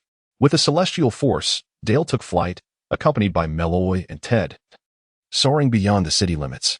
Unlike Ted's initial trepidation during his first experience of flight, Malloy realized that holding hands was not a prerequisite for flying with someone. However, the village of Guatian was situated not far from the city outskirts, and both Malloy and Ted scarcely had time to contemplate before they reached their destination. The trio landed atop a modest cottage where an exhausted Ted could barely maintain his footing. As anticipated, a group of cloaked assailants had taken all the villagers hostage, confronting the patrol team and members of the knightly order escorting the traitor Jork. Just as the patrol team prepared to retrieve their prisoner from the underground dungeon, Paul received word of the situation. After assessing the circumstances, he opted to bring along his squad of elite guards to assist in the escort of the captives. Indeed, the opposing side was equally prepared. The very bandits that once plunged half the kingdom into chaos were led by the Jork brothers, with only Jork, now imprisoned, and his gravely injured second-in-command, Yetta, remaining from their original ranks. Presently, the over 100 cloaked figures were the last remnants of Jork's factions, with Yetta orchestrating this operation to rescue his elder brother. Their objective was deceptively simple, to escape to other seas. Do you wish to take our princess as a hostage? Such folly. I urge you to surrender willingly. Otherwise, no matter how far you flee, you shall never evade the pursuit of the world government. Indeed, the plan devised by Yetta involves the exchange of hostages, attempting to escape with an entire village to the port, which is rather unrealistic. Thus, He proposed to trade these villagers for a hostage of significant value, ensuring their safe withdrawal. At this juncture, Jock had returned to Yetta's side. This individual possesses an innate strength that is extraordinarily formidable, rendering Paul no match for him in a one-on-one confrontation. This is precisely the reason Yetta is determined to rescue him at all costs. Yetta himself, though possessing only average capabilities, understands that to truly evade the pursuit of the world government's member nations, there exists but one sanctuary, the latter half of the Grand Line, known as the New World. However, to thrive in the New World, one must be guided by individuals of considerable strength. Presently, the weakened Jock could not withstand the onslaught of the army, the knights, the patrols, and the regular infantry. Over 10,000 soldiers surrounded them, leaving no room for escape. Let us simply endure this situation, Yetta proclaimed confidently. Remember to send ample provisions, otherwise. Do not blame us if these wretches perish from starvation. Yetta remained undaunted, while Jock engaged in a frenzied consumption of food to restore his vitality. Brother, echoed twice. At that moment, 2 children, merely 5 or 6 years old, were cradled in the arms of the inspection team as captain, who spotted Ted on the eaves behind him. As Dole seized Ted and brought him down from the roof, Malloy, noticing that Dole had not taken her along, had no choice but to leap down herself. Your Highness, Prince Dole, Paul exclaimed upon seeing the newcomers, hastily bowing. Ted's younger siblings also jumped down from the captain's embrace and dashed into Ted's arms. The 3 siblings overwhelmed with joy and tears. Ah, is this the cherished jewel of that old coot Joseph? Quite a charming little one. What brings you here? To trade these commoners, perhaps? Truly a delightful princess. Upon the arrival of the newcomers, the lecherous Yada across from them began to behave insolently. His grotesque countenance and repugnant tone dripping with mockery. Shut your mouth. Paul could no longer contain his rage. Drawing the short pistol from behind him and hurling it at the shameless scoundrel. In the blink of an eye, Choke, who had been voraciously devouring moments before, stood before Yada, intercepting the blow. Paul, it seems you have made little progress, Choke remarked disdainfully, recalling how, had it not been for the weakness of his subordinates, he would not have been reduced to a solitary figure at the end, ultimately captured in exhaustion. Once Ted had calmed the 2 little ones and entrusted them to the captain's care, he approached Dole. I yearn for revenge. Ted's eyes burned with fury, his voice hoarse. It's quite simple. You must amend your tone, Dole replied, nodding. This was a child with a wolfish spirit. Perhaps our greedy general would take a liking to him. My lord. He fell to his knees, bowing his head heavily. Isn't this the hunter boy? You robbed from the royal bank and yet remain alive and kicking? TSK, TSK, TSK. I see you. Yada, hiding behind Choke, peeked out and, upon seeing Ted in a rage, began to provoke further. Malloy gazed at the hundreds of villagers bound together, truly deceived into considering a negotiation for hostages. Just as she intended to speak up, Dole swiftly pulled her back. Do not utter reckless words lightly. Such folly only reveals your own weakness, Dole gently advised, extending a hand towards the front. In the next moment, Yada found himself uncontrollably lifted into the air, just as he thought to cry for help. Dole had grasped his throat. With terror etched on his face, Yada lost all desire to taunt, struggling desperately as if drowning. Who are you? Release him, or else. Choke, momentarily taken aback, was about to command his subordinates to threaten the villagers when an invisible wave of pressure surged forth. Paul, the captain, Choke, and all the villagers and soldiers felt an overwhelming force, witnessing all the figures in black collapsing to the ground, some even frothing at the mouth. This is the Conqueror's hockey. The first to react was Malloy, a sensation she had only felt in the presence of Doflamingo. There could be no mistake about it. Moreover, the pressure she sensed, though not directed at her personally, was far more terrifying than that which emanated from Doflamingo. This individual is entrusted to you. Dow carelessly tossed the unconscious Yetta to the ground. Who on earth are you? What kind of power is this? Jork was utterly panicked. Even when confronting the titans of Dolacost Port, he had felt some measure of confidence. Yet, standing before this seemingly harmless golden-haired youth, he sensed the ominous presence of death. Fear is not a weakness. A true stronghold is one who instills greater dread in their adversaries. Dow paid no heed to Jork, who was like a startled bird, continuing instead to enlighten Ted. To transform from a mere hunter into a true powerhouse, one must earnestly pursue knowledge. To become strong, one must not shy away from the fears within. The most effective strategy for victory is to evoke fear in your enemies. Thus, even if you do not strike, they will inevitably falter on their own. Ted listened attentively. Having someone willing to teach him was a stroke of fortune. akin to his father guiding him through the intricacies of hunting. After absorbing the lesson, he glanced around. Save for Malloy, the others remained in stunned silence. The once mighty Jork stood in a defensive posture, his gaze frantic, not daring to make any rash movements. Is this the essence of power? Is this the silent ode to the strong? Can I also possess such strength? Now, eliminate that worthless being. Dor drew a dagger from his military boot and tossed it to Ted. It was time for vengeance. Yes, my lord. Ted caught the dagger and, facing the unconscious Yetta, unleashed his pent-up fury and past fears with one blow after another. From this moment forth, he would know no fear. Is your name Jock? Then, are you prepared for your demise? After an interminable haze, Shiyu abruptly rose from his bed. He gasped for fresh air, his chest heaving. Confusion, disbelief, and a myriad of emotions surged within him. Where is this? Subsequently, Shiyu instinctively surveyed his surroundings, only to become more bewildered. A single dormitory? Even if he had successfully received rescue, he ought to be in a hospital room by now. Moreover, how could his body be completely unscathed? Filled with confusion, Shiyu's gaze swiftly swept across the room, ultimately resting on a mirror beside the bed. The mirror reflected his current appearance, a strikingly handsome youth of around 17 or 18 years. Yet the troubling fact remained, this was not him. Previously, he had been a remarkable young man in his 20s, having worked for some time. Now, however, his visage appeared to belong to a mere high school student. This transformation left Shiyu in a state of bewilderment for an extended period. He fervently wished that no one would inform him that the surgery had been a resounding success. His physique and appearance had undergone such a profound change that it transcended the mere realm of surgical intervention. It was akin to sorcery. He had seemingly morphed into an entirely different person. Had he traversed dimensions? Aside from the conspicuously poorly positioned mirror on the bedside, Shiyu discovered 3 books nearby. Upon picking one up, the titles rendered him momentarily speechless. Essential Handbook for Novice Beast Keepers, Postpartum Care for Pet Beasts, and Guide to Evaluating Beast-Eared Individuals of Alien Species. Shiyu? The first 2 titles seemed relatively acceptable, but what on earth was the last one?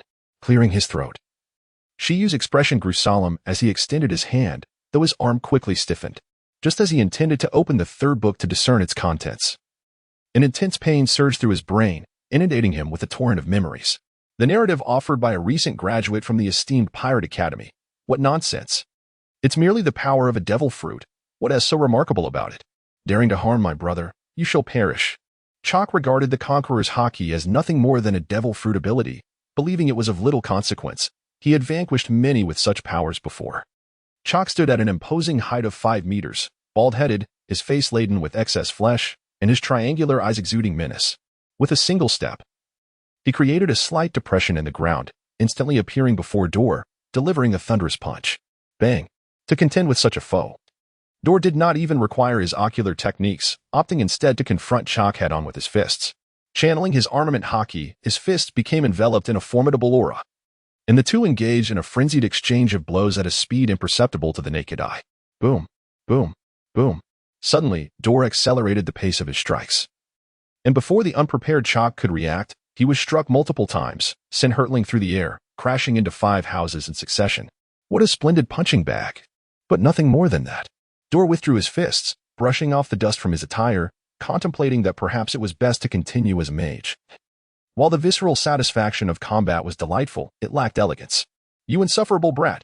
I am a man who has slain notorious pirates with bounties of 90 million. How could I possibly perish here? Chalk, clutching his chest, crawled from the ruins, repeatedly spitting blood.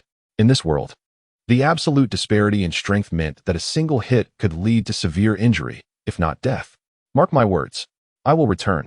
Sensing the dire predicament, Chalk resolved to flee. If he could reach Delaco's port, he still had a chance to survive, even if it meant serving that band of vampires rather than dying here. What are you thinking? Do you believe you are Grey Wolf? Amaterasu. Observing Chalk's attempt to retreat, Dor was determined not to let the beast escape. Well, he could hardly be called a tiger, more like a dog, not even worthy of being compared to a wolf. What is happening? What is this flame? Damn it. What kind of power do you possess? The flames of Amaterasu blazed upon Choke, marking the first instance of Dol's utilization of this formidable power. Its indomitable nature rendered it impractical for casual use during routine training and sparring. It appeared to be quite effective. Dol propped his chin on his hand, observing with keen interest the writhing Choke on the ground. Indeed, it seems I am truly suited to the role of a mage. in a world devoid of magic suppressors. A mage reigned supreme. Unbeknownst to Dole, his musings were oblivious to those present. As they witnessed Choke's anguished cries, a sense of satisfaction washed over them, while simultaneously, a newfound respect for Dole emerged. What a terrifying individual, one not to be trifled with. Curse it. I refuse to perish here. I implore you, spare my life. And I shall bestow upon you all my treasures. Extinguish this accursed flame. I assure you, our betrayal was orchestrated by others. If you grant me mercy, I will divulge everything I know. With his body engulfed in black flames, Choke painfully crawled to Dole's feet, desperately pleading for his life, his will to survive unmistakably potent. My lord, I am willing to surrender. If you would accept even that youthful child, then surely you can accept me. I will be your most loyal servant. Is that so? Alas, you lack the merit. Your intelligence holds no value. With a snap of his fingers, Dole invoked the Earth Escape technique, creating a bottomless rift beneath Choke. As the charred remnants of Choke plummeted into the abyss, his nefarious existence came to an end. Regarding intelligence, the matter of the rebels was well known. There were certainly shadows of the world government involved. Yet it was an unspoken understanding that discussing it would serve only to dampen spirits. All is resolved. Let us depart. Is there not a banquet to attend? Indeed. My lord. Only little Ted responded, while the others remained in shock. The events unfolded with such rapidity that they concluded before they even began. General Paul, please tidy up the scene. I will escort him to the palace. Once you have completed your tasks, do remember to join us for the banquet. At your command. Your Highness.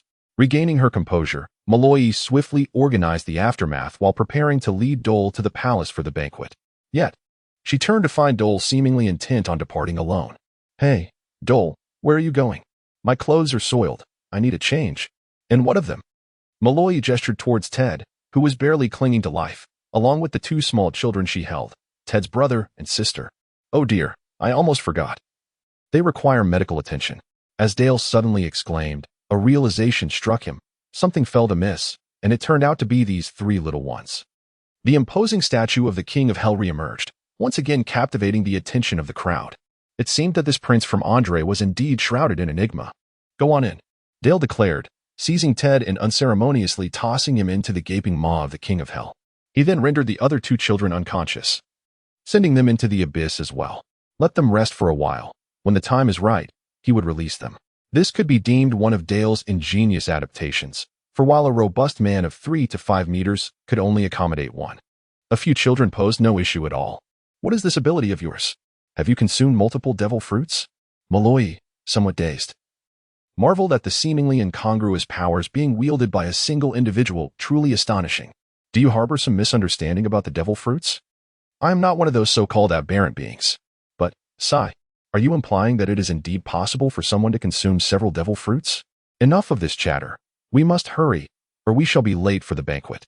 Dale spoke no further, taking her small hand and soaring into the air. Next time, if you're going to take me flying, could you at least give me a heads up? Dale merely smiled, choosing silence. At last, Malloy found a moment to reflect on the events that had just transpired. She pondered deeply and then spoke again. Your strength is formidable, and your decisiveness is commendable. However, Ted did indeed kill 2 security guards. They were innocent. While Malloy was pleased with Dale's actions, she still believed that Ted had erred and deserved punishment. Thus, the royal family must provide adequate compensation for the security guards. As for Ted, he has garnered the favor of the illustrious Prince Andre, who has granted him clemency. Is there an issue with that? How can you say such a thing? Perhaps you should consult your father? Does he dare to impose judgment on someone I desire? Dale interrupted Malloy, who understood well that, given Andre's formidable influence, it was merely the death of 2 ordinary individuals. Even if it were officials, as long as Dale intervened, they would likely be spared. Nevertheless, Dale's actions were not unfounded. Ted was not inherently malevolent, but merely a child driven to desperation.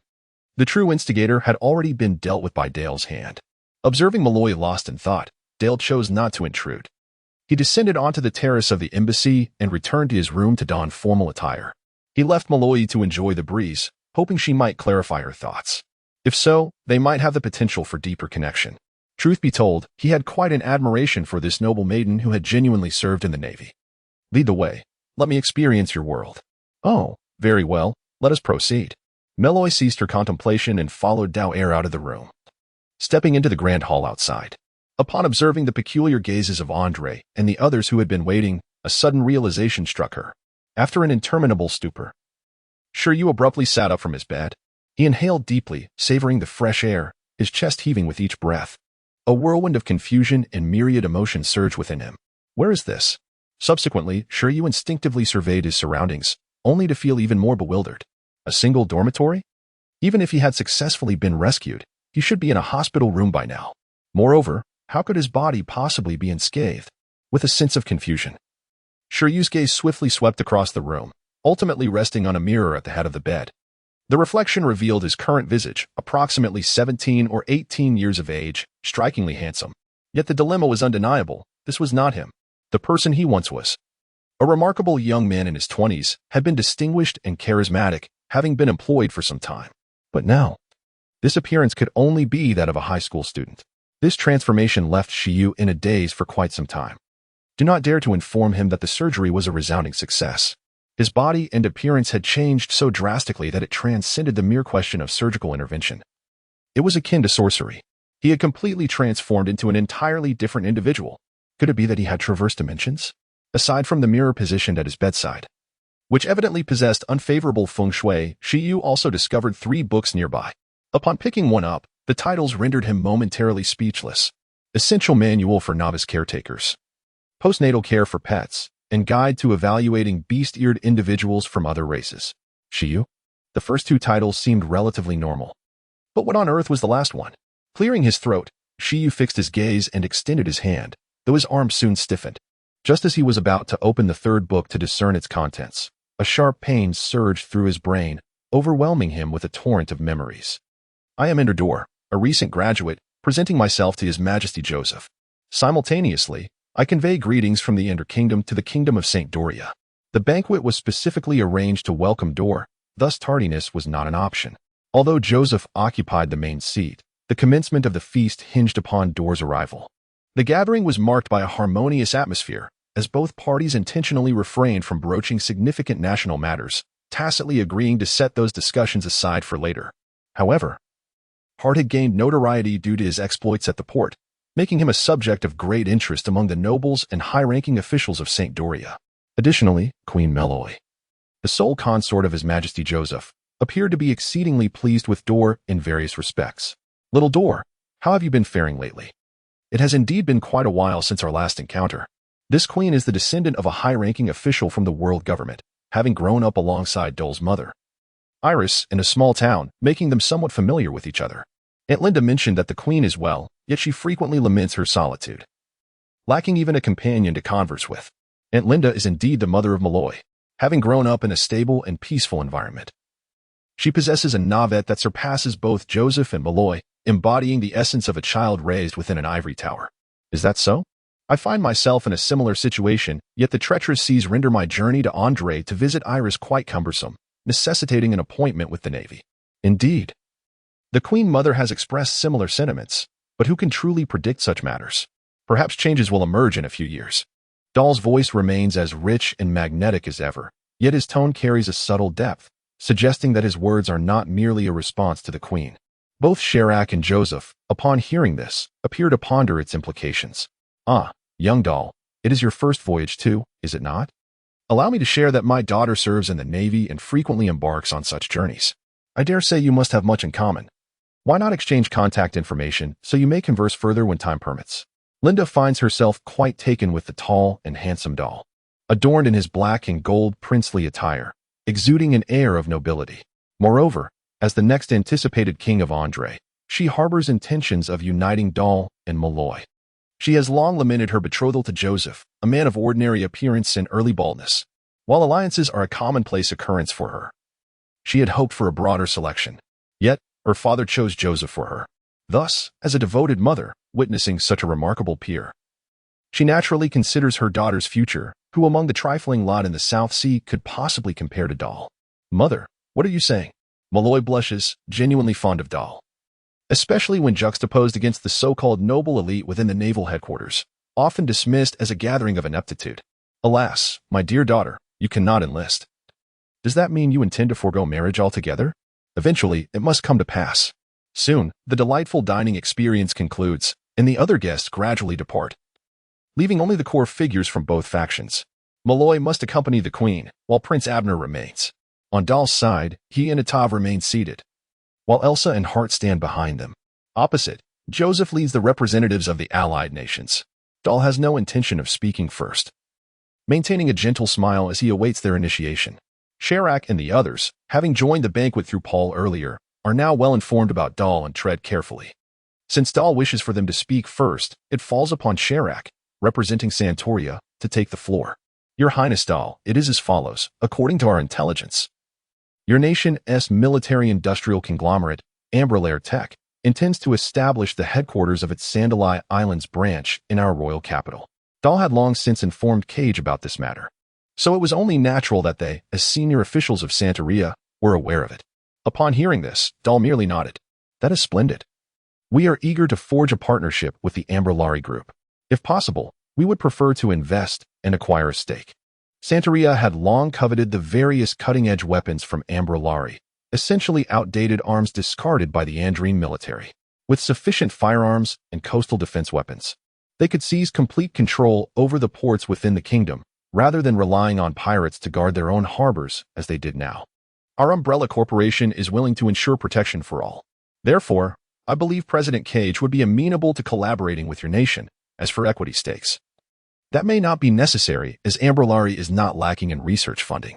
Dahl adeptly managed the formalities, understanding the numerous advantages of Umbrella's official entry into the Santeria archipelago, including establishing the subsidiary headquarters in the relatively stable capital of Santeria.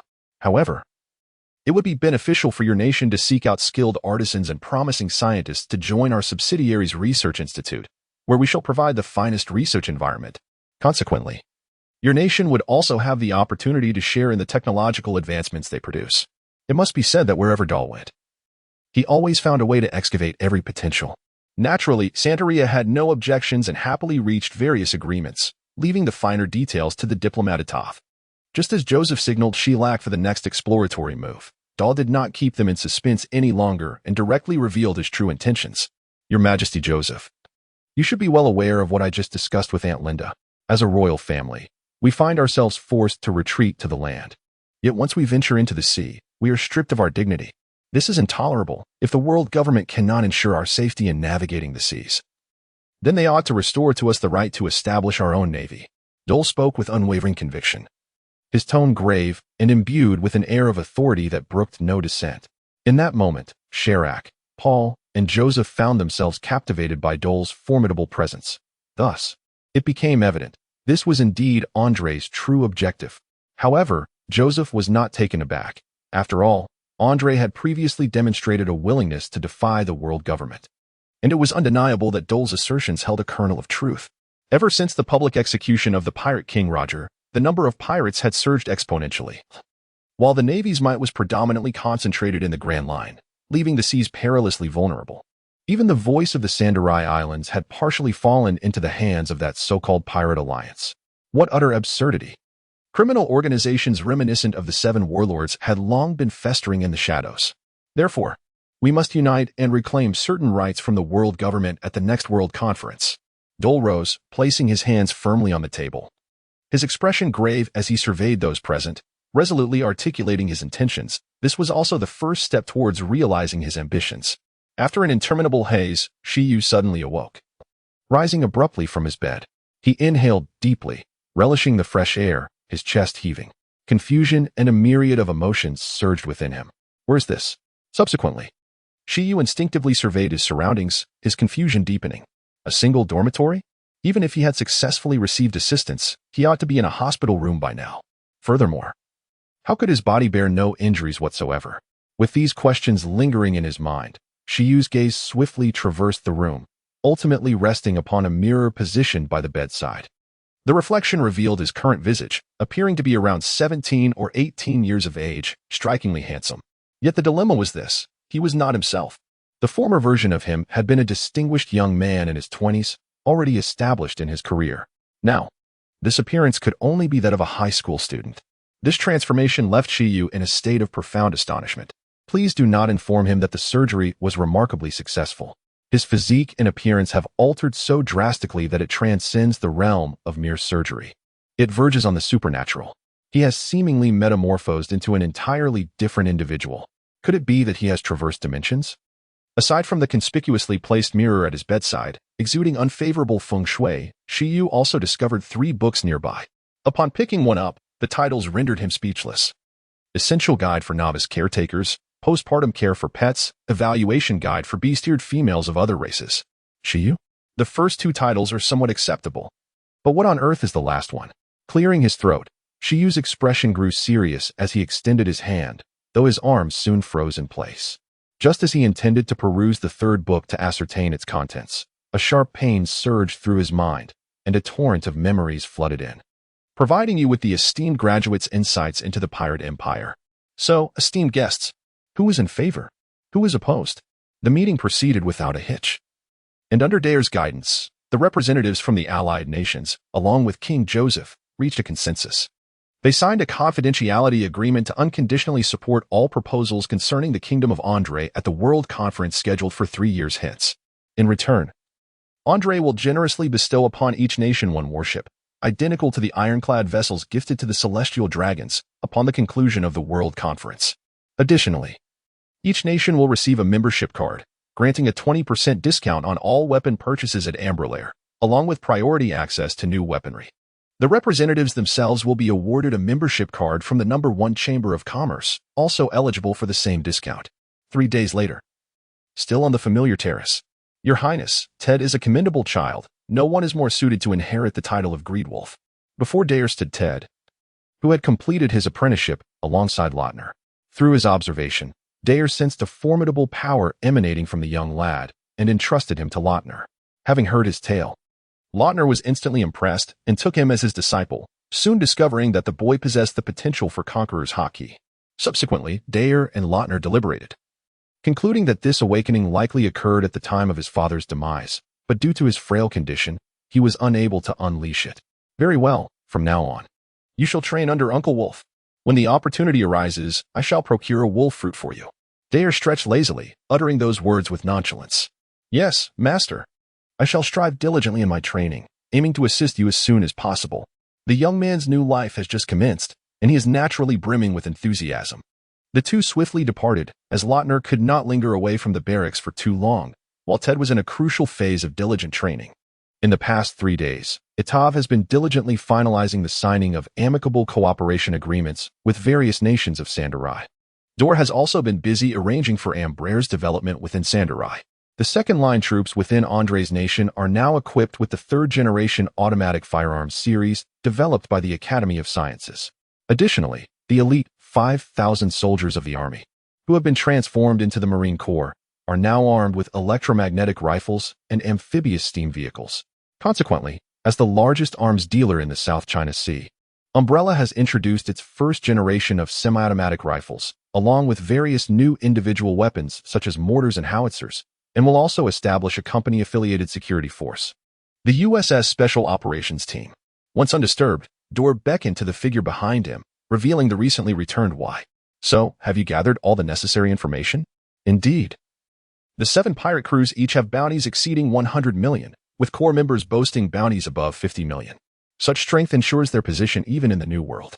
They are all seasoned veterans. Many young pirates in the New World disdain them, forcing them to retreat into the earlier stages of piracy. However, competition in those early stages is equally fierce, compounded by the Navy's vigilant defense, making it challenging to navigate. After the world government proposed the concept of the 7 warlords, although they were acutely aware of their lack of qualifications, they chose an unconventional path, retreating directly to the South China Sea. Through various negotiations, they ultimately compelled the world government to concede, allowing them to retire in the Sandarai waters of the South China Sea. Indeed, Y had been dispatched to gather intelligence in that area when Dor and the others departed from Dole Kosi port. After delivering the intelligence, Y produced a devil fruit. Master, this was acquired in the black market of Dole Kosi port. It appears to be the spider fruit in its sea spider form, a rather useless fruit that weakens the consumer. Although the name sea spider might sound formidable, it indeed refers to a rather ineffectual creature, with all its organs and structures exposed on its legs, rendering it extremely fragile. Very well. We shall procure such fruits in the future. Dor was indifferent. The more useless the devil fruit, the less he felt regret upon absorbing it. Accepting the fruit, he promptly consumed it before lamenting only that there was but one. Dor chose to reduce the 1-year cooldown for the sprite. Master, it seems those pirates have set their sights on our warships, intending to strike while we are absent. They may act within the next few days. No matter. They're merely a group of old fools. With Ada present, they cannot stir up any significant trouble. Why wholeheartedly agreed. Ada's strength was formidable, far beyond what a mere 100 million bounty pirate could contend with, especially since the warships themselves were not ordinary vessels. According to your instructions, we have found a suitable island.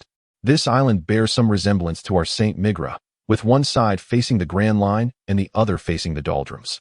Due to the numerous ferocious beasts inhabiting it, only a small town exists on the flat plains surrounded by mountains facing the Grand Line. The mountain is rich in minerals. Theoretically, it satisfies the criteria outlined in the documents of the world government, designating it as an island that we are permitted to excavate.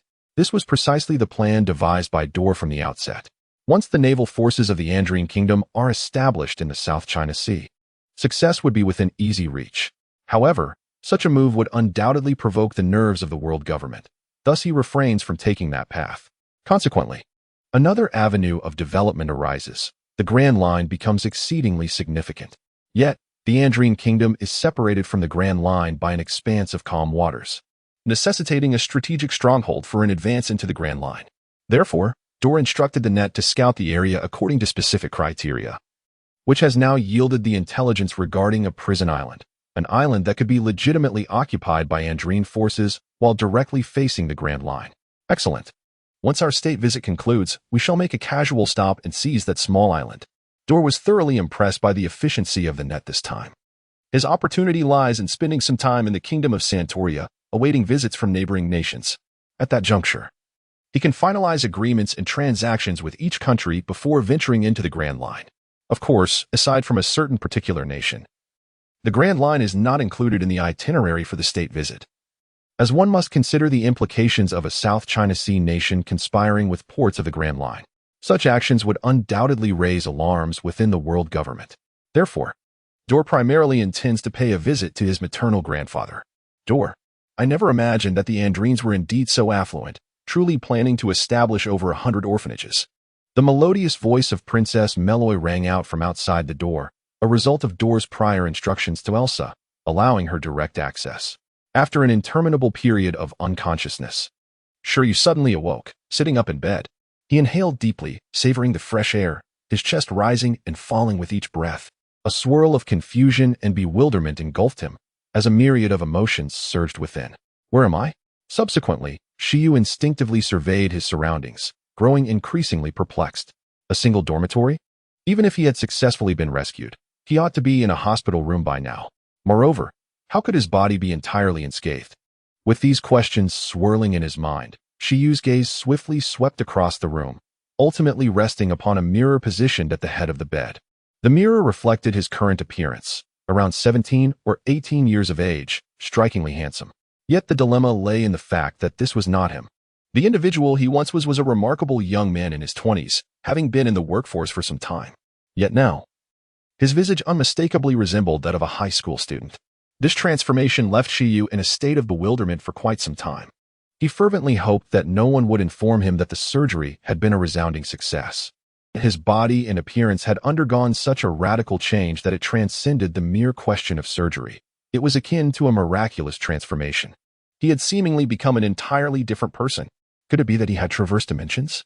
Aside from the conspicuously poorly positioned mirror on the bedside, Shiryu also discovered 3 books nearby. Upon picking one up, the titles rendered him momentarily speechless. The Essential Handbook for Novice Caretakers, Postnatal Care for Companion Beasts, and a Guide to Evaluating Bestiared Individuals of Diverse Races. Shiryu was left in utter disbelief. The first 2 titles seemed relatively conventional. But what on earth was the last one about? Clearing his throat, Shiryu's expression turned solemn as he extended his hand, only to feel his arms stiffen abruptly.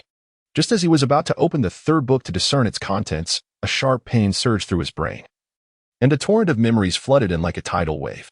In the narrative of a renowned graduate from the world of piracy, after several days of interaction, Meloy and Dole had become quite familiar with one another.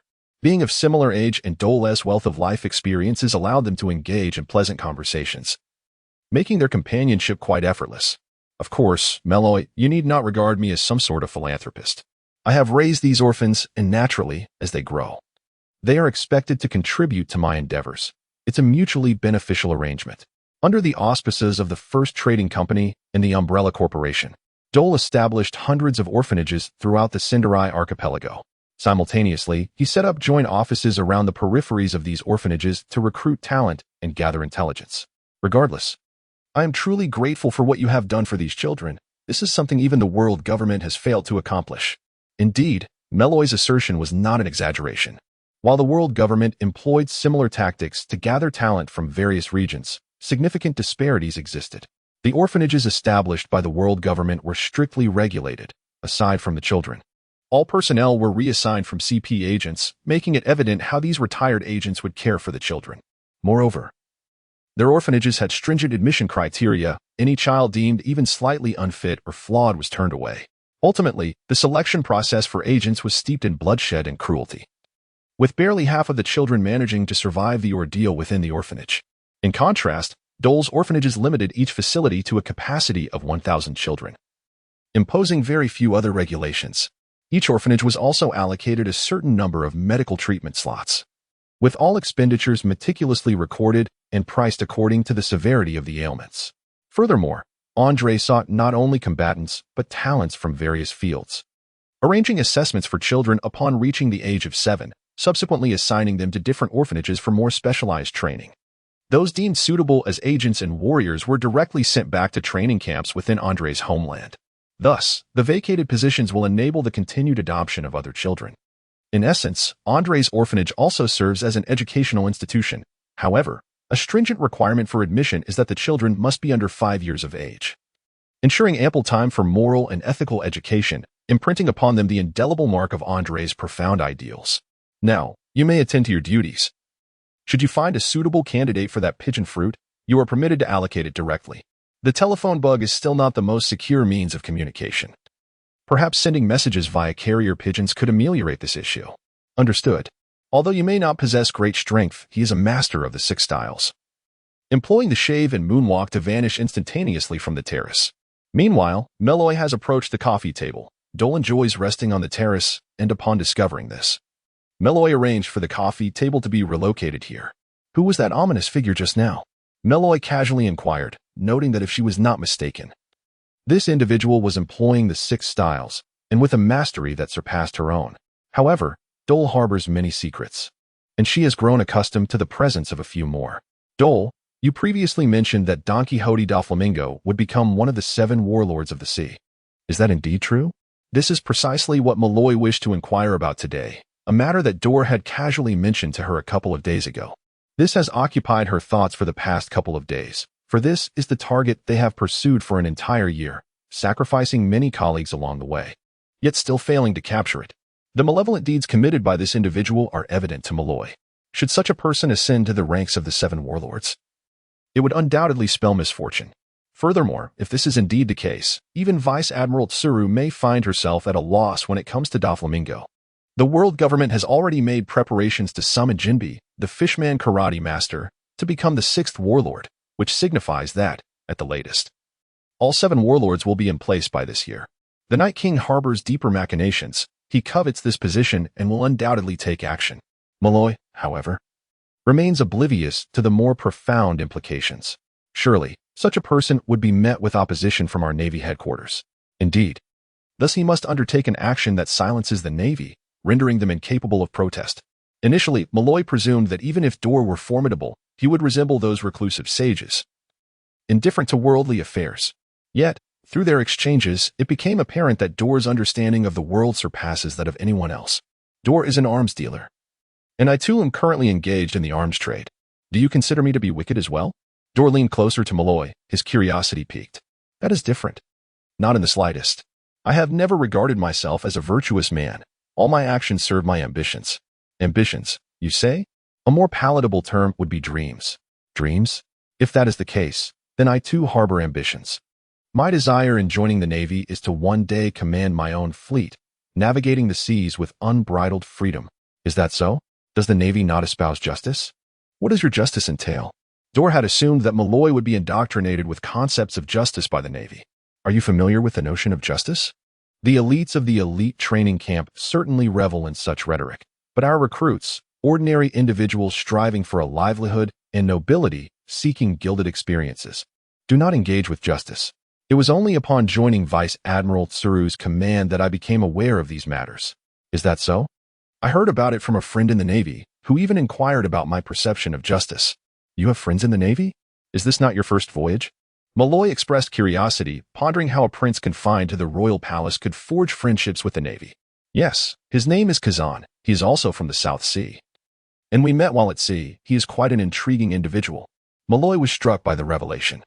For who in the entire Navy is unaware of the esteemed name of Vice Admiral Kazan? He is a candidate for admiral, renowned as one of the three great monsters of the Navy. Monsters? Before him stood a creature, indeed, for it is true that a monster's companions are also monstrous. There is an unsettling notion lingering in your thoughts. No, no, no. I merely did not anticipate your acquaintance with Admiral Kazan. I never had the chance to meet him. That's simple. I shall introduce you on another day. Splendid.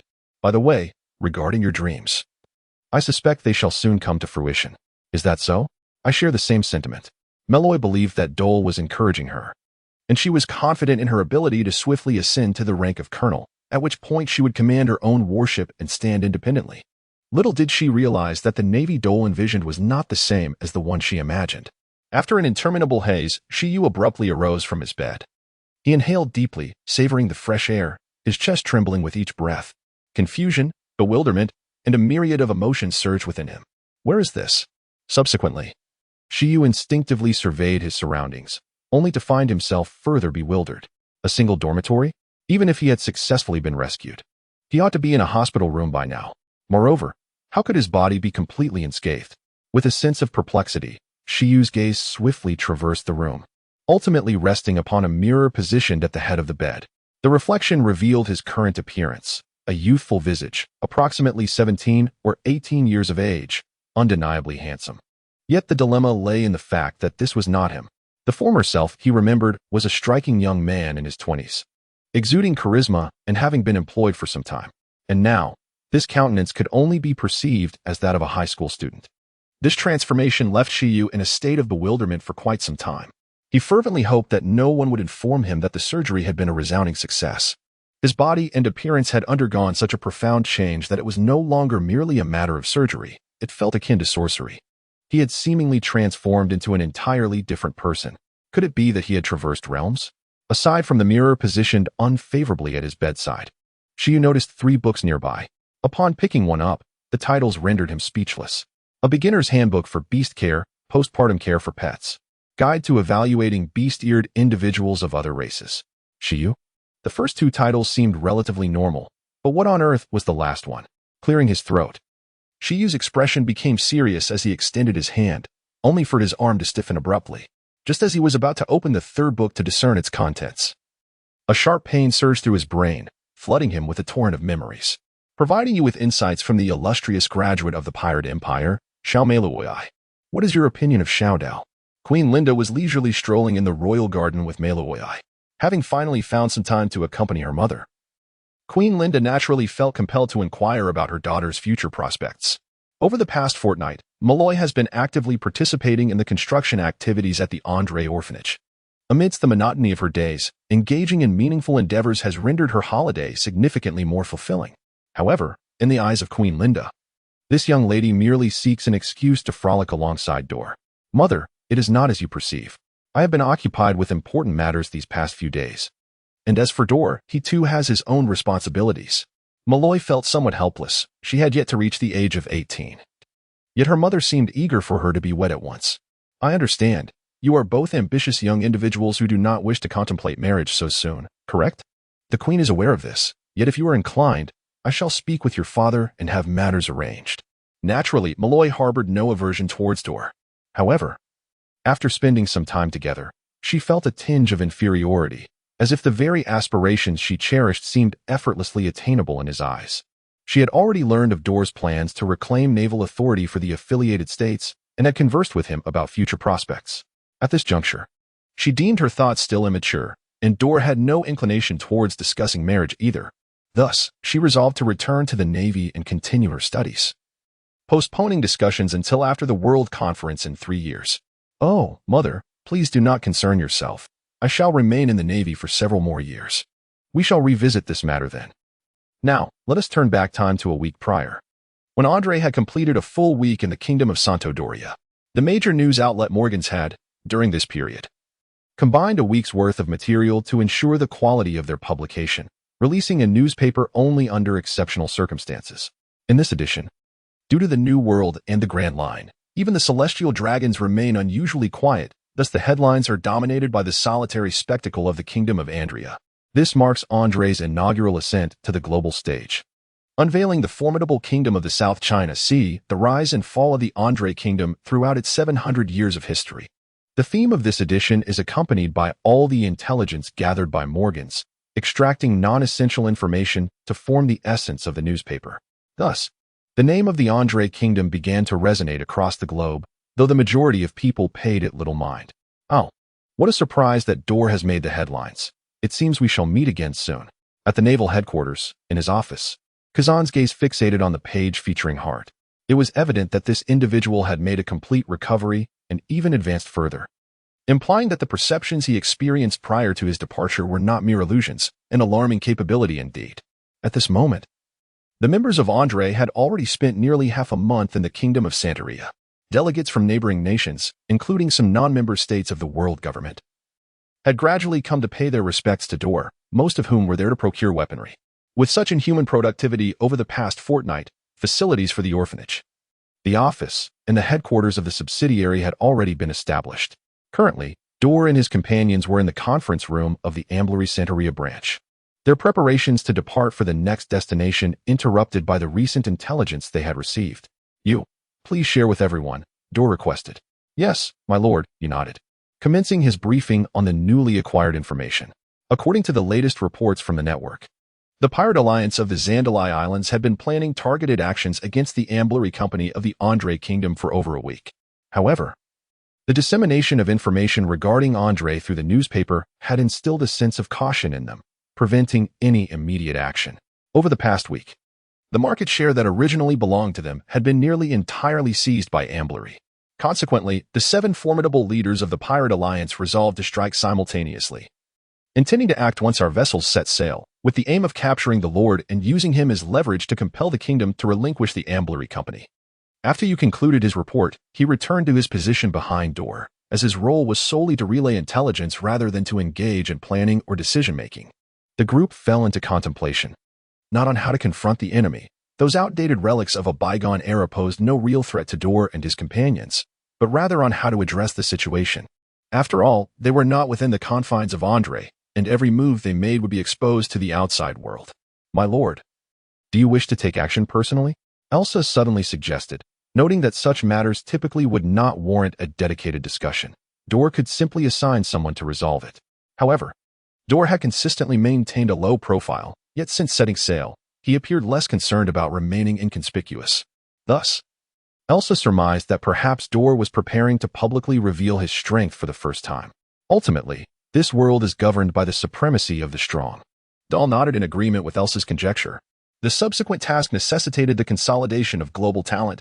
I must attain sufficient renown and demonstrate formidable strength to attract genuine talent. Since your highness intends to take action, my subordinates and the warriors shall intercept those minor adversaries, ensuring they do not disrupt your highness's performance.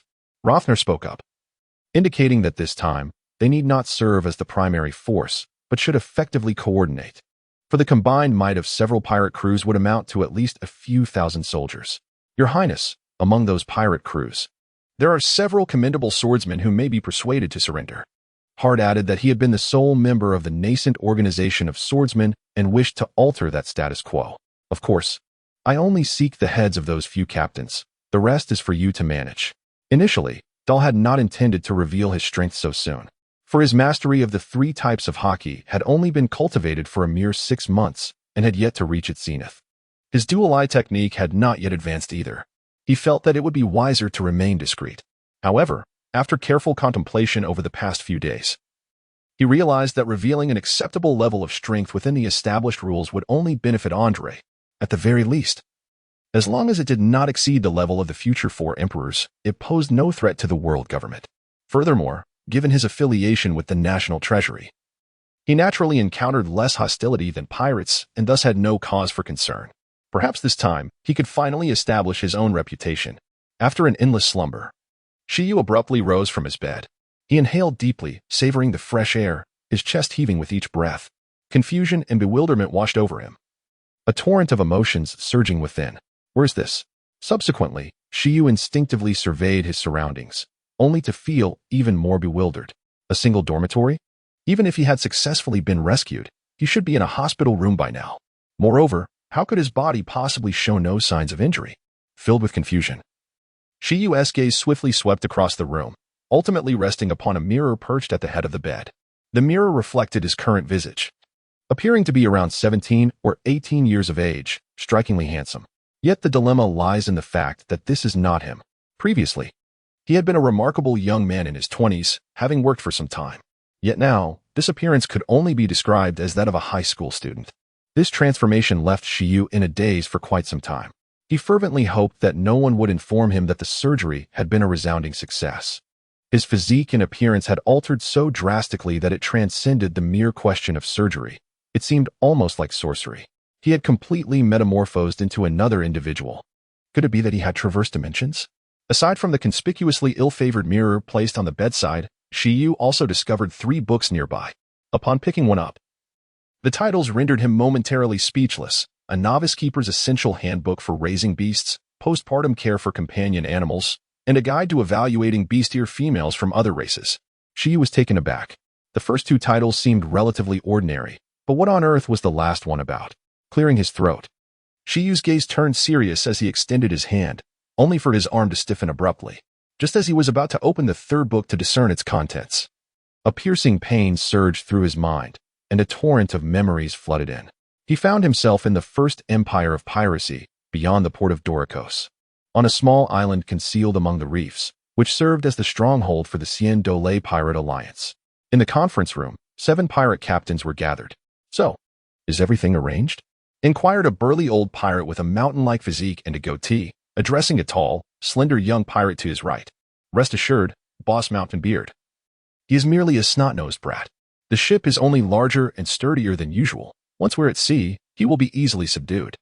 The speaker was the leader of the Pirate Alliance, the most formidable pirate present, who had carved his name as Mountain Beard during the latter half of the Grand Lines, with a bounty exceeding 500 million.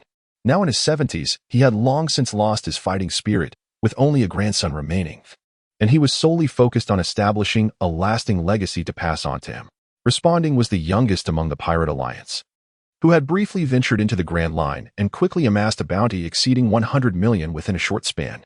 At that time, he was not yet 30. Yet instead of pursuing the New World, he retreated to the South Sea, taking half a year to join the Pirate Alliance, evidently harboring deeper ambitions. "How can you still call yourself Blood Butcher, Victor? Always scheming and plotting. When I was your age, I feared neither heaven nor earth," huffed an old pirate named Nika. "Humph, old Nika. Victor is merely looking out for our interests. Can't you refrain from speaking for once?" chimed in 2 more prominent pirates. Nika and the only female among the 7 pirate captains, a 60-year-old hag named Julie, clad in traditional geisha attire. Both of their bounties hovered around 200 million. With Nika possessing the abilities of a Zoan-type devil fruit, specifically that of a gorilla, while Julie was a natural-born oddity skilled in voodoo curses. We are all growing old. This time we must reclaim our market share, or our lives will only become increasingly difficult. At the round table, seated directly opposite the mountain-bearded figure, was an elderly gentleman clad in a formal suit. Despite the whiteness of his beard and hair, he was impeccably groomed, completely devoid of any semblance of a pirate. This man, known as Bertrand, the Devil Merchant, was second only to the mountain-bearded captain in terms of bounty. The cunning merchant spoke, addressing the mountain-bearded captain with a hint of urgency. "Indeed, Captain, we must rely on you to restrain that swordsman. None of us are capable of facing him in direct combat," he asserted. To the left of the mountain-bearded captain, a towering figure of the Longhand tribe, known as the Hammer of the Giants, Polly, concurred. He possessed a realistic understanding of his own abilities and had gleaned from the newspapers that hard-ass prowess was beyond his capacity to confront. Swordsmen are truly fascinating beings. Many once mighty swordsmen have found themselves unable to reclaim their former glory after suffering a grievous defeat, he reflected. The mountain-bearded captain, reminiscing, noted that although the seas were not as rife with monsters as they were today, there were still numerous extraordinary swordsmen in those days. Compared to the abilities of devil fruit users and formidable martial artists, the lethality of swordsmen was unparalleled. Furthermore, the conflicts between swordsmen were far more brutal. In a duel, the loser often faced a bleak future. The mortality rate for the defeated could soar to 70 or 80%, leaving only a few survivors who, if they escaped death, would be left with irreversible injuries that drastically diminished their strength. Despite his bounty of 500 million berries, the mountain-bearded captain realized that his chances against an equally skilled swordsman were slim. Within this pirate alliance existed a former grand swordsman. Angus, what of that swordsman named Hart? Do you not wish to meet him? Over the years, you have consistently pursued restorative training, and we have all taken notice. Mountain Beard directed his inquiry towards the taciturn figure clad in a hood, noting that this individual was indeed the swordsman of the pirate alliance, arguably the second strongest among the seven. His ability to maintain his esteemed position among the seven giants was solely due to his unparalleled prowess. The Slayer Angus, in the prime of his life, was not expected to find himself within this retirement league. However, unlike Victor, who harbored ulterior motives, Angus hailed from the New World. In his youth, he attained the rank of swordsman and subsequently joined a formidable pirate crew. It is widely acknowledged that the bounty of crew members typically falls below that of their captain. Thus, Angus, who commanded a bounty of 487 million as a combatant, surpassed even Mountain Beard in terms of peak strength. Yet, Angus's crew fell under the watchful eye of the Flying Sky Pirates, and after the captain was slain by the Golden Lion, Angus had the opportunity to join the Flying Sky Pirates and serve under the Golden Lion as a cadre. Instead, he chose to engage in a fierce battle against the Golden Lion, with an outcome that was all but predetermined. He suffered a crushing defeat. Although the Golden Lion spared his life, Angus endured the loss of an arm and sustained severe injuries. One should not presume that being a one-sword-style grand swordsman renders one immune to the impact of such a loss. Not everyone possesses the formidable conqueror's haki like the red-haired. Devastated both physically and mentally, Angus retreated across the seas, ultimately finding refuge in the South Sea. His strength, aside from the application of haki, was not inferior to my peak form. While I might be able to hold him at bay now, victory is not assured. Concealed beneath the black hood, Angus's voice emerged hoarse as he calmly articulated his assessment. That sufficed. If Lord Angus could contain this troublesome adversary, it would be adequate. Mountain Beard would confront the avaricious Andre, leaving the remainder to us. Victor, having finalized the arrangements, received word from their informants that Andre's men had completed their task and were poised to depart at any moment.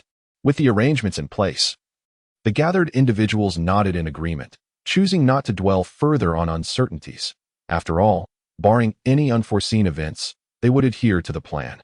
Should any true complications arise, then trust among pirates would evaporate, necessitating adaptability. That was the unchanging law of survival upon the seas. Upon returning to the stronghold of his pirate crew, Victor was surrounded by 3 key lieutenants, to whom he greeted with a smile, feeling a sense of pride within. Andy, Maki, Grove. We are on the cusp of executing our plan. Soon, we shall exact our revenge. The core cadre of those old-timers pirate crews had long since fractured. Who among the competent would wish to ally themselves with those whose glory had faded? Thus, apart from Angus, who has always acted alone, there are also core members under Victor's command. He is not a coward who halts his progress. Rather, he has returned to the South Sea to amass strength and seek vengeance. After an interminable period of unconsciousness, Shiryu suddenly rose from the bed. He inhaled deeply, savoring the fresh air, his chest heaving with each breath. A torrent of confusion and bewilderment surged within him, accompanied by a myriad of emotions. Where is this? Subsequently, Shiryu instinctively surveyed his surroundings, only to find himself engulfed in further confusion. A single dormitory? Even if he were to be successfully rescued, he should be in a hospital room by now. Moreover, how could his body possibly bear no injuries whatsoever? With a sense of perplexity, Shiyu's gaze swiftly traversed the room, ultimately resting upon a mirror positioned above the bedside. The reflection revealed his current visage, approximately 17 or 18 years of age, strikingly handsome. Yet the dilemma lay in the fact that this was not him.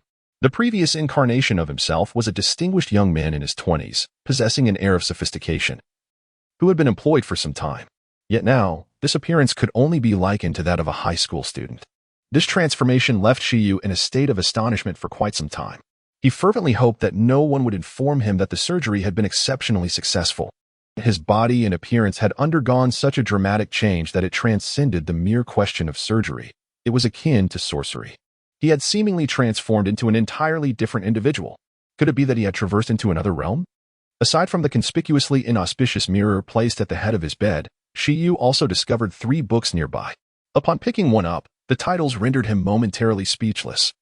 A Novice Keeper's Essential Beast-Rearing Manual, Postpartum Care for Pets, A Guide to Evaluating Beast-Eared Individuals of Other Races. Shiyu?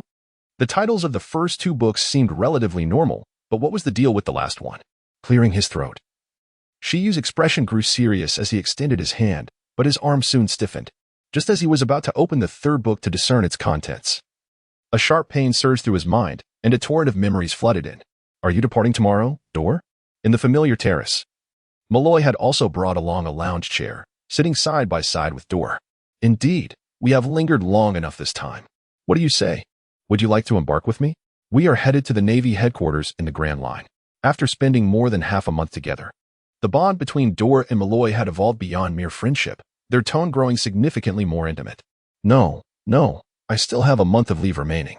I am uncertain how long it will be before I can return, so I should spend quality time with my father and mother. Very well. But while you are mingling with the Navy, your safety must remain paramount. Do you understand? Queen Linda had approached Dor in recent days, expressing interest in a potential union. Yet Dor had neither readily agreed nor outright declined. He naturally held a fondness for Malloy, a naval maiden imbued with a strong sense of justice, yet not blindly loyal to the world government's doctrine of righteousness. However, the course he was about to embark upon promised a future fraught with uncertainties, and both were still young. He wished to afford Malloy more time to truly explore the world. He could always provide a definite response at a later date. Rest assured, I generally patrol the 4 seas, or the first half of the Grand Line. With my capabilities, I am more than capable of ensuring my own safety. And under the command of Admiral Crane, I seldom engage in perilous operations, so do not worry. Malloy understood that Dor was concerned for her well-being. Indeed, her modest skills paled in comparison to his. Nevertheless, she felt confident handling small pirates with bounties of around 10 million. Take this, he said. Although the Navy might possess it, it would likely require considerable military merit to obtain. Dahl spoke no more. Although they were still youthful, their thoughts were sufficiently mature to refrain from reiterating trivial matters. He produced from his pocket a small booklet and handed it to Malloy, which was none other than the formidable cultivation manual, encompassing Dahl's own insights recorded during his training. Formidable, indeed? I had only heard whispers of it before. With no means to practice, the depth of your Andre's legacy is truly profound. Malloy accepted the booklet, perusing its contents briefly, and remarked with a hint of awe. This power, said to be quite prevalent in the New World, remains unheard of in their kingdom. Surely, this aligns with the desires of the world government. A fragmented world is indeed easier to govern. Through her observations during this time and Dahl's various actions, Malloy could discern that Dahl harbored grand ambitions, yet the specifics eluded her grasp. I shall accept this gift, and in return, I will offer you something tomorrow. So courteous? You don't intend to bestow yourself upon me, do you? Dahl quipped, savoring a sip of juice, his expression playfully exaggerated with feigned disdain. What are you thinking? Malloy's cheeks flushed crimson as she playfully kicked Dahl's reclining chair, her voice barely above a whisper, conceding, well, it wouldn't be entirely out of the question. The following morning, the carriage arranged by Sheilak for Dahl and the others had already set forth, with Sheilak once again leading the farewell. My lord, their assembly of over 10,000 has reached the coastal region. The underworld reported to Dahl that members of the web had infiltrated the ranks of the Pirate Alliance, with some even ascending to the position of lower-level officials. This time, Sherak dared not share a carriage with Dole. Thus, the vehicle was filled with familiar faces. He chose to sit with the diplomat, Atav, with whom he found a certain rapport. It seemed fitting to consider that perhaps our warship should set sail, lest our weapons succumb to rust. Captain Victor, do you believe we will succeed this time? I have an inkling that matters on Andre's side are not as straightforward as they appear. There could be, murmured Andy, one of Victor's trusted aides. Rest assured, Andy, we are well aware of the captain's prudence. He would not act without a foolproof plan, replied Junkie, another loyal companion from Victor's hometown. Junkie continued, "Indeed, I have almost mastered that maneuver. Regardless of which side prevails, the other shall become my sustenance. Once I have absorbed the remnants, none shall escape." Victor squinted, acknowledging that his abilities were a gift from that man. Had it not been for him, he would not have had to escape to a deserted island in such a disheveled state. "I shall wholeheartedly support whatever the captain intends," declared the towering Groth, a half-fishman and one of Victor's most loyal allies, acquired at an auction. Observing the earnest Groth, Victor chose silence, opting instead to pat his shoulder. "Very well, prepare for battle." It was Groth who had aided Victor in his escape, and their bond was one forged in mutual salvation, requiring no further words. Upon reaching the deck, they found 6 other pirate captains gathered, engaged in a pre-battle feast, exuding confidence. "Captain Mountainbeard, have you truly resolved to engage on the shore?" "Indeed, Victor. I understand your preference for a maritime confrontation for safety's sake, but Bertrand has a point. Should the enemy flee or resort to self-destruction at sea, the situation could escalate considerably." "Very well, let it be as you wish. This rare occasion of united action shall serve to demonstrate to the Navy and the dark underworld that our pirate alliance is the mightiest." "Ha ha ha, well said, Victor. Now that sounds like the spirit of slaughter," boomed Polly, whose hands were larger than Victor's head. Among this group, Polly was the one Mountainbeard trusted the most. His ferocity a testament to Mountainbeard's teachings. "Then let us engage in a grand battle." Mountainbeard raised his goblet and bellowed, "Cheers." The heavily damaged pirate alliance could hardly conceal its plight from other factions. However, at this moment, the Navy, the Revolutionary Army, and even the denizens of the underworld remained poised, evidently eager to witness the unfolding drama. Clearly, they still did not regard Dor as a player of equal stature. To them, he was merely a fortunate noble brat who had managed to gain the loyalty of some formidable individuals. After an interminable period of unconsciousness, Shiryu abruptly rose from his bed. He inhaled deeply, savoring the fresh air, his chest heaving with each breath. A myriad of emotions, confusion, bewilderment, surged within him. "Where is this?" Subsequently, Shiryu instinctively surveyed his surroundings, only to find himself even more perplexed. A single dormitory? Even if he had successfully been rescued, he should be in a hospital room by now. Moreover, how could his body possibly be unscathed? Filled with confusion, Shiryu's gaze swiftly traversed the room, ultimately resting upon a mirror at the head of the bed. The mirror reflected his current appearance, approximately 17 or 18 years of age, strikingly handsome. Yet the dilemma lay in the fact that this was not him. The person he had been before was a remarkably handsome young man in his 20s, who had been employed for some time. And now, this visage appeared to belong to nothing more than a high school student. This transformation left Shiryu in a state of bewilderment for quite some time. He implored that no one tell him that the surgery had been a resounding success. His body and appearance had undergone such a metamorphosis that it transcended mere surgical alteration. It was akin to sorcery. He had apparently transformed into an entirely different individual. Was it possible that he had traversed dimensions? Aside from the conspicuously misplaced mirror at his bedside, which exuded unfavorable feng shui, Shiryu discovered 3 tomes nearby. Upon picking one up, the titles rendered him momentarily speechless: Essential Manual for Novice Caretakers, Postnatal Care for Pet Beasts, and Guide to Evaluating Beast-Eared Individuals from Other Races. Shiryu pondered. The first 2 titles were relatively mundane, but what on earth was the last one about? Clearing his throat, Shiryu's expression grew serious as he extended his hand, only to have his arm stiffen abruptly. Just as he was about to open the 3rd book to discern its contents, a sudden jolt of pain surged through his mind, and a torrent of memories rushed forth like a tidal wave. "Would you like this devil fruit, the one from the First Empire of Pirates? A gift from a remarkable graduate? Perhaps it suits you better than the poison fruit. Meloy has truly bestowed a generous gift." Dahl retrieved a small box from his pocket. Inside lay a devil fruit, a token of gratitude promised by Meloy. However, she was unaware of the fruit's abilities, having stealthily pilfered it from Joseph's collection. Among the nobility, it was rare to find individuals who deliberately consumed devil fruits. Nevertheless, those like her, determined to thrive within the Navy, were not averse to ingesting one to enhance their prowess. Yet, she had yet to find a suitable fruit, and her own capabilities still had room for growth. So there was no urgency to consume a devil fruit. Devil fruit compendiums, while scarce for the average individual, were typically regarded as antiques among the aristocracy, with varying editions. The most comprehensive residing within the world government, rarely disseminated. Thus, it was entirely plausible that Meloy's collection lacked any records of this particular devil fruit. "My lord, this is..." Indeed, this was an entity rarer than even the Logia-type devil fruits, belonging to the mystical zoan category. Dahl recognized it immediately, as the documented mythical zoan species were few, and he recalled them distinctly. However, this one was not particularly suited for Meloy. The bird fruit, mythical zoan. Poisonous form. Ian recognized this fruit as well. Being an intelligence officer, the identification of such fruits was naturally a priority. Among mythical zoans, the poisonous creature was not considered particularly formidable. It was a legendary raptor, larger than an eagle, with a hauntingly mournful cry. In this world, the poison of the bird was also said to exist only in legend, renowned for its lethal potency.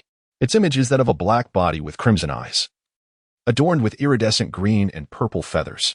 It delights in feasting upon venomous snakes and toxic substances, with legends claiming that its feathers possess lethal poison, capable of being refined into an odorless and colorless toxin. In comparison to the poison fruit, this Shin fruit grants the ability of flight, and as a zoan type, it undoubtedly enhances the survival capabilities of the fragile information broker, you, making it a perfect fit for him. As anticipated, the usually calm you gazed longingly at the purple-green devil fruit, unable to suppress his desire, which was nearly palpable. Observing this, Dorn no longer withheld the fruit. Such a tailor-made devil fruit was a rarity indeed. Tossing the fruit to you as they approached the port, he said, consume it, and then depart. The ensuing events do not concern you. Yes, my lord. You eagerly swallowed the devil fruit, leaped from the carriage, and with the techniques of moonwalk and shave, vanished from sight in an instant. My lord, you are indeed favored by fortune. Such a rare devil fruit has presented itself to you. Hart, who had been silently observing, could not help but exclaim, this is a mythical zoan type, so easily bestowed upon a subordinate. Is this the measure of your magnanimity, my lord? Ha. Perhaps I am the protagonist? What, do you, a swordsman, desire a devil fruit as well? No, I was merely jesting, Hart resolutely declined. For he was devoted solely to the sword, aspiring to defeat Mihawk, and could not be swayed by the allure of a mere devil fruit. Boss, the enemies that you mentioned must be them. What shall we do? A Jew inquired, gazing at the horizon where nearly 100 pirate ships were approaching the port. Though the vessels varied in size and bore chaotic flags, their movements were remarkably synchronized, creating an overwhelming momentum. Yet, how long could they maintain such a display? Curiously, aside from their warships, it appeared that others had anticipated this scenario, relocating their vessels elsewhere. Did they not consider why Andre's ship remained behind? Andy, it seems this battle will not be simple. The waves crashed against the pirate ships, and standing at the bow, Victor observed the ironclad ship, which remained in its unguarded state, unchanged from its usual position. A sense of foreboding crept into Victor's mind as he spoke to Andy. The sniper, silent in contemplation, tightened his grip on his weapon, seeking a semblance of security. He seemed to forget that his state-of-the-art sniper rifle was, in fact, a product of Andre's protective umbrella company. Your Highness Dor, we shall escort you no further.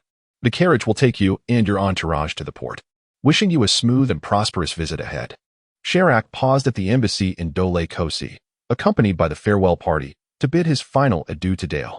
Prime Minister Sherak, consider this carriage a parting gift for me, if you will, Dale stated. Sherak, somewhat perplexed, found it odd that the illustrious crown prince would request an ordinary carriage. Nevertheless, he nodded in acquiescence. Soon after, he observed the swordsman Hart taking the reins, giving him a nod in return. A gentle reminder echoed. It would be wise for you not to venture outside shortly. With preparations complete, the carriage resumed its journey, and Sherak watched as Dale departed, only to hear the prince's final utterance. Clearly, he remained unaware of the gravity of the situation. What a beautiful landscape, Dale mused, though the season was untimely. The sight of falling snow was a delightful consolation. He extended his hand to catch the drifting snowflakes, whispering softly to himself. In this port, where snow seldom graces the ground, an unexpected flurry has transformed the atmosphere into something quite extraordinary. However, the attention of various factions is fixated on the forthcoming events, leaving little interest in the ordinary spectacle of falling snow. As the leader of the Mountain Beards prepares to board, we shall seize the opportunity to act at that moment. Bertrand and Angus will be on the island, blocking their escape. Splendid. If this endeavor succeeds, Victor, the credit shall be yours. The leader of the Mountain Beards, stroking his pale mustache, broke into a broad grin, while also painting a grand vision for Victor. Victor, I have high hopes for you. My son is a disappointment, and we old fellows have but a few years left. In time, you shall become the new leader of the Pirate Alliance. Such generosity from the leader of the Mountain Beards is truly overwhelming. I, your humble subordinate, am immensely grateful. Haha. Victor, understanding the importance of diplomacy, chose not to reveal his inner thoughts, adeptly engaging in the banter. Just as their laughter echoed, a shout interrupted them. A pirate from the lookout tower suddenly leaped down from the deck, raising his telescope and exclaiming, "The enemy's ship has transformed." After an endless haze of unconsciousness, Shiryu abruptly arose from his bed. He gasped for the fresh air, his chest heaving. Confusion and bewilderment coursed through him, a tumult of emotions flooding his mind. Where is this? Subsequently, Shiryu instinctively surveyed his surroundings, only to find himself even more perplexed. A single dormitory? Even if he had successfully received aid, he ought to be in a hospital room by now. Moreover, how could his body be completely unscathed? Laden with confusion, Shiryu's gaze swiftly swept across the room, ultimately resting upon a mirror at the head of the bed. The mirror reflected his current appearance, approximately 17 or 18 years of age, strikingly handsome.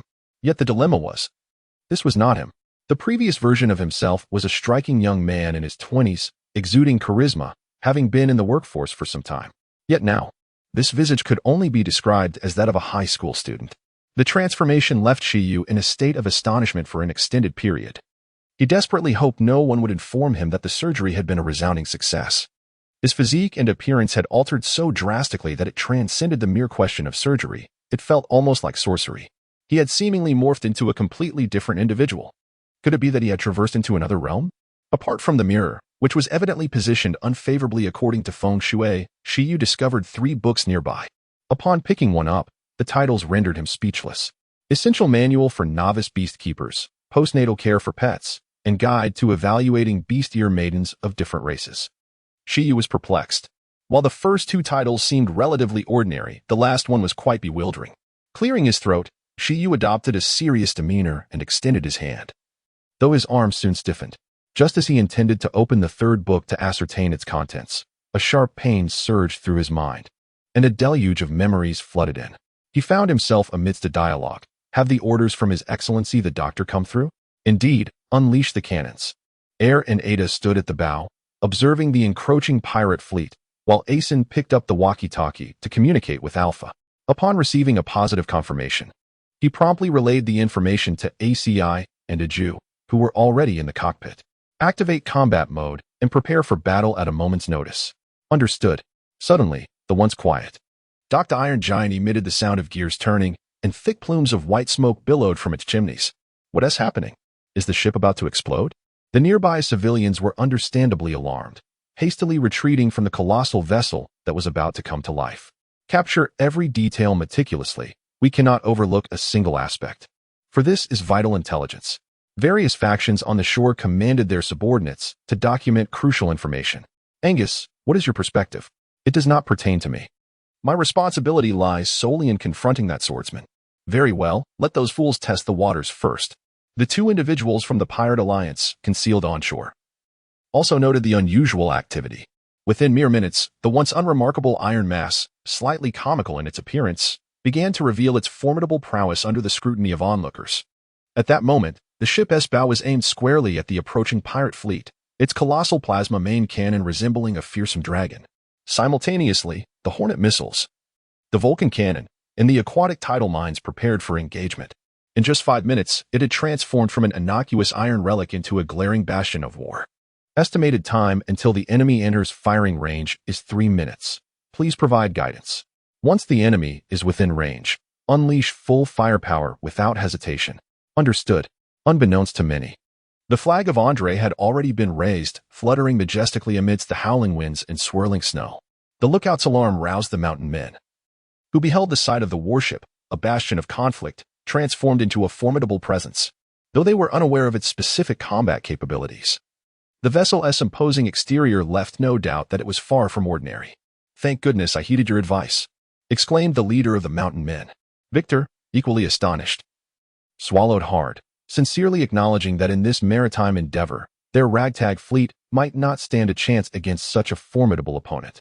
Most critically, among them were several individuals possessing extraordinary abilities. At that moment, the leader had no time for idle banter with Victor. Crew, full speed ahead, he commanded fiercely. No matter how formidable they are, they possessed but a single ship, onward. Without hesitation, he knew retreat was no longer an option. They must reach land first. Following suit, the others, which Julie, the Hammer of Polly, the chimpanzee Nika, and the Blood Butcher Victor, issued similar commands to their pirate crews to advance at full throttle. Meanwhile, in a distant corner, Door's carriage continued its steady clatter, as 500 soldiers had already arrived at the port, initiating a state of lockdown. Atop a lighthouse on the harbor, Angus drew his sword, preparing to strike the moment the carriage came to a halt. Pirates affiliated with the Pirate Alliance lay in ambush across the island, covertly converging to encircle the port, tightening their noose as the carriage advanced. Interesting. Have they truly committed all their forces? The entire situation lay bare under Door's keen observation. Yet it was only natural for the Pirate Alliance to wield such power after years of occupation. Outside the island, within the Navy's stronghold, Major Ryan. Are we truly to stand by and watch? After all, they represent a royal family from an allied nation. Rest easy, Colonel Milo. Our duty is to safeguard the entire Sindalai Sea, not to protect any noble, responded Ryan. But, no buts. Once the pirates make their move, we shall initiate a rescue operation at the earliest opportunity. We shall capture the pirates and rescue the nobles alike. The glory will rightfully belong to us. Ha ha, well said. Colonel Kwandu. Hart, do you sense it? Yes, it's quite powerful. Door inquired of the carriage driver, as they all felt the unrestrained intent emanating from Angus. Your Highness, please allow me to handle this individual. My soul reaper is already trembling.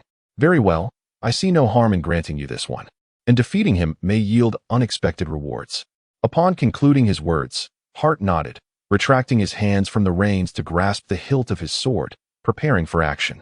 As for the horse drawing the carriage, it had been ensnared by Dole's illusion long ago, remaining unfazed under such immense pressure. Indeed, had they already sensed it? Burton, standing beside Angus, observed Hart's movements and realized their cover had been compromised. Without hesitation, he produced a communicator and commanded, "Commence operations at once." "Aye, Captain." The 500 Andrine soldiers stationed in the port, unbeknownst to anyone, had donned combat camouflage, appearing fully armed and ready for confrontation. The pedestrians on the streets had long since shown their awareness, vacating the area as thousands of diverse pirates, brandishing swords and firearms, surged towards the port. Clop, clop. The horse's front hooves rose high, halting before the Andrine soldiers' secured zone. Simultaneously, the techniques were unleashed. One sword style, ultimate death. One sword style, soul slaughter. One black. One purple. Two overwhelming slashes collided midair, the forceful gusts disrupting even the rhythm of the falling snow. The earth shattered. The heavens lamented. Yet, the tower where Angus resided and the carriage where Hart stood remained utterly unaffected, as if shielded from any impact. The enemy is within range. Fire. Instantly. The sky ignited with the tails of over 100 Hornet missiles, the sound of sonic booms resonating as they hurtled towards their designated targets. On the sea, the main cannon activated, unleashing dark blue plasma forged from lightning, propelled by high pressure in an instant. Beneath the waves, the raging water mines lurked like venomous serpents, poised to deliver the deadliest threat to the unsuspecting pirates. In a brief interlude, Anna had completed the first phase of her training, which had commenced 3 months prior, and upon gazing at the testing device, she noted her power level had surpassed 100. She hurried to share her joyous news with Iris. After an endless bout of unconsciousness, Shiyu suddenly awoke, rising from his bed. He gasped for fresh air, his chest heaving. Confusion, bewilderment, and a myriad of emotions surged within him. Where's this? Subsequently, Shiyu instinctively scanned his surroundings, only to feel more bewildered. A single dormitory? Even if he had successfully received aid, he should currently be in a hospital room. Moreover, how could his body show no signs of injury whatsoever? Filled with confusion, Shiyu's gaze swiftly swept across the room, ultimately resting upon a mirror at the head of the bed. The reflection revealed his current appearance, roughly 17 or 18 years of age, strikingly handsome. Yet the problem lies in the fact that this is not him. The person he once was a dashing young man in his 20s, exuding charisma, who had been working for some time. Now, however, this visage could only be that of a high school student. This transformation left Shiyu in a daze for an extended period. He hoped fervently that no one would inform him that the surgery had been exceedingly successful. His physique and appearance had undergone such a radical metamorphosis that it transcended the matter of mere surgery. It seemed akin to sorcery. He had completely become another person. Was it possible that he had traversed dimensions? Aside from the conspicuously poorly positioned mirror at his bedside, Shiyu also discovered 3 tomes nearby. Upon picking one up, the titles rendered him momentarily speechless. Essential Handbook for Novice Beast Keepers, Postpartum Care for Pet Beasts, and Guide to Evaluating Interracial Beast Ear Maidens. Shiyu mused. What on earth is the last book about? Clearing his throat, he straightened his gaze and reached out, though his arms soon stiffened. Just as he intended to open the 3rd book to ascertain its contents, a sharp pain surged through his brain, and a torrent of memories flooded back to him, providing the esteemed graduate's first empire of pirates. Your Highness, I shall go meet him. Very well, go ahead. Hart, having received the Duke's permission, swiftly made his way toward the tower housing Angus. Wolfuncle, you can train those little lackeys. Ted, be sure to learn well. Yes, Your Highness. After becoming a disciple, Ted could only follow Rothner in addressing him as Your Highness for the time being. The title of Master would only be restored once he fully embarked on his journey. As for Ted's younger siblings, they had departed early with the diplomat Ataf. The distinction lay in the fact that Ataf returned to the warship with the soldiers, while the 2 children accompanied the merchants back to Andre. Upon receiving their orders, Rothner lifted Ted from the carriage, took command of 500 soldiers, and prepared to mount a counterattack. In the coastal waters, a swarm of wasps unleashed a clandestine assault, accompanied by the devastating plasma cannons and the yet-to-be-utilized fire god. The warships of the allied nation fired at full throttle as hundreds of wooden pirate ships, varying in size, experienced firsthand what it meant to confront the formidable power of a new era. Caught unprepared, the once menacing Pirate Alliance fleet, boasting nearly 10,000 troops, was instantaneously reduced to ruins. Even the flagship, where the captains gathered, found themselves targeted by missiles, anticipating they could intercept them. Yet they instead became the primary focus of underwater mines. After being struck by these mines, even pirate ships operating at full capacity began to sink. Mere 500 meters from the shore. Report, Captain. All targets have been sunk, came a Jew's voice, tinged with excitement. The romance of missiles and cannons was surely irresistible to any man. Should we pursue those that escaped? Asan inquired, turning to Adet after hearing a Jew's report on the intercom. No need. The remaining ones are the Duke's prey. Understanding the situation, Asan nodded in acknowledgement and informed Agio and others that they could disengage from combat mode and revert to cruising mode. Agio, suppressing the urge for further action, obediently complied with the orders.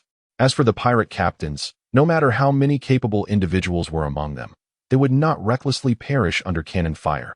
Instead, they continued their advance towards the shore with the assistance of their loyal subordinates. It appeared that capturing the leader was the priority.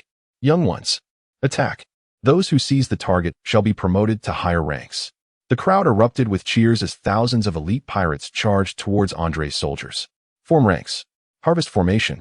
Yes, echoed 500 voices. Though they were outnumbered, their presence was far more formidable, sharper, and fearless. Against such scum, Rothner need not engage directly. Even his 500 soldiers could reap the rewards without further strategy or advanced formations. Before the pirates could close in, Andre's soldiers, led by Rothner, launched a proactive charge. Soon, the 2 forces clashed in close quarters, and Andre's 3rd-generation automatic rifles, wielded by the elite soldiers, became instruments of death, cutting down foes with relentless efficiency. Simultaneously, although unaware of the events unfolding at the port or the delay of reinforcements, the devilish merchant Bertrand was unwilling to squander this opportunity, eyeing the isolated cart of Greedy Wolf and Hart. Black Mountain, Evil Horn Charge. Bertrand transformed into a towering black-horned goat, charging violently towards the solitary cart. With a resounding crash, the cart was shattered into splinters, and even the horses pulling it were sent flying into the sea. This is the reason why Bertrand is referred to as the devil, the animalistic form of the ancient Black Mountain goat, which once roamed this world but has long since gone extinct, was the sole carnivorous species among its kind and possessed the largest stature and horns.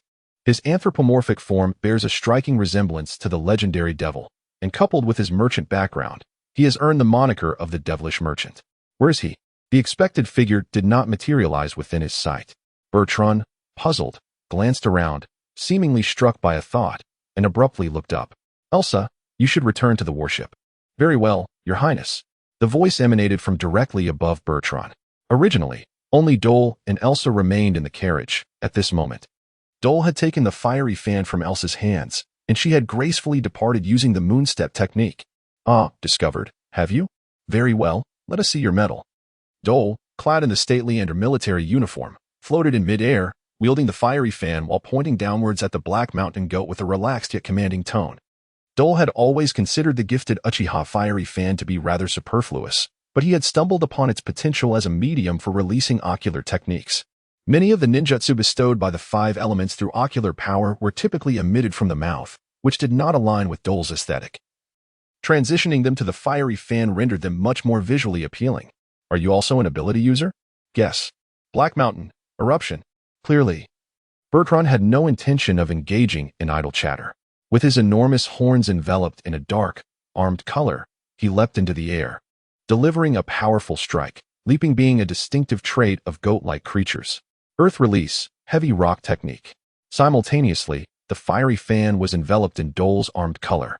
And with the enhancement of the earth release's gravity, this special weapon transformed instantly into a melee instrument. Crack! The horns clashed with the fiery fan, unleashing black lightning from the impact, and both parties found themselves in a deadlock, revealing Dole's insufficient mastery of physical techniques. In that case, allow me to apply a bit more pressure. Earth release, ultra-heavy rock technique. Instantly, the pressure on Bertrand escalated exponentially. The fiery fan, which had barely been able to withstand the assault, erupted with even greater force. Whoosh, bang. Before Bertrand could finish his sentence, he was sent flying, spewing blood midair and crashing into the ground, creating a deep crater and stirring up a massive cloud of dust. TSK, TSK, TSK, such vitality, unworthy of such strength, is indeed a waste. The black goat possesses only mediocre strength, largely augmented by the powers of the devil fruit. Even the use of armament haki seems insufficient for a complete body coverage. As the smoke dissipates, the beastly form of Bertrand has transformed into his most formidable human-beast hybrid. Towering above the three-story building behind him is a humanoid figure with the head of a black goat, its thick, ebony fur and iron-like hooves exuding an intimidating presence. While its beastly eyes radiate malevolence, it glares at Dor, who remains suspended in midair, declaring, "Young one, I underestimated you just now. What follows will be the true battle." After an interminable haze of unconsciousness, Shiyu abruptly awakens in bed. He gasps for the fresh air, his chest heaving. Confusion and bewilderment, along with a multitude of emotions, surge within him. Where's this? Subsequently, Shiyu instinctively surveyed his surroundings, only to become more perplexed. A single dormitory? Even if he had successfully been rescued, he should currently be in a hospital room. Furthermore, how could his body bear no injuries whatsoever? With a sense of bewilderment, Shiyu's gaze swiftly traversed the room, ultimately resting upon a mirror situated above the bedside. The reflection revealed his current visage, approximately 17 or 18 years of age, undeniably handsome. Yet the crux of the matter is that this is not him. The former self was a striking young man in his 20s, distinguished and accomplished, having been in the workforce for some time. Now, however, this appearance could only be described as that of a high school student. This transformation left Shiyu in a state of bewilderment for an extended period. He fervently wished not to be told that the surgery had been remarkably successful. His body and appearance had undergone such a profound change that it transcended mere surgical intervention. It felt akin to sorcery. He had seemingly metamorphosed into an entirely different individual. Could it be that he had traversed dimensions? Aside from the conspicuously poorly positioned mirror at the bedside, Shiyu discovered 3 books nearby. Upon picking one up, the titles rendered him momentarily speechless. Essential Beast Care Manual for Novice Keepers, Postpartum Care for Pet Beasts, and Guide to Evaluating Beast-Eared Individuals from Other Races. Shiyu was taken aback. The first 2 titles seemed relatively ordinary, but what was the meaning behind the last one? Clearing his throat, Shiyu's expression turned serious as he extended his hand, only for his arm to stiffen almost instantly, just as he contemplated opening the 3rd book to discern its contents. A sharp pain surged through his mind, and a torrent of memories flooded his consciousness. Are you providing me with the opportunity to become the foremost pirate of the First Empire? He mused. If so, then I shall seize this chance. Upon hearing this, Dor merely chuckled lightly. After all, with no other prey in sight, it was quite enjoyable to entertain this mountain goat. Dor slowly descended to the same height as Bertrand, beckoning the furious black goat man with a mocking gesture, fully embracing the art of derision. Indeed, even Bertrand, who typically valued reason above all, found his eyes aflame with rage, his bloodlust ignited, wishing fervently to tear Dor apart. The Black Mountain, Demon Seal. The colossal beastman concentrated all his armed might into his hands, transforming them into hooves, and unleashed a relentless barrage of strikes against Dor with swift footwork. Susanoo. Lightning release, lightning armor, lightning release, Chidori sharp spear, wind release, void slashing waves. Even in its semi-formed second stage, Susanoo towered over the black goat beastman. And cloaked in a layer of lightning armor, it emanated an aura of divine might. The pale golden skeletal giant adorned in azure lightning armor wielded a spear of electricity in its left hand while its right hand manifested a flaming fan, unleashing waves of cutting force. In less than half a minute, the once prosperous and grand port of Delacos exhibited numerous fractures as terrifying attacks, evaded by the agile, wreaked havoc upon the surrounding structures. Black Mountain, ultimate technique, demon seal. Bertrand, witnessing his countless strikes thwarted, ceased his relentless assault and suddenly invoked a powerful technique, launching a fierce attack on the skeletal giant. Lightning release, lightning slash. The spear transformed into a blade, clashing head-on with the black goat's ultimate technique. The massive black hoof met the azure lightning blade in a moment of violent contact. Invisible shockwaves rippled through the air, causing the ground beneath to fracture, and even the once tightly sealed skies of dark clouds were forced to disperse. Within 100 meters of their confrontation, the area began to crumble, revealing the island's bedrock as gaps opened, swiftly inviting the surrounding ocean to surge forth. Is this all you can do? What did you say? Bertrand felt a pang of anxiety within. The immense toll of such an intense battle was tremendous for a 68-year-old man. Yet, he could hardly believe that Dor had emerged unscathed. I say you know nothing of power. With their grand techniques exchanged, both resumed their ordinary clash. The half-formed lightning skeleton and the black goat man appearing evenly matched, each responding in kind. As he watched the tumultuous waves swell, Dor inwardly mused, "Fortune favors me." It seemed the warm-up was drawing to a close. Water release, water burst wave. Just as Bertrand was contemplating his next grand move, he suddenly noticed a massive surge of seawater gathering and charging towards him with great ferocity. Seawater. How can this be? Impossible, absolutely not. Glug, glug. Before he could finish his thought, he was engulfed by the towering waves. Ha ha ha, nothing is impossible. Dahl acknowledged that he was indeed amused by the sounds of laughter, realizing that those endowed with abilities often appeared rather feeble. Just moments ago, he had been engaged in a fierce battle with his second stage Susanoo, yet upon encountering seawater, he was rendered utterly powerless. Utilizing the lightning release for pillar binding technique, Dahl watched as the feeble ability user struggled with wild desperation in the water, yet was entirely incapable of escaping. Then, go ahead and scout the path for your esteemed allies, he declared, employing the lightning release, Chidori.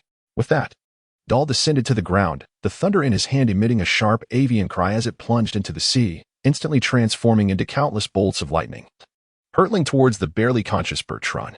At a critical juncture, the mountain beards, having endured numerous trials, finally managed to reach the port. Upon witnessing the imminent demise of Bertrand, the upper beard acted decisively, employing his signature technique, the mountain beard fist, which he had crafted by mimicking the prowess of the giant clan. Indeed, the upper beard possessed a certain ingenuity capable of simplifying the combat techniques of the giant clan, which were typically unsuitable for ordinary humans, into a version that could be wielded by them. Although the power was considerably diminished, it was still commendable. This very technique had earned him a bounty of 500 million. Interestingly, his beard was not natural, but rather a deliberate adornment, inherited from the true mountain beard elder of the giant clan. With a powerful punch, the upper beard disrupted the path of the Chidori with another strike. Instead of directly shattering the cage that confined Bertrand, he aimed his blow at Bertrand himself, successfully extricating him from peril. Victor leaped forward, seizing Bertrand and bringing him back into the fold. Cough, cough, cough, you have finally arrived. Be cautious, he is not to be trifled with. Bertrand, drenched and regaining his human form, adjusted himself and spoke up. What a sorry sight, you merchant. Despite the looming threat, Julie could not resist a jibe. Humph. Silence. You witch, Bertrand retorted, unwilling to engage in banter. Thank you, upper beard, for your timely rescue. However, we must remain vigilant. No need to elaborate. We have witnessed everything, Victor interjected, recalling how they had observed Bertrand's beastly form being brutally overwhelmed just moments ago while rushing across the sea. The strength of this royal prince was evident, far surpassing that of those so-called supernovas with bounties exceeding 100 million. Well done. Surviving under my artillery, you deserve commendation. Now, let me reward you with a descent into hell. What do you say? Withdrawing his hand from the seawater, Dole gradually rose to his feet and addressed the 6 formidable pirates arrayed before him with a gentle smile. It was then that everyone noticed this fellow had just faced off against the Black Goat, emerging unscathed and remarkably free of even the slightest speck of dust. Truly astonishing. Little brat, haven't your elders taught you that one must not be overly arrogant? It could lead to dire consequences. The hulking hammer bully could hardly contain his disdain. In the vast expanse of the South Sea, he had yet to encounter someone so brazen. With a resounding thud, he brought down the 10-ton hammer resting on his shoulder. Your defeat has long been predetermined, for you are utterly ignorant of true power. Dole, unperturbed and lacking any ire, simply nodded, his expression earnest as he replied with those words. In a small interlude, Osland, the president of the Andre Bank, after consuming the devil fruit, tirelessly assisted workers in extracting silver from the sacred mines of Migra, as well as controlling the vast quantities of silver acquired through trade dumping. On this particular day, he sensed that he could actively transmute certain small objects into silver. After an interminable period of unconsciousness, Shiyu suddenly sprang up from his bed. He gasped for fresh air. His chest heaving, confusion, bewilderment, and a myriad of emotions surged within him. Where is this? Subsequently, Shiyu instinctively surveyed his surroundings, only to become increasingly perplexed. A single dormitory? Even if he had successfully been rescued, he should have been in a hospital room by now. Moreover, how could his body be entirely unscathed? With lingering confusion, Shiyu's gaze swiftly swept across the room, ultimately resting upon a mirror positioned at the head of the bed. The reflection revealed his current appearance, a youthful visage of approximately 17 or 18 years, strikingly handsome. Yet the dilemma lay in the fact that this was not him. His previous self was a distinguished young man in his 20s, having been in the workforce for some time. And now, this countenance bore the semblance of merely a high school student. This transformation left Shiyu in a state of bewilderment for quite some time. He fervently hoped that no one would inform him that the surgery had been remarkably successful. His physique and appearance had undergone such profound changes that it transcended the mere question of surgical intervention. It resembled the workings of sorcery. He had seemingly morphed into an entirely different individual. Could it be that he had traversed dimensions? Aside from the conspicuously poorly positioned mirror at his bedside, Shiyu discovered 3 books nearby. Upon picking one up, the titles rendered him momentarily speechless: Essential Manual for Novice Caretakers, Postpartum Care for Pet Beasts, and a Guide to Evaluating Bestiared Individuals of Other Races. Shiyu pondered, what on earth is the last title about? Clearing his throat, he adopted a serious demeanor and extended his hand, only for his arm to stiffen abruptly, just as he was about to open the 3rd book to ascertain its contents. A sharp pain surged through his brain, inundating him with a torrent of memories. Providing for the Great Master's recent graduates from the Pirate Empire. How about it? Aren't you going to return and protect your master? The clash of swords resounded violently as Angus and Hart continued their fierce battle. Both had noticed that the members of the Pirate Alliance had arrived, prompting Angus to taunt, "Oh, the prowess of His Highness is beyond the imagination of mere frogs at the bottom of a well. You must be envious, aren't you?" Hart paid no heed to Angus's mockery. Instead, he posed a self-deprecating question, recalling the moment he was utterly captivated by Dor. What did you say? Frogs at the bottom of a well? Compared to Dor's initial voyages, the leaders of our Pirate Alliance have nearly all ventured through the Grand Line. And some have even traversed the New World. Of course, Angus did not voice these thoughts aloud. He merely exerted a bit more force with his next strike. Through their combat, Angus had discerned that this young man, who was nearly his equal, was indeed a dual-wielding swordmaster, now employing a single blade to contend with Angus. A seasoned practitioner of the single sword style, which underscored the formidable nature of his skills. Do you know? I have had an experience akin to yours. I too made a name for myself in the Grand Line, only to be decisively defeated by someone of greater strength. Admittedly, you surpass me. Renowned as a grand swordmaster in the New World, that is a distinction I cannot claim. I once thought my life would follow a similar trajectory, although tinged with regret.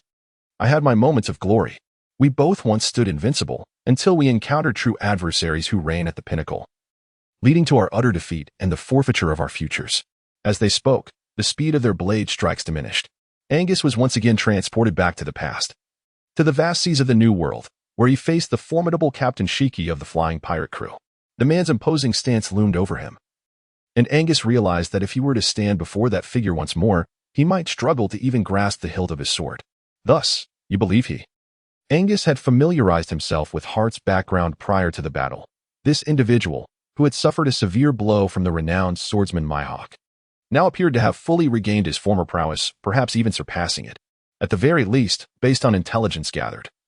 Hart's combat strength during his time in the Grand Line suggested that even with 2 swords in hand, he would likely fall short compared to Angus, who was presently injured and aged. As a prominent swordsman of the New World, alongside Angus, who had mastered the dual-color haki, it was only natural to draw such a conclusion when comparing Hart, who now wielded a single sword and lacked haki, to their previous encounters. Therefore, the individual responsible for the current predicament could very well be that audacious young prince wielding haki with abandon, not far from them. At this moment, Hart had yet to respond to Angus's words when a formidable wave of conquerors' haki erupted, enveloping the entirety of Dorlico's harbor and interrupting their battle. An ambush? Even at such an advanced age, they still resorted to such unprincipled tactics? The conquerors' haki, accompanied by Dor's furious rebuke, surged forth, primarily targeting the 7 notorious pirates before him. It was revealed that while Dor was engaged in amicable discourse with the 7 pirate overlords, a spectral apparition had quietly approached from behind him. Just as the ghost was about to make contact with Dor, he sensed the impending danger. With a critical maneuver, he narrowly evaded the attack, confirming that not only was it a spiritual entity, but it also seemed to be enveloped in observation haki. This ocular technique was originally designed to extract souls and read memories. However, during experimentation, Dor discovered that it could directly dominate and assault the spiritual body. Grasping the specter in his hand, Dor observed the 7 individuals before him, their expressions grim under the weight of his conqueror's haki. Though they had not suffered any physical harm. The soul fruit? Is this a passive specter? Dor levitated once more, after all. The mountain-bearded man stood at least 7 or 8 meters tall. Fortunately, he possessed the powers of the heavenly path. Otherwise, his entrance would have required him to look up to address others, which would be far from elegant. Indeed, this was the ability of Perona, the ghost princess. Known for her popularity among the 3 peculiar subordinates of the warlord Gecko Moria in the original narrative. Calculating the time, she should only be in her early teens now. Roughly the same age as Anna. It seems that even without his intervention, this old hag has only a few years left to live. Upon capturing this little specter, Dor had effectively locked onto the true target. How do you know? And how is this even possible? It was none other than the enigmatic witch Julie, the most understated among the 7 warlords, who was also the most mysterious. Outsiders recognized her as a master of sorcery, widely believing that although her strength was not the most formidable among the 7, she was undoubtedly the most tenacious. Julie was acutely aware of her own capabilities, which is why she took great care to conceal her powers, crafting a cryptic persona as a witch to navigate the Grand Line for many years and eventually retreat in triumph. Unexpectedly, even her closest confidants were oblivious to her abilities. Yet now, a mere stranger, an adversary at that, had laid her secrets bare. This is impossible. How could you know? Julie instinctively took several steps back, her complexion pale, as if facing a formidable threat. Each specter was, in essence, a manifestation of the user's abilities. Previously, no one had managed to attack or even touch these little spirits. Even foes far stronger than her could merely withstand them with haki or evade them effortlessly, leading her to assume that these small specters, while ineffective, posed no risk of involving her directly. However, the unthinkable had occurred. The tiny specter was now ensnared by her enemy, poised for annihilation, which would result in her losing a portion of her soul, potentially leading to her immediate demise at her tender age. This predicament has rendered her a formidable pirate, seemingly fraught with anxiety and disarray. The others have also come to realize the gravity of the situation, their expressions darkening. After years of camaraderie, it is disheartening to discover that they have been kept in the dark, learning of their own capabilities only through the enemy. They had only just confirmed that the enigmatic Granny Julie possessed the powers of a devil fruit during their recent collective ordeal in the water. Yet the specifics of her abilities remain a mystery. The fact that their once tightly knit group is unaware of crucial information, which the adversary is fully informed about, is the root of their collective somberness. With a resounding crack, Dole crushed the specter in his grasp, causing Julie to recoil as if struck at her core, spitting blood and collapsing to the ground, appearing on the brink of death. Witnessing their ally in such peril, the others disregarded any notions of accountability. Losing members before the battle had even commenced was far from ideal. They prepared to intervene and save her. After an interminable lapse into unconsciousness, Shiryu abruptly arose from his slumber. He inhaled deeply, savoring the fresh air, his chest heaving. Confusion, bewilderment, and a myriad of emotions surged within him. Where is this? Subsequently, Shiryu instinctively surveyed his surroundings, only to become even more bewildered. A single dormitory? Even if he had successfully been rescued, he should be in a hospital room by now.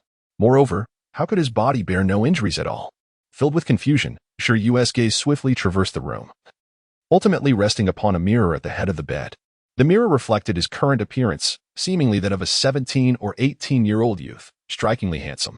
Yet the conundrum was that this was not him.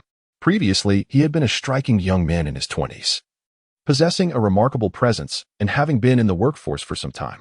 Now, however, this visage appeared to belong to nothing more than a high school student. This transformation left Shiryu in a state of bewilderment for quite some time. He fervently wished that no one would inform him that the surgery had been a resounding success. His physique and appearance had altered so drastically that the matter transcended mere surgical intervention. It felt more akin to sorcery. He had seemingly transformed into an entirely different individual. Could it be that he had traversed realms? Aside from the ominously positioned mirror by his bedside, which bore unfavorable feng shui, Shiryu also discovered 3 books nearby. Upon picking one up, the titles rendered him momentarily speechless.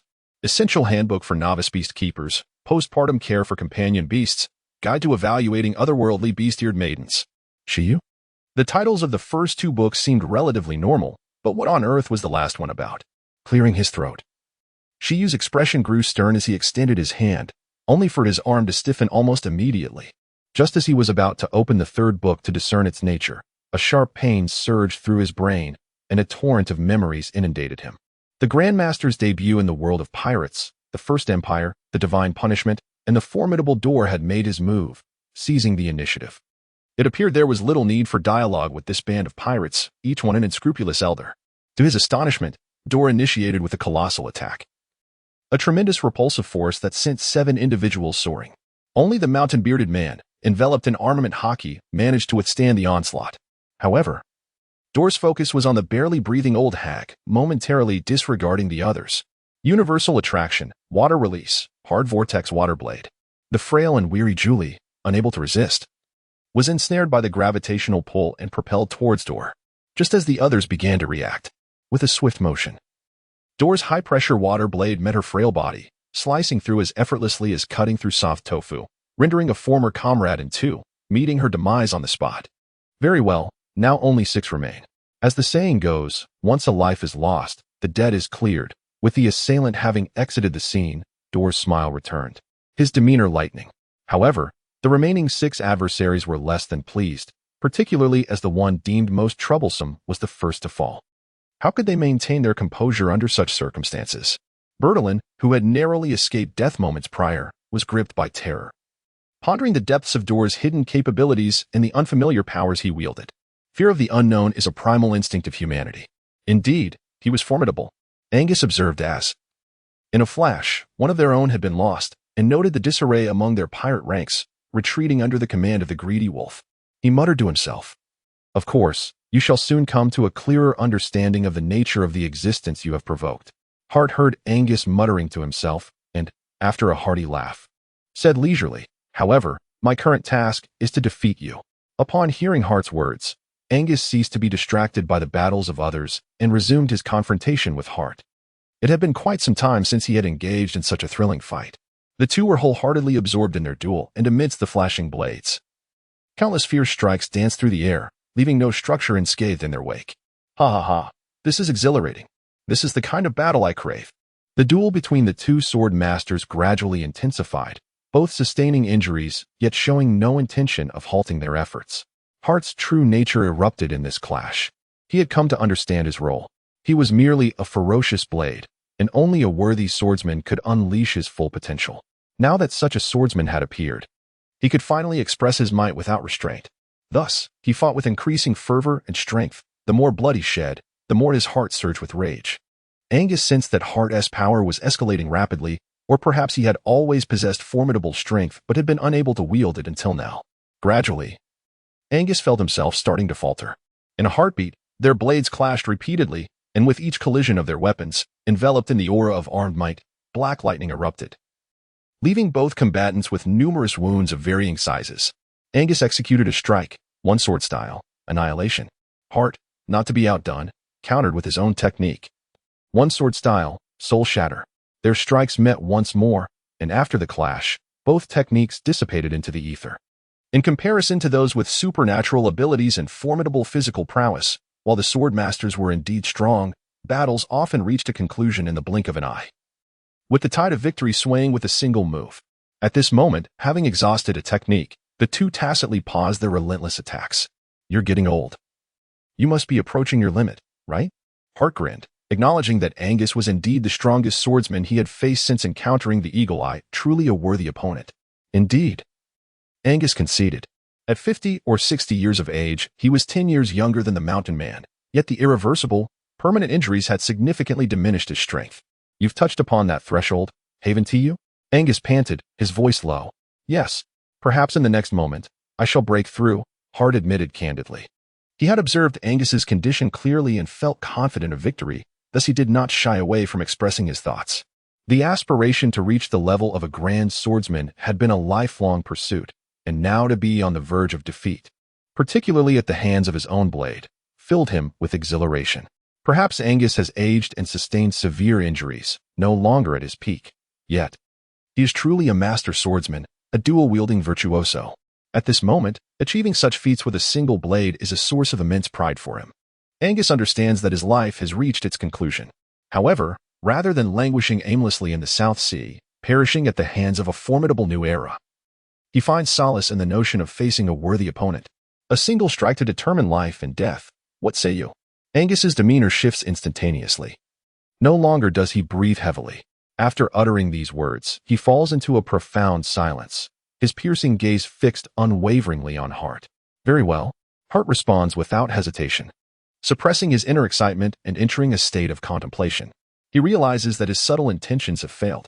Indeed, Hart's extensive dialogue with Angus was not without careful consideration. He sought to persuade this once great swordsman to join Dole. Yet, Angus's demeanor and words reveal a resolute acceptance of his fate, making any recruitment impossible. Thus, it falls upon Hart to bring this man's life to a close. Meanwhile, those still engaged with Dole sense the escalating intensity between the two, and though they are alarmed, they have no time to dwell on it. Wind release, spiraling shuriken. Seizing the opportunity, Dole transforms the orb in his hand into a shuriken, launching it forth to obliterate the mighty hammer-wielding Polly, along with his 10-ton hammer, into mere fragments. Now, let us not lose focus, ladies and gentlemen. There are only 5 remaining. Oh, wait, that should be 4. The implication is clear. Hart, his subordinate, will soon eliminate Angus. The situation for the Pirate Alliance grows increasingly perilous. After an interminable state of unconsciousness, Shiyu suddenly awakens, rising from his bed. He gasps for fresh air, his chest heaving. Confusion, uncertainty, and a myriad of emotions surge within him. Where is this? Subsequently, Shiyu instinctively surveyed his surroundings, only to feel even more bewildered. A single dormitory? Even if he were to be successfully rescued, he ought to be in a hospital room by now. Moreover, how could his body possibly bear no injuries whatsoever? Filled with confusion, Shiyu's gaze swiftly traversed the room, ultimately resting upon a mirror at the head of the bed. The mirror reflected his current visage, approximately 17 or 18 years of age, strikingly handsome. Yet the dilemma was that this was not him. Previously, he had been a remarkably charismatic young man in his 20s, having been in the workforce for some time. Now, however, his appearance could easily be mistaken for that of a high school student. This transformation left Shiyu in a state of astonishment for an extended period. He fervently hoped no one would inform him that the surgery had been a resounding success. His body and appearance had undergone such a profound change that it transcended the mere question of surgery. It seemed akin to sorcery. He had completely morphed into an entirely different individual. Could it be that he had traversed dimensions? Aside from the mirror perched on the bedside, which evidently possessed unfavorable feng shui, Shiyu also discovered 3 books nearby. Upon picking one up, the titles rendered him momentarily speechless. Essential Manual for Novice Animal Caretakers, Postpartum Care for Pets, and Guide to Evaluating Interracial Bestiared Maidens. Shiyu? The first 2 titles seemed relatively mundane. However, the last one was perplexing. Clearing his throat, Shiyu's expression grew solemn as he extended his hand, only for his arm to stiffen abruptly. Just as he endeavored to open the 3rd book to discern its contents, a sharp pain surged through his mind, and a torrent of memories cascaded upon him. As for the graduates of the esteemed pirate empire, Dora had just slain another foe.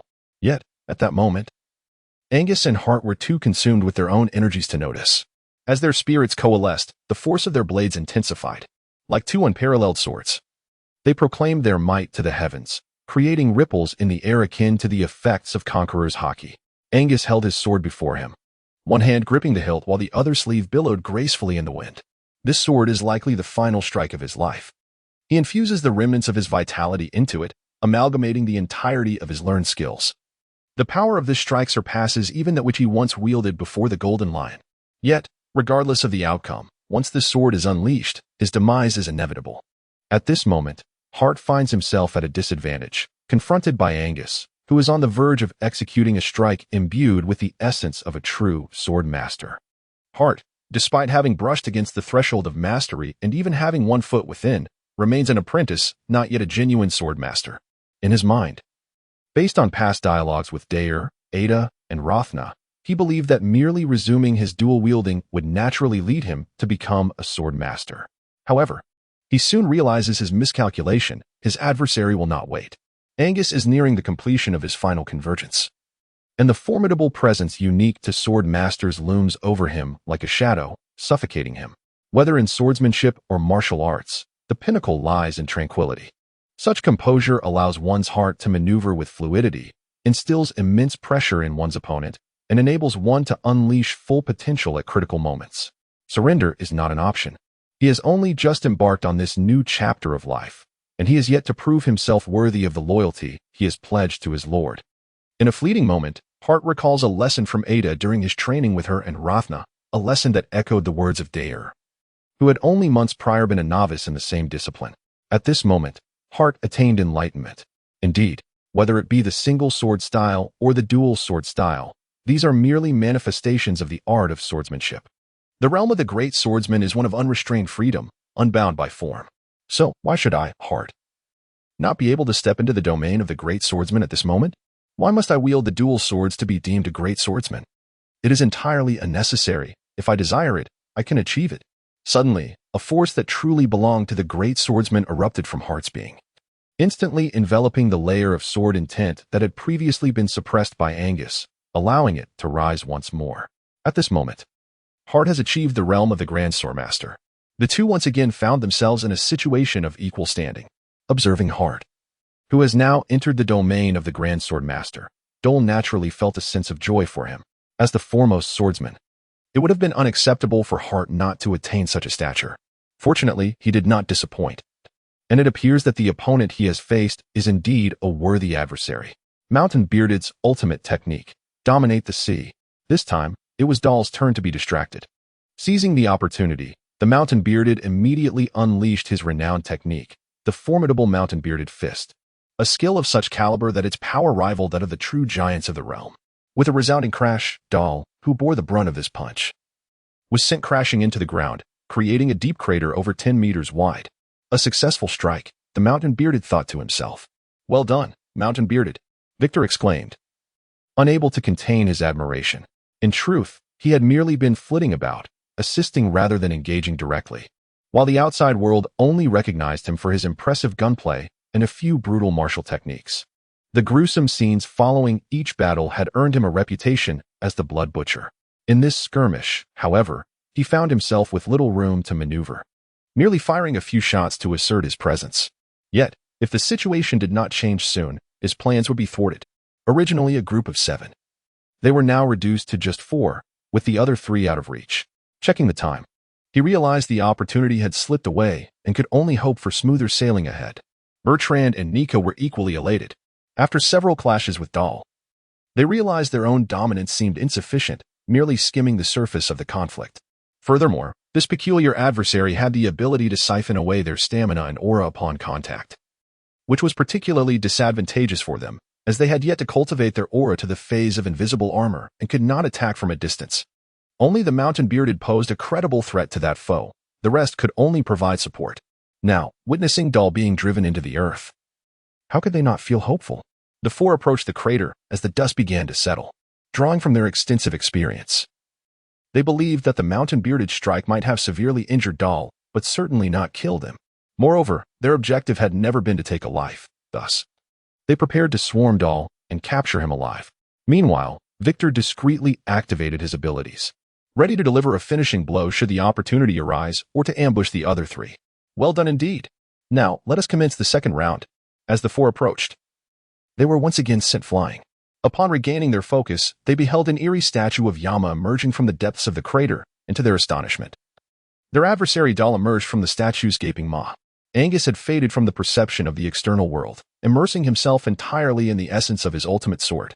Whether it was Heart's breakthrough or the movements from Dole, he paid no heed. The boundless momentum of the sword had reached its zenith, converging into a dark blade of energy in his grasp, poised to be unleashed at any moment. Meanwhile, Heart's sword energy mirrored this intensity. The purple aura exuded an otherworldly allure. Though his weapon, the Soul Reaver, was enveloped in the armor of Haki, its blade shimmered with hints of purple and gold. In a moment of profound clarity, Angus opened his eyes wide, seemingly effortlessly wielding the most formidable strike of his life, a strike that wagered his very existence. A culmination of his journey. Free from any distractions, devoid of motives for gain, for others, or even for himself, he fought solely for victory. In the face of death, I shall triumph once more. This was Angus's final thought. At that very moment, Hart also drew his sword. The Iato technique, a swift draw and cut, is neither an extraordinary maneuver nor Hart's signature move. It is devoid of any particular style. The simplest of strikes is, paradoxically, the most challenging. It represents both the foundation and the culmination of swordsmanship. The tremendous surge of sword energy undoubtedly speaks to the potency of this strike. Just like the initial probing, two streams of sword energy, one black and one purple, soared forth. Yet, there was a distinction this time. The entire sky transformed into a mesmerizing blend of deep black and purple hues. After an interminable slumber, Shiyu abruptly rose from his bed. He gasped for fresh air, his chest heaving with each breath. Confusion, bewilderment, and a myriad of emotions surged within him. Where is this? Subsequently, Shiyu instinctively surveyed his surroundings, only to find himself in a state of greater confusion. A single dormitory? Even if he had successfully been rescued, he should be in a hospital room by now. Moreover, how could his body be completely unscathed? Filled with questions, Shiyu's gaze swiftly traversed the room, finally resting upon a mirror by the bedside. The reflection revealed his current appearance, a youth of approximately 17 or 18, strikingly handsome. However, the dilemma lies in the fact that this is not him. Previously, he had been a remarkable young man in his 20s, possessing a captivating presence and having been in the workforce for some time. Yet now, this visage undeniably resembled that of a mere high school student. This transformation left Shiyu in a state of bewilderment for an extended period. He fervently hoped that no one would inform him that the surgery had been remarkably successful. His physique and appearance had undergone such a profound metamorphosis that it transcended the realm of mere surgical intervention. It appeared to be an act of sorcery. He had seemingly become an entirely different person. Had he perhaps traversed dimensions? Aside from the mirror, conspicuously placed and seemingly harboring unfavorable feng shui, Shiyu discovered 3 books nearby. Upon picking one up, the titles rendered him speechless. Essential Handbook for Novice Caregivers, Postpartum Care for Magical Beasts, and a Guide to Evaluating Otherworldly Beast-Eared Maidens. Shiyu mused. What on earth is the last title about? The first 2 titles seemed relatively innocuous, yet the last one was perplexing. Clearing his throat, Shiyu adopted a serious demeanor and extended his hand. However, his arm soon stiffened, just as he contemplated opening the 3rd book to uncover its contents. A sharp pain surged through his mind, and a torrent of memories flooded in. At that moment, Robert, riding in a hot air balloon and simultaneously wielding a camera in one hand while hastily jotting notes with the other, was jolted left and right by the immense shockwaves. Breaking news. This is monumental, he exclaimed. Who would have thought that in this remote region of the South Sea, one could witness a life-and-death battle between formidable swordsmen? Who dares to claim that the South Sea is the most inconspicuous maritime realm? A duel between great swordsmen is a rarity even in the New World. The individual in question is none other than Robert, the head of the South China Sea for the World Economic News Agency. Having received early intelligence regarding the impending actions of the Pirate Alliance, he decisively orchestrated all necessary arrangements. He dispatched individuals to infiltrate the Pirate Alliance, all in pursuit of first-hand intelligence. Additionally, he strategically installed surveillance devices throughout the numerous corners of Delacos port to garner the most comprehensive information possible. Ultimately, Robert himself, along with a few trusted subordinates, embraced the spirit of his esteemed employer and ascended in a hot air balloon to oversee and control the unfolding events from above. Indeed, none of his meticulous preparations were in vain. Whether it was Dole's seemingly casual elimination of two pirate titans or the terrifying destructive power of Andre's ironclad warship, it could be said that he had reaped substantial rewards. Now, with the complete account of the birth of a master swordsman and the duel between the old and the new sword masters, he was overwhelmed with excitement. His face flushed and his movements animated. Have I truly been defeated? At this moment, Angus knelt on one knee, his blade embedded halfway into the earth, though seemingly unscathed. Blood surged relentlessly to his heart. With a cough, he expelled a mouthful of blood, staining the ground before him, regardless of victory or defeat. His life had reached its inevitable conclusion. Thank you. Angus heard a hearty voice and raised his head to see Hart, who had sheathed his sword and approached him. Gazing at the vibrant Hart, Angus came to the realization that he had suffered a complete and utter defeat, one even more profound than his previous loss to the Golden Lion. Thank me. Without my presence, you would inevitably reach this realm soon enough, he replied. Coughing up another mouthful of blood, his eyes gradually losing their luster, dimming significantly. Nevertheless, the ability to take this step bore a portion of his influence. He could sense that, even though he could not retaliate against that strike, he would not meet his demise. Hart gently shook his head, indicating that the old man indeed bore no intent to kill him. Had it not been for his heightened perception following his breakthrough, he might not have sensed the lingering threat of life in that lethal strike. I, Hart, shall remember this favor of yours. How does it feel to face the specter of death? Are you interested in living a few more years? Ultimately, Hart ventured to pose this inquiry. A master swordsman restored to his prime would undoubtedly serve as a tremendous asset to His Highness. As one who possessed the magnanimity befitting a king, Dole would certainly not refuse such a capable subordinate. Did you not previously assert that we are alike? However, I wish to express that the situation is quite different. I have my own companions, my own pirate crew, and a captain. If you truly wish to accept the sentiment of this old man, then I implore you to take good care of it in the future. Angus, with a self-deprecating tone, exerted his final strength to withdraw the dagger embedded in the earth, sheathing it, and seated himself on the ground, holding the blade aloft before him, his expression earnest as he proclaimed, the great blade of 21 works. The chaotic edge of reversal, the enchanted blade Toritachi. I entrust this to you. As soon as his words fell, Angus's head drooped as if severed from support. His arms that held Toritachi gradually descending, life swiftly ebbing away. Just before the blade could touch the ground, Hart caught it. Rest assured. Splendid. Upon witnessing Hart seize Toritachi, Lautner and his men had already commenced to tidy the battlefield. Now, only he remained to conclude his duel. So, in this second round, how long can you endure? With those words, the overwhelming presence of Conqueror's haki surged forth once more. This time not spreading widely but rather fiercely suppressing the four adversaries before him.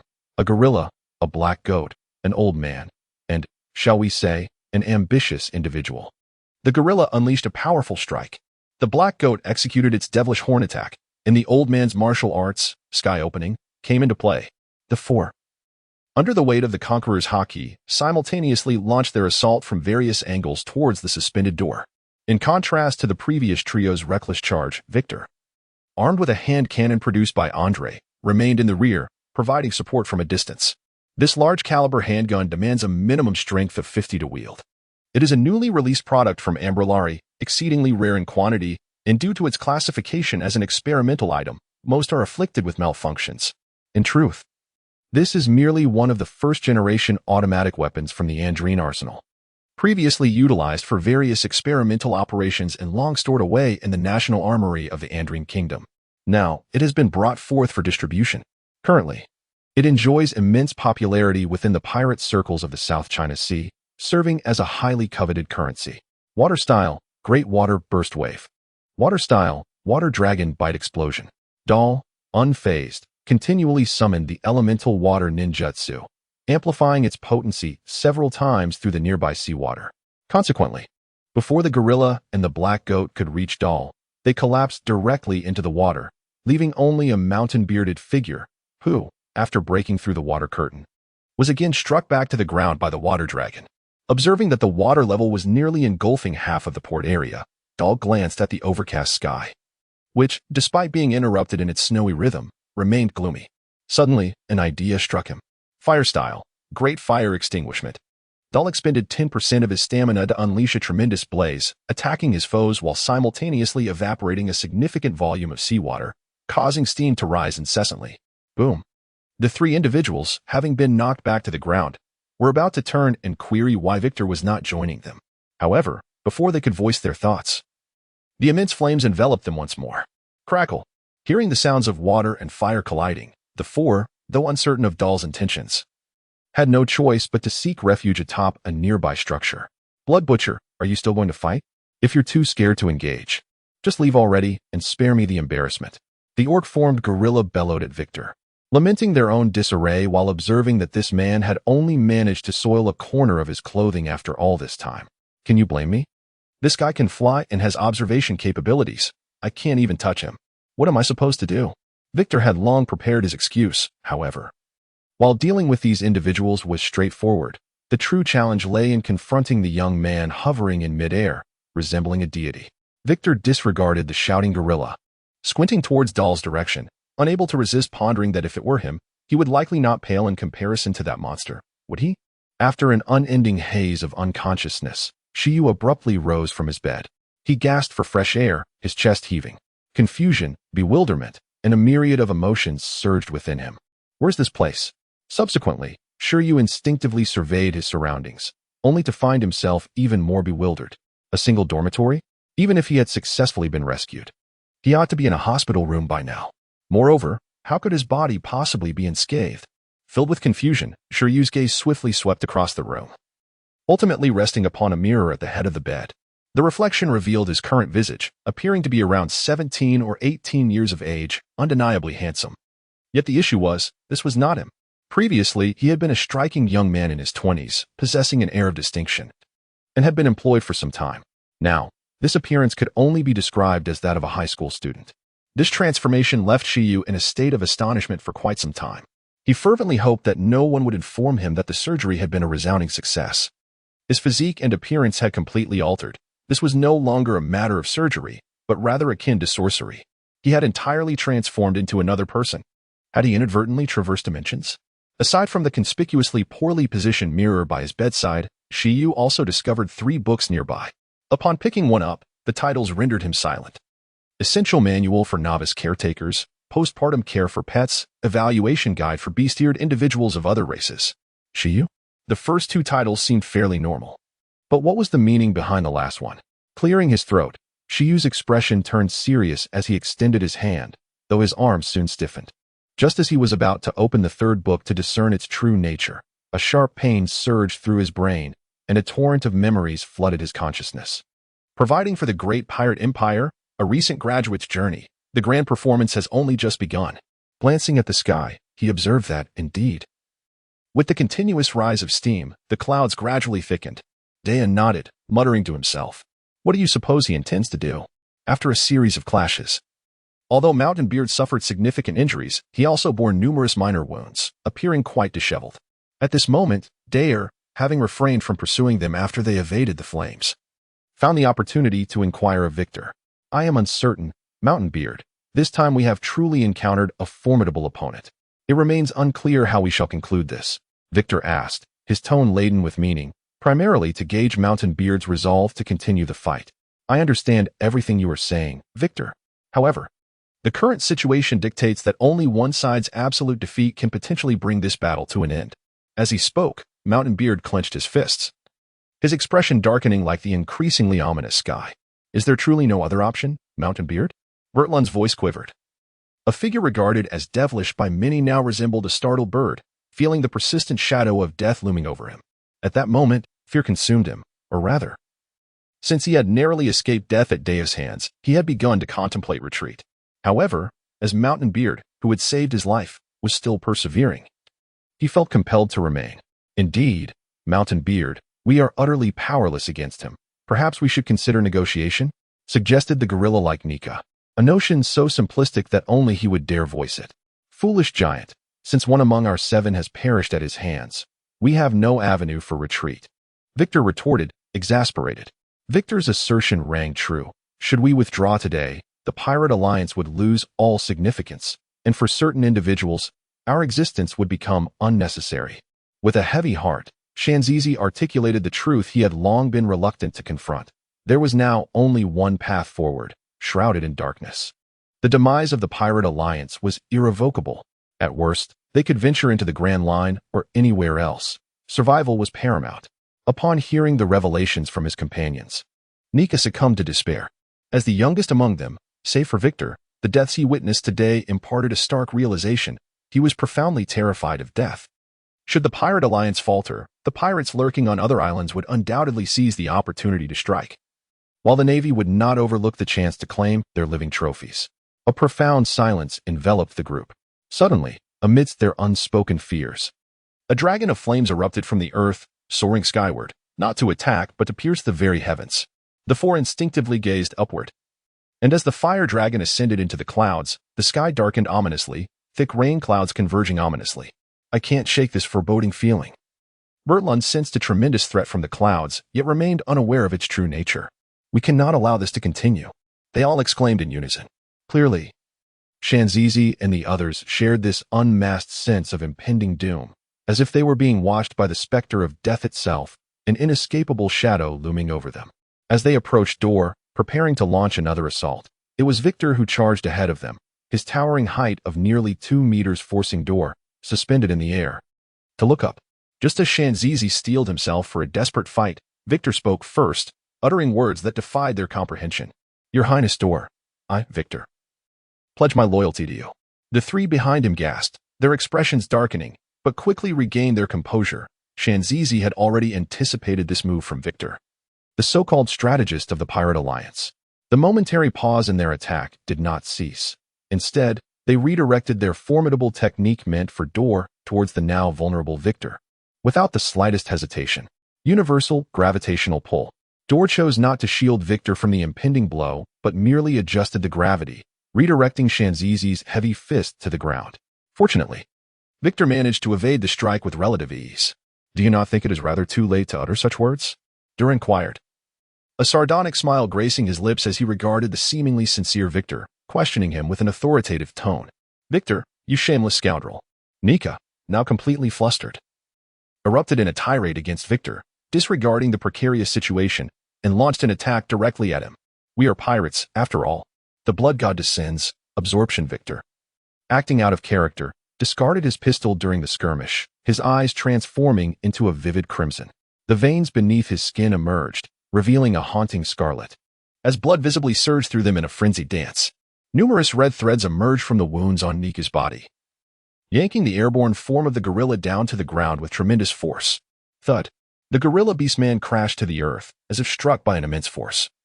Instantly rendered incapable of further combat, Victor approached, placing a foot upon the gorilla's form, while a sphere of blood coalesced in his hand, drawing forth the blood from Nika's body into its depths.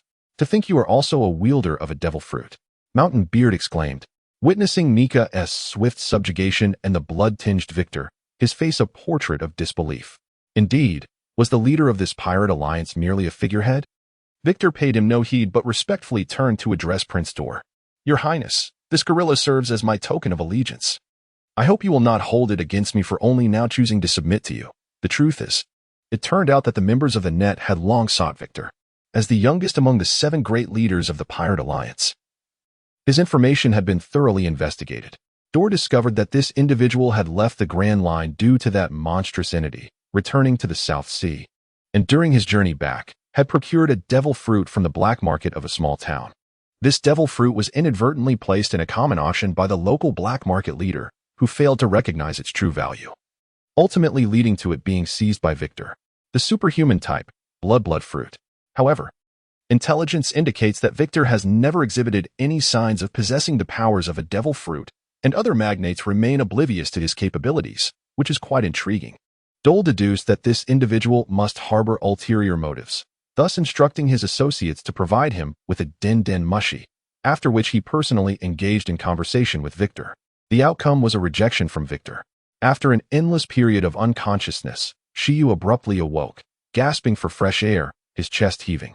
Confusion, bewilderment, and a myriad of emotions surged within him. Where's this? Subsequently, Shiyu instinctively surveyed his surroundings, only to become more perplexed. Is this a single dormitory? Even if he had successfully been rescued, he should presently be in a hospital room. Moreover, how could his body possibly bear no injuries whatsoever? Filled with confusion, Shiyu's gaze swiftly traversed the room, ultimately resting upon a mirror perched at the head of the bed. The mirror reflected his current visage, an appearance of approximately 17 or 18 years, strikingly handsome. Yet the dilemma lies in the fact that this is not him. The former version of himself was a striking young man in his 20s, possessing an impressive demeanor and having been employed for some time. And now, no matter how one looks at it, this countenance appears to belong to a mere high school student. This transformation left Shiyu in a state of bewilderment for an extended period. He fervently hoped that no one would inform him that the surgery had been a resounding success. His physical appearance had altered so drastically that it transcended the mere question of surgical intervention. It felt akin to sorcery. He had seemingly transformed into an entirely different individual. Could it be that he had traversed realms? Aside from the conspicuously poorly placed mirror at his bedside, Shiyu also discovered 3 books nearby. Upon picking one up, the titles rendered him momentarily speechless: Essential Manual for Novice Beast Keepers, Postpartum Care for Companion Beasts, and Guide to Evaluating Beast-Eared Individuals from Alien Races. Shiyu pondered. What on earth is the last title about? Clearing his throat, he adopted a serious demeanor and extended his hand, only for his arm to stiffen almost instantly. Just as he was about to peruse the 3rd book to ascertain its nature, a sharp pain surged through his brain, and a torrent of memories flooded his consciousness. He found himself confronted with the formidable might unleashed by Andre's warships, decimating the Pirate Alliance's fleet into mere wreckage. He witnessed Hart, under Dole's command, triumphing over the once great swordsman Angus, and he observed Dole, as if toying with a mouse, systematically dispatching allies of comparable strength. In light of all that transpired today, he began to contemplate the necessity of securing a formidable ally, a genuine pathway to becoming a true powerhouse, rather than continuing the folly of solitary endeavor. Thus, the earlier scene unfolded. Naturally, all his actions were conducted under the authorization of Dale, without Dale's genuine acceptance of his credentials. He would not dare to waver at such a critical moment. As for how he managed to conceal his identity as an ability user, even after plunging into the sea without revealing himself, that can be attributed to the prowess of his subordinate, the Half-Fish Grove. Just as they were making slight adjustments on the rooftop of the building to evade the onslaught of water and flames, Victor exchanged a meaningful glance with Dale. Dale, noticing Victor's gaze, drew him into his realm of illusion and issued him a final ultimatum. In this exchange, Victor chose to bow his head and be forthright, divulging all his secrets to Dole in the hope of securing both his life and an opportunity to grow stronger. He recounted his past and articulated his purpose, expressing that as long as Dole could provide him with sufficient support in the future, he would pledge his loyalty and serve him faithfully. However, Dole did not acquiesce immediately, merely stating, "First, let me see your sincerity." Victor understood that he still had a chance. Thus, the earlier scene unfolded. It was only after learning of Victor's experiences that Dole chose to accept this pirate who had once rejected him. Victor, a member of the new generation of pirates hailing from a nameless town in the South Sea, had been raised by an old thug in the town as an orphan. Consequently, at the age of 15, Victor inherited the old thug's legacy and joined one of the local gangs, the very one to which the old thug belonged, becoming a petty delinquent. With an extraordinary talent for fighting that he had displayed since childhood, Victor fared reasonably well, gathering around him a group of new generation companions led by Andy and Maki. Yet, with aspirations beyond the confines of the small-town gang life, Victor was determined not to waste his life in such a place. Together with Andy and others, he plotted to venture out to sea for adventure when they turned 17. Tragedy struck when his adoptive father, the old thug, fell victim to the power struggles within the gang. Victor remained silent, intent on uncovering the truth behind the events to avenge his father. However, upon investigation, he discovered that the root cause of it all was, astonishingly, himself.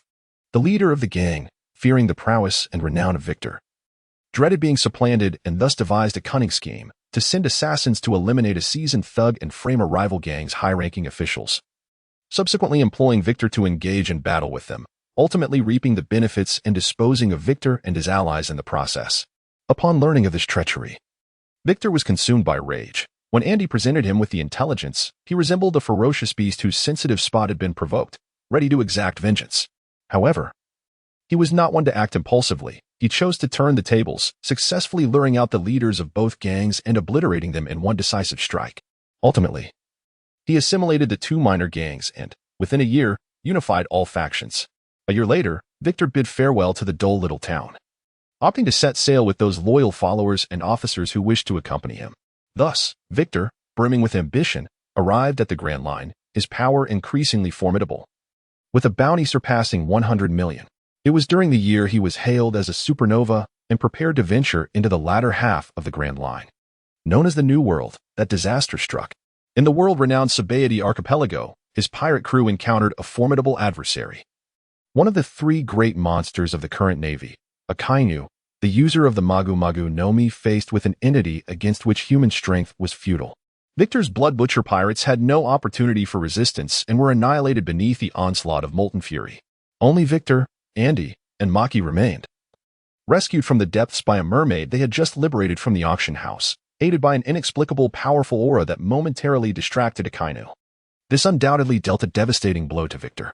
Had it not been for the fortuitous acquisition of the blood fruit, which ignited a glimmer of hope for revenge, he might have succumbed to despair long ago. Upon arriving in the South Sea, he allied himself with the Pirate Alliance, seizing a measure of influence and mastering the art of hockey. Throughout his training in hockey, he remained steadfast in developing his fruit abilities. 2 years prior, he successfully cultivated the power he had long desired, enabling him to enhance his own abilities by siphoning the blood of others, albeit under stringent limitations and conditions. Given his strength, in the South Sea, he could only draw from a select few individuals who possessed comparable prowess. Thus, he had yet to find an opportunity to utilize this power. He believed that only in this manner could he hope to bridge the vast chasm that separated him from his adversaries, thereby nurturing a flicker of revenge. The emergence of Dole and the Amberley Company presented him with a rare opportunity. Leveraging his understanding of human nature, he effectively incited collective action among his peers. Consequently, when faced with Dole's pre-battle attempts at persuasion, he could not easily acquiesce. However, after engaging in a fierce battle, he was acutely aware of the indelible shadow of his past, forcefully suppressed by the overwhelming strength of his foe. This sensation suddenly illuminated Victor's mind. He contemplated that rather than perishing here, it might be more prudent to ally himself with a fellow creature of monstrosity, one that harbors greater potential and promise. Particularly within the realm of Dayer's illusions, having witnessed Hart's experiences firsthand, and after receiving a response to his final inquiry from Dayer, he found himself unwilling to embrace death. That inquiry was, who is our enemy? Time and order. In a small vignette, Carlo, in the port of St. Me, discovers that he is ill-suited for the way of the sword. Despite his capability to cleave iron, he struggles to grasp the realm of restraint, rendering his strikes unsatisfactory. Ultimately, he resolves to abandon the path of the sword. After an interminable period of unconsciousness, Shiryu abruptly rises from his bed. He gasps for fresh air, his chest heaving. Confusion and uncertainty wash over him as a myriad of emotions surge within. Where is this? Subsequently, Shiryu instinctively surveyed his surroundings, only to become even more perplexed. A single dormitory? Even if he had successfully been rescued, he ought to be in a hospital room by now. Moreover, how could his body bear no injuries whatsoever?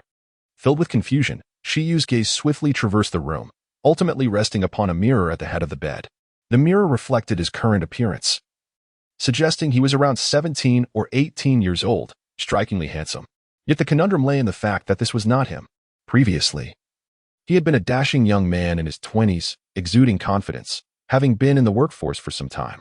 Now, however, this visage could only be that of a high school student. This transformation left Shiryu in a state of bewilderment for quite some time. He hoped against hope that no one would inform him that the surgery had been a resounding success. His physique and appearance had undergone such a radical change that it transcended the mere question of surgical intervention. It seemed almost like sorcery. He had seemingly metamorphosed into an entirely different individual. Had he somehow traversed dimensions? Aside from the conspicuously ill-fated mirror positioned on the bedside, Shiryu also discovered 3 books nearby.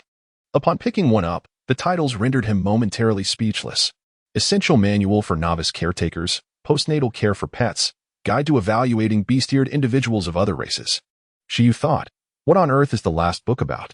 Clearing his throat, he composed himself, extending his hand, although his arms soon stiffened. Just as he intended to open the 3rd book to ascertain its nature, a sudden jolt of pain surged through his brain, flooding him with a torrent of memories. Provide the graduates with the first empire of pirates. Boss, how should we deal with these two? Ayer inquired. Glancing at a man and a woman bound to a pillar, alongside a robust merman, he turned to Ada, who was currently acting as the captain.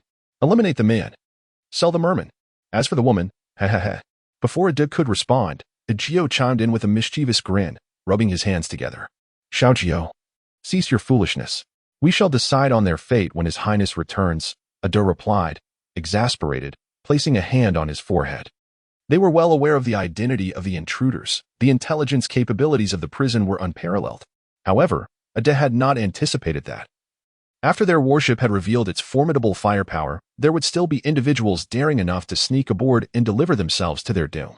The trio of captives, with their mouths gagged, could only communicate through their eyes, expressing a singular emotion that was unmistakably clear: regret. Profound regret. Your matters will be discussed later. For now, step aside. Dahl sensed that the sky was on the verge of unleashing its tempest. He cast a glance at Victor, who had just subdued the black goat after capturing the chimpanzee, and gave him a knowing nod. With Dahl's approval, Victor also partook of the life essence from the two vigorous animalistic devil fruit users, further enhancing his strength.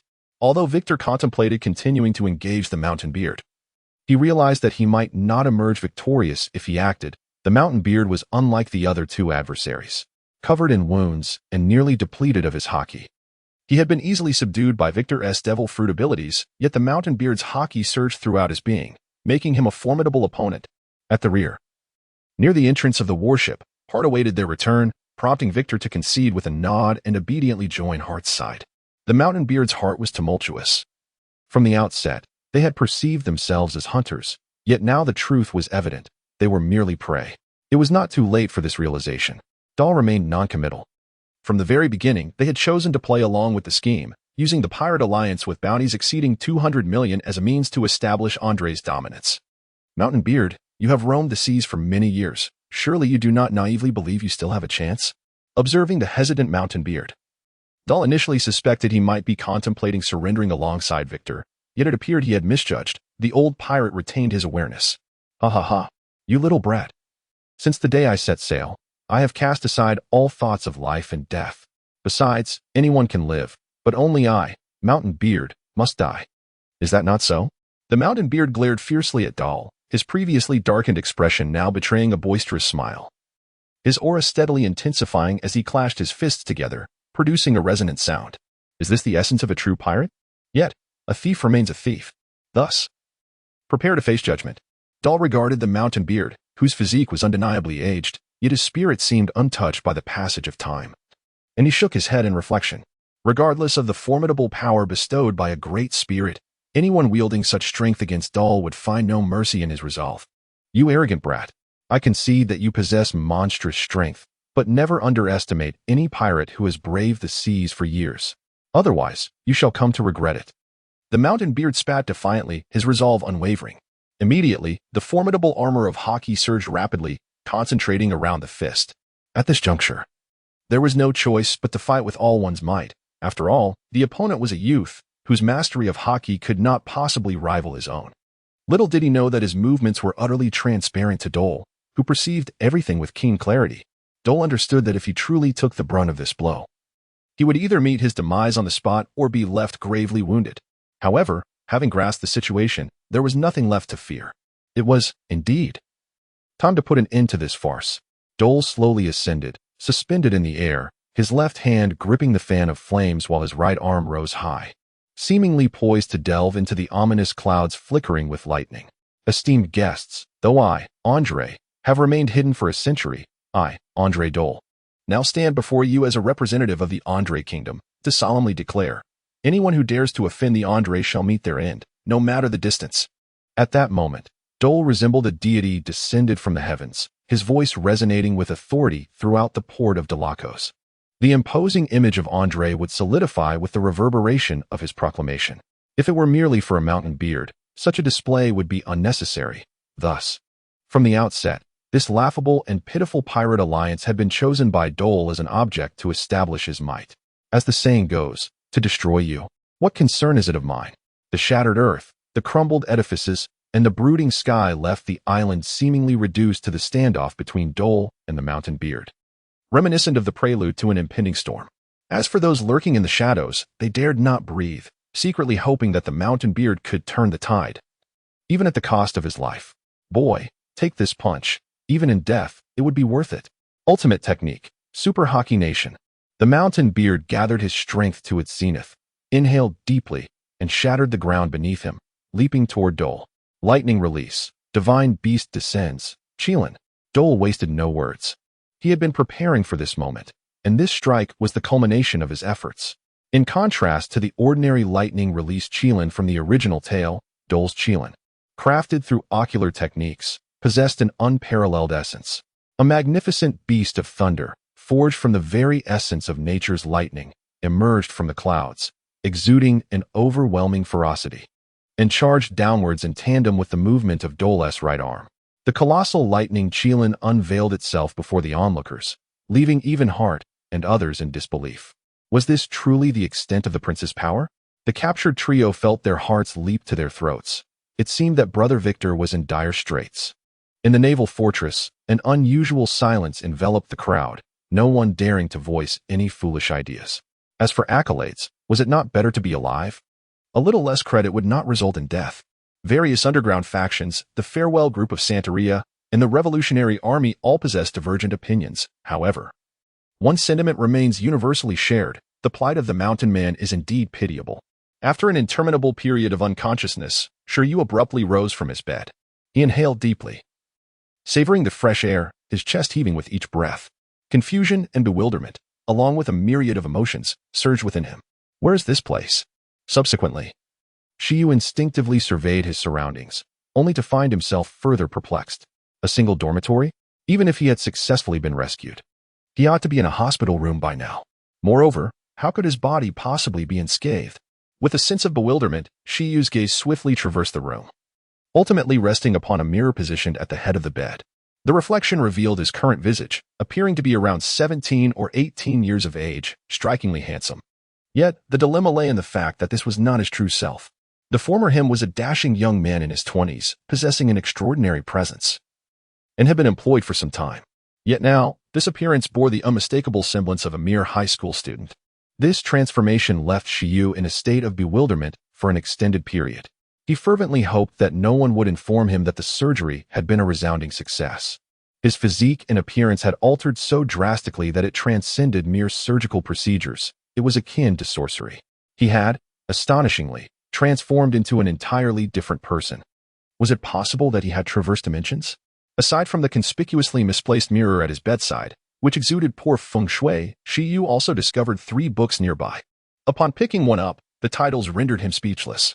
Essential Manual for Novice Beast Caretakers, Postnatal Care for Pets, and Evaluation Guide for Otherworldly Beast-Eared Maidens. Shiryu? The first 2 titles seemed relatively normal, but what on earth was the last one about? Clearing his throat, Shiryu's expression turned serious as he extended his hand. But his arm soon stiffened. Just as he intended to open the 3rd book to ascertain its content, a sudden, sharp pain surged through his mind, and a deluge of memories flooded in. He recalled the tale of the pirate empire, where the conclusion was utterly predictable. The mountain-bearded man was instantly engulfed by a thunderous storm, vanishing as if every cloud had been exhausted, leaving behind only a once dreaming old pirate, now dissipated into nothingness. The toll on Dor was immense, even with precautions in place. The final blow from the mountain-bearded man unleashed a force so formidable that it pierced through the torrential thunder, causing internal injuries. Yet, on the surface, he appeared unscathed. At this moment, the greatly exhausted Dor struggled even to commune with the spirit statue of the King of Hell, decisively opting to forego immediate treatment in favor of maintaining his composure as he descended slowly from the heavens. Let us depart. Before the watchful eyes of the gathered crowd, those covertly observing the scene noted, with meticulous scrutiny, that Dor truly bore no visible scars. The events of the day were destined to spread across the globe in the shortest possible time. Ahahaha. What a sensational story. This year's #1 in the society is undoubtedly secured by me, Robert. On a warship gliding across the ocean, the trio of captives observed Victor trailing behind Dor, finally exhaling a sigh of relief, although Victor had previously assured them of his priority to preserve his life. Witnessing the formidable might of the thunderous Kirin had left them uneasy. Who could tell if Victor might be struck down before he had the chance to surrender? As soon as Andy laid eyes on Victor, he began to struggle desperately. "Your Highness Dor," they began, but their words were abruptly interrupted by Ada, who stepped forward to greet Dor. "Your Highness, according to the intelligence provided by the prison, these 3 individuals are core members of the Blood Butcher pirate crew, though their bounties are below 100 million. The male, named Andy, is a second-rate sniper. The merman is named Grove, and he possesses a certain caliber. This woman is called Maki. She indeed has some talent, having honed her swordsmanship to such an extent through sheer instinct, showing a glimmer of potential. Ada gestured towards the 3 pirates captured from the invading warships, introducing them to Dole one by one. Oh, there are still those who dare to directly invade our warships? How commendable their audacity is. So, which of you apprehended them? Dole remarked with keen interest, casting a glance at Victor, who stood beside Hart. The Blood Butcher pirates? Wasn't that this man's crew? Your Highness, it's a misunderstanding, truly. According to my initial plan, their boarding your ship served 2 purposes. First, to seize the opportunity as it arose, and second, so that I could locate you after dealing with the others. Victor's voice grew increasingly subdued. For his original intent was to bring harm to Dole by having the trio stealthily board the warship, aiming to sever Dole's escape route. Moreover, should Dole manage to flee, Victor could pursue him using the guidance of their life papers. After stating this, Victor produced Andy's life paper. Your Highness, this time it was not our doing. It was Alpha who activated the mechanism, and they were apprehended before they even realized what was happening. Rather dull, I must say. Agio, standing behind Ada, leaned forward and pointed towards Alpha's laboratory. This auxiliary warship serves as a prototype, thus it is equipped with an experimental laboratory and various innovative mechanisms. Features that are absent in conventional warships. After listening, Durer nodded, indicating his understanding.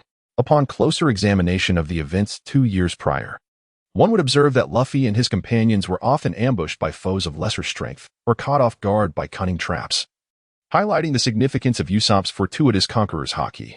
2 years later, thanks to the development of observation haki, such occurrences have diminished considerably, which is quite reasonable. The mechanisms devised by Dr. Alpha are not easily evaded, especially within the confines of a relatively cramped warship. Many of these concealed devices possess effects that can disorient, blind, or incapacitate, making it a simple matter to capture a few petty pirates. Let us release them for now. Air, please arrange for them to rest. I too must recuperate. By the way, where are Itaf, Irsha, and Uncle Wolf? Durer gestured for Air to first attend to their needs, deciding that further arrangements could wait until he had regained his strength. Yes, Your Highness. Air acknowledged and escorted Victor and his 3 unfortunate subordinates away. Miss Irsha is preparing food for you. It seems that Itaf received an important call and is currently attending to matters. He should come to report to you shortly. As for Lautna, he is busy instructing his newly acquired apprentice. Ada reported everyone's whereabouts honestly, then glanced at the silent Heart. Very well, I shall rest now. Please have Irsha bring the food directly to my chamber. Diga felt a subtle pain in his innards and decided it prudent to replenish his strength first. As you command. Your Highness. Ada bowed slightly as he watched Deer depart the deck and return to the cabin, while Hart remained rooted in place. Shall we engage in a spar? Come. Indeed, Ada, having been an observer during this entire ordeal, was itching for a fight, and prior to this, even Lautna was no match for him, despite having consumed a devil fruit. As for Hart, who had just begun to grasp haki and was armed with only a single blade, he was not yet worthy of a direct confrontation with Ada. However, following this recent battle, Hart had made significant strides in his mastery of haki, advancing his swordsmanship to the realm of a true swordsman, now wielding a formidable blade and adopting a dual-wielding style. His strength had evidently reached a peak. Having a rival of similar caliber is indeed a delightful circumstance for them. Thus, the two immediately clashed on the deck. Is the intelligence accurate? In the uncharted waters. On the island of Barudigo, within a spacious and serene study, a man adorned with tattoos inquired into the phone. Indeed, my leader, that young man is astonishingly powerful. We witnessed it all firsthand, and General Lindbergh was also present. In the clandestine base of the revolutionaries at the port of Dolcas, an intelligence officer promptly reported the details of the recent conflict to their leader. Please compile more detailed intelligence for me as soon as possible, particularly regarding the nation of Andre. Understood, my leader. As for our operations in the South China Sea, there is no need for concern. Let our comrades in Santoria remain in hiding for the time being. This will not affect the overall strategy of Sien Dole. I comprehend. I shall convey your orders to the general. After an endless period of unconsciousness, Shiryu abruptly rose from his bed, gasping for fresh air, his chest heaving. Confusion and uncertainty, along with a myriad of emotions, surged within him. Where's this? Subsequently, Shiryu instinctively surveyed his surroundings, only to find himself even more perplexed. A single dormitory? Even if he had successfully received assistance, he ought to be in a hospital room by now. Moreover, How could his body bear no injuries whatsoever? Filled with doubt, Shiyu's gaze swiftly scanned the room, ultimately resting upon a mirror perched at the head of the bed.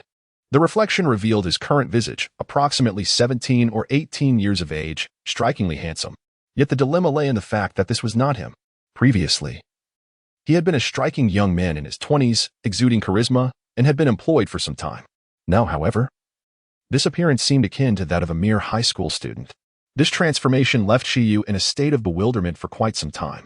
He fervently hoped that no one would inform him that the surgery had been remarkably successful.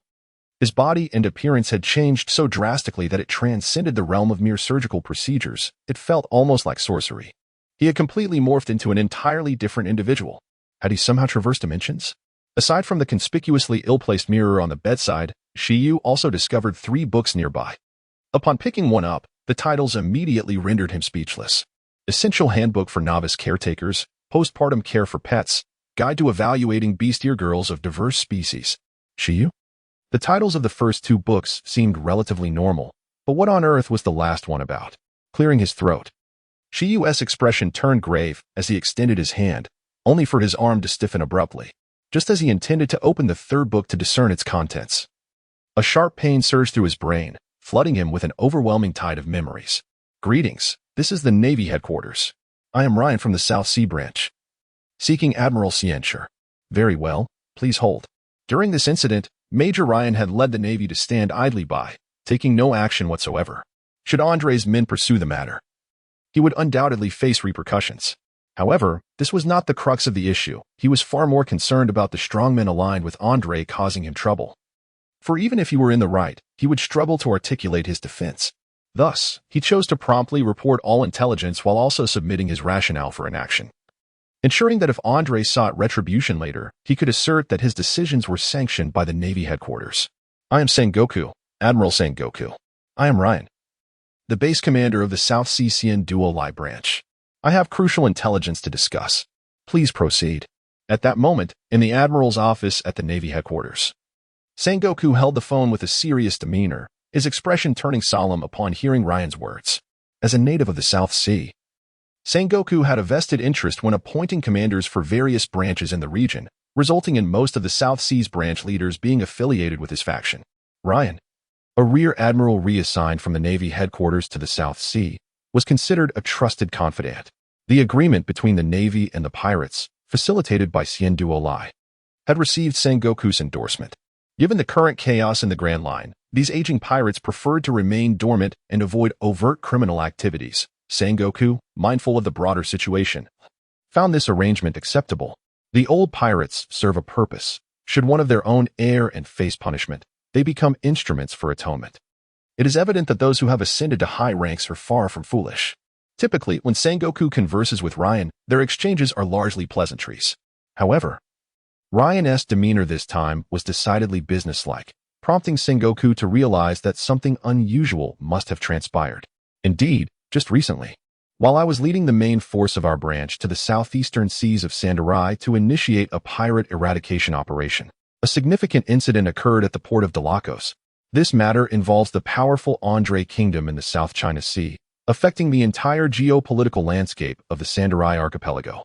At that time, only one colonel remained at the branch, rendering us incapable of intervening effectively. I thus seek guidance from Admiral Ciencher. Ryan discreetly distanced himself from the incident, presenting the appearance of having learned of the situation only through others and promptly reporting it. I have grasped the essentials of the matter. Sengoku is well aware of the character of those far removed from the headquarters, yet he would not pursue this issue. For who would still wish to support him if he did? He paused, offering his strategic counsel. First, since this involves the heir to the Andre Kingdom, you must make a show of contacting King Andre and apprise him of all developments. Even if it is certain that Andre is already aware, as a Navy officer, you are obliged to personally make that call. It is a matter of stance. Second, you should coordinate with several nearby branches to establish a united defense line in Sandarai, ensuring regional stability. With the collapse of the pirate alliance, the ensuing void of interest will undoubtedly incite chaos. Thus, the Navy must safeguard the security of the allied nations. Third, sighing, Dahl reclined on the edge of the deck, savoring the gentle sea breeze, feeling utterly relaxed. It was now the following day. After returning to the warship yesterday, replenishing his energy with food and rest, and completing his treatment through the hell path. He had slept soundly until morning. Your Highness, what will our next course be? The nations to be visited in the South China Sea have mostly been completed. We are now poised to venture into the Grand Line. However, there are numerous routes to the Grand Line, and Latna requires Dal's determination. Beside him, Itav was equally exhilarated, eager to showcase his talents once they reached the Grand Line, where Dal would finally appreciate the excellence of his navigational skills. Not so fast, Itav. Didn't you have something important to report? Please, do share. Dal interrupted Itav's daydream, for the lad had something to convey, yet appeared lost in blissful ignorance. Ah, Your Highness, it is as follows. Yesterday, a communication was received from the celestial dragon Horus, indicating they have gathered 5 devil fruits as a deposit. Upon the delivery of the vessels by year-end, they shall provide an additional 5 devil fruits. The price we have agreed upon is 2 devil fruits for a colossal iron ship, alongside an additional ship we shall tribute, which means we are to deliver a total of 6 ships to the Holy Land by the year's end. Upon hearing Itaf's report, Dor nodded in agreement. Such a price could be considered a mere pittance, particularly in relation to the value of the devil fruits. The domestic shipyards pose no issues. With sufficient iron, they can construct as many of those rudimentary vessels as desired.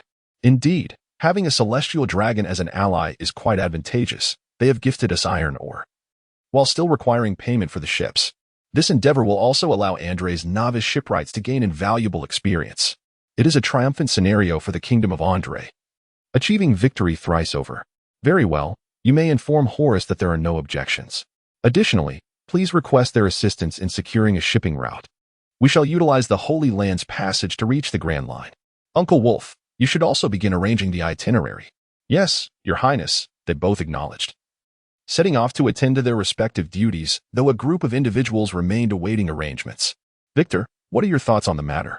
Newly aboard and feeling his insignificance, Victor stood at the periphery until he heard Dor's call, allowing him to approach. Your Highness, since I have pledged my allegiance to you, I shall adhere to your directives without complaint. I only hope for a pathway to continuously enhance my strength. Oh, so they harbor no dissent, I presume? Certainly. Dor gestured towards the 3 individuals behind Victor, who remained noncommittal. Through a brief understanding, Victor recognized that his master was backed by a formidable nation, far surpassing the trivial pirate crew he was accustomed to. Naturally, they were prepared for the possibility of separation. Sakazuki, he is a true monstrosity. To conquer such an opponent may very well be beyond your lifetime. This is not merely a matter of resources, but rather a disparity in innate talent. Dur understood that Victor's objective had remained unchanged since setting sail at the age of 17 and retreating to the South Sea at 19. He had spent a decade in vain pursuit of vengeance. Yet, achieving this goal is indeed a formidable challenge. I comprehend your plight, yet. Victor clenched his fists. That nightmarish experience had long since become an inescapable specter, and even now, he could conceive no solution. It is arduous, yet not impossible.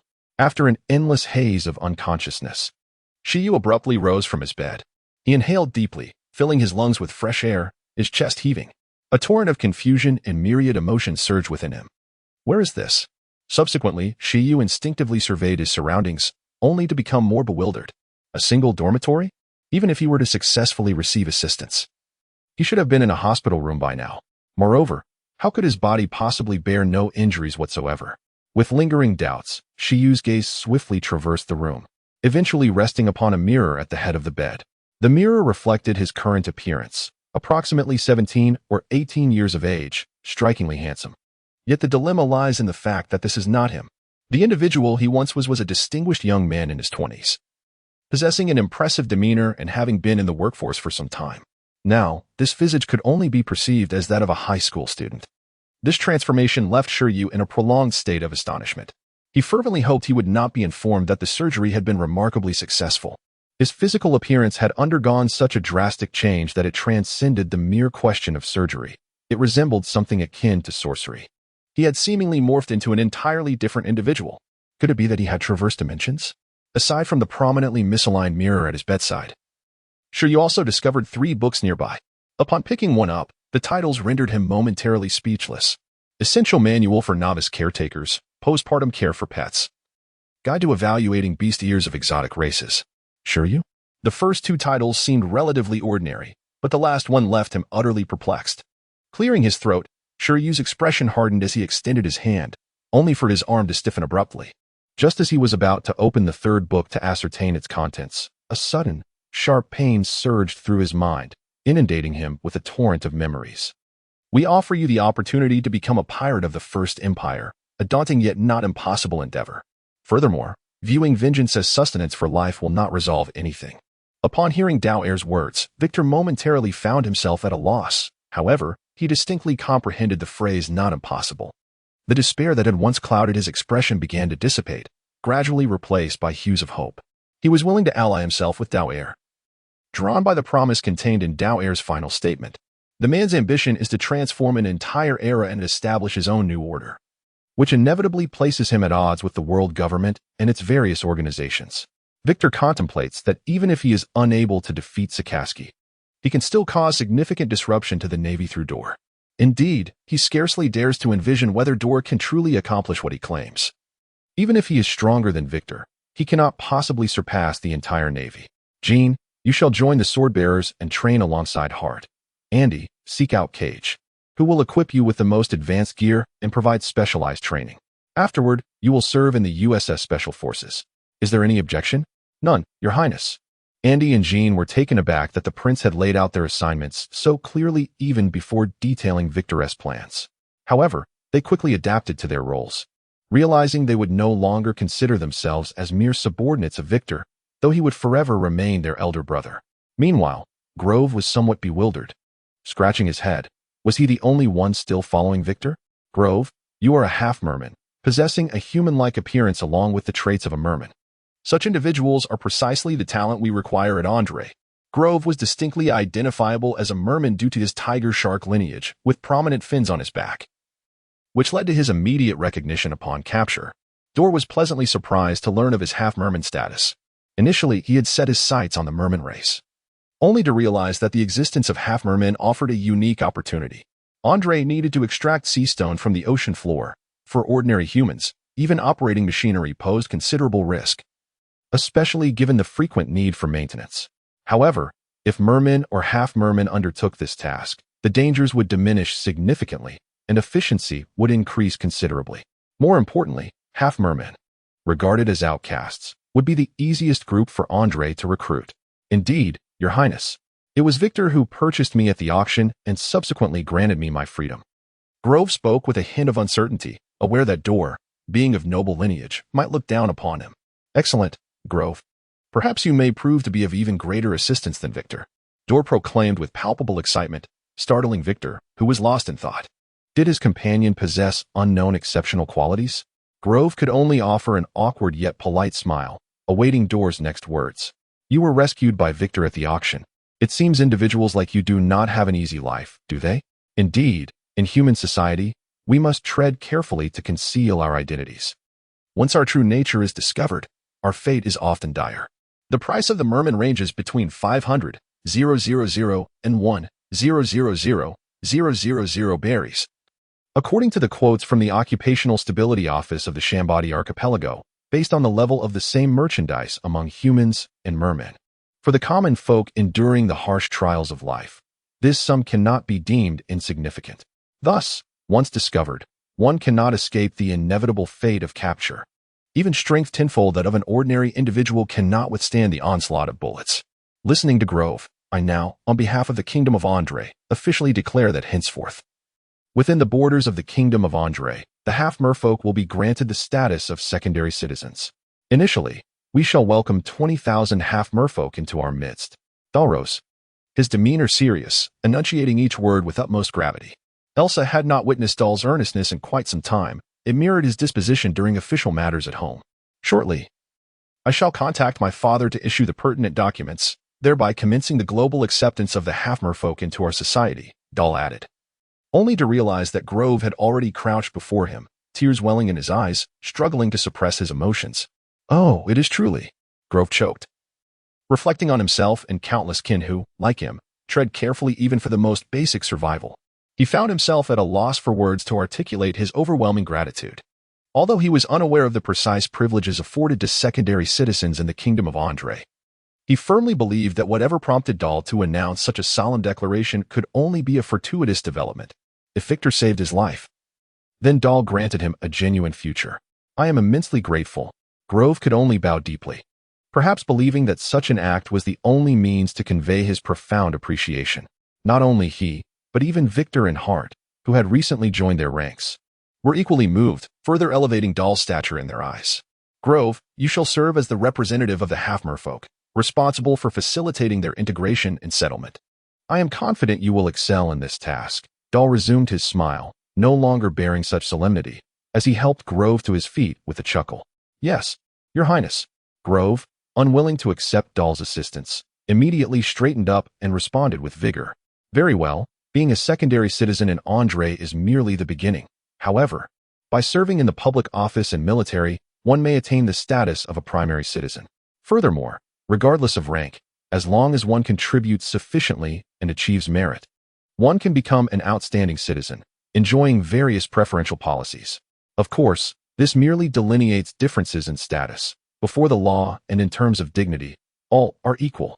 Dahl offered a succinct explanation to Grove, knowing that others would eventually elucidate further, yet his words carried significant weight. After arranging matters for these three, only Victor remained. Each individual shall have their moment to shine, so until then, let us strive diligently. At last, Dahl merely arranged for Victor's training without providing him with a specific direction. After an interminable period of unconsciousness, Shiryu suddenly arose from his bed. He inhaled deeply, savoring the fresh air, his chest heaving with each breath. Confusion and bewilderment surged within him, a whirlwind of emotions flooding his mind. Where is this? Subsequently, Shiryu instinctively surveyed his surroundings, only to feel more bewildered. A single dormitory? Even if he had successfully been rescued, he ought to be in a hospital room by now. Moreover, how could his body possibly be unscathed? Filled with confusion, Shiryu's gaze swiftly traversed the room, ultimately resting upon a mirror at the head of the bed. The reflection revealed his present appearance, a youthful visage of approximately 17 or 18 years, strikingly handsome. Yet the dilemma remained. This was not him. Previously, he had been a distinguished young man in his 20s, having been in the workforce for some time. Now, however, his appearance bore the unmistakable hallmarks of a mere high school student. This transformation left Shiryu in a daze for quite some time. He fervently hoped that no one would inform him that the surgery had been remarkably successful. His body and appearance had undergone such a metamorphosis that it transcended the mere question of surgery. It was akin to sorcery. He had completely morphed into another individual. Had he perhaps traversed dimensions? Aside from the conspicuously ill-favored mirror positioned at his bedside, Shiryu discovered 3 books nearby. Upon picking one up, the titles rendered him speechless. Essential Manual for Novice Caretakers, Postpartum Care for Pets, and Guide to Evaluating Bestiar Companions. Shiryu? The first 2 titles seemed reasonably normal. But what on earth was the last one? Clearing his throat, Shiryu's expression hardened as he extended his hand, though his arm soon stiffened.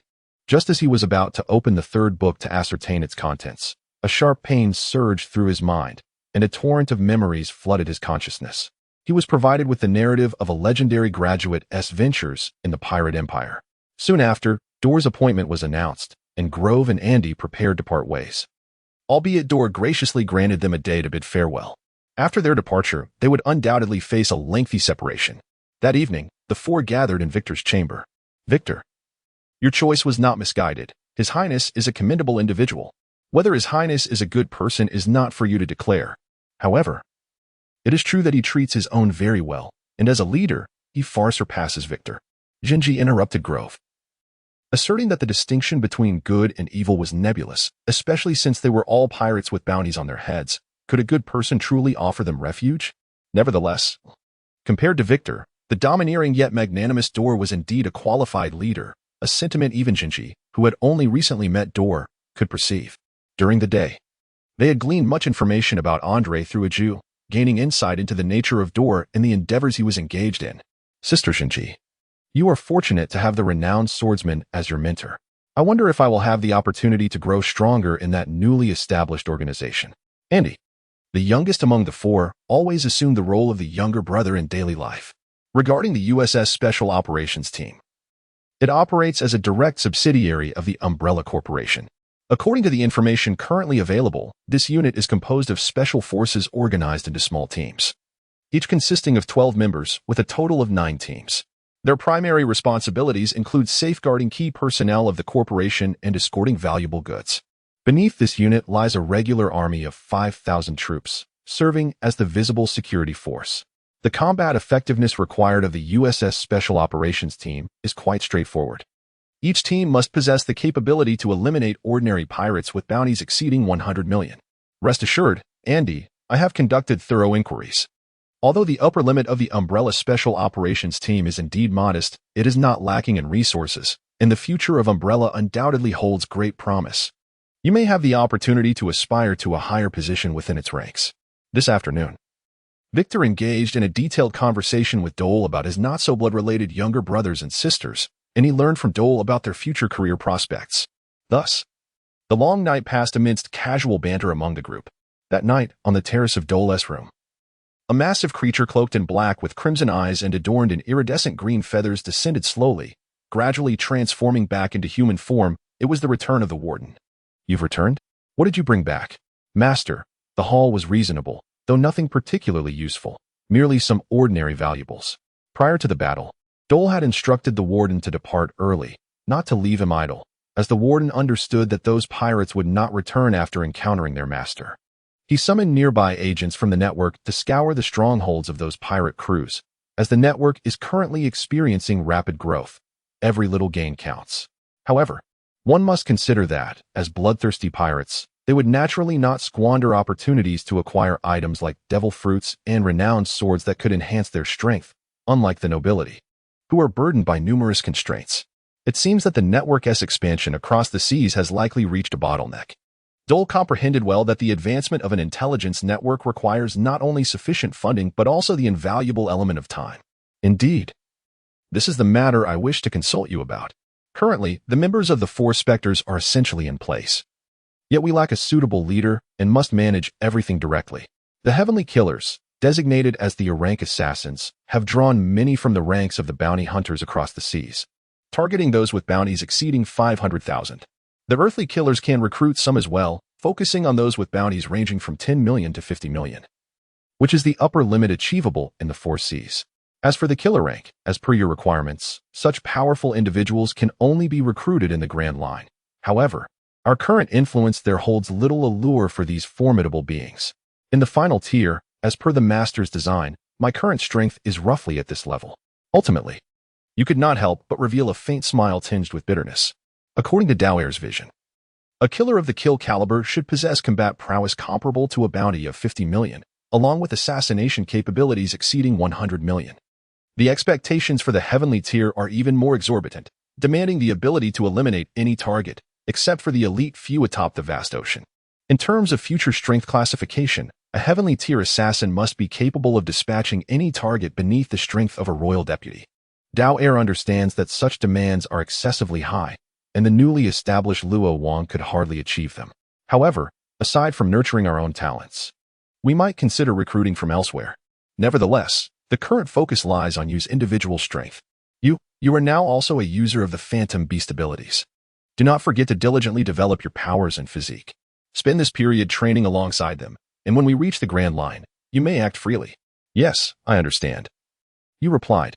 Dowair nodded, recognizing Yu's remarkable skill and talent.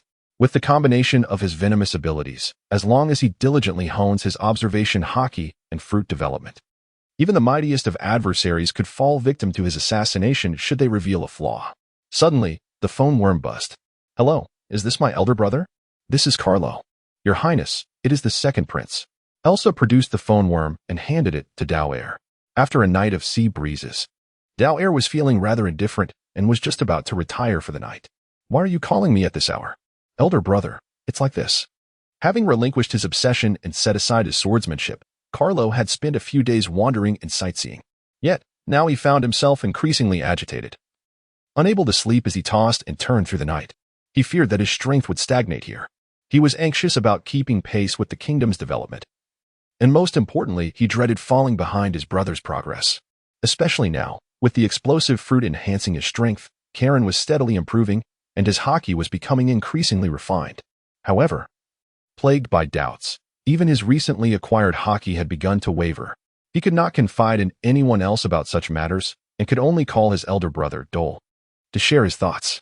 Dole listened intently to his brother, holding Carlo in high regard. He believed that, compared to the brawny but simple-minded Karen, Carlo possessed a greater overall potential. Even though he might be temporarily lagging behind, it was not a lack of talent that hindered him, but rather a misalignment in his direction. In that case, discuss with Karen and come to the kingdom of Solbay. I will come to pick you up, and we can talk more then, Dole suggested after some contemplation. Perhaps Carlo's opportunity lay within the Grand Line, and it would be splendid to bring them along to visit their grandfather, Figo. After an interminable period of unconsciousness, Shiyu suddenly awoke, rising abruptly from his bed. He gasped for fresh air, his chest heaving. Confusion and a myriad of emotions surged within him. Where's this? Subsequently, Shiyu instinctively surveyed his surroundings, only to become more bewildered. A single dormitory? Even if he had successfully been rescued, he ought to be in a hospital room by now. Moreover, how could his body be completely unscathed? With these questions swirling in his mind, Shiyu's gaze swiftly traversed the room, ultimately resting upon a mirror at the head of the bed. The reflection revealed his current visage, appearing to be around 17 or 18 years of age, strikingly handsome. Yet, the dilemma lies in the fact that this is not him. The former self was a striking young man in his 20s, exuding confidence, who had been in the workforce for some time. Now, this appearance could only be likened to that of a high school student. This transformation left Shiyu in a state of astonishment for quite some time. He fervently wished not to be informed that the surgery had been remarkably successful. His physique and appearance had undergone such a profound change that it transcended the mere question of surgical intervention. It felt akin to sorcery. He had seemingly transformed into an entirely different individual. Could it be that he had traversed dimensions? Aside from the conspicuously poorly positioned mirror at his bedside, Shiyu discovered 3 books nearby. Upon picking one up, the titles rendered him speechless. Essential Manual for Novice Beast Keepers, Postnatal Care for Companion Beasts, Guide to Evaluating Interracial Beast-Eared Maidens. Shiyu? The first 2 titles seemed relatively ordinary, but what on earth was the last one? Clearing his throat, Shiyu's gaze sharpened as he extended his hand, only for his arm to stiffen abruptly. Just as he intended to open the 3rd book to discern its contents, a sudden, sharp pain pierced his mind, and a torrent of memories surged forth like a tidal wave, providing you with the insights of a distinguished graduate from the First Empire of Pirates.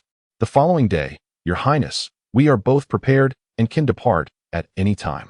Andy and Grove had packed their belongings and were ready to go their separate ways. After hastily finishing their breakfast, they sought to bid farewell to Dole. Andy needed to return to Cinderai to report to the CEO of Umbrella, Kaiji, while Grove was heading to the Andre Kingdom to collaborate with external parties and recruiting their kin. Oh, in that case, Andy, you should first head to the Cinderai branch to report to Kaiji. Air, please arrange a small boat for him, as we haven't strayed far from Cinderai yet. Grove, please hold on. Our ship still needs to make a trip to the Solb Kingdom. You can return with the personnel from the kingdom who are on official business there. Yes, Your Highness. 2 both acknowledged their orders, and Air departed with Andy, leaving Grove to withdraw for the time being. Ada, do you not think that you and your brothers, simply serving as guards, are somewhat underutilized? Observing Air escorting Andy away, Dole inquired meaningfully to Ada beside him. Your Highness, we exist solely to protect you. We would never entertain any other thoughts. Upon hearing this, Ada immediately knelt, fearing he and his companions had fallen short in some regard. Oh, I am not blaming you. Please rise. Dole found Ada's propensity to kneel amusing yet exasperating. Given Ada's current prowess, he could stand undefeated even against the 3 formidable marine vice-admirals, wielding the techniques of invisible armor and flowing cherry blossoms, complemented by an extraordinary ancient flying ability. Once Ada's devil fruit mastery reached an awakened state, he would be capable of directly confronting even an admiral, and with his ability to fly, none could impede his path. Although Kizaru was remarkably swift, he lacked the agility of a true flying ability user. Such formidable individuals, before Dole, exhibit not a trace of transgression. This epitomizes the essence of loyalty. Allow me to elaborate. Take Aki and ABA for instance. I recently conversed with them, and they are thriving in the kingdom of Solb. According to Rotner's analysis, they possess a certain aptitude for command, making them well suited for the role of a leader. Furthermore, Air has been diligently managing my affairs, ensuring that all daily matters are meticulously organized, a task far beyond that of a mere guardian. As for Xiaojio, well, he hardly embodies the traits of a typical protector. When mentioning a Jew, Dole finds himself at a loss. The loyalty instilled in him by his family is undoubtedly intact. However, This contrasts sharply with the traditional training methods employed for the guardians of former heirs, who were molded in the most conventional manner. Dole, possessing a discerning mind from a young age, intervened in this matter, ensuring that this cohort of 9 received targeted training in their respective strengths, transforming them from mere automatons into individuals of exceptional talent. History has vindicated Dole's approach, for it is this very method that has birthed true paragons like Ada. Your Highness, do you imply?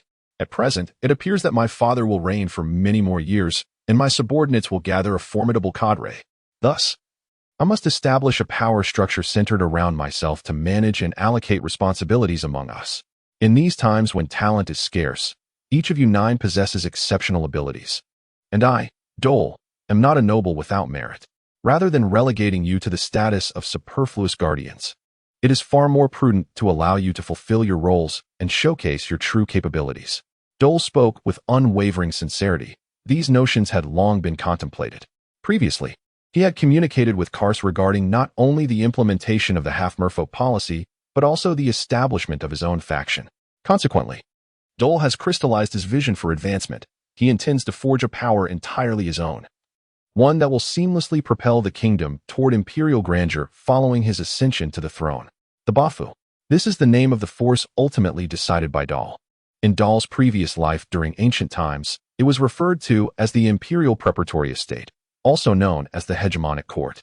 Notable warlords who once established hegemonic estates include Cao Cao, Zhu Wen, and Li Tsunxuan.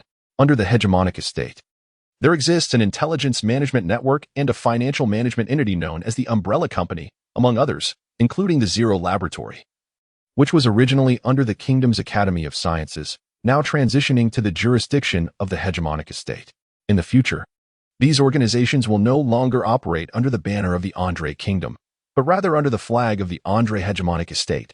Of course, for now, this is merely a concept and lacks the conditions for true establishment.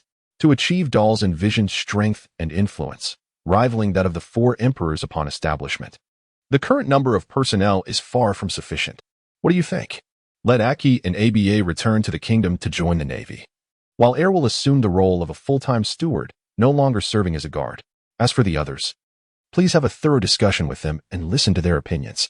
They may choose to return to various departments in the kingdom or serve in the departments under the hegemonic estate. Dole elaborated his thoughts to Ada, his most trusted subordinate, who was the first to learn of Dole's plan to establish a new force. I understand, Your Highness. I will communicate with them effectively, Ada responded.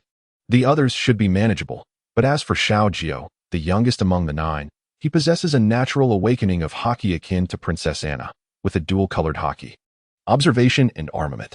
Xiao Jiao's observation haki exhibits extraordinary precision and interference characteristics. Together, they create a natural god-tier sniper. His armament haki, reminiscent of a certain vice admiral named Kongming from the original story, allows him to project and shape the haki externally. He can even condense armament haki into bullets for shooting. Though lacking explosive effects, its hardness and penetration vastly exceed that of ordinary bullets. Xiao Jiao's abilities are not yet fully developed. It is best to keep him as a guard sniper for now. Understood, Your Highness. Dole nodded, signaling Ada to have a heartfelt discussion with his younger brothers. After an endless haze of unconsciousness, Shiyu abruptly awoke from his slumber. He took deep breaths of fresh air, his chest heaving. Confusion, bewilderment, and a myriad of emotions surged within him. Where is this? Subsequently, Shiyu instinctively surveyed his surroundings, only to find himself further perplexed. A single dormitory? Even if he had successfully been rescued, he should be in a hospital room by now. Moreover, how could his body be completely unscathed? Filled with confusion, Shiyu's gaze swiftly swept across the room, ultimately resting on a mirror hanging by the bedside. The reflection revealed his current visage, appearing to be around 17 or 18 years of age, undeniably handsome. Yet the dilemma was, this was not him. Previously, he had been a striking young man in his 20s, exuding confidence and charisma, having been in the workforce for some time. And now, this appearance could only be that of a high school student. This transformation left Shiyu in a daze for quite some time. He fervently wished that no one would inform him that the surgery had been remarkably successful. His physical appearance had changed so drastically that it was no longer merely a matter of surgical intervention. It felt almost like sorcery. He had seemingly morphed into an entirely different individual. Could it be that he had traversed to another realm? Aside from the mirror on the bedside, which was obviously positioned unfavorably according to feng shui. Shiyu discovered 3 books nearby. Upon picking one up, the titles rendered him speechless. Essential Manual for Novice Beast Keepers, Postpartum Care for Pet Creatures, and Guide to Evaluating Beast-Eared Individuals of Diverse Races. Shiyu thought to himself, what on earth is the last title about? Clearing his throat, he focused intently and extended his hand, though his arms soon stiffened. Just as he was about to open the 3rd book to discern its nature, a sharp pain surged through his mind, and a torrent of memories flooded in. Allow me to present the illustrious graduate of the Grand Pirate Empire, Wolfunkel. Let us first return to the kingdom of Salb. We shall gather the 2nd and 3rd princes and set sail for the Grand Line. Indeed, your highness. Should the 2nd and 3rd princes join us at sea, are we not to muster additional forces? That won't be necessary. Compared to when we first set sail, everyone's strength has significantly increased. Dahl accepted the glass of red wine from Elsa, his tone tinged with a hint of nostalgia. Despite the revelry of their nighttime gatherings, wherein they indulged in wine and skewers, they diligently honed their skills during the day. Even Elsa, who had made the least progress, had shown remarkable improvement in her abilities. Every day, Ada relentlessly trained Hart and Victor in the art of intimidation, ensuring that training would not cease until every ounce of their power was expended. With Dahl's help path at their disposal, they could regain their strength instantaneously, albeit with the limitation of only being able to recover once within a 24-hour period.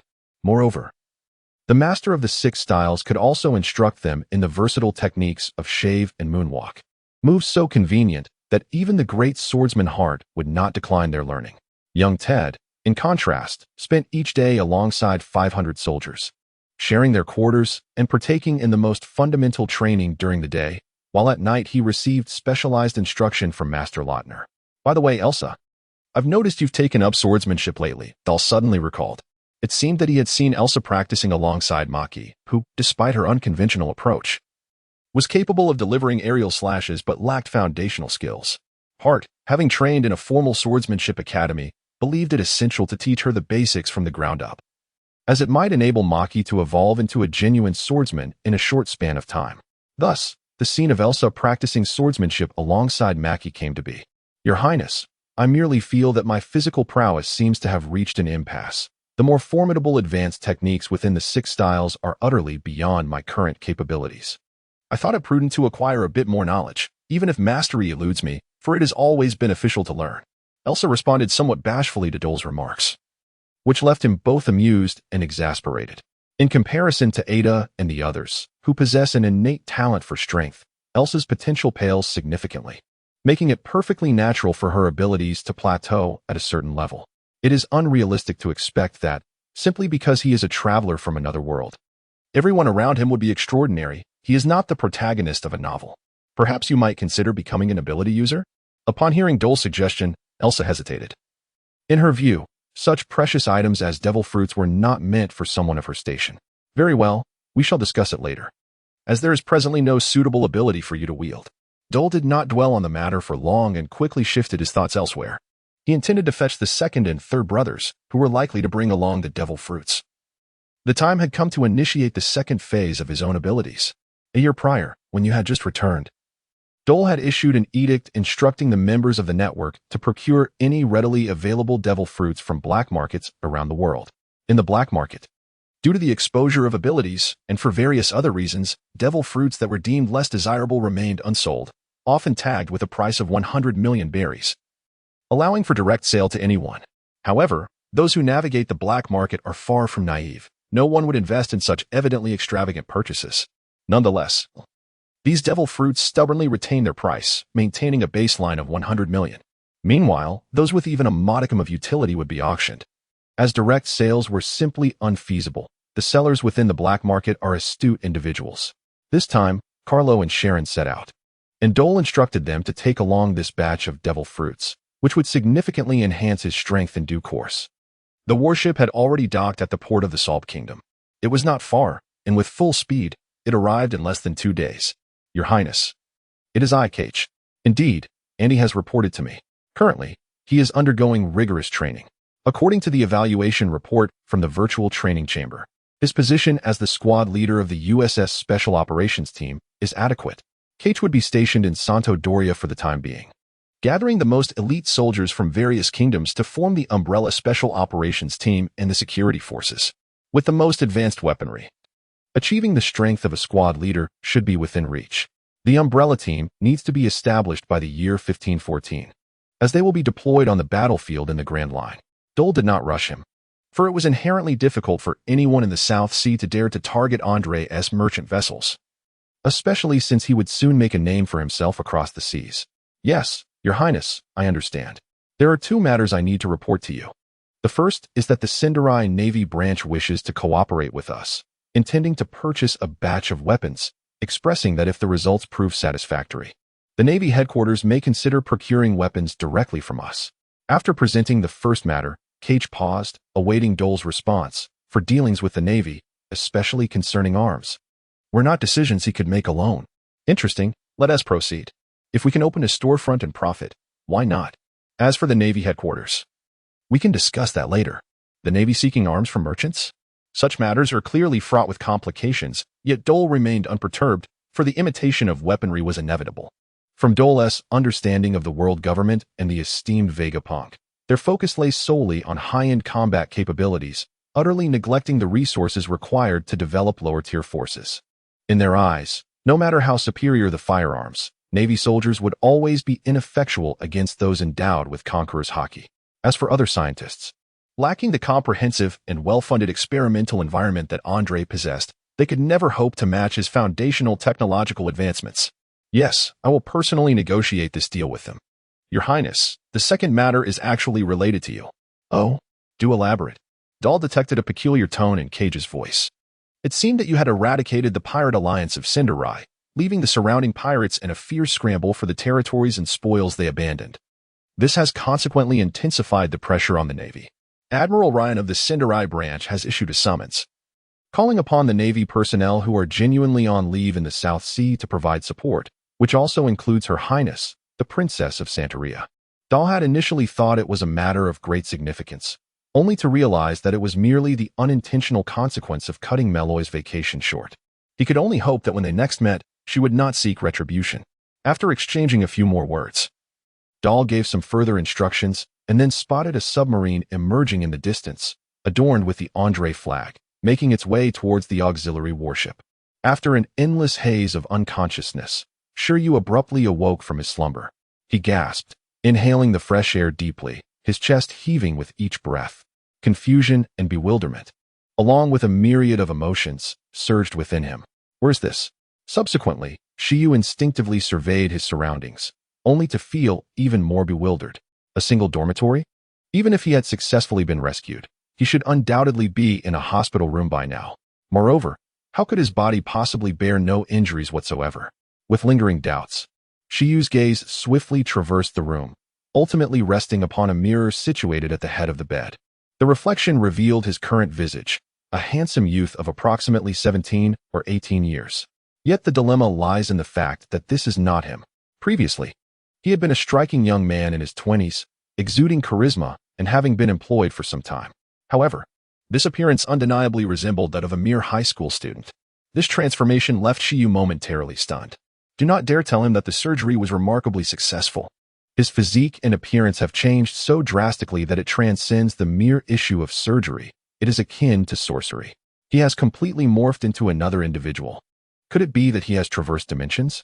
Aside from the mirror placed at an unfavorable angle on the bedside, Shiryu also discovered 3 books nearby. Upon picking one up, the titles rendered him speechless. Essential Handbook for Novice Caretakers, Postpartum Care for Pets, Guide to Evaluating Beast-Eared Creatures of Different Races. Shiryu? The first 2 titles seemed relatively normal, but what on earth is the last one? Cough. Shiryu's expression turned serious as he extended his hand, only for his arm to stiffen abruptly.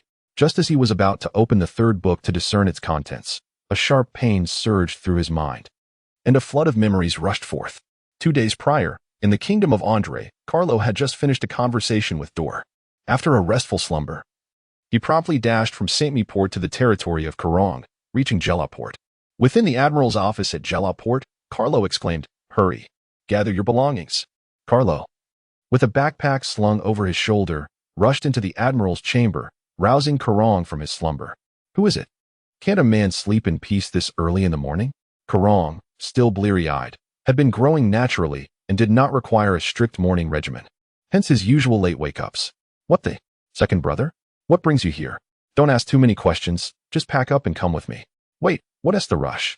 Where are you off to? Where? To set sail, of course. Set sail? Will father allow us to go out to sea? Eldest brother hasn't returned yet. Indeed. This time it is with eldest brother's consent, and father has naturally agreed as well. The two brothers boarded a train bound for Twin Starport. Dr. Beta. This submarine looks incredibly cool. Indeed, can we take this one to sea? At that moment, various oars began flowing steadily from overseas resource islands to the shipyard, with an array of warships and utility vessels being constructed at a rapid pace. Upon learning that the two princes were preparing to set sail, Dr. Beta personally escorted them to the internal shipyard of the laboratory, allowing them to select from these advanced vessels. Of course, this combat submarine has just been assembled. It can accommodate up to 5 individuals and maneuver freely at depths exceeding 5,000 meters, with a maximum speed capable of surpassing 500 kilometers per hour. ADL, Zhangjuan No. 1. Karen approached, caressing the model emblazoned upon it, its design exuding a lethal elegance akin to that of a bullet, the striking black and crimson hues rendering it a vessel of his dreams. TSK, TSK, TSK, third brother. When do you think we might grace the newspapers like our elder brother? As they embarked, Karen remained entranced by the intricate operations of the submarine, while Carlo, glancing at the previous edition of the newspaper, lamented. The prior issue predominantly featured headlines about Hart, with the main body chronicling the formidable figures from the kingdom of Andre. The only royal of significance was the Crown Prince Dale, who was currently on an excursion. As for the two of them, along with Anna, they were but a mere footnote, their mention eclipsed by that of their Uncle Austin, the president of the esteemed No. 1 Commerce Association. You ought to reconsider. With your current prowess, I could likely obliterate you with a single punch, Karen retorted without hesitation, a reply that could plunge Carlo into despondency. It was far more prudent to immerse oneself in the allure of this masterpiece of warfare. Third brother, you lack a heart. Carlo feigned exasperation, yet in truth, he felt little pressure. He was still young, and a temporary halt in his training was inconsequential. Besides, with their elder brother around, a path would undoubtedly be found. And soon enough, surpassing this physically imposing figure would be a matter of mere moments. Ah, brother, it has been far too long. Please, take a seat. Why does everyone appear as though they are about to burst? The submarine charging towards the warship housed Dale's two younger brothers, Carlo and Karen. As they arrived in the kingdom of Salb, they docked the submarine within the warship's reception bay and ascended to the deck, where Dale, observing their breathless and pale countenances, urged them to sit. It's this foolish oaf, driving the submarine as if possessed, recklessly charging forward without a clue of his own capabilities. My insides feel as though they might be expelled. Carlo vented his frustrations before Dale, lamenting that he should have brought along a professional pilot. Allowing Karen to take the helm had been a grave mistake. Karen, aware of his shortcomings, refrained from countering Carlo's grievances and instead shifted his focus to something that captivated him even more, the majestic warship before them. Brother, is this the warship that our navy will soon commission? This vessel could outpace the current fleet by 100 leagues. Indeed. Yet this is not the pinnacle of our capabilities. The three brothers conversed about their recent developments. Karen was faring well, making steady progress across various fronts. Although his mastery of observation hockey had been somewhat sluggish, he had become proficient in the use of armament hockey. Carlo had not neglected his mastery of hockey either. Yet his overall strength had not seen significant enhancement, and his primary focus on swordsmanship had stagnated for quite some time. Your Highness, the latest newspaper has arrived. The lookout tower is still under the charge of a Jew, who, as a sniper, possesses a physique that is quite ordinary. At the age of 15, he stands at approximately 170 centimeters tall, yet wields a sniper rifle that spans 2 meters in length. This formidable weapon is typically stationed upon the lookout tower, where he occasionally takes aim at birds without the need for ammunition. A Jew clutches a thick stack of newspapers, understanding that it is improbable for such a multitude to purchase merely a single copy. He leaps from the lookout tower, handing the papers to Dale and his companions. You didn't manage to shoot down any news birds this time, did you? Absolutely not, Your Highness. Dale replies, nodding in affirmation as he accepts the newspapers. Although the proprietor behind the publication may lack merit, the newsbirds are merely laborers. Thus, indiscriminate slaughter is unwarranted. My brother, You are truly on the brink of fame." Before Dale could thoroughly examine the contents, Carlo exuberantly exclaimed. Upon focusing his gaze, Dale found himself captivated by the headline of that very edition: "The strongest heir to the kingdom in history. A dominant force crushing the pirate alliance with a bounty exceeding 2 billion berry." In a brief interlude, report, Lieutenant of the Navy Headquarters, St. Dor Malloy, sends her regards. Greetings. Lieutenant Malloy, no need for formalities. We are both from the Navy Headquarters. Simply addressing me as senior will suffice. Yes, Senior Ryan. The young woman before him is not only a princess of the Kingdom of St. Doria, but also a subordinate of Vice Admiral Crane from the Navy Headquarters. Thus, he could hardly impose any difficulties upon her, assigning her a few simple tasks before sending Malloy on her way. Nevertheless, the current generation is truly remarkable, especially those of noble lineage. Once they commit to the path of empowerment, the resources at their disposal are beyond the imagination of someone like him, a mere commoner.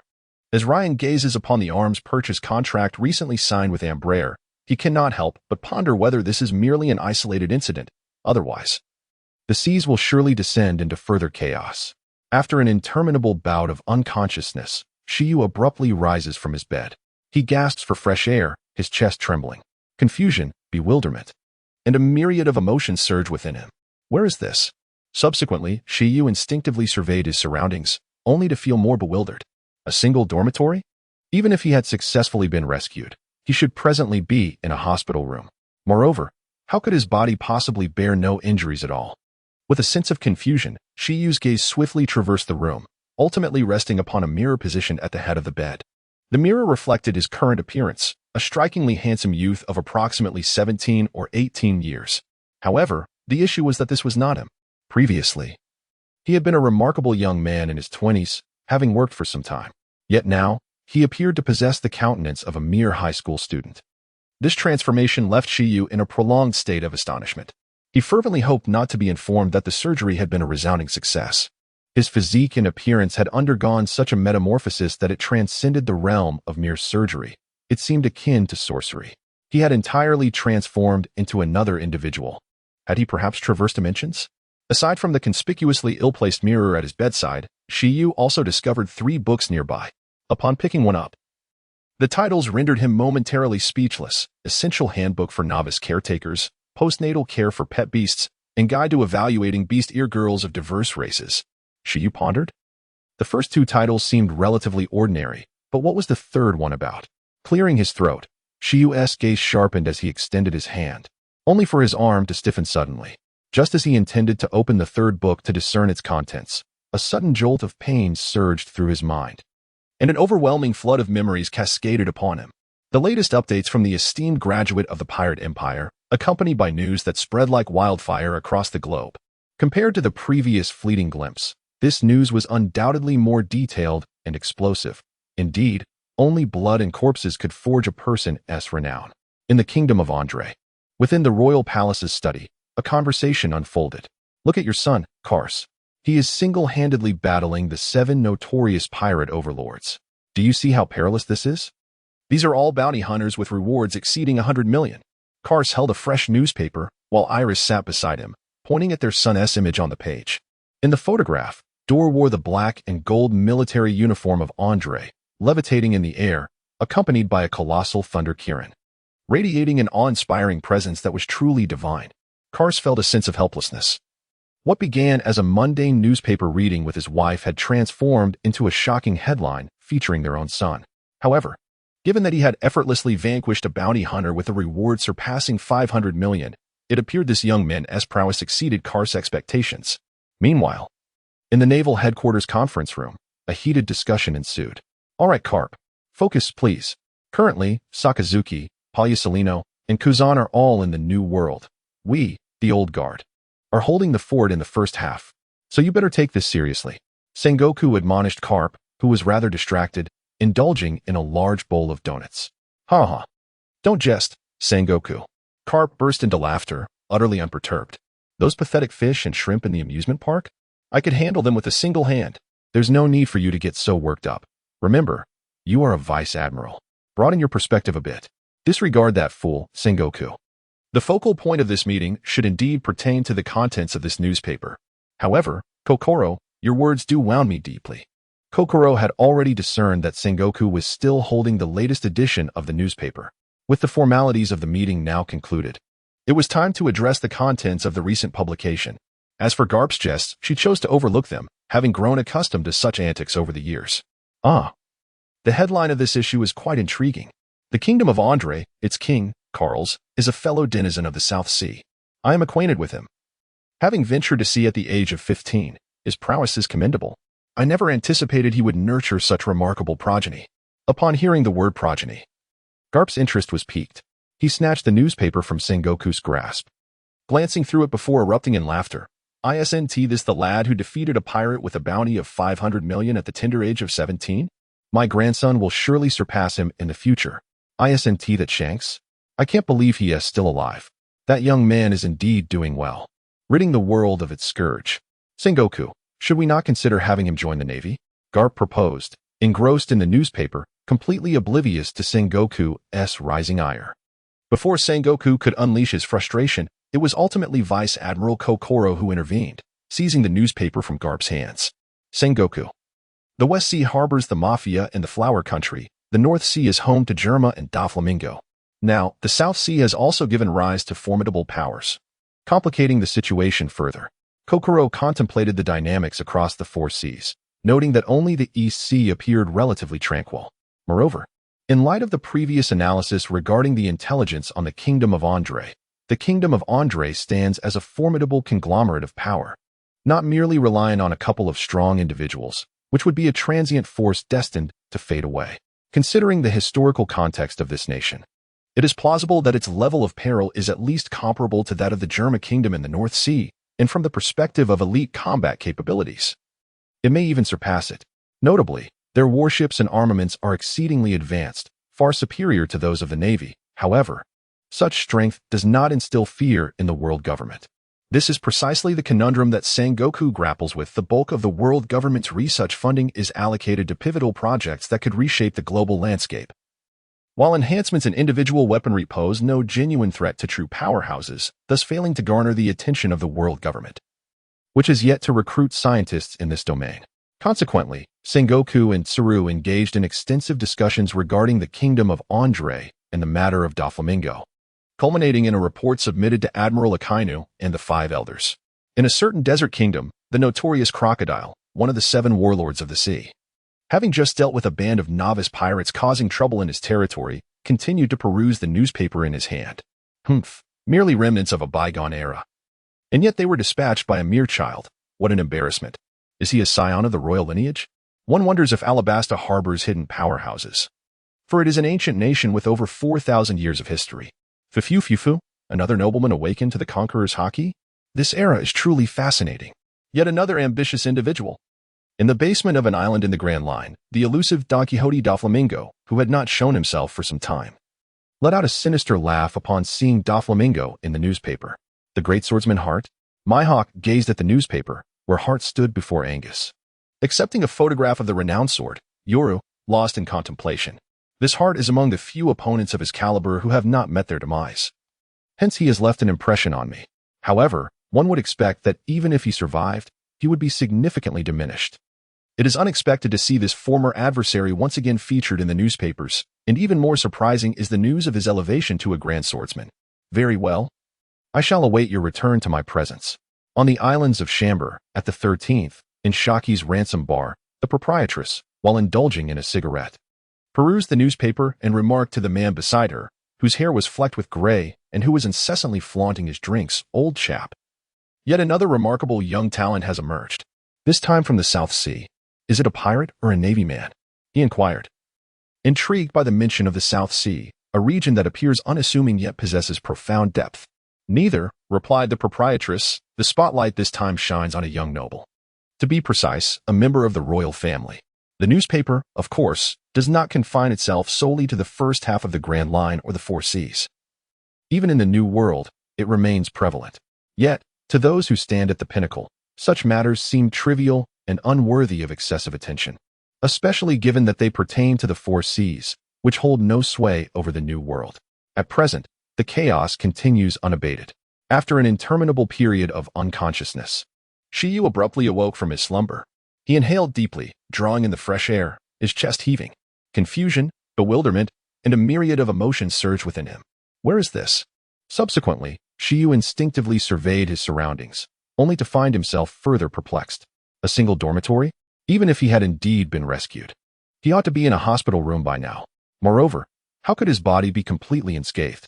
Filled with confusion, Shiyu's gaze swiftly traversed the room, ultimately resting upon a mirror at the head of the bed. The reflection revealed a visage of a young man, seemingly around 17 or 18 years of age, strikingly handsome. Yet the dilemma lay in the fact that this was not him. The person he once was, a remarkable young man in his 20s, had been distinguished and accomplished, having been in the workforce for some time. Now, however, this appearance could easily be mistaken for that of a high school student. This transformation left Shiyu in a state of daze for quite some time. He fervently hoped that no one would inform him that the surgery had been a resounding success. His physique and appearance had undergone such a radical change that it transcended the mere matter of surgical intervention. It was akin to sorcery. He had completely morphed into an entirely different person. Could it be that he had traversed dimensions? Aside from the conspicuously ill-placed mirror by his bedside, Shiyu also discovered 3 books nearby.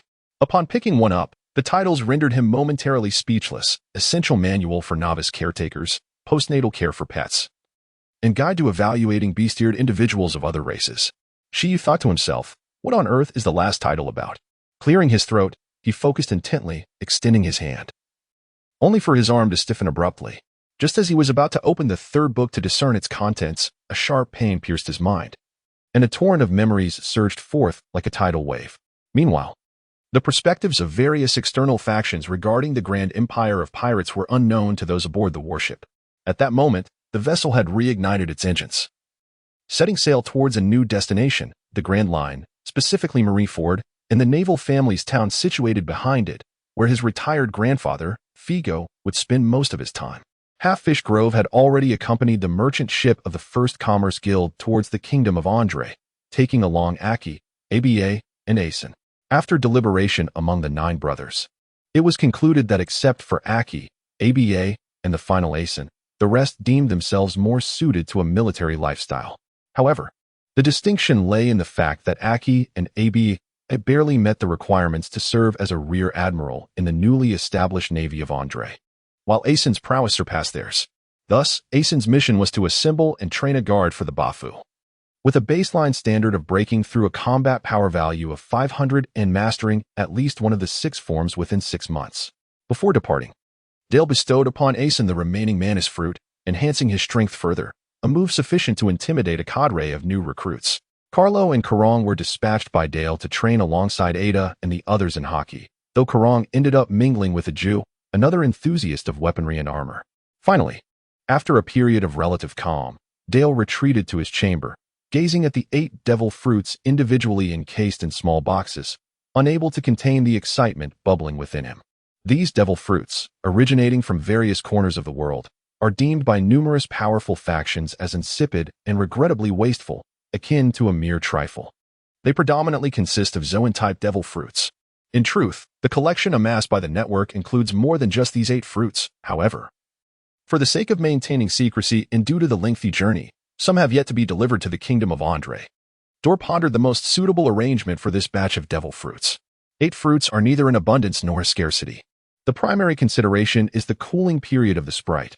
Only those that have surpassed a year can be eliminated, and as it is now April, there is still a considerable time until that threshold is reached.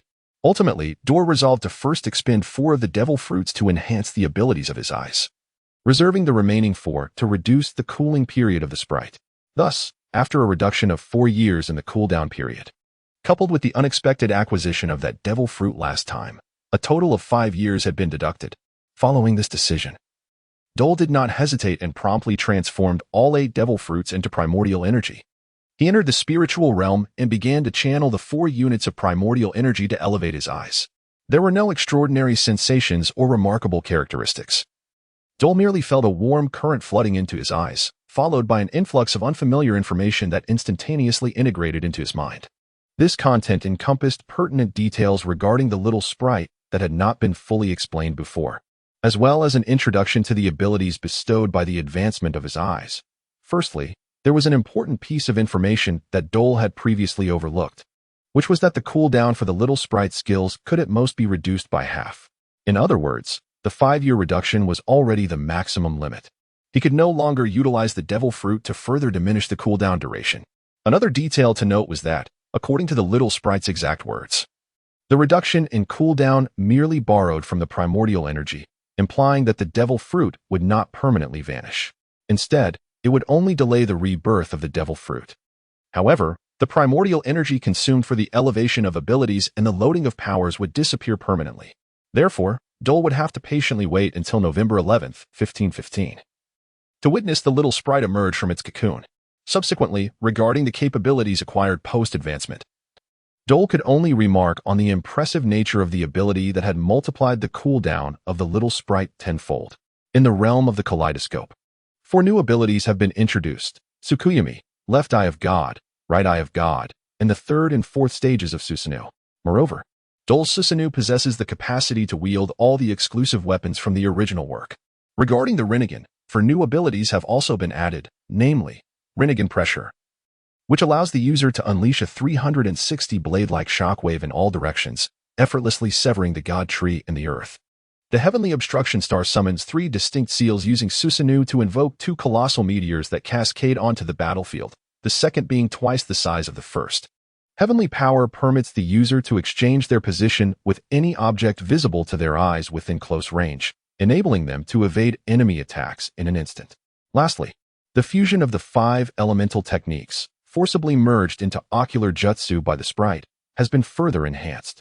Beyond the fundamental 5 elemental ninjutsu, techniques such as dust release, ice release, wood release, magnet release, and the flame release, evolved from fire release combined with the earthly command, have been incorporated. It should be noted that the wood release here does not possess the same effects as Hashirama's, due to the absence of sage techniques. However, it is significantly more powerful than Yamato's. Ultimately, the concluding information reveals to Dole that the advanced dual eyes no longer distinguish between the kaleidoscope and the Rinnegan, as all ocular techniques seamlessly merge with the dual eyes. This results in the true embodiment of the Eye of God. Furthermore, to ensure that the wielder is not overwhelmed by excessively potent ocular techniques, the Eye of God subtly enhances the user's physical prowess in tandem. The information indicates that the Eye of God possesses the potential for another evolution, though this endeavor requires a sacrificial offering of up to 10 units of the world's essence and the direct intervention of the sprite. Once the Eye of God achieves its final evolution, all abilities brought back by the sprite that are eye-based can be seamlessly integrated into this divine eye without the need to expend any essence. This undoubtedly delivered a tremendous surprise to Dole. In a small theatrical moment, while Anna was engrossed in her training, during a meal, Iris inadvertently let slip a secret, revealing to Anna that not only Dole but also Carlo and Sharon had stealthily ventured out to sea. "Mother, what did you just say? Did my 2nd and 3rd brothers accompany my elder brother out to sea? How could they leave without me?" In an instant, Anna felt an overwhelming sense of betrayal, rendering the chicken leg in her mouth tasteless. Disheartened, she concluded that her lack of strength must have led her brothers to believe she would be a hindrance, which is why they excluded her from this maritime adventure. Consequently, she resolved to seek a shortcut to enhance her power. After an endless period of unconsciousness, Shiryu abruptly awoke in bed. He gasped for fresh air, his chest heaving. Confusion, bewilderment, and a myriad of emotions surged within him. "Where's this?" Subsequently, Shiryu instinctively surveyed his surroundings, only to feel even more bewildered. A single dormitory? Even if he had successfully been rescued, he ought to be in a hospital room by now. Moreover, how could his body possibly be completely unscathed? With a sense of confusion, Shiryu's gaze swiftly swept across the room, ultimately resting on a mirror perched at the head of the bed. The mirror reflected his current appearance, a young man of approximately 17 or 18, strikingly handsome. However, the dilemma lies in the fact that this is not him. Previously, he was a remarkably charismatic young man in his 20s, having been in the workforce for some time. Yet now, this visage unmistakably suggests that of a high school student.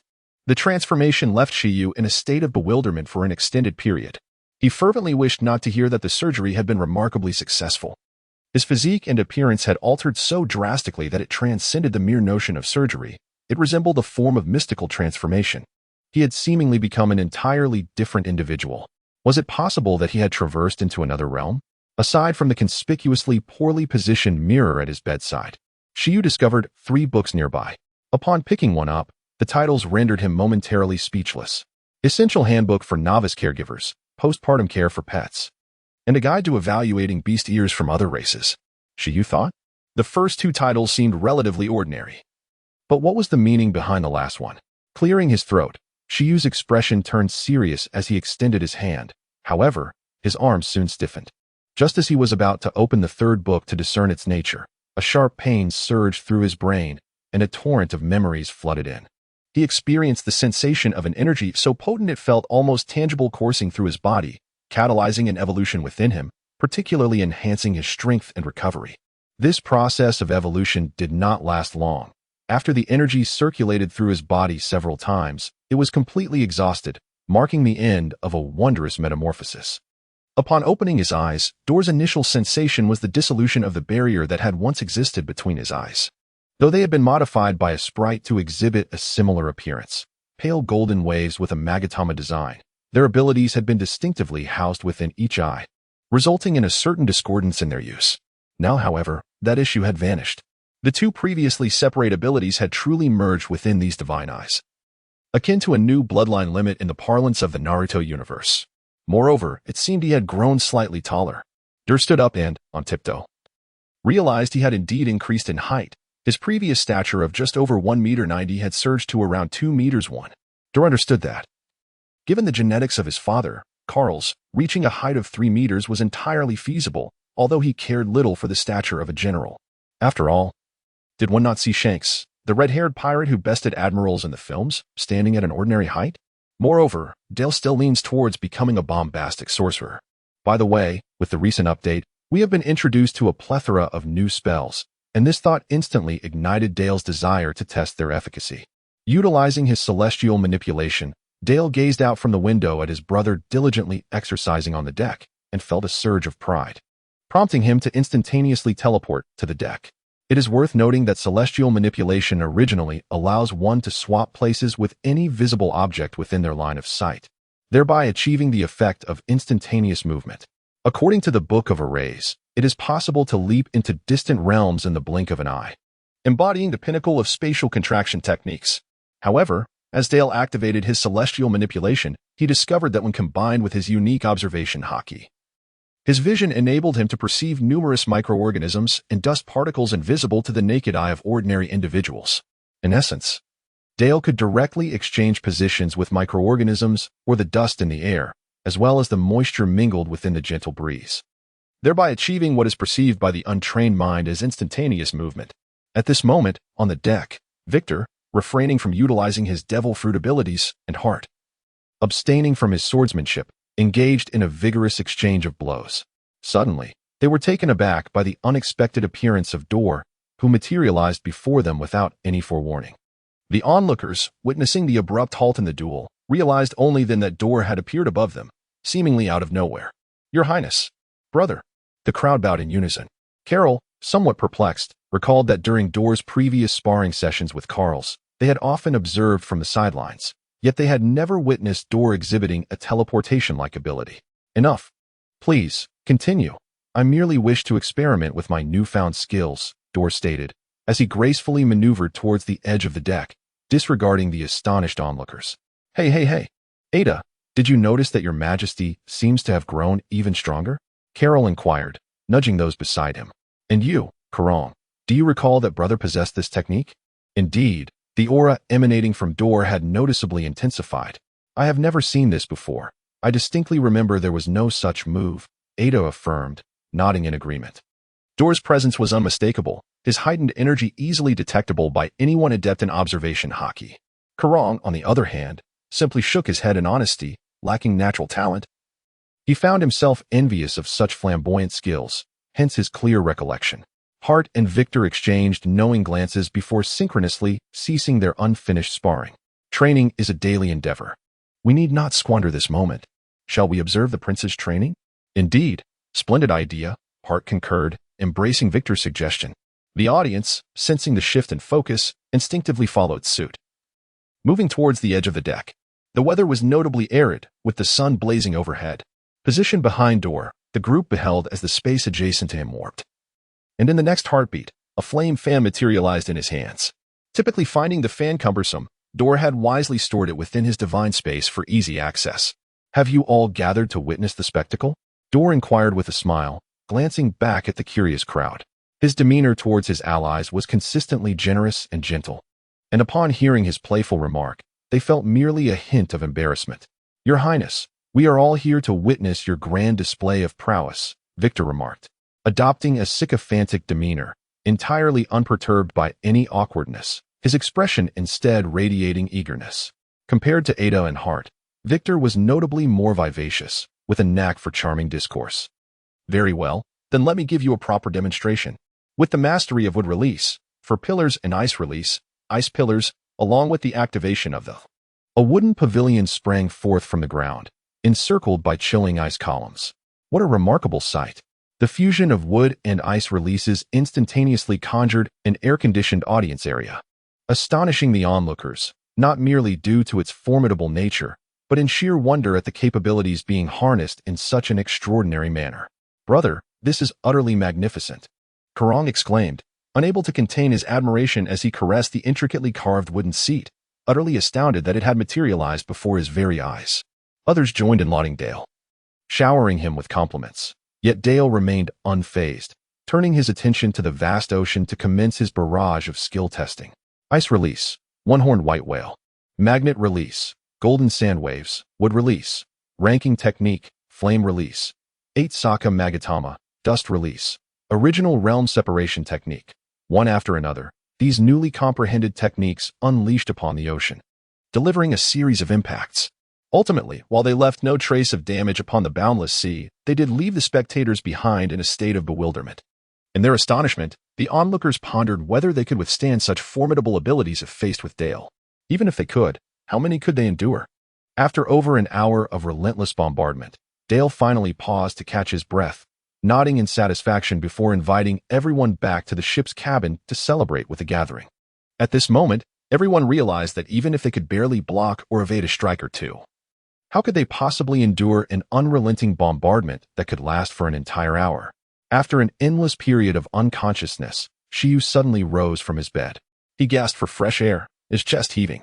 Confusion and bewilderment, along with a myriad of emotions, surged within him. Where is this? Subsequently, Shiyu instinctively surveyed his surroundings, only to feel more bewildered. A single dormitory? Even if he had successfully received assistance, he ought to be in a hospital room by now. Furthermore, how could his body be completely unscathed? Filled with confusion, Shiyu's gaze swiftly swept across the room, ultimately resting upon a mirror at the head of the bed. The mirror reflected his current appearance, approximately 17 or 18 years of age, strikingly handsome. Yet the problem was, this was not him.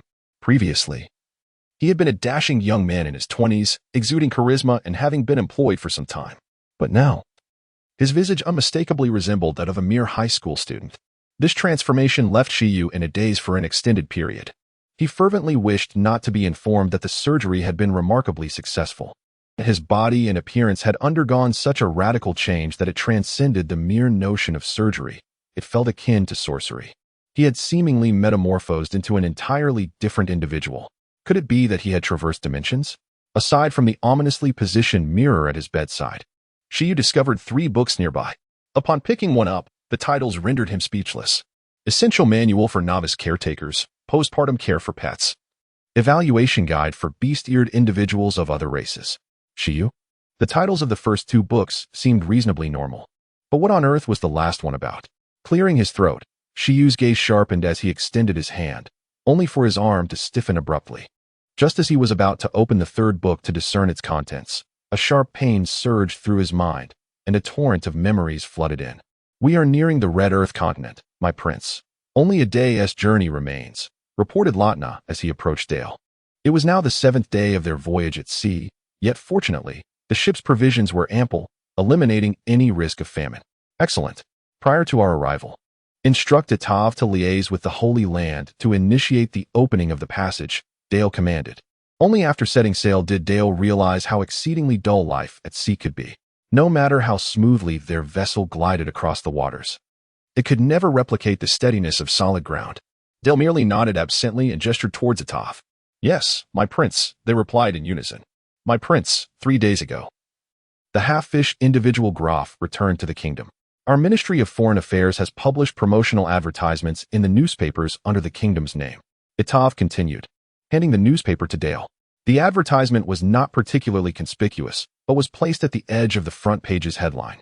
Easily overlooked, yet noticeable if one were to glance carelessly. Dale cast a cursory glance at it. Such advertising tactics had long been exhausted in his previous life and held little allure for him. This week's newspaper contained little of interest for Dole, prompting him to glance briefly before returning it to Itov. "Your Highness, it is General Bureau," Elsa remarked as she retrieved the activated microphone from a shelf behind her. Handing it to Dole. "General Gust?" Dole inquired. As a former pinnacle of strength in the kingdom of Andre, he held a deep respect for the esteemed elder general. "Your Highness, it is indeed I," the old man replied.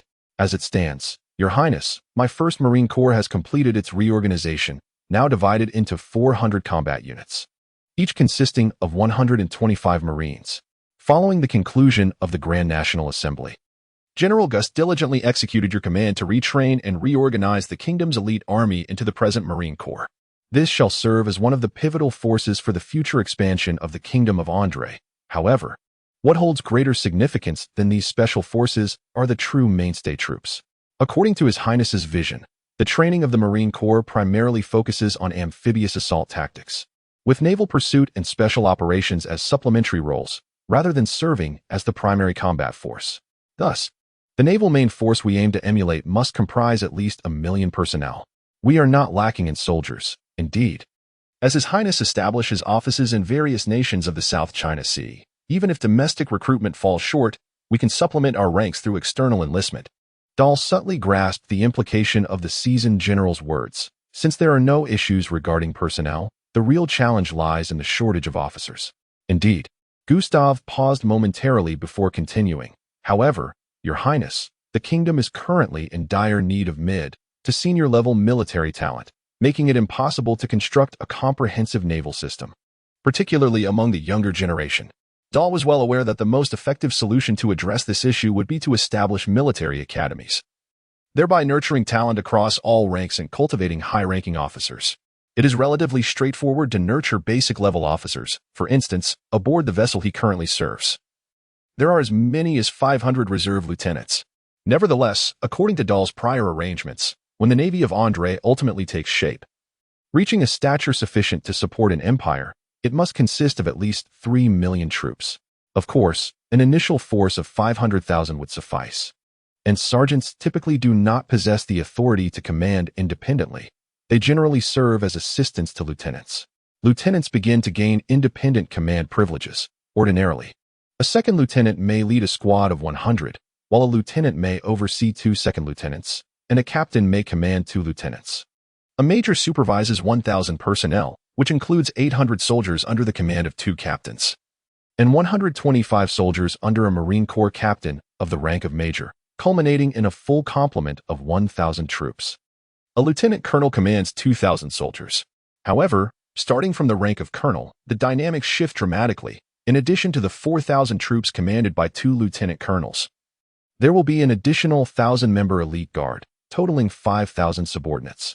Consequently, a major general under Andre commands an establishment of 11,000 personnel, which represents the highest operational unit within the Andre Navy. Beyond that, a lieutenant general is a rare powerhouse on the global stage. In the structure of the Andre Navy, the rear admiral holds the highest visible rank, commanding 9 major generals and a 1,000-member elite guard, perfectly aggregating to a force of 100,000 troops. This is one of the reasons for the establishment of the Dominance Bureau by Dale.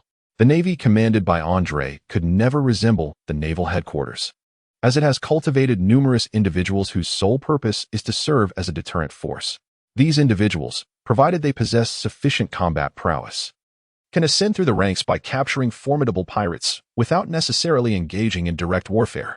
The rationale behind Dale's establishment of the Dominance Bureau is to allocate formidable individuals of at least vice admiral rank under its banner, who can assist the Navy's operations through the mechanism of task delegation. Consequently, the position of Andre's naval admiral will be merely nominal, with the king serving as the supreme commander. By extension, with a total of 500,000 men in Andre's navy, there is a need for at least 50 colonels, along with several hundred lieutenant colonels and majors. Similarly, the Marine Corps faces a significant shortfall.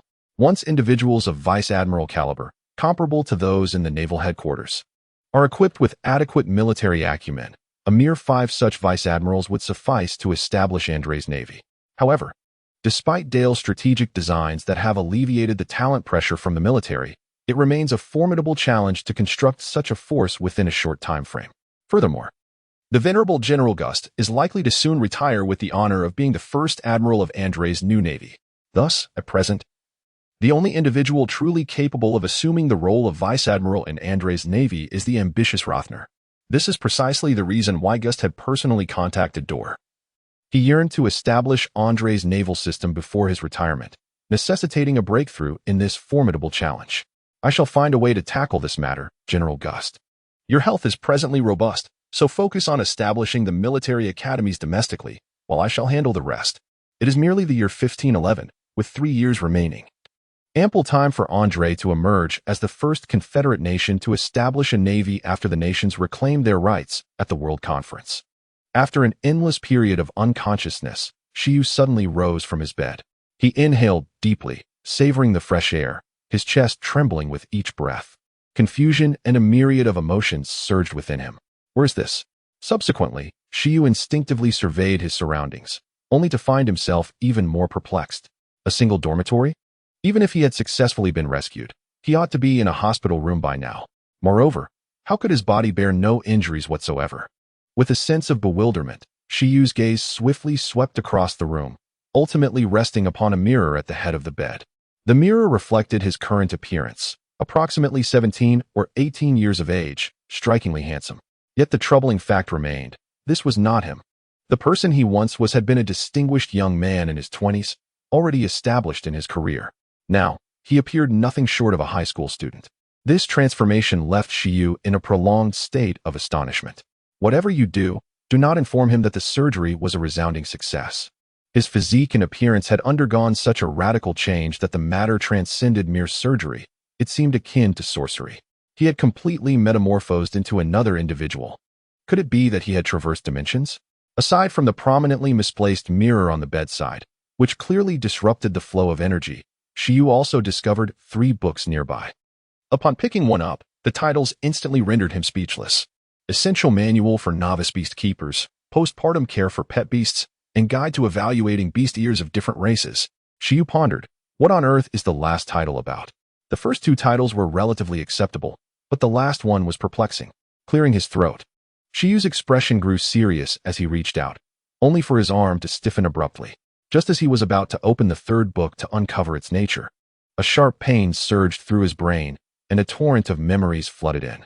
As he gazed at the towering red soil continent, which seemed to pierce the heavens, Dorr felt a profound sense of awe, starkly different from the animated or illustrated depictions in his previous life's memories. This continent, soaring thousands of meters high, might seem inconsequential when merely spoken of, yet when confronted directly, or even when one touched a fragment of it, the unparalleled weight of its presence became unmistakable.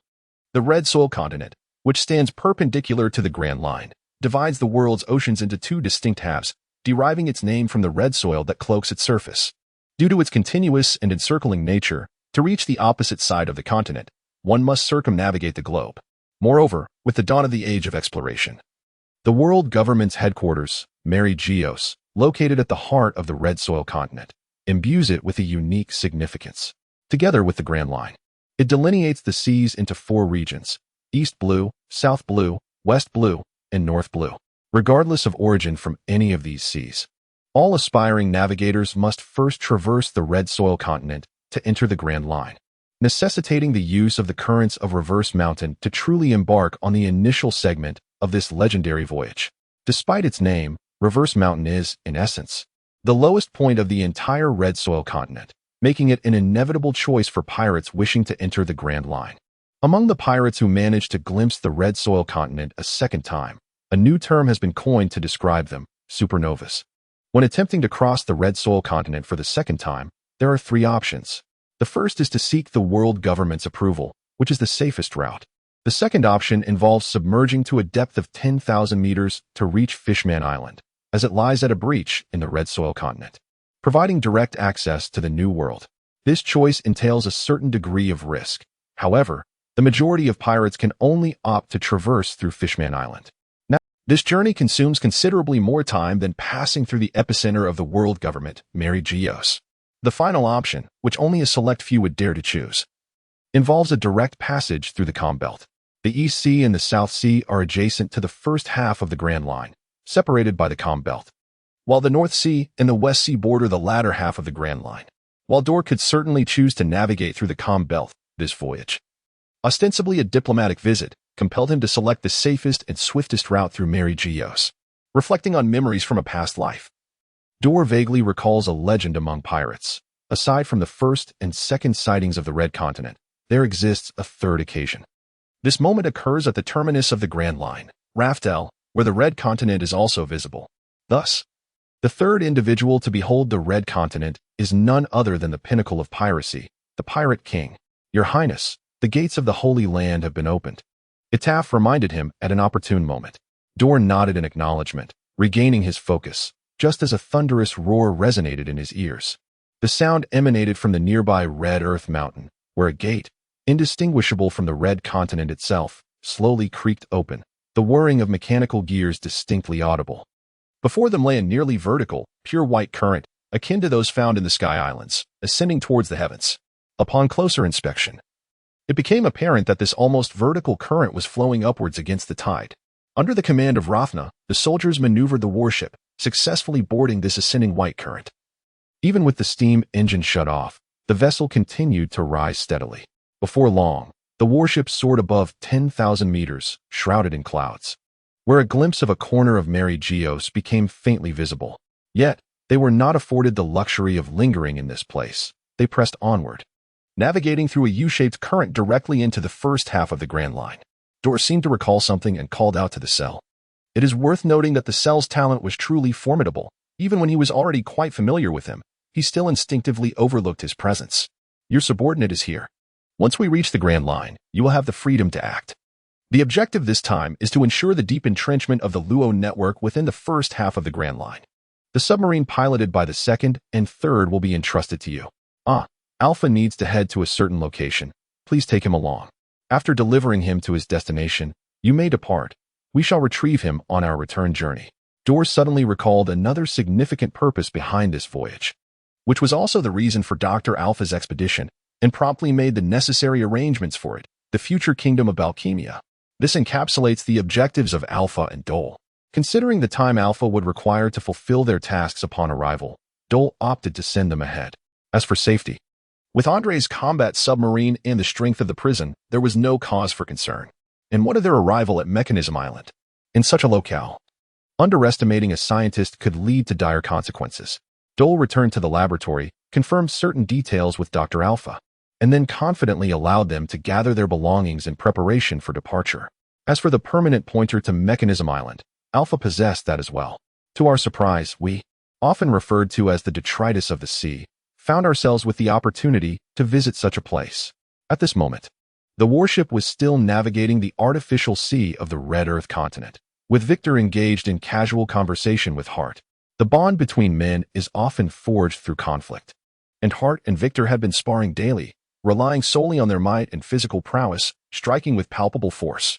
Their camaraderie had undoubtedly deepened, especially since both had once traversed the Grand Line as pirates and bounty hunters, sharing a common language of sorts. You are not mistaken, however. One must ponder who provided all this. I hope you can discern the truth. Although a semblance of friendship had blossomed, Hart perceived Victor as having surrendered merely for self-preservation, lacking genuine loyalty. Do not speak so, Hart.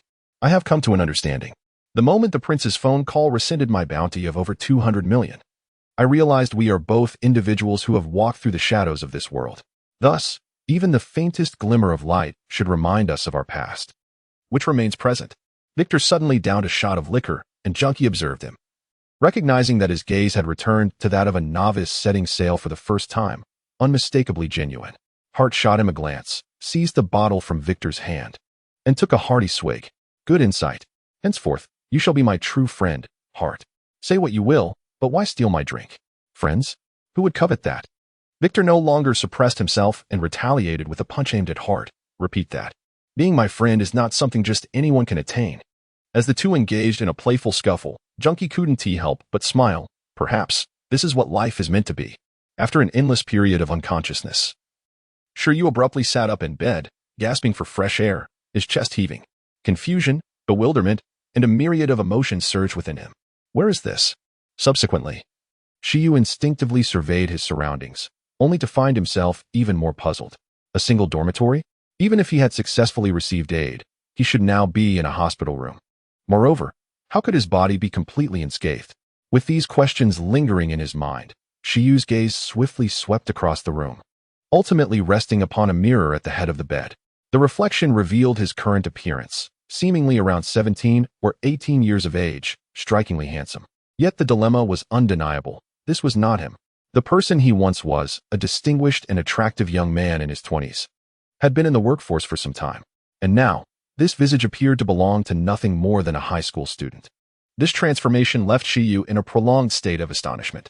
He fervently hoped that no one would inform him that the surgery had been a resounding success. His physique and appearance had undergone a metamorphosis. It was no longer merely a matter of surgical intervention, but rather akin to sorcery. He had seemingly become an entirely different individual.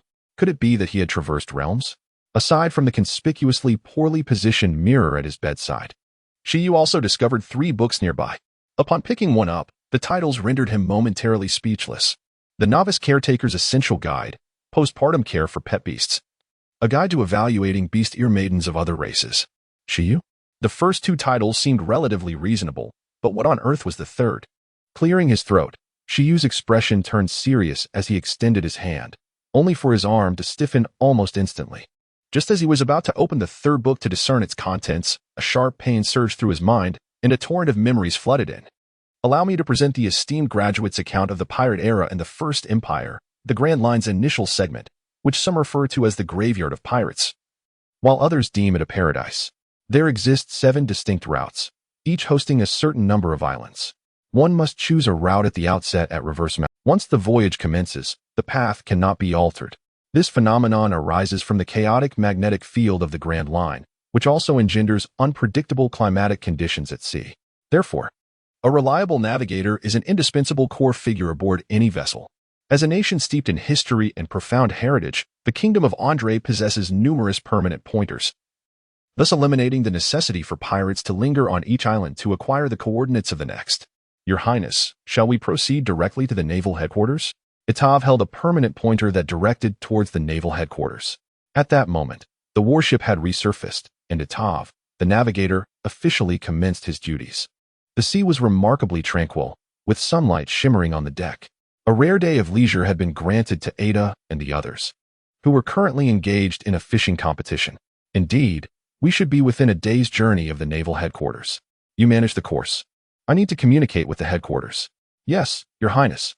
After receiving his orders, Itav withdrew, allowing Dor to procure the telephone snail for the naval headquarters from Elsa. This is the contact information held by each member state of the world government, with dedicated personnel available around the clock to receive calls. Typically, this number is used only for matters of significance. The telephone insect bore no distinctive personal traits, save for the emblem of the world government and an inscription identifying it as World God. Greetings, this is the naval headquarters. May I inquire if this is the Kingdom of Andre? Please connect me to the Grand Admiral. Certainly, please hold. The naval headquarters fortress, situated at the pinnacle of the administrative building, housed the highest-level communication office, exclusively receiving messages from the royal families of member states and dignitaries of the world government. Upon receiving the call from Dole, a civilian naval officer did not dare to delay. He swiftly grasped the telephone insect and hurried to the adjacent Grand Admiral's office. As expected, the duty officer in the Grand Admiral's office was none other than Admiral Sengoku. Rumors had begun to circulate that the Naval Reshuffle Conference was imminent, and Admiral Sengoku was widely believed to be the designated successor to the position of Grand Admiral, while others deemed eligible seemed poised to vie for their chance. Enter. After gently knocking, the civilian naval officer handed the telephone insect to Sengoku, only then noticing that Vice Admiral Tsu and Vice Admiral Garp were also present. He promptly greeted them before withdrawing from the office. Admiral, this is a message from the royal family of the Kingdom of Andre. Ah, I understand. Sengoku appeared nonchalant upon hearing the name, Yet privately, he was already anticipating this development, especially considering the recent incident in the South Sea, where the Navy's inaction had been duly noted by the people of Andre. The official visit from the Kingdom of Andre had not been interrupted. Perhaps they sought to tour the naval headquarters as well. Vice Admiral Tsuru aptly remarked that had other nations faced a siege by pirate coalitions, they would have long since halted any state visits. Yet, the Kingdom of Andre seemed unfazed, continuing to seek passage to the Holy Land and persist in their diplomatic endeavors within the Grand Line. It was hardly surprising that they would visit the naval headquarters, as every royal family embarking on the seas inevitably sought guidance from the Navy, given their pivotal financial support. Sengoku nodded, indicating his understanding, before he lifted the telephone insect S receiver. "Hello, this is Sengoku. The Grand Admiral is currently on official business in Mariehua, and I am managing the Navy in his stead." "Admiral Sengoku, this is Andre Dole." The name of Prince Dole had already echoed throughout the seas. "Your Highness, you must be representing your nation on an official visit at this moment, correct?" "Admiral, you flatter me." "Indeed, I am here on behalf of Andre, and I took the opportunity to visit the Navy. More importantly, I am here to reconnect with family. Our vessels should arrive by noon, and I kindly request that the naval headquarters grant us passage." Dole's composed demeanor elicited a certain admiration from Sengoku, who was accustomed to dealing with various arrogant nobles. However, the latter was somewhat taken aback by the latter part of Dole's statement. Were there relatives of the Andre royal family serving in the Navy? It appears that their gathered intelligence did not mention this detail. "Of course, there is no issue. I will personally relay the information." The two exchanged a few pleasantries, concluding with a remark about discussing matters further during their next meeting. After that, they hung up the phone.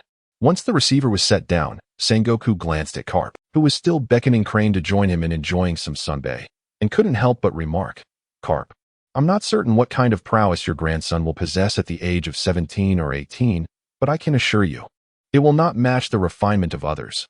I firmly stand by that." Sengoku's assertion was indeed reasonable.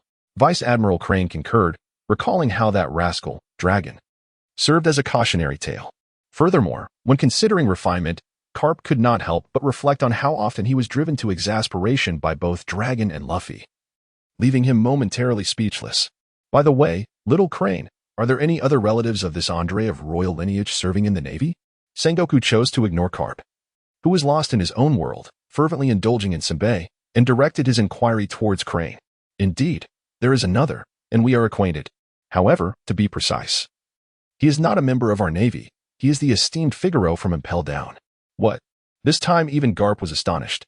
However, she did not keep them in suspense and directly divulged the relevant intelligence. It turns out that when the Navy collects information, they also purchase a report on the same event from the largest intelligence merchant in the outside world, which they then cross-reference and amend.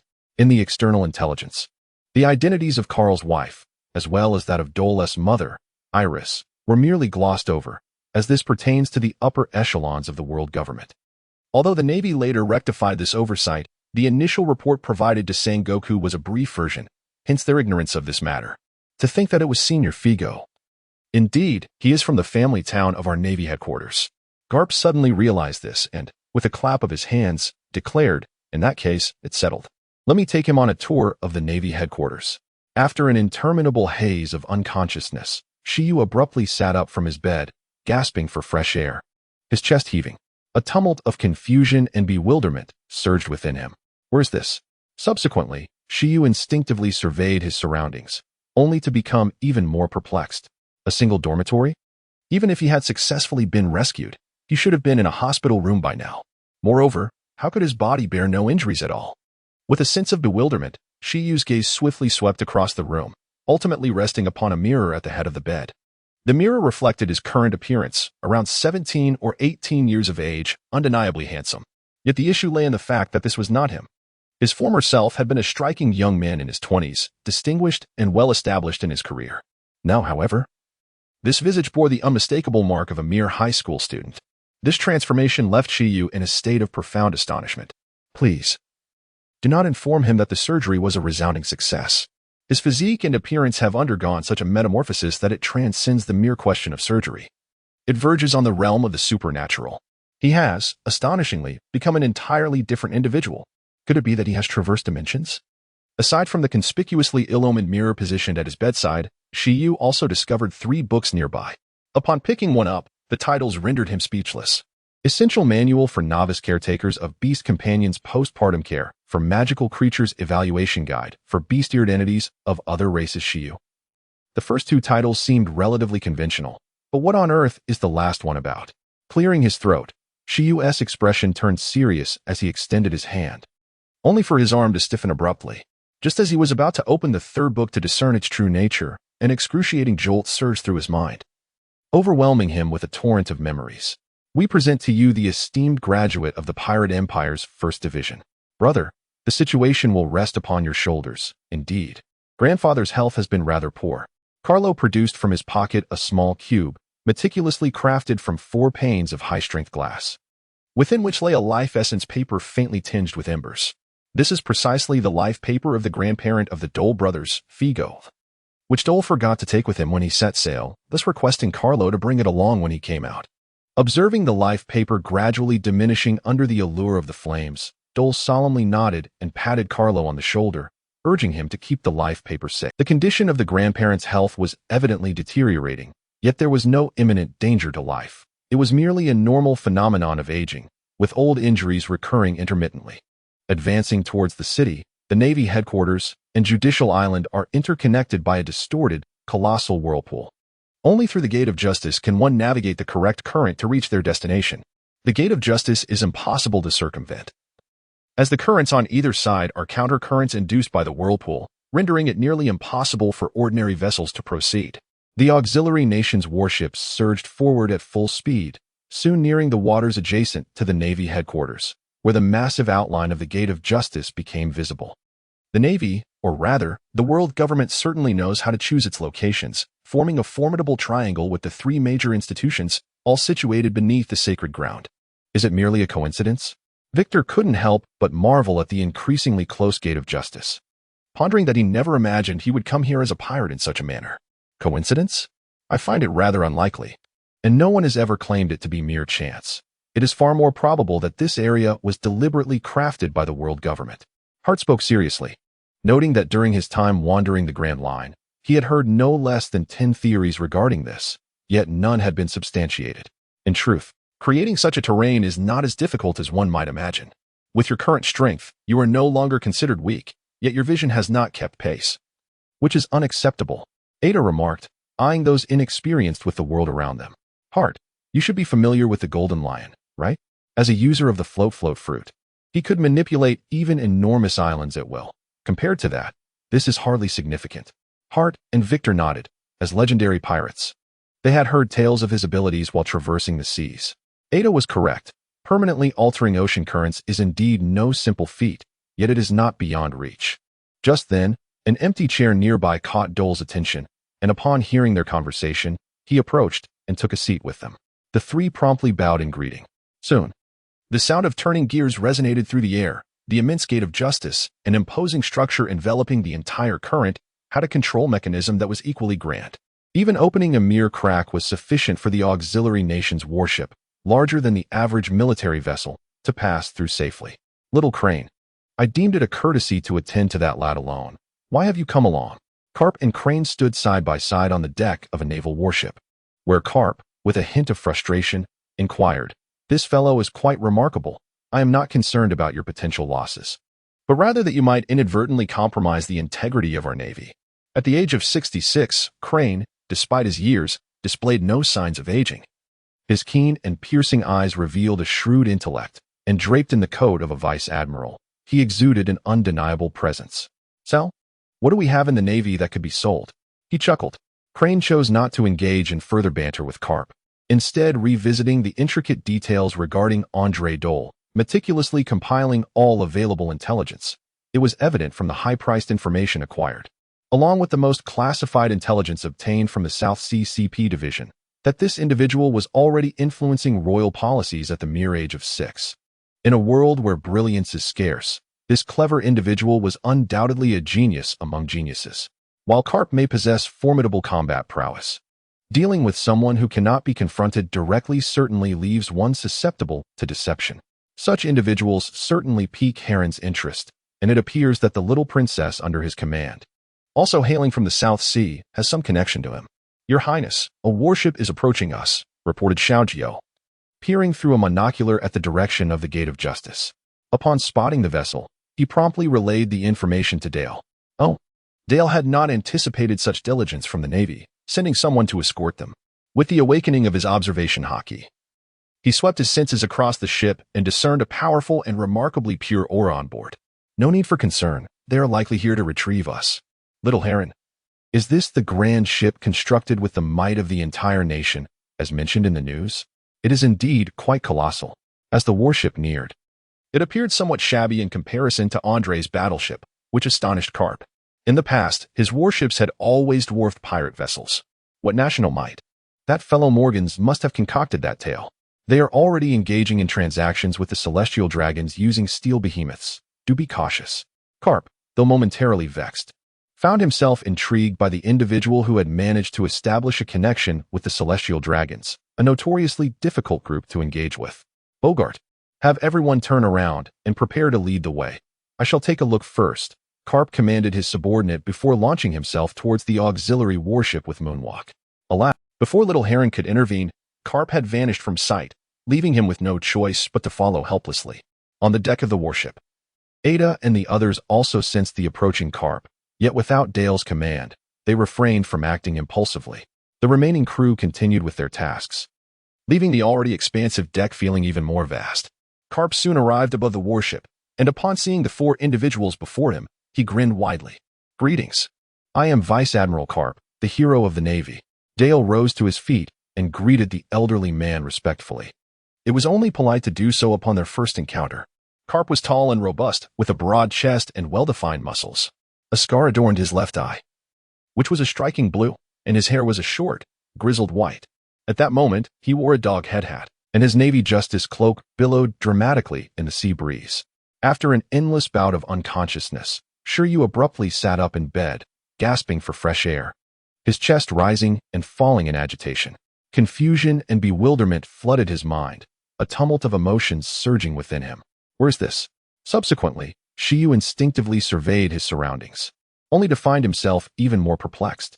A single dormitory? Even if he had successfully been rescued, he should have been in a hospital room by now. Furthermore, how could his body be completely unscathed? Filled with doubt, Shiryu's gaze swiftly traversed the room, ultimately resting upon a mirror at the head of the bed. The mirror reflected his current visage, appearing to be around 17 or 18 years of age, quite handsome. Yet the dilemma was that this was not him. Previously, he had been a striking young man in his 20s, with a distinguished presence and some work experience. Now, however, this appearance resembled nothing more than that of a high school student. This transformation left Shiryu in a daze for quite some time. Do not dare to tell him that the surgery was a resounding success. His body and appearance had changed so drastically that it transcended the realm of mere surgical procedures, bordering on the miraculous. He had seemingly morphed into an entirely different individual. Was it possible that he had traversed dimensions? Aside from the conspicuously poorly positioned mirror at the bedside, Shiryu also discovered 3 books nearby. Upon picking one up, the titles rendered him momentarily speechless. Essential Manual for Novice Beast Keepers, Postpartum Care for Companion Beasts, and Guide to Evaluating Interracial Beast-Eared Maidens. Shiryu? The titles of the first 2 books seemed relatively normal, but what on earth was the last one about? Clearing his throat, Shiryu's expression grew serious as he extended his hand, though his arm soon stiffened, just as he contemplated opening the 3rd book to discern its nature. A sudden jolt of pain surged through his brain, inundating him with a torrent of memories. He recalled the memories of his past life as a graduate of the illustrious pirate empire. In the annals of his previous existence, the Navy was described as a bastion of absolute justice, standing resolutely at the center of the world. Until 2 years prior to the unfolding of events, it remained the headquarters of the Navy, revered as a symbol of global peace. However, the individual before him now suggested that the world government must be utterly blind to have chosen him as the face of the Navy. Kid, your kind of food is surprisingly delightful. Even without a competent chef, one might still indulge in exquisite cuisine. At that moment, Garp had already tossed aside the Navy's justice cloak and rolled up his sleeves, eagerly devouring a generous plate of beef mixed with egg batter. Indeed, it was during the era of the Kingdom of Andre that Dor first concocted the delightful hot pot.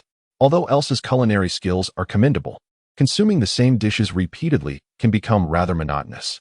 However, hot pot, a delectable delight, is a cuisine that one can relish endlessly, making it particularly suitable for long sea voyages. Thus, beyond the somewhat obscure sukiyaki from this world, Dor has ingeniously created a hot pot that encompasses a myriad of varieties from the vast expanse of China in his previous life.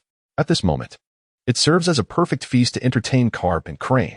Your Highness Dor, please do not take offense. Carp is simply like that. Crane, standing beside him, felt a bit embarrassed by Carp's antics. What was initially a mere visit had turned into a culinary affair. Please, do not stand on ceremony, Admiral Crane. It is our honor to share a meal with a naval hero, Dor replied with a warm smile, exuding an air of grace and propriety, as he always did. The warship slowed its pace, trailing behind the Doghead battleship. Naturally, given its all-metal structure, the ship could not rely solely on ocean currents for navigation. Thus, the steam engine remained operational, albeit at its minimal setting, resulting in a relatively subdued noise level. The naval vessels employed a combination of steam power, but even the Navy had only begun utilizing steam propulsion around 1508. Unlike Andre's warships, which were equipped with engines developed by specialized steam laboratories, the Navy's steam power was still in its infancy and lacked stability, necessitating the retention of sail structures. This situation was also a crucial reason why, in 1509, the pirate empress felt compelled to join the 7 warlords of the sea. The calm zones were no longer safe havens, leaving them no choice but to adapt. Your Highness Dor, it seems the kingdom of Andre possesses considerable expertise in steam power development. This vessel is evidently superior to our naval ships. Crane remarked with a hint of jest. You naval vessels number in the thousands, while we possess but this one. It is hardly worth mentioning, she continued, testing the waters. However, Dor merely returned the compliment, offering no substantial information in response. Dor, your younger brother seems quite remarkable. How about considering him for our navy? Carp suggested, draping an arm around Karong's shoulder. The lad appeared robust and sturdy, mirroring Carp's own appetite as he quietly indulged in his meal, which Carp found quite agreeable. Admiral Carp. Karong swallowed his mouthful and took a sip of beer before responding. What benefits would joining the Navy entail? Carp pondered for a moment, seemingly at a loss for any compelling advantages to articulate. Indeed, it seemed more comfortable to remain a noble than to join the Navy. At this moment, Carlo interjected, Karen, didn't you always claim that you could not master those martial arts? I have heard that the Navy boasts the finest martial arts instructors. By joining the Navy, you could have the opportunity to learn from them. This indeed strikes a chord. If a legendary naval commander and chief instructor were to impart their wisdom, could the rather unresponsive mind of Karong truly enhance both his martial prowess and charisma? Carlo, are you referring to Zephyr? Let me assure you, my ability to teach is not inferior to his. When it comes to pedagogical skills, Zephyr undoubtedly eclipses both Sengoku and Garp by a considerable margin, which is one of the reasons he ascended to the rank of the youngest admiral in the Navy at the tender age of 38. Even before he undertook any teaching responsibilities, Zephyr frequently dispensed wisdom to his colleagues and juniors regarding their training, elevating his reputation far beyond that of Garp and Sengoku. Thus, despite having somewhat lesser strength, he was the first among the trio to attain the rank of admiral. Indeed, had it not been for subsequent events, Zephyr would have been a formidable contender for the position of the new fleet admiral. However, Garp has always harbored a peculiar confidence in his teaching abilities, convinced that he is no less capable than Zephyr. The most remarkable individuals he has cultivated, such as his son Dragon and the impressionable Kazan, have become sources of pride for him. Yet, both have faltered in their pursuits, leaving Garp feeling somewhat diminished in stature before Zephyr. Garp has always been one to act on impulse. Seeing this lad in need of a mentor, he thought it best to let him experience the force of my cherished iron fist. Young man, don't bother seeking Zephyr. Would you like me to impart a few techniques to you? Garp paused, setting down his bowl, and moved to the open deck of the battleship, calling out to Karong. Hurry up. Opportunities to thrash a naval hero are rare. Carlo, reveling in the spectacle, recognized that Karong understood his own situation and contemplated the potential benefits of receiving guidance from a master. This matter was beyond Dor's ability to. His only contribution was to select a suitable devil fruit for Karong, thus paving a path for his advancement. At this juncture, he refrained from interference, merely nodding in acknowledgement to Karong. Heron observed with keen interest, eager to assess the capabilities of Andre's clan beyond Dor. Then I shall take my leave. Admiral Carp. Come at me. Karong's expression shifted to one of seriousness as he bent down, clenched his fists, and launched an attack against Karp. Aware of his lack of technique, he opted to leverage his extraordinary speed and strength, delivering explosive strikes. Bang, bang, bang. Karp countered each of Karong's punches with perfect composure, responding with slightly superior force each time.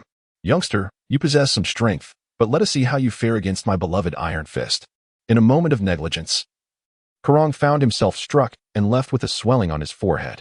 Bang, bang, bang. Karp grew more vigorous, defending against both of Karong's hands with one of his, while using the other to target Karong's head, causing several more lumps to form. This is truly unfair. Do not blame me for being impolite. Karong, fully aware of his inability to best the elderly man before him, felt the need to reclaim some dignity amidst the humiliation and thus uttered a fierce retort. Karp, however, merely picked his nose and beckoned Karong forward with a curl of his finger, inviting him to unleash his fury. Explosive fist, directed detonation. Boom. After an endless void of unconsciousness, Shiryu abruptly awoke from his slumber, gasping for fresh air, his chest heaving. Confusion and bewilderment washed over him, a torrent of emotions surging within. Where's this?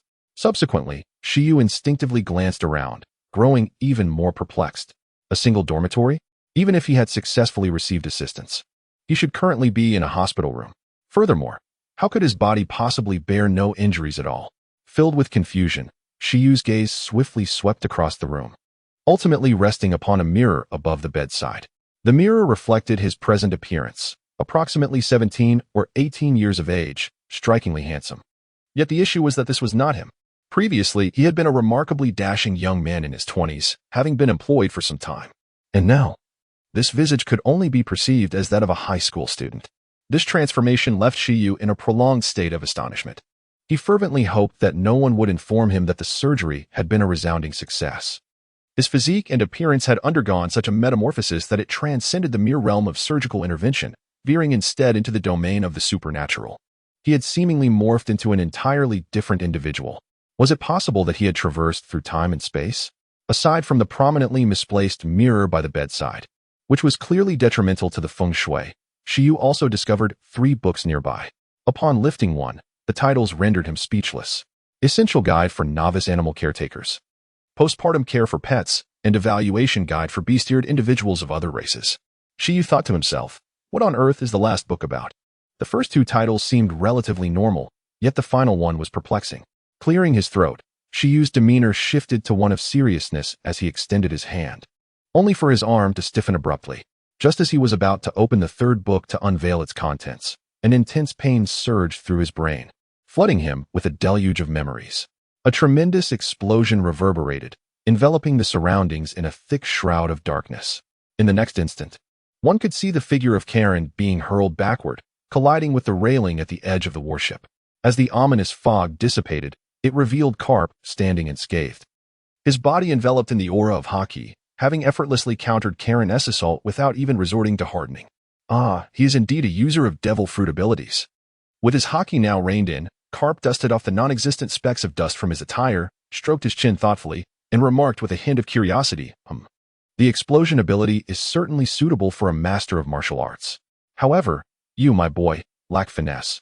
It seems you rely solely on brute force. At this moment, Sharon extricated himself from the indented railing, albeit appearing somewhat dazed, indeed quite bewildered. Ordinarily, he had developed corresponding abilities inspired by directional explosives, enabling him to inflict the entirety of the explosion's damage upon his adversaries. However, confronted with Karp's armed color Haki, his explosion seemed to have lost all efficacy. Youngster, it is Haki that constitutes the true source of power. Employing a more formidable Haki can render abilities ineffective, no matter how potent your explosions may be. If they stem from the powers of a devil fruit, they are of no consequence before me. This statement was indeed the first time that Dole and his companions had encountered such a notion, thus Karp's words served as an enlightening lesson for everyone present. Of course, this also highlights the fact that Dole traversed into this realm far too early. Had he witnessed the latest developments, he would discern that the now 3 billion bounty on law has led him to similar realizations. However, knowledge alone does not suffice, as Dole himself does not wield the powers of a devil fruit, rendering Haki merely a defensive measure before him, while his ocular techniques remain unaffected. Karen, return. We are nearing our destination. Understood, brother. Karen nodded, then turned to Karp and respectfully expressed, "Thank you for your invaluable teachings, Mr. Karp." As they approached the shore, Karp deemed it prudent to cease his discourse and return to the side of Tsuru. "How do you find it?" At this age, he is quite impressive, however. His skills are undeniably lacking. He possesses haki, yet cannot wield it with proficiency. It is essential to remember that they are of noble lineage. Karen, being the youngest of the trio at merely 15, showcases a level of prowess that speaks volumes about the family's education. Tsuru took this into account. While a young person's strength may not be indicative of much, it suggests that the family is not one of those idle aristocrats. Little Tsuru, do not forget that a century ago, the nation of Andre was considered a thorn in the side of the world government. Indeed, it is only natural for a nation capable of such acts to have a commendable upbringing. A magnificent military fortress unfolded before their eyes, even though Andre's warships were substantial. They appeared diminutive in comparison to this true bastion of warfare. The harbor was adorned with hundreds of naval vessels, varying in size, while 4 peaks surrounded the fortress, each crowned with lookout towers. The main structure of the fortress bore the imposing characters of navy, complemented by the navy insignia, exuding an atmosphere of solemn authority. Is this the naval headquarters? To avoid suspicion, former Rear Admiral Lotna remained aboard the warship with 500 soldiers, while others gradually disembarked. The question was posed in unison by Victor and Hart, who, labeled as the scum of the seas, were the most intrigued by the naval headquarters. Karen and Carlo had visited once before, thus were not taken aback. Dole, however, walked ahead with Karp and Tsuru, engaged in conversation. Vice Admiral Karp, why not take us to the family town first? After we visit grandfather, we can thoroughly explore your naval headquarters. Of course. It has been quite some time since I last saw Elder Figo, so I shall accompany you. Little Tsuru, will you join us? You go ahead. I will report to Sengoku. Tsuru glanced back at the group disembarking. Aside from the obvious maids and guards, there were also the once-missing bounty hunters and pirates. However, she did not linger, leaving promptly after her words. "Ah, Dor, I perceive that you are unlike those nobles. I believe, I personally feel that you could embark on a voyage to seek your own future, accompanied by your brothers. You ought not to be confined within the limitations of a small nation." Once Crane departed, Karp acted on instinct, yet his remarks were not without purpose, bolstered by his insights into their situation. Moreover, through their brief interactions, he discerned that the vices of the aristocracy were entirely absent in the Dor brothers. Thus, Karp felt that he might guide them towards the sea. He could not bear to witness promising young talents being gradually tainted by the decaying aristocracy. Indeed, if they were to venture forth, joining the Navy would be their finest option. Vice Admiral Karp, we are doing quite well in our homeland. Why should we set sail? Dor retorted, do you not have a homeland? As our elder brother would say, a motherland. Before Dor could respond, Carlo and Karen interjected. Possessing a favorable view of the Navy, yet perplexed, did they not have their own country? Why did they not serve their nation but instead enlist in the Navy of the world government? Motherland? This term is rather intriguing. Of course, I hail from the kingdom of Goa in the East Sea, yet the corruption and backwardness of that realm are likely beyond your imagination. Karp reminisced about the nobles of Goa, who cowered before the celestial dragons while being overbearing towards common folk.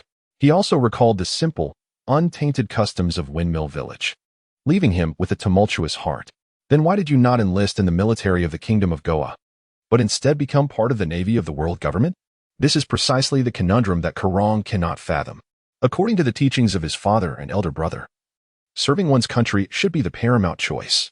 This thought brought to Cap's mind the kingdom's guard, composed of nothing but a few foul fish and rotten shrimp, leaving him momentarily at a loss for words. Admiral Cap, we can set sail at any time, he said, whether it be myself or my younger brother. Thus, whether we choose to become Navy officers, pirates, or pursue some other endeavor, they possess the freedom to make their own choices.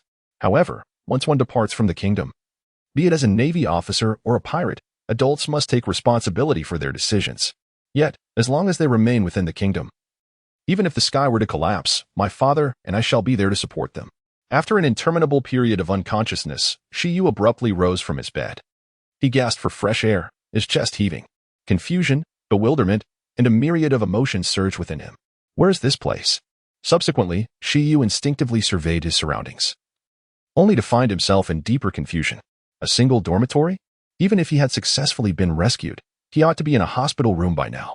Furthermore, how could his body bear no injuries whatsoever? With a sense of bewilderment, Shiyu's gaze swiftly traversed the room, ultimately resting upon a mirror positioned at the head of the bed. The reflection revealed his current visage, an appearance of approximately 17 or 18 years, undeniably handsome. Yet the conundrum lies in the fact that this is not him. The person he once was, a striking young man in his 20s, had already been in the workforce for some time.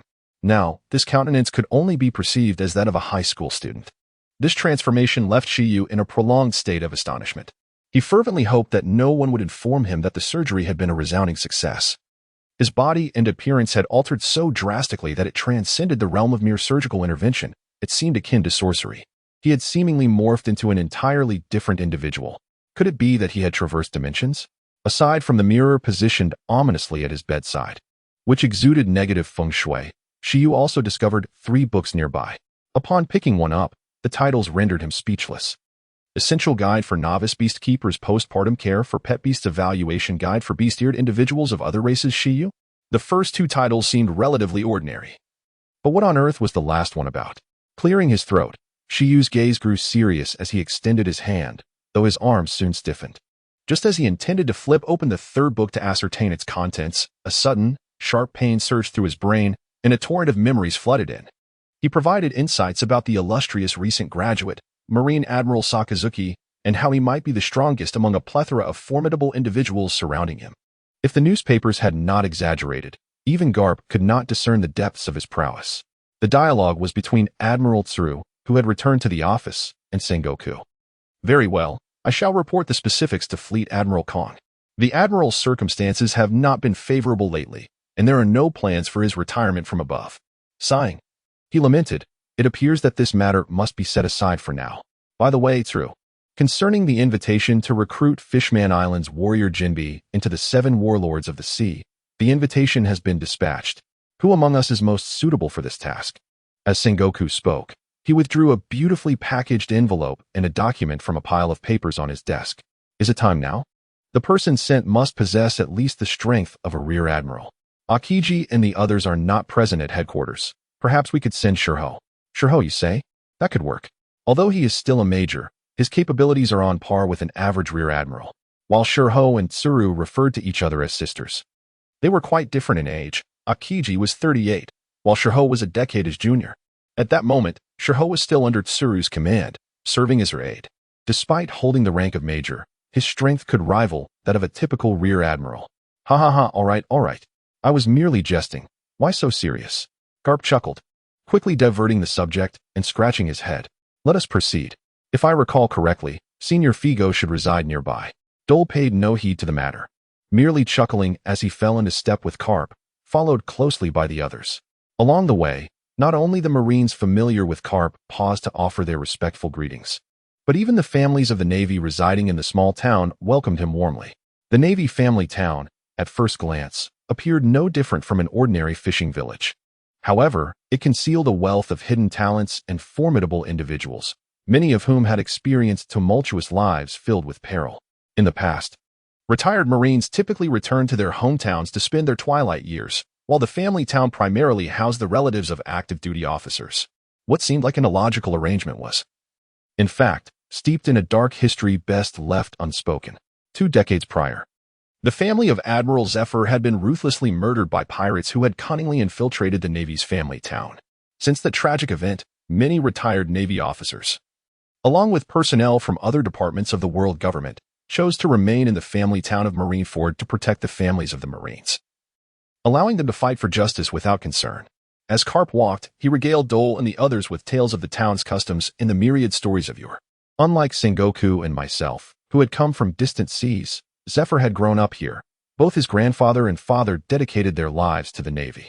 Speaking of the Navy family town, the legendary Black Arm Zephyr was an inescapable figure in its narrative. We were certainly aware of Admiral Zephyr's renown.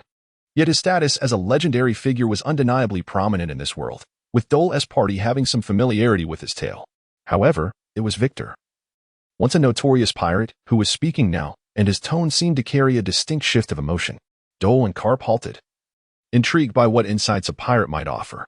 Zephyr was renowned for his policy of mercy, but he could not ensure that all pirates would be confined within and impelled down. It was inevitable that some would escape. Thus, was it not preordained that revenge from pirates would be a certainty? Zephyr was indeed powerful, yet the pirates were not entirely powerless against him. But what manner of individuals were pirates? If they could not enact revenge upon Zephyr, they would naturally target everything around him. Such outcomes were foreseeable, were they not? Therefore, the esteemed admiral of the Navy, succumbing to the torment of revenge, retreated to the shadows. Victor, for reasons unknown, felt an increasing ire with every word he spoke. He spoke these words entirely because he was reminded of his own past. Those sleepless nights consumed by thoughts of revenge. After the complete annihilation of his pirate crew by Sakazuki, Victor's sole reason for living became vengeance, which led him to orchestrate the great battle in the South Sea. Ultimately, that confrontation brought him to a realization, relying solely on himself. He would never reach the level of those formidable beings. Yet, even when he found himself in a desperate situation, the rationale behind his eventual decision to surrender remained rooted in Dole's aspirations. To fulfill that ambition, he would inevitably confront the Navy in the future. Thus, he could not comprehend why a distinguished admiral of the Navy would abandon his long-held convictions over an event that was already preordained. At that moment, a benevolent old man, stooped yet nearly as tall as Carp, approached from the opposite direction, accompanied by a similarly towering man with purple hair. Upon hearing Victor's exclamation, the purple-haired man spoke, his voice deep and gravelly. "You are not mistaken. I am indeed a coward, without a doubt." An invisible aura of pressure emanated from the purple-haired man, yet his imposing presence seemed to be diminishing.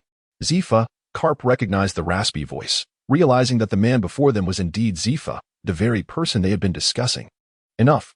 At this pivotal moment, the elderly man behind Zifa interjected, interrupting the meaningless dialogue.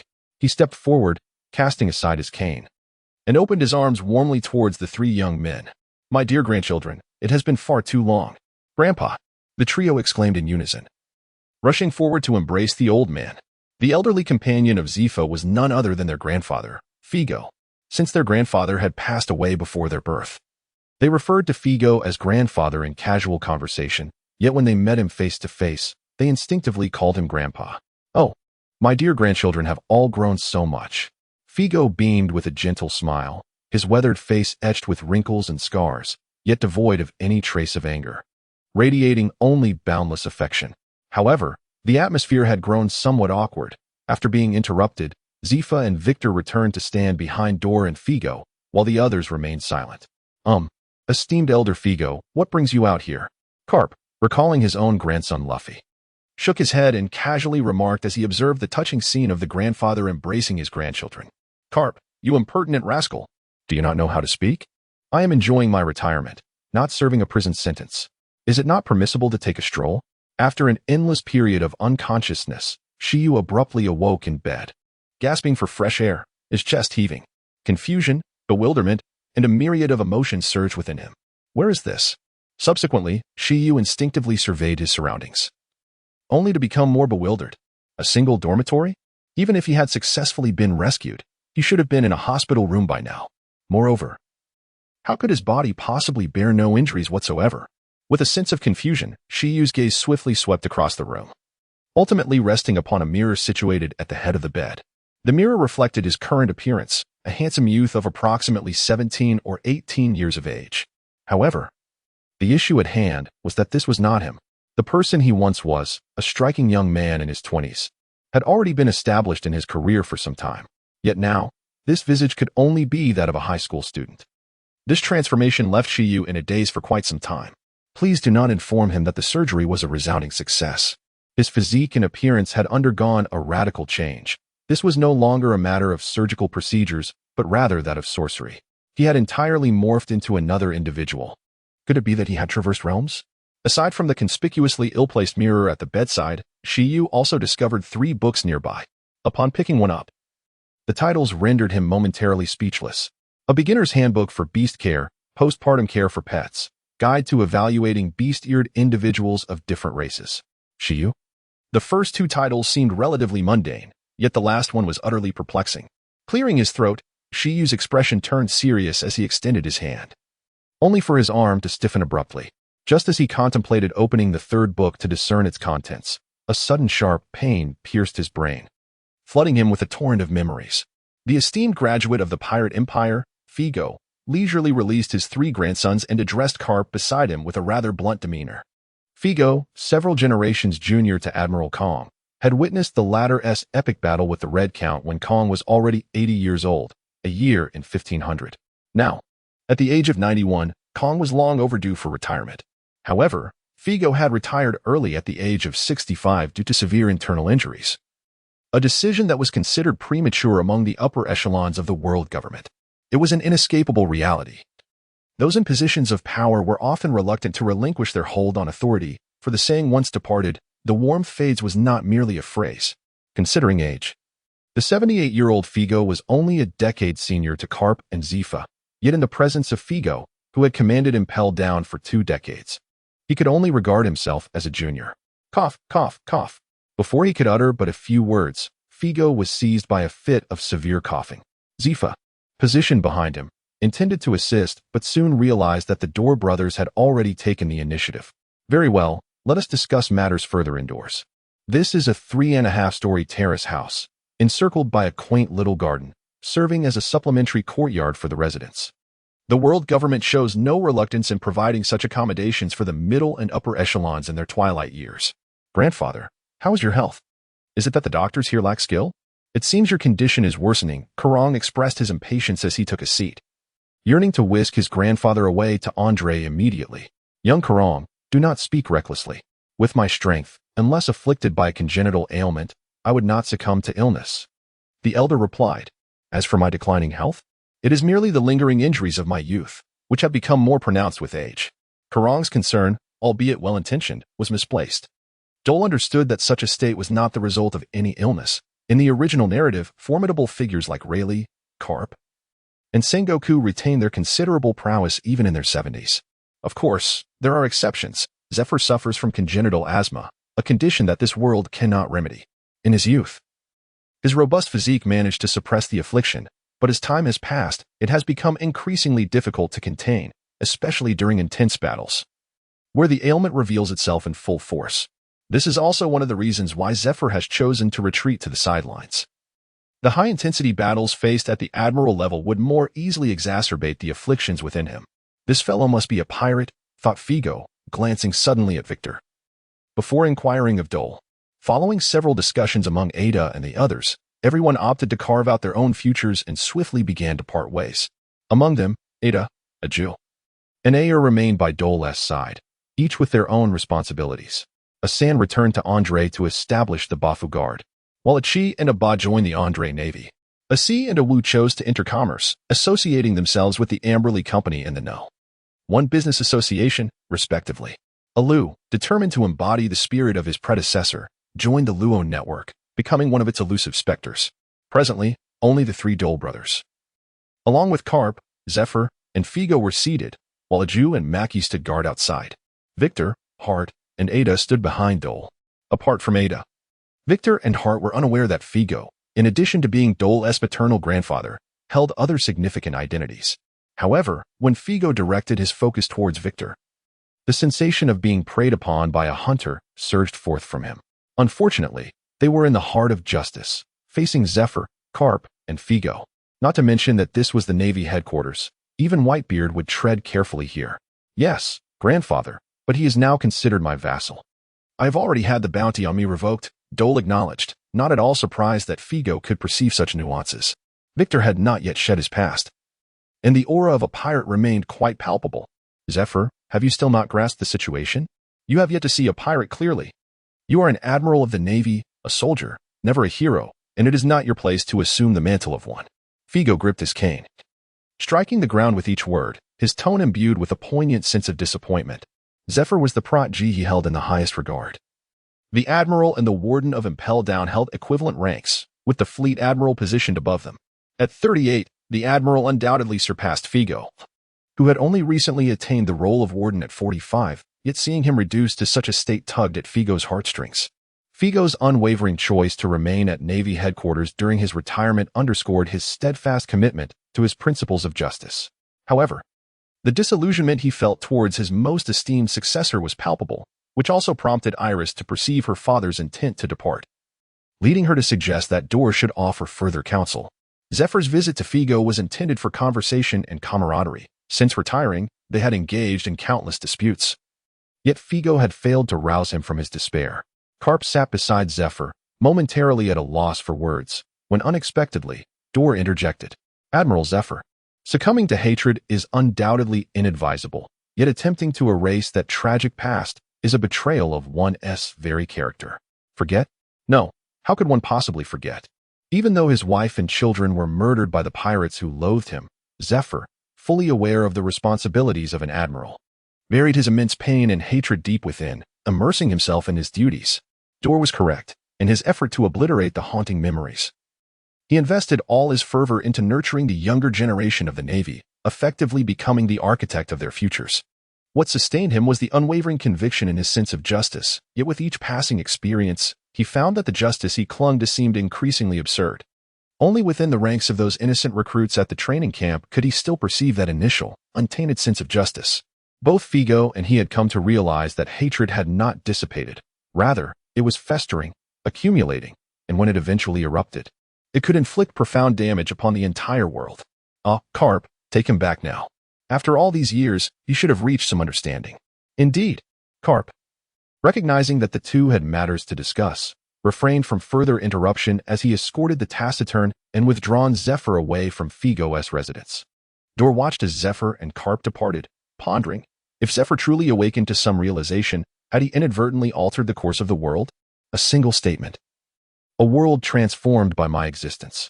After an endless slumber, Shiyu suddenly rose from his bed, gasping for fresh air, his chest heaving. Confusion, disbelief, and a myriad of emotions surged within him. Where is this? Subsequently, Shiyu instinctively scanned his surroundings, only to feel even more bewildered. A single dormitory? Even if he had successfully been rescued, he should be in a hospital room by now. Moreover, how could his body be completely unscathed? Filled with confusion, Shiyu's gaze swiftly traversed the room, ultimately resting upon a mirror at the head of the bed. The reflection revealed his current appearance, approximately 17 or 18 years of age. Strikingly handsome, yet the dilemma lies in the fact that this is not him. The former self was a remarkable young man in his 20s, having been in the workforce for some time. Now, this visage could easily be mistaken for that of a high school student. This transformation left Shiyu in a prolonged state of astonishment. He fervently wished that no one would inform him that the surgery had been remarkably successful. His physique and appearance had undergone such a profound change that it transcended the mere question of surgery. It felt almost like sorcery. He had seemingly become an entirely different person. Could it be that he had traversed dimensions?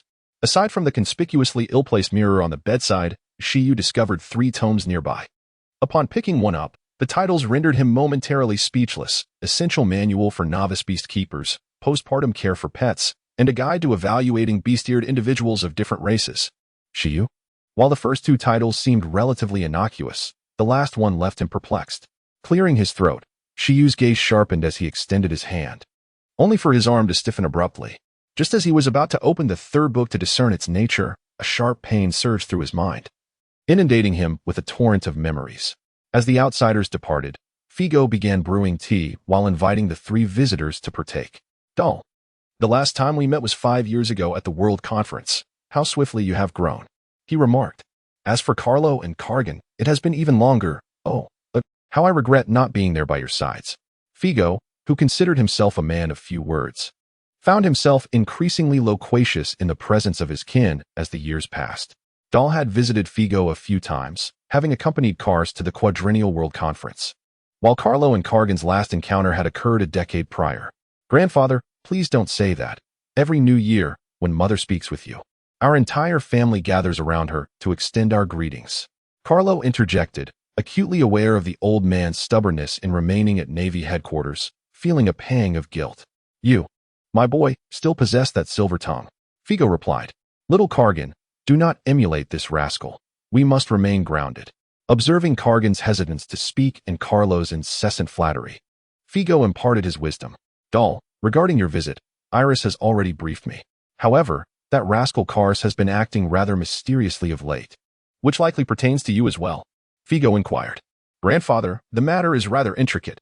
I advised father not to mention it on the Den Mushy, Dahl subtly hinted, aware that conversations at Navy headquarters would undoubtedly attract scrutiny. Figo nodded in understanding. the higher one ascended in rank. The more palpable the omnipresent authority and pervasive control of the world government became. Grandfather, we have come with the intention of bringing you back to Andre for your retirement. Mother and Anna deeply miss you. Dahl directly articulated the primary purpose of his visit. At this moment, still within the naval territory, it was not convenient to utilize the powers of the underworld to heal Figo. Indeed, grandfather, you have no companions here. Being alone is quite dreary. It would be better for you to return to Andre earlier with us. Karong echoed Dahl's sentiments, reflecting on the fact that, given his grandfather's prowess, he might be a more effective teacher than both the kingdom's Gust and his own father, thus accelerating his own progress. He had long believed that his inability to grasp those physical techniques was not due to a lack of intelligence, but rather the absence of a capable mentor. Speaking of his elder brother's mention of the introverted naval officer, was he truly the so-called strongest instructor? He certainly did not appear to be so. Very well. I can return with you, but there are matters I wish to discuss with young Dahl first. You all may go outside. There are barbecue tools in the yard. Please procure some fresh ingredients and prepare dinner together. Karong and Carlo exchanged glances, turning to Dahl. Go on, I will speak with grandfather. Upon hearing Dahl's affirmative response, they exited the house, followed by Victor and the others, for it was quite safe here, and they had little to attend to. Grandfather, if you have any questions, please feel free to ask. I assure you, I will speak candidly. The last to leave, Hart, closed the door. Dahl observed Figo, who was calmly sipping tea. And seeing that he remained silent, he took the initiative to speak. Zifa is a fine young man. He grew up here and has risen from a mere soldier to a general. It is individuals like him who represent the future of the Navy. The old man did not inquire further into Dahl's affairs but instead continued to discuss Zifa, suggesting a deeper reflection beyond just the individual. Initially, he had not belonged to the system of the underwater prison. Rather, he had been appointed as warden after failing to secure the position of admiral. However, the Navy had, for a long time, perhaps since its inception, been a force confined within the cage of the world government. Particularly with the efforts of numerous admirals over the years, the Navy has become increasingly autonomous, with the world government's influence waning significantly. A Navy officer, raised in a family town and dedicating his life to the Navy, if such a person were to ascend to the rank of admiral, would you wager that he would obediently allow the Navy to act as a mere watchdog? At this juncture, Figo's pupils constricted as he fixed his gaze upon Dahl, keen to observe his reaction. Yet, Dahl merely smiled, taking a delicate sip of the tea he had offered, seemingly unfazed by the implications of Figo's words. Exuding an air of tranquility, was grandfather implying that there might be manipulation from above in this matter? Indeed. The occurrence of revenge killings targeting naval families is not surprising in the vast world, yet when it transpires at the naval headquarters, it elicits a different sentiment. Dale spoke slowly, possessing an intimate understanding of the various analyses and intelligence regarding this world. By correlating the information he has gathered from reality, he stands among the select few who grasp the essence of this world with clarity, rendering him unimpressed by such trivial conjectures. I possess no evidence, and neither does Zifa. All remains mere speculation. However, it is undeniably true that the world government is vigilant against the Navy. What was once an unwavering foundation of absolute justice bestowed upon the Navy by the world government has now transformed into the source of confusion for countless naval officers. Even I find myself struggling to discern this so-called justice. Dale, what do you perceive as justice? Or does justice truly exist? As the elder concluded, a dimness seemed to settle in his eyes. It is a profoundly unsettling experience when a person's lifelong convictions begin to waver. The justice of the Navy is order. That of the pirates is freedom. The justice of revolutionaries is resistance. The government's justice is dominion. Each faction holds a distinct interpretation and definition of justice. Dale set down his cup of tea, as if lost in recollection, and under the elder's watchful gaze, he spoke eloquently. The existence of justice is contingent upon one's individual stance. The notion of absolute justice implies that the celestial dragons are invariably right, and the world government is always correct. Hence, such justice is devoid of significance. Justice can only be upheld when the entire world acknowledges a singular standard. This standard is termed rules. The superficial manifestation of rules is seen in laws. Thus, the world government has laws, each nation possesses its own legal framework. And even the shadowy underworld abides by its own unwritten codes. When they act according to their respective rules, they are executing justice. It is merely because the world government wields the greatest power that it can proclaim itself as the embodiment of justice, while other factions cannot. After an interminable haze, Shiryu abruptly rose from his bed. He inhaled deeply, drawing in the fresh air, his chest heaving. Confusion, bewilderment, and a myriad of emotions surged within him. Where is this? Subsequently, Shiryu instinctively surveyed his surroundings, only to feel even more bewildered. A single dormitory? Even if he were successfully rescued, he should currently be in a hospital room. Moreover, how could his body bear no injuries whatsoever? Filled with confusion, Shiryu's gaze swiftly scanned the room, ultimately resting upon a mirror at the head of the bed. The mirror reflected his current appearance, a handsome youth, approximately 17 or 18 years of age. Yet the troubling fact remained, this was not him. Previously, he had been a striking young man in his 20s, distinguished and capable, having been employed for some time. Now, however, his visage resembled that of a mere high school student. This transformation left Shiryu in a state of stunned silence for an extended period. He fervently hoped that no one would inform him that the surgery had been remarkably successful. His physique and appearance had undergone such a radical change that it transcended the mere issue of surgery. It appeared to be an act of sorcery. He had seemingly metamorphosed into an entirely different individual. Could it be that he had traversed dimensions? Aside from the conspicuously ill-fated mirror positioned at the head of his bed, Shiryu discovered 3 books nearby. Upon picking one up, the titles rendered him speechless. Essential Manual for Novice Beast Tamers Postpartum Care for Companion Beasts Guide to Evaluating Beast-Eared Aliens. Shiryu pondered. What could possibly be the rationale behind the last title? Clearing his throat, he focused intently, extending his hand, but soon his arm stiffened. Just as he intended to open the 3rd book to discern its contents, a sharp pain surged through his mind, and a torrent of memories inundated him. In the living room, after hearing Dale's words, Figo gently closed his eyes, seemingly ensnared in a reverie. Figo hailed from the Grand Line, born in a diminutive fishing village on the periphery of a now obliterated kingdom. Following the village's destruction, he was rescued by the tardy Navy. With nowhere else to turn, he enlisted in the Navy, having never possessed the power to choose. In his village, he was merely a wild child, unheeded by others and without anyone he held dear. Upon joining the Navy, he harbored no thoughts of vengeance. His enlistment in the so-called justice was perhaps motivated by a desire for a better life, to attain higher authority and status. He had never contemplated what might follow such attainment. In summary, influenced by the overarching environment of the Navy and buoyed by exceptional talent, he gradually grew stronger, surpassing most of his contemporaries. Only after ascending to the rank of naval commander did he begin to ponder the concept of justice that he and his colleagues frequently discussed. He endeavored to realize his own version of justice. He discovered that, bolstered by his convictions, his strength surged, further solidifying his resolve. He felt that, after meandering aimlessly for half his life, he had finally found his purpose. However, when confronted with the most pivotal choice of his existence, his sense of justice cost him the opportunity to become an admiral, leading him instead to the depths of the underwater prison, impelled down.